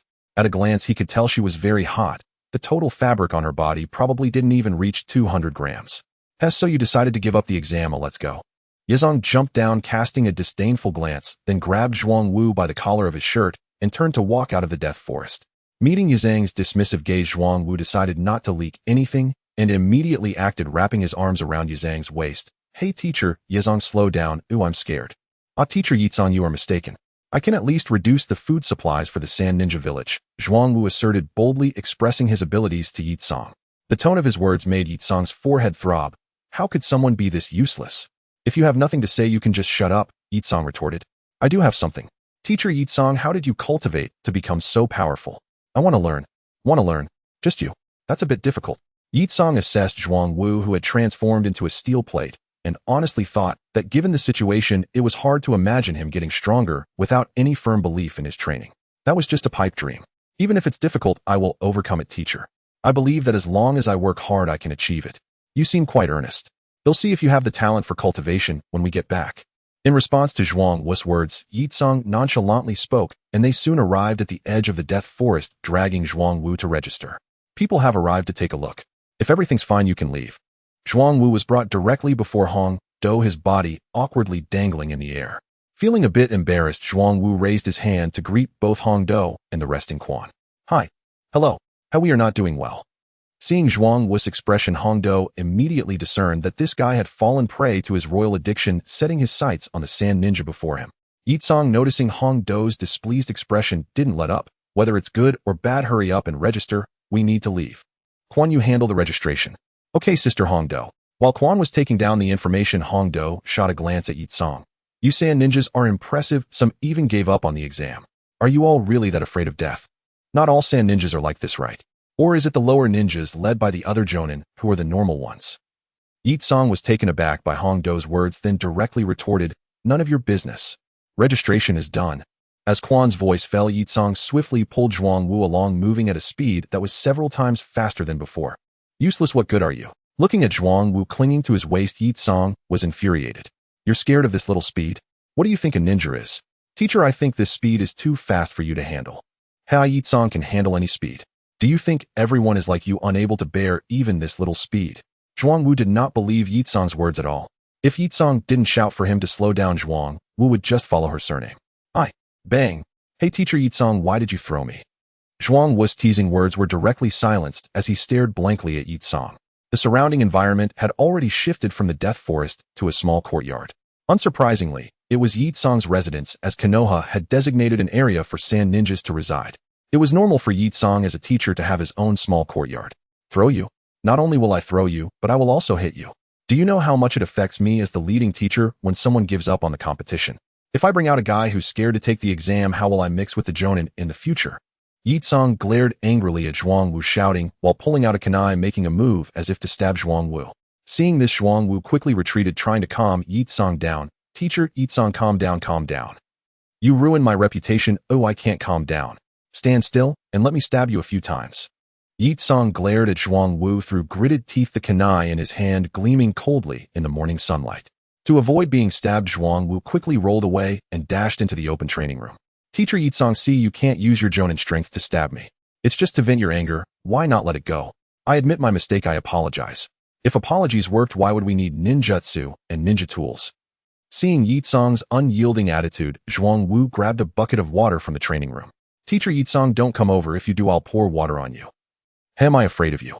Today, let's see if you dare to pour water on me. As he spoke, he took 2 steps closer to Zhuang Wu with the kunai, and without hesitation, Zhuang Wu splashed the water at Yizong. Yizong was taken aback that this little sand ninja really dared to act against his leading teacher. A bucket of water splashed all over him. You bastard, you really poured water on me.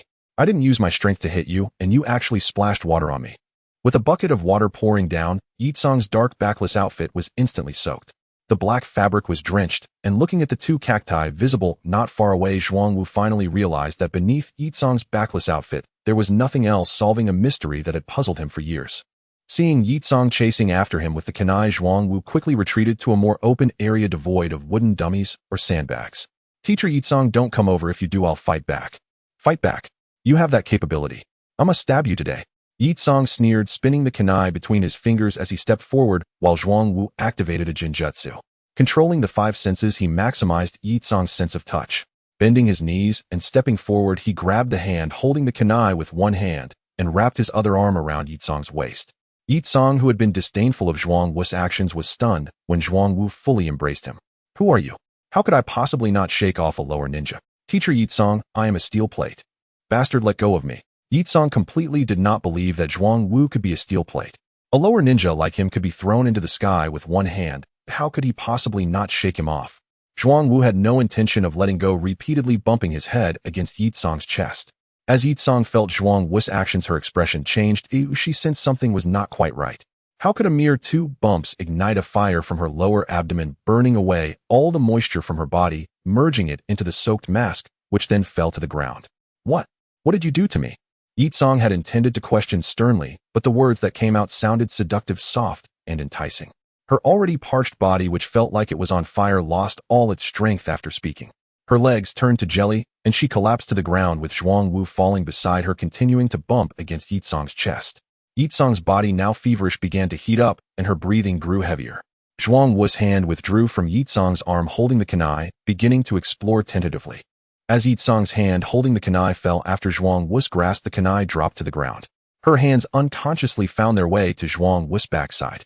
Feeling Yi Tsong's movements, Zhuang Wu stood up from Yi Tsong's embrace. Yi Tsong checked herself for any injuries. Seeing this, Zhuang Wu's mouth curled into a slight smile as he released his seal. Yi Tsong felt uncomfortable after Zhuang Wu left, directly getting up to embrace Zhuang Wu's neck, pushing closer. Thus, Zhuang Wu got a good understanding of the power of bloodstain burning escape, which was quite impressive. In the end, Yi Tsong appeared as if she were drunk, tugging at her backless outfit. Zhuang Wu quickly reached out to help, loosening the buttons on her back. The entire backless outfit was directly torn off by Yi Tsong from the front and thrown aside. Zhuang Wu was not idle either, casually tearing down 2 pieces of fabric from a column. In an instant, an extremely rare gradient green oasis appeared in the Wind Country. The two maintained an unspoken understanding throughout, not saying a word. After Yi Tsong threw away the outfit, she continued to push closer to Zhuang Wu, who, taking the opportunity, laid her on the ground as they needed to prepare for visiting the only gradient oasis in the Wind Country. After all, one must be prepared to enter the heart of the oasis in the desert. Oh dear, you seem to have such a significant issue. It appears you harbor ill intentions towards me. In response to Zhuang Wu's continuous barrage of words, Yi Tsong felt quite aggrieved, bursting into tears. After all these years, how could he possibly have such thoughts? As the racing car sped faster on the track, he pleaded, "All right, stop crying. Didn't you say you could handle it?" Zhuang Wu looked at the sobbing Yi Tsong with amusement, recalling how he had confidently claimed he could handle any speed. Now he was crying. Such a rapid change indeed. I didn't expect the car to be this fast. Now Yi Tsong had reason to suspect that the oasis of the Wind Country might be destroyed before long. However, he was surprised that this person could withstand the scorching speed. He never thought he would experience speed and passion in his lifetime. For some reason, since Zhuang Wu began searching for the Wind Country oasis, Yi Tsong became increasingly enthusiastic, offering Zhuang Wu coconut red bean cake and even a flask to drink water. Perhaps due to exhaustion on the way to find the oasis, Yi Tsong stopped walking and jumped onto Zhuang Wu's back, wrapping his arms tightly around him, closing his eyes to hum and sleep. But before long, he was jolted awake, staring in confusion at Zhuang Wu, exclaiming, "Drive slowly, the car is going too fast." In panic, he patted Zhuang Wu, urging him to slow down. Driving a racing car is all about speed, otherwise how can one win a race? This car has a large and heavy chassis, and the engine is already warmed up. The fuel is more than enough. If we don't speed up now, when will we reach the finish line? Zhuang Wu showed no sign of slowing down, gripping the steering wheel tightly and flooring the accelerator, kicking up a cloud of dust on the desert oasis track. The few puddles along the way were splashed, as if a silver curtain of water enveloped the sky. With the car speeding up, Yi Tsong could no longer bear the dizziness and shouted at Zhuang Wu, "No, the speed is too fast. I feel like I'm going to throw up. Didn't you say you could easily handle any speed? Just hold on, if we stop you won't feel dizzy." "I can hold on, but when will you stop? Since you previously showed disdain, there is no option to stop now." "What? No. If this breaks down, you won't have such an excellent racing car to drive in the future." Hearing Zhuang Wu's words, Yi Tsong was truly stunned. No option to stop. Wouldn't the car be completely wrecked in the end? "Don't worry about my healing ability. I'm the best mechanic in the ninja world. I can fix anything, even if your head falls off." Zhuang Wu dismissed Yi Tsong's worries, confident in his abilities. "The car is going too fast." Listening to Yi Tsong's frightened voice, Zhuang Wu raised an eyebrow. "Don't worry, hold on tight. The car is about to accelerate." "No, I can't hold on anymore." As Yi-song spoke, her grip on the car's overhead handle gradually loosened. The seatbelt was also losing its hold, and her bottom was close to slipping off the seat. Seeing this, Zhuang Wu quickly reached out to hold her in place, knowing that if she fell it would mean disaster for both of them. Seeing Yi-song about to fall, Zhuang Wu hurriedly caught her. "Don't be afraid, I've got you," he reassured her. "Please stop the car, the speed is too fast. The car is going to fall apart, and it seems the chassis has been damaged by the rocks. I'm really scared something will happen." Facing the panic-stricken Yi-song, who was holding onto him, he glanced at the speed of the car raising clouds of dust and felt dizzy. Yi-song pleaded with Zhuang Wu, who seeing her in such a state scolded her. "Yi-song, wake up. The car is already moving, and it won't stop until we reach the finish line recognized by billions. Why, I regret it. I shouldn't have gone to the forest of death. If I hadn't gone then." Zhuang Wu, seeing her pitiful state, raised his hand and slapped her lightly. "What are you babbling about? Sit quietly." Due to having to help Yi-song with her seatbelt, Zhuang Wu was forced to drive in a half-squat position. The speed of the car decreased significantly compared to before. The only advantage was that he could fully engage the clutch now. Relieved as the speed reduced, Yi-song noticed that the ride was still bumpy, and every jolt made her hit her head on the roof of the car. At that moment, Yi-song found it hard to describe her feelings, only knowing that with every bump, she hit her head on the sunroof. She didn't know whether to say the roof was too high or the car too low, as she kept hitting her head. "I beg you, can you please stop the car? I'm really feeling too dizzy." Yi-song, afraid of breaking the sunroof with her head, pitifully pleaded with Zhuang Wu. Seeing that she was genuinely scared, Zhuang Wu smiled at her. "How will you plead with me? If I'm satisfied, I'll stop the car at the finish line and won't drive anymore. I beg you, please stop the car. Your speed is too fast. I've already wet myself twice. Please stop." Looking at Yi-song, who was closing her eyes in fear, Zhuang Wu decided to spare her. It was quite impressive that she had only pleaded for mercy now after driving so fast for the first time. "Well, since you put it that way, I'll let you off. You're the best, baby." Yi-song was overjoyed at Zhuang Wu's agreement. Aside from the initial acceleration, when she felt exhilarated, the rest of the race had been an overwhelming experience, and she felt terrified to the point of losing control of her bladder. Especially towards the end, her mind went blank and numb. "All right, Yi-song, we've reached the finish line. It's right ahead." "Great. Just stop the car and put everything in the compartment on the sunroof."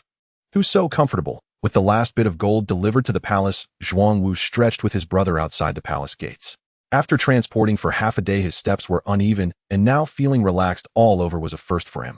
It was evident how hot the sun was, as he had never been this flushed before. Yi-song's scorching escape technique was simply terrifying. Fortunately, it was himself who encountered this situation, possessing the physical form of the Otsutsuki clan that traversed the cosmic void. Looking at the trembling Yi-song beside him, Zhuang Wu raised his hand and clapped twice. Yi-song, stop shivering. I've finished transporting everything. You've finished transporting, but I haven't received everything. After retorting Zhuang Wu, Yi-song's expression immediately fell, and he sulked while rubbing his slightly restored abdomen. "It seems your child is half-baked with me." Zhuang Wu was taken aback by Yi-song's sudden and baffling words, looking at her in confusion. "Half-baked? What do you mean?" "They were melted by the scorching escape technique and turned into chakra, which I absorbed. It seems I can't have children anymore." Yi-song collapsed on the ground, her eyes misty with tears. Observing her state, Zhuang Wu stepped forward, lifted her up, and wiped away her fallen tears. "This is just the present situation, and who knows what the future holds. We just need to communicate more, and they'll adapt to each other in time." "Can mutual adaptation actually work?" "Don't worry, it's definitely possible. By then, if your scorching escape ability strengthens, you'll be able to control it." Zhuang Wu could only helplessly comfort the woman, knowing that after just emerging, she felt a bit empty and insecure. "Okay." Yi-song gloomily looked down at Zhuang Wu and clapped her hands. "Slap. It's all your fault for not directly delivering it to the eggs." Zhuang Wu was rendered speechless by Yi-song's actions, pinching her cheek. "Why blame Yi-song? It would have melted anyway." "Then blame." Seeing Yi-song about to argue further, Zhuang Wu directly covered her mouth. Without a doubt, the next blame would fall on him, so to avoid Yi-song's accusations, he directly provided her with the child she desired. Since it was impossible to let the child stay in the palace for 10 months, he decided to explore the taste of the child. It turned out that when a woman was rambling on, silencing her was the best way to resolve the issue. It didn't matter which mouth was silenced, the effect was basically the same. If he couldn't silence her, he would just turn and leave. Clearly the other party wanted someone else to silence her. Yi-song rolled her eyes at Zhuang Wu. Although she initially wanted some ice cream, she didn't expect him to shove it into her mouth directly. "Yi-song, will you return after the exam is over?" "Huh? Us?" Yi-song froze in her action of eating ice cream, looking at Zhuang Wu in confusion. "Yeah, and sorry to you both," she said, glaring at Zhuang Wu while finishing the ice cream. "You really are a pervert, as she's my student." You should say that in relation to Shori. After all, you are her teacher. That's your problem too. Handle your relationships yourself. I won't interfere, but you must teach my scorching escape properly. Facing this only person who could teach her the scorching escape, Yitsong knew she couldn't give up. Zhuangwu smiled as he pinched Yitsong's cheek. Don't worry, Shori is already carrying 2 kids, she won't have any objections. Alright, what are you going to do now? With nothing to do, Zhuangwu could only think of the historical figure Chao Pai after Yitsong asked. Are you still okay? If so, shall we continue? Upon hearing this, Yitsong was pushed back by Zhuangwu, panic written all over her face. Get away, get away. Look at what the base has become. Can't you see? I can heal. That won't do either. I can't accept that. Let me take my time, she said. This is completely different from what my female colleagues said. They were all dissatisfied, and I exploded. Yitsong, pouting, picked up a backless outfit and curled up tightly, watching Zhuangwu with vigilance. When met with Yitsong's gaze, Zhuangwu felt quite hurt. All right, then I'll leave. Don't think about me, he said, intending to put on clothes and turned to leave when Zhuangwu remembered the life link. Yitsong, I have a power. Don't resist while I link you up. What power? Life link. Once linked, you won't have to worry about injuries, and unless something unexpected happens, you'll live forever. Judging by the current situation of Zhuangwu's Otsutsuki clan, who had not yet perished, he was quite confident when he said this. He turned back and linked her up, and with the ability to automatically absorb natural energy, Zhuangwu felt like a walking divine tree. Without needing to consume divine tree fruits, he would naturally absorb enough abilities and gradually grow. In the future, the essence could serve as a weaker version of divine tree fruit, weak only because of the lesser energy. After multiple consumptions, it would be comparable, and the vitality now absorbed from natural energy would also grow daily, just like chakra. Yitsong looked at Zhuangwu in disbelief. Nanny, are you joking? Why would I joke with you? As he spoke, Zhuangwu linked her up. The moment she was linked, Yitsong clearly felt that her healing speed increased significantly. She never thought that being poked would lead her to gain the long life she had always dreamed of. What kind of monster are you? Monster? That sounds really unpleasant.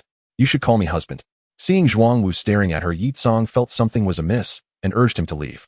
Okay, husband, no problem, you go play. I want to rest. All right. After putting on his clothes, Zhuangwu waved at Yitsong and walked out. As Yitsong watched Zhuangwu's back, she felt something was off, as if she had been used. It does feel a bit like that, although I paid for long life. Unaware of Yitsong's complaints, Zhuangwu stepped out of her courtyard, uncertain where to go. At this hour, Akane and Sagan should be at the exam location, with Akane as the leading jonin needing to supervise. The others were with Hanabi, waiting for their sister to arrive. Sakura and the others were taking the exam, while Tsunade and the rest were not yet suitable to be released. Looks like I can only go to the hospital to check on now and Kurenai. After determining his destination, Zhuangwu wobbled towards the Konoha hospital. As for the transformation technique, he had long stopped discussing his preference for wearing someone else's face with his woman and transformed back into his original appearance when he took off the backless outfit. Konoha is so boring, he thought as he walked, facing the scrutinizing gazes of Konoha's troublesome citizens, feeling like they would bully him at any moment. Although his bare skin was covered in scratches and marks, there was no need for everyone to stare at him. These people are definitely jealous of how many wives I have. Absolutely. Zhuangwu-kun, where are you going? Huh? Why are you here, Minato? Turning at the call, Zhuangwu saw Namikaze Minato, who was smiling brightly at him. Zhuangwu-kun, I'm really going to have dinner with my former team members. What about you? I have nothing to do, planning to visit the Konoha hospital. Upon hearing this, Minato's eyes lit up, and he grabbed Zhuangwu's arm. Zhuangwu-kun, if you have nothing to do, come with me. We can drink together. Me? Can I go if I don't know anyone? Watching the enthusiastic Minato, Zhuangwu felt a little overwhelmed by his warmth. Sure, why not? Let's go. Minato didn't give Zhuangwu a chance to refuse and pulled him along. All right, stop pulling me, Zhuangwu said, having nothing else to do and not refusing the invitation. He hadn't eaten breakfast and felt a bit hungry after racing 5 times and only having 2 bites of grilled fish. Following Minato, they arrived at the barbecue restaurant run by the Akimichi family. Minato led Zhuangwu to a private room and greeted the two inside. Lin Kajikin, him here with a friend. Zhuangwu's eyes brightened as he saw the two seated, realizing he was at the beginning of a story. Hello, I'm Noera Lin. Hello, I'm Miyamoto Kaji. Hello, I'm Zhuangwu. Zhuangwu was surprised that this world's Noera Lin was already so grown up. He felt even more confused about Uchiha Obito's behavior, not understanding if he liked Noera Lin or Kakashi. In his own Tsukuyami, Noera Lin also sacrificed herself, and he took Kakashi to become Hokage and assist the Hokage. After the introductions, Minato pulled Zhuangwu to sit down. Zhuangwu-kun, please take a seat. Okay. Originally just there to mooch a meal, Zhuangwu now had a greater goal. He had to taste the flavor of a story's beginning. Although it was an amplified version, it was still worthwhile. Lin Kaji, Zhuangwu-kun is a good friend, Oh, that's great. Noira Lin looked at Zhuang Wu, whose skin had no good spots, and forced a smile while nodding at Minato. In this situation, it was quite strange. What kind of good person goes out with a face full of passion marks, expressionless? Analyzing the varying sizes of those marks, it was obvious that at least 5 or 6 people were involved. Most of these must have happened within 3 days. It was a miracle that he could still sit here chatting and eating. As a medical ninja, Noira Lin really couldn't understand how Zhuang Wu could be so energetic here. If it were someone else, they would have been lying in the hospital by now. Not dying from overexertion was simply miraculous. He shouldn't have been able to play to such an extent without being hospitalized.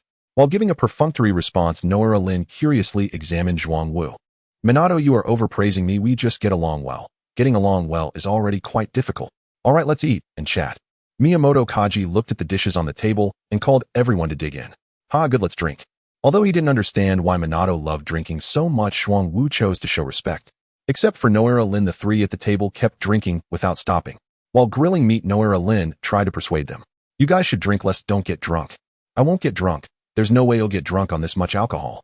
Although he was already a bit tipsy, Minato paid no heed and outright rejected Noira Lin's kind advice.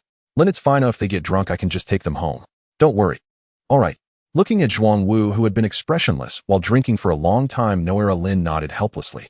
She had already advised them, and now there was nothing more to do but send them home. Ugh, I can still drink, let's continue. Zhuang Wu set down his cup, looking at Miyamoto Kaji, who was sprawled under the table, and Minato, who couldn't even open his eyes, but still wanted to drink. He felt that none of them could hold their liquor. They shouldn't be drinking with such low tolerance. Minato stopped drinking, but it's time to go home. As Zhuang Wu spoke, he raised his hand to pull Minato up. Go home. Why should I go home? To see Kushina's expression. Whoever wants to go home can go. Does she even like me? She doesn't even talk to me at home. If it weren't for her, I wouldn't be like this. I'm not a man. I'm a useless person. Hearing Minato's words, Zhuang Wu's hand awkwardly stopped in midair as he turned to look at Noira Lin beside him. Facing Zhuang Wu's gaze, Noira Lin directly waved her hand. Don't look at me, I don't know the situation either. No, I know the situation. What I mean is, should we still take him home? Having experienced Kushina, Zhuang Wu was very clear about the reasons. But in this situation, taking him home would likely result in a scene of an incompetent husband. After just mooching a meal from Minato, he felt that he didn't have the face to mooch from Kushina as well. Upon hearing Zhuang Wu's words, Noira Lin also didn't know how to respond. Sending him back in this situation would surely make it even more painful for Minato when he faces Kushina after waking up.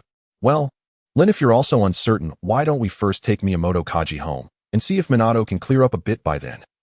Zhuang Wu's suggestion had no reason to be refused when there was no other choice. Noira Lin nodded in all right. In this situation, Zhuang Wu grabbed both of them under their arms and lifted them up. Let's go. He'll support them both, you lead the way. Okay. Noira Lin nodded and led the way forward. With 2 drunken men, there was no reason for her to refuse. After sending Miyamoto Kaji home to his wife, Noira Lin looked at Zhuang Wu, who was supporting the completely unconscious Minato, and asked for help. What do we do now? Just take him home. All right, I'll go with you to explain to Sister Kushina. Okay. Noira Lin was troubled, contemplating how to explain to Kushina, while Zhuang Wu thought about how to report to Kushina. It had been over 2 days since they last met, as she should have recovered by now, right? Knock, knock. Before they could decide how to approach it, Noira Lin began to knock on the door. Soon Kushina's voice, accompanied by the sound of slippers, could be heard. Who is it? It's me. Creak, Lin, Kushina said, seeing Zhuang Wu supporting Minato. A hint of unease flashed across her face. Zhuang Wu, can come in. Okay, coming right in. Supporting Minato as he entered the very familiar house, Zhuang Wu directed him toward the room. Seeing this, Kushina reached out to stop him. Zhuang Wu, wait, that's my room. Oh, where's Minato's room? Here. Although she knew the two didn't get along, she didn't expect them to get along this poorly.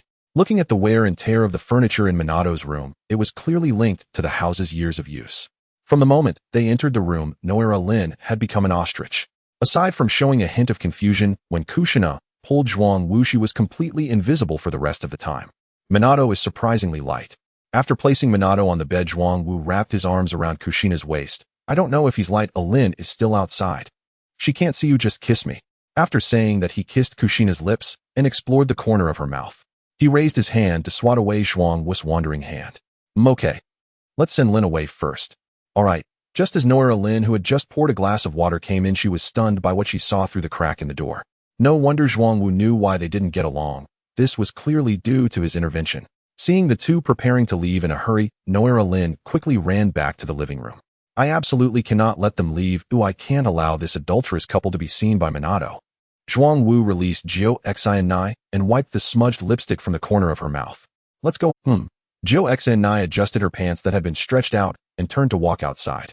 Seeing Bo Feng Shui Min lying there without even a blanket to cover him, Zhuang Wu couldn't bear to leave the door open, unable to watch even a bit of human suffering. As Jiu Xi stepped out, she glanced at the cup filled with water in Yi Yuanlin's hand. Lin, are you thirsty? A little. Yi Yuanlin replied coldly, without looking up, taking a sip from her cup. Trying to suppress the anger within, Zhuang Wu couldn't understand how Bo Feng Shui Min treated Jiu Xi so well, yet she still sought out an affair. Was she that unsatisfied? Lin, didn't you drink a lot of juice at the barbecue place? What's it to you? If I'm thirsty, you'll drink. Facing Zhuang Wu's inquiry, Yi Yuanlin retorted directly. Seeing this, Zhuang Wu felt perplexed. Her previous indifference had turned into outright confrontation. This woman was too unpredictable. Fine, if you want to drink, go ahead. Seeing Yi Yuanlin confront, Zhuang Wu, Jiu Xi frowned slightly, showing her dissatisfaction. Lin, finish your drink and go rest. Shui Min has already fallen asleep. No need to wait for Shui Min to wake up and talk to him about some things. Glancing at Jiu Xi, whose eyes were slightly red and seemed eager to drive her away, Yi Yuanlin sat on the sofa motionless and disdainful. I really don't understand why Jiu Xi wants to be involved with this. All right, Lin, where did you get your cup? I'm a bit thirsty too. Find it yourself. Zhuang Wu, looking around for a cup, was stunned. It was the first time he had been so directly confronted. He raised an eyebrow at Yi Yuanlin and took a couple of steps forward, seizing the cup and drinking it in one gulp. I've found it. After saying that, he tossed the cup onto the coffee table, leaned down to look at Yi Yuanlin. Lin, is your period here? Why are you so irritable? Are you sick? Why did you take my water? You are the one who's on your period. I'm perfectly fine. Faced with Zhuang Wu's helplessness, Yi Yuanlin's already round face appeared even more rounded. How you really look like a pufferfish. You puff up when you're angry. You bastard, the affair should hurry up and leave, or I will tell Shui Min. Affair? Me? Zhuang Wu directly questioned 3 times in a row. With this performance, Yi Yuanlin had definitely discovered something. Realizing she had slipped, Yi Yuanlin decided to go all out. I saw it, and it's a shame Shui Min considers you a friend while you sleep with his wife. You are truly scum. Tisk, your words are misplaced. I only met him because of Jiu Xi. Don't get the order mixed up. It would tarnish Jiu Xi's reputation. Her reputation? What reputation does she have now? The reputation of a woman who steals men. Upon hearing Yi Yuanlin's insulting words, Zhuang Wu's brows furrowed tightly as he turned to Jiu Xi. Jiu Xi cast a soundproof ceiling technique for the living room. After all, Jiu Xi was his woman, and being insulted like that made Zhuang Wu's anger rise sharply. Jiu Xi, who was fuming at being insulted, didn't ask for the reason and directly formed the seal. All right. Seeing Yi Yuanlin looking confused at Jiu Xi's direction, Zhuang Wu raised his hand and pinched her cheek. Lin, I don't mind you insulting me. Ooh, I still have some fondness for you. But when you insult Jiu Xi, I'm a bit angry now. What does your anger have to do with me? Affair? Facing Zhuang Wu, Yi Yuanlin scoffed disdainfully, gathering a chakra surgical knife in her hand and swung it towards Zhuang Wu's grasping hand. Zhuang Wu raised his hand to grab her arm, and the chakra surged through Yi Yuanlin's arm, disrupting her control over the chakra to the ground. Still caring for friends. Bastard, let go of me. Feeling the chakra in her body completely out of control, Yi Yuanlin panicked. Let go of you.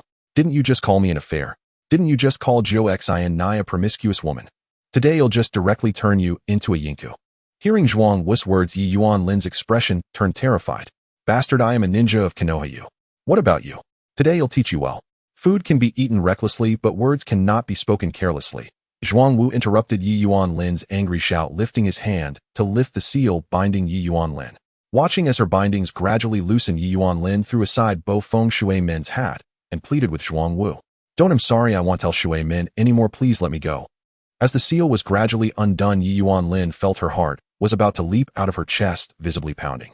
Facing Zhuang Wu's handprint that was unlocking her seal, Yi Yuanlin realized she shouldn't have interfered. After all, she was still an untouched flower. How could she end up here, especially on a scum's matter? It's too late to beg for mercy now. Weren't you very tough just now when you were insulting? Who wraps a bandage around their heart like a good person? You truly are a healing ninja with a caregiver's spirit, hiding deep yet not revealing yourself. Zhuang Wu grabbed the end of the bandage and tore it open, exposing Yi Yuanlin's massive wound. You cannot do this. Jiu Xi, I'm sorry, please save me. Seeing Zhuang Wu unmoved while dealing with her large wound, Yi Yuanlin turned to the side and pleaded with Jiu Xi, who was leaning against the wall watching the scene. Your man is about to betray you. Facing Yi Yuan Lin's plea, Zhou Xinai rolled her eyes in silence, thinking about how she hadn't expected Yi Yuan Lin to plead for help after insulting her. Heh, you were so tough with your insults, right? Keep cursing, then I can't do anything about Zhuang Wu. You can't do this, he is your man. How can you just watch? Yi Yuan Lin's mentality collapsed at this point. Oh, which woman would watch her man cheat? Looking down at her release seal, and having bandaged her large wound for a while, Zhuang Wu waved at Zhou Xinai. Right, Zhou Xinai, you can't just stand there and watch. What is it? Zhou Xinai looked at Zhuang Wu in confusion, not understanding why he was calling her. Zhuang Wu didn't speak, just pointed at the jade wall outside the Lang Huan Lin blessed land. Come over and eat ice cream. You can't enter the Lang Huan Lin blessed land since the mist hasn't formed yet. Zhou Xinai rolled her eyes at Zhuang Wu in annoyance, removing the packaging and starting to eat the ice cream. Lin felt her worldview shatter a bit. If the Lang Huan blessed land couldn't be entered, then just don't enter. Why bring artificial mist? You all. Slap. Zhuang Wu flipped his hand and pushed Yi Yuan Lin down, slapping her on her protruding backside. It's all your fault, not a bit of effort. The Lang Huan blessed land doesn't produce any mist at all. Facing Zhuang Wu, who just hit her, Yi Yuan Lin's resentment grew stronger. Bastard, are you sick? How could it possibly produce mist? All I feel is fear and anxiety. How could it ever come out? Slap. Upon hearing the evasive words of Noera Rin, Zhuang Wu immediately slapped her, saying, if you are incompetent, just admit it. Don't say others can't do it. Zhuang Wu did not believe a word of Noera Rin's reply. Not to mention the instinctive reaction of Tsunade, who was drowsy. Even Kushina and Noera, didn't they all feel a bit like that at the time? You bastard, are you out of your mind? It's absolutely impossible. What's impossible? If Kushina can do it, why can't you? Zhuang Wu directly retorted to Noera Rin, casually pointing at Kushina. Wave. All right, Kushina said, having finished her ice cream. She stood up, wiped her mouth, and looked at Zhuang Wu with a smile that was neither here nor there. Zhuang Wu, was it possible at that time? I was half-hearted about it. I was already at my peak at 27 or 28. Zhuang Wu looked at Kushina in astonishment and said, don't tell me you intentionally created that secret room. You were already prepared. I had others too. It was intentionally created, but not in the way you think. It was to avoid Minato and solve it myself. After all, I'm a woman too. As she spoke, Kushina leaned in and kissed Zhuang Wu's earlobe. All right, it's not important. It was just my first time learning sealing techniques. I'll learn more in the future. Zhuang Wu didn't think much of Kushina's behavior. Hadn't he often been reckless in the past? When he saw something beautiful, he couldn't help but salute, otherwise he wouldn't have crashed while collecting everything. A government official can set fire, and the people can light their lamps as long as they use the official's fire to light their lamps. While chatting with Kushina, Zhuang Wu was also busy.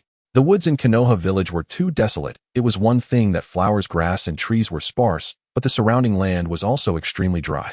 Even if Zhuang Wu brought some water from elsewhere, it was still insufficient for watering the flowers. He had to tap into the underground water. After assessing the surroundings, Zhuang Wu cleared away the pitcher plants and walked to the operating room, saying, all right, it's time to start the surgery to remove the useless tissue. As Zhuang Wu's words rang out, the flowers and grass outside the operating room swayed in the wind. However, this did not affect Zhuang Wu's actions at all. As a seasoned gynecologist, once he found the location of the useless tissue, he activated the surgical defibrillator. Oh, this wound is a bit tough. Feeling the strong resistance from inside the wound, Zhuang Wu looked up at the injured party. Undoubtedly, this was the result of the internal impact causing the surrounding flesh to tighten. Looking in the direction of Noera Rin, Zhuang Wu felt helpless. Did this guy really need to resist so much? Blocking him from performing surgery with such gritted teeth only delayed the treatment for herself. Rin, doesn't this make you uncomfortable? Zhuang Wu raised his hand and patted the tightly bound area of useless tissue.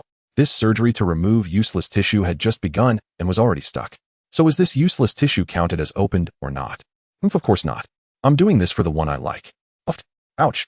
Noera Rin turned her wide eyes back to Zhuang Wu, genuinely unable to comprehend how this guy could be so unscrupulous. Taking advantage of her speaking, the resonance in her chest caused the resistance to diminish slightly. Zhuang Wu seized the opportunity and removed all the useless tissue with the surgical knife. In an instant, Noera Rin, who had not managed to block it, broke down. You cold-blooded, emotionless creature, I will never forgive you, never. Rin, is that so? Yes. Feeling the pain, Noera Rin nodded without hesitation. All right, then I'll focus on the surgery, Zhuang Wu said as he raised his hand, regretfully patting the periphery of the useless tissue. I'm not one to take my time.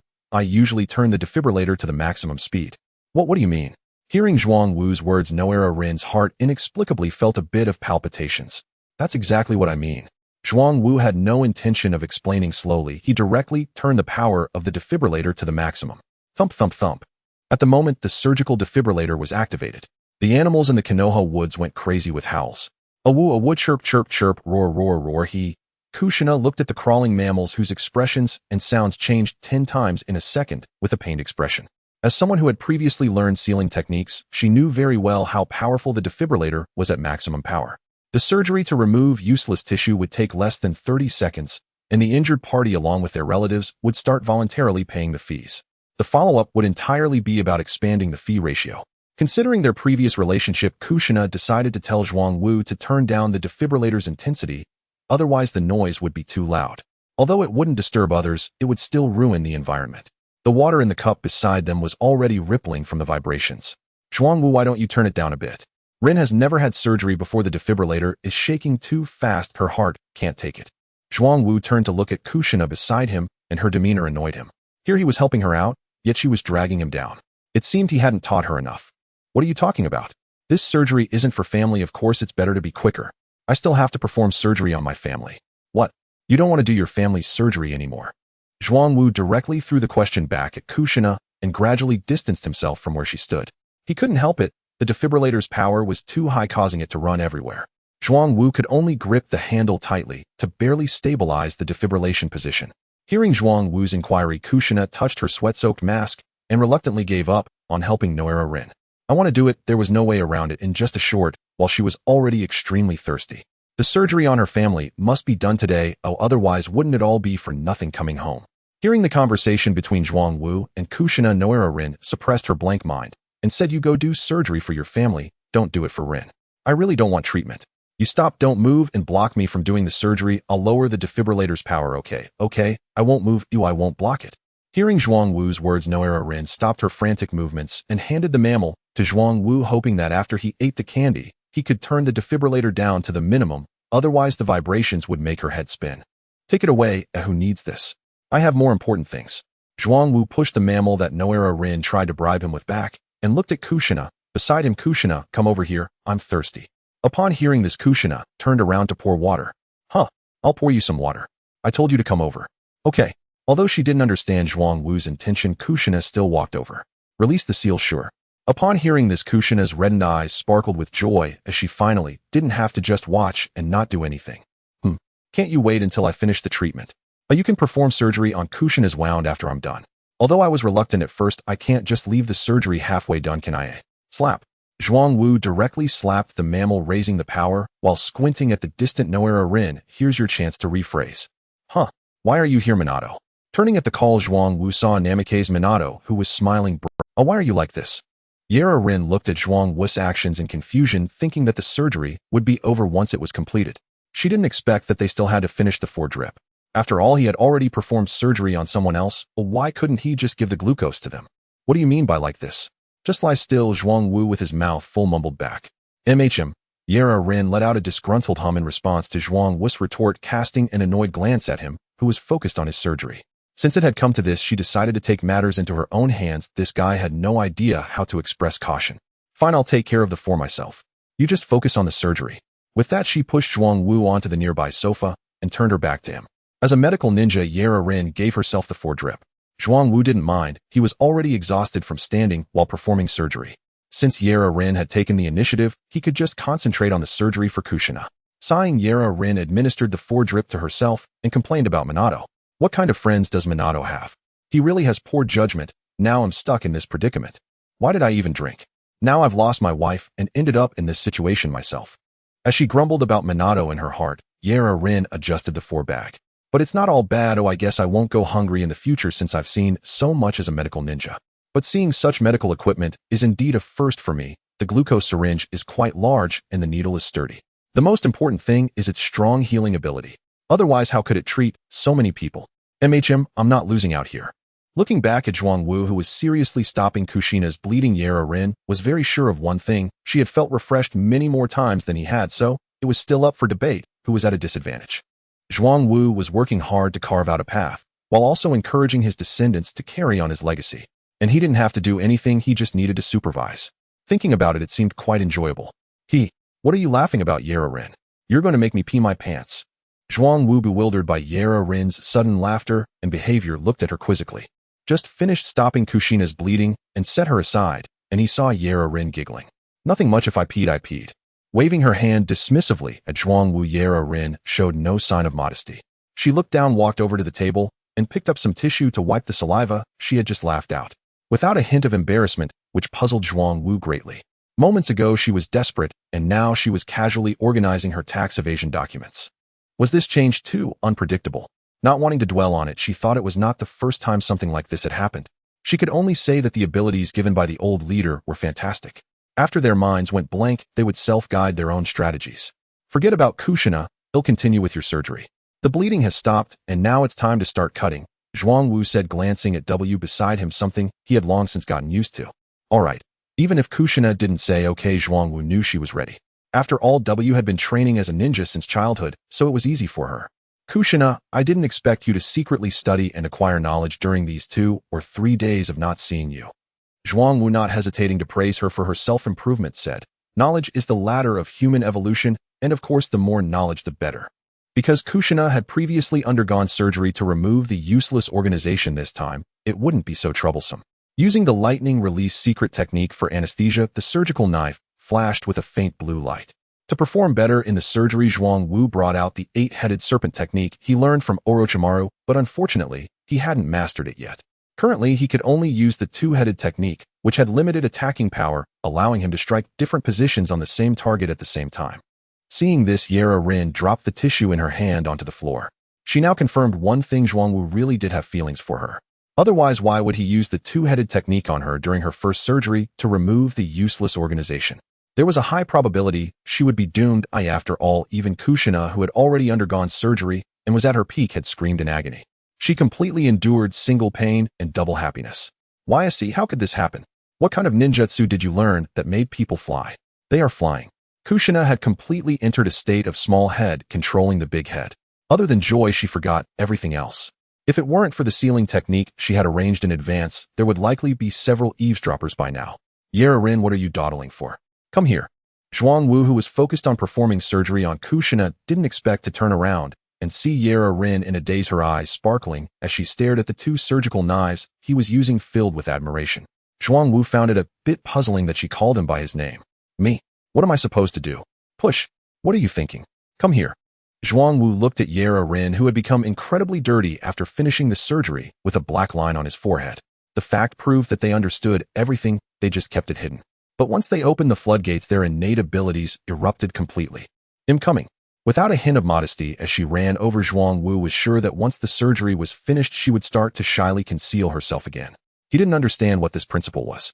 Seeing Yara Rin's obedient demeanor, Zhuangwu didn't make it difficult for her. He reached out and embraced the taste of the stories, beginning wondering what made Uchiha Obito avoid it for over 10 years. Why are you like this? Yara Rin, nearly gasping for breath, angrily threw a soccer ball at Zhuangwu. Zhuangwu simply raised his hand to catch the soccer ball, showing no signs of hesitation as he flipped it around while pointing at Kushina. What now? It's just starting. Look at Kushina. She has already reached the peak of her abilities. You should practice like this in the future. Oh, okay. Yara Rin glanced at Kushina, whose eyes were the only thing visible, and nodded without saying anything further. After all, this internal climax continued like this, with a mysterious smile on her face, her mouth slightly open and her tongue barely visible. If it weren't for her arms hugging her legs, it would be hard to tell. Looking at Yara Rin, Zhuangwu thought it necessary to use the 4-headed technique since they were all together, and he couldn't neglect a newly made friend. While casting, he considered that Yara Rin had just undergone surgery and silently retracted one head, transforming the 8-headed technique into the 3-headed technique. Once done, Zhuangwu picked Yara Rin up off the ground, startling her with a sudden lift. Why are you hugging me? What a... Hearing Zhuangwu's words, Yara Rin was completely stunned. Didn't she already give it to Jiushi? What a... Confused, Yara Rin looked over in disbelief and then became even more bewildered. How is there more?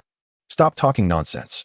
Zhuangwu did not give Yara Rin a chance to ask and directly dissected the wound with a straight surgical knife. As a result, both newly made friends and old friends had their own fulfilling activities.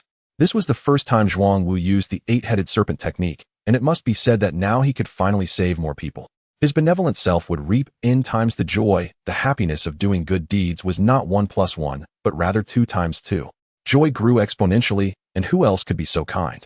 While performing surgery on the two Zhuang, Wu continuously refined the eight-headed serpent technique, evolving from rigid and inflexible to smooth and agile. The eight-headed serpent technique had become as nimble as the serpents in the dragon cave, able to go wherever it pleased and adjust itself. Indeed, color was the most primal motivation of humanity. My heavens, it's really become a grandmother. Faced with such a situation, the two women had to admit that it was hard to believe that such a thing could exist, as only someone with sufficient abstraction could develop ninjutsu in this way. The two women, touched by the serpent's tongue, were completely taken aback. While others merely talked about such things, Wu are actually serious. Why does this serpent even have a tongue? The eight-headed serpent Orochimaru's proud ninjutsu of course has one, since it's a serpent. Zhuang Wu was very sure that apart from himself no one could taste the inner flavor, and asked who else could. Enough already. Looking at the white serpent floating not far away this time, not only Yohara Rin, who was afraid of snakes, but even Joshinai was feeling a bit overwhelmed. In less than an hour both felt as if they were about to faint. The eight-headed serpent technique had serpent heads, tongue, scales, and even different shaped serpent heads like triangles, rectangles, and circles. This was something that couldn't even be bought in a store. It's not that we aren't capable, it's just that Zhuang Wu is too inhuman. Why would one choose to be a serpent instead of being a good person? Who could stand this? You are very fortunate. This is my first time using the eight-headed technique. Wu, I would rather not have this honor. I won't be able to rest from now on. Joshinai cried directly. At least before she could rest with just one person, but now it was no longer the case. No matter how many people came, there would be no need for rest. Being able to complete the eight-headed technique meant that she could perform the 16-headed, 32-headed, as many as she wanted completely, depending on how Zhuang Wu wanted to display it. Alright, stop crying, I'm all wet now. Let's call it a day for today's training. While speaking, Zhuang Wu checked the time. It had only been 2.5 hours since they arrived at the Namikaze household. The training had left the two women feeling as if they were drunk and unconscious, reduced to mere instinctive murmurs, with no joy left in their training. That's great. Joshinai decided to escape, thinking about resting for 10 months before continuing. It couldn't go on like this. Although they had only practiced the sealing technique twice, each time was worse than the last. If this continued, they would have to go to the Pure Land. Resting for 10 months would allow Zhuang Wu to find more comrades. It should be less exhausting by then. Sure, it's all for you. Zhuang Wu did not hesitate and walked into the palace to deliver all the supplies to Joshinai. This time it really went directly inside. At the same time, he confirmed whether the eight-headed serpent technique was truly the same. No abilities of the serpent were missing. After feeling a shiver, Zhuang Wu confirmed they were indeed the same, as all the materials retrieved came from the same place. Gala game. With Zhuang Wu's voice echoing, Joshinai was fine. She had long received supplies for survival adventures, so she didn't find the number of supportive resources problematic. However, Yohara Rin was completely stunned, doubting whether her information was fake.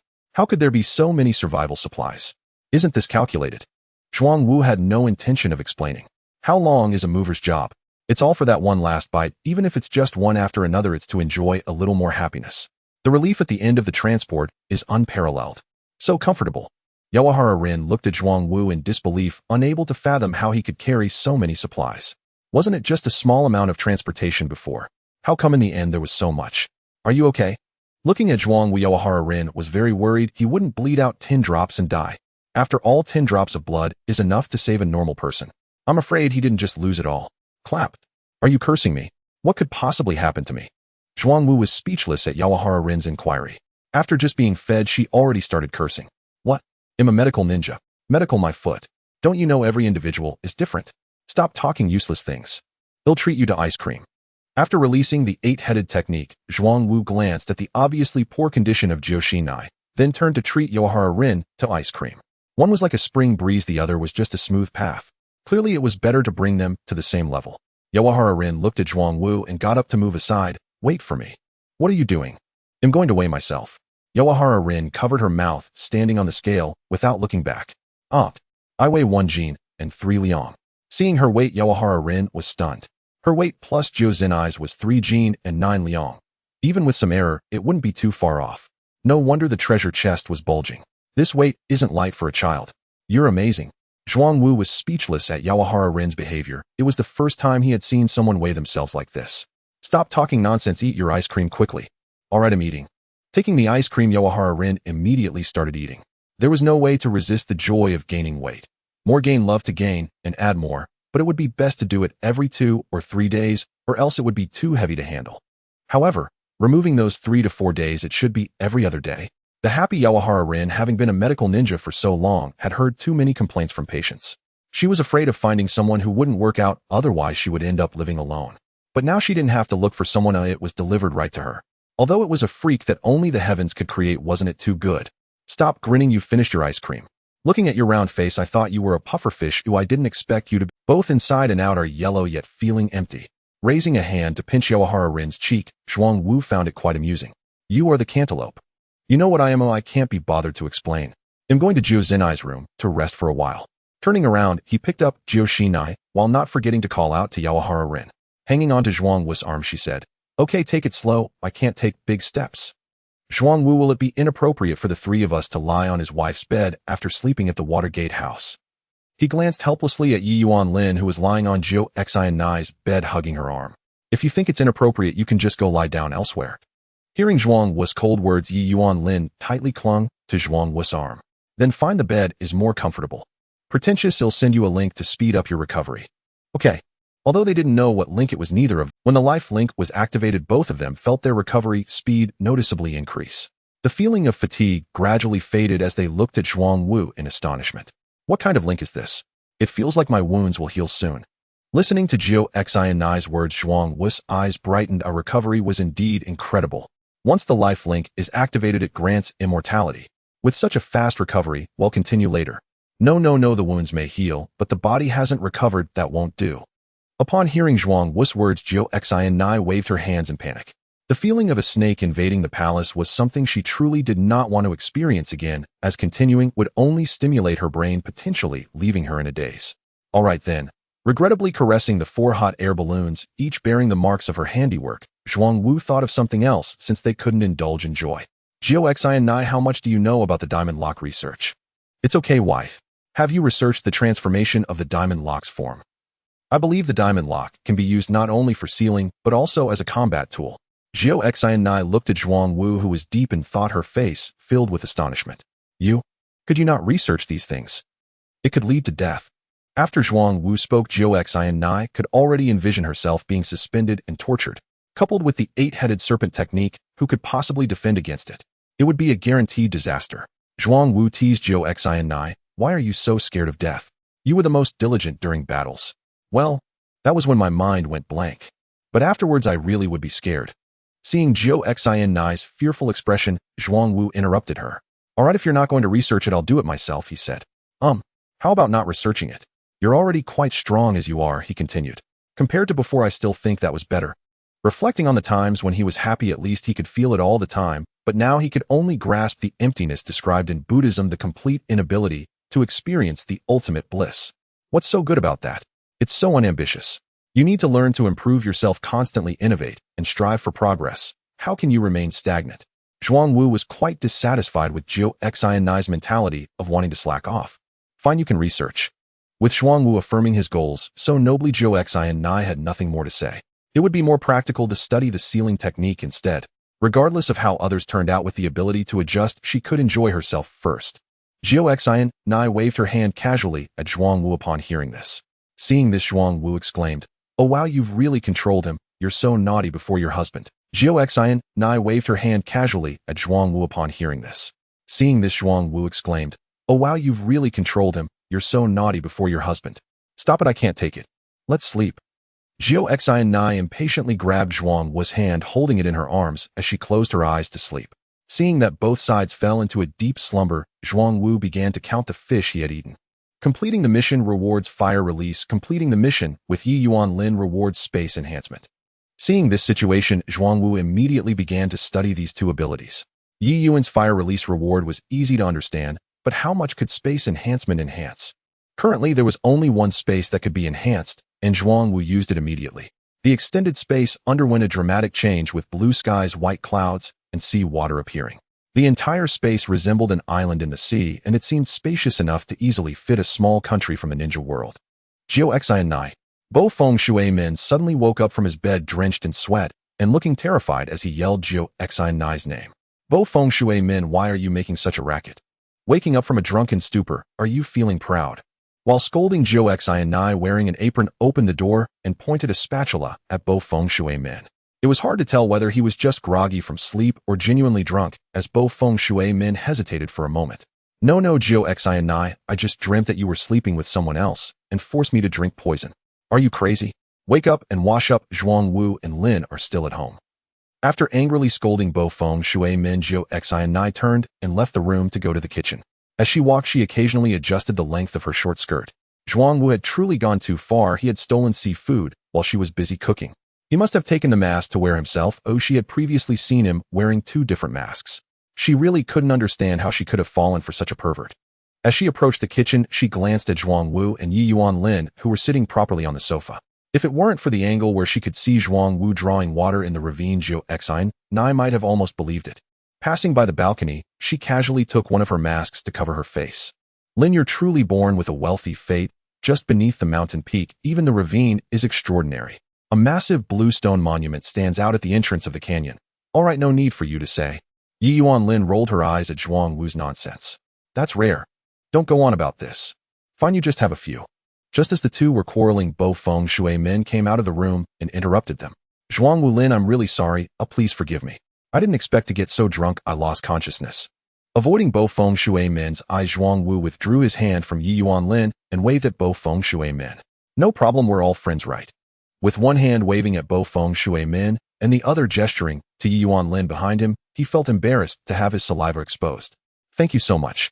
Zhou Xian Nai is cooking. Ooh, let's eat together as my gratitude. Zhuang Wu smiled naturally as he felt his fingers being licked by a tabby cat while looking at Bo Feng Shui Min. Sure, no problem. Then I'll go wash up, or I just woke up and have a bit of a headache, feeling as if I've been trapped. Go ahead, go ahead. Watching Bo Feng Shui Min enter the bathroom, Zhuang Wu turned to look at Yi Yuan Lin, who was licking her paw. He pinched her cheek. You really know how to enjoy yourself.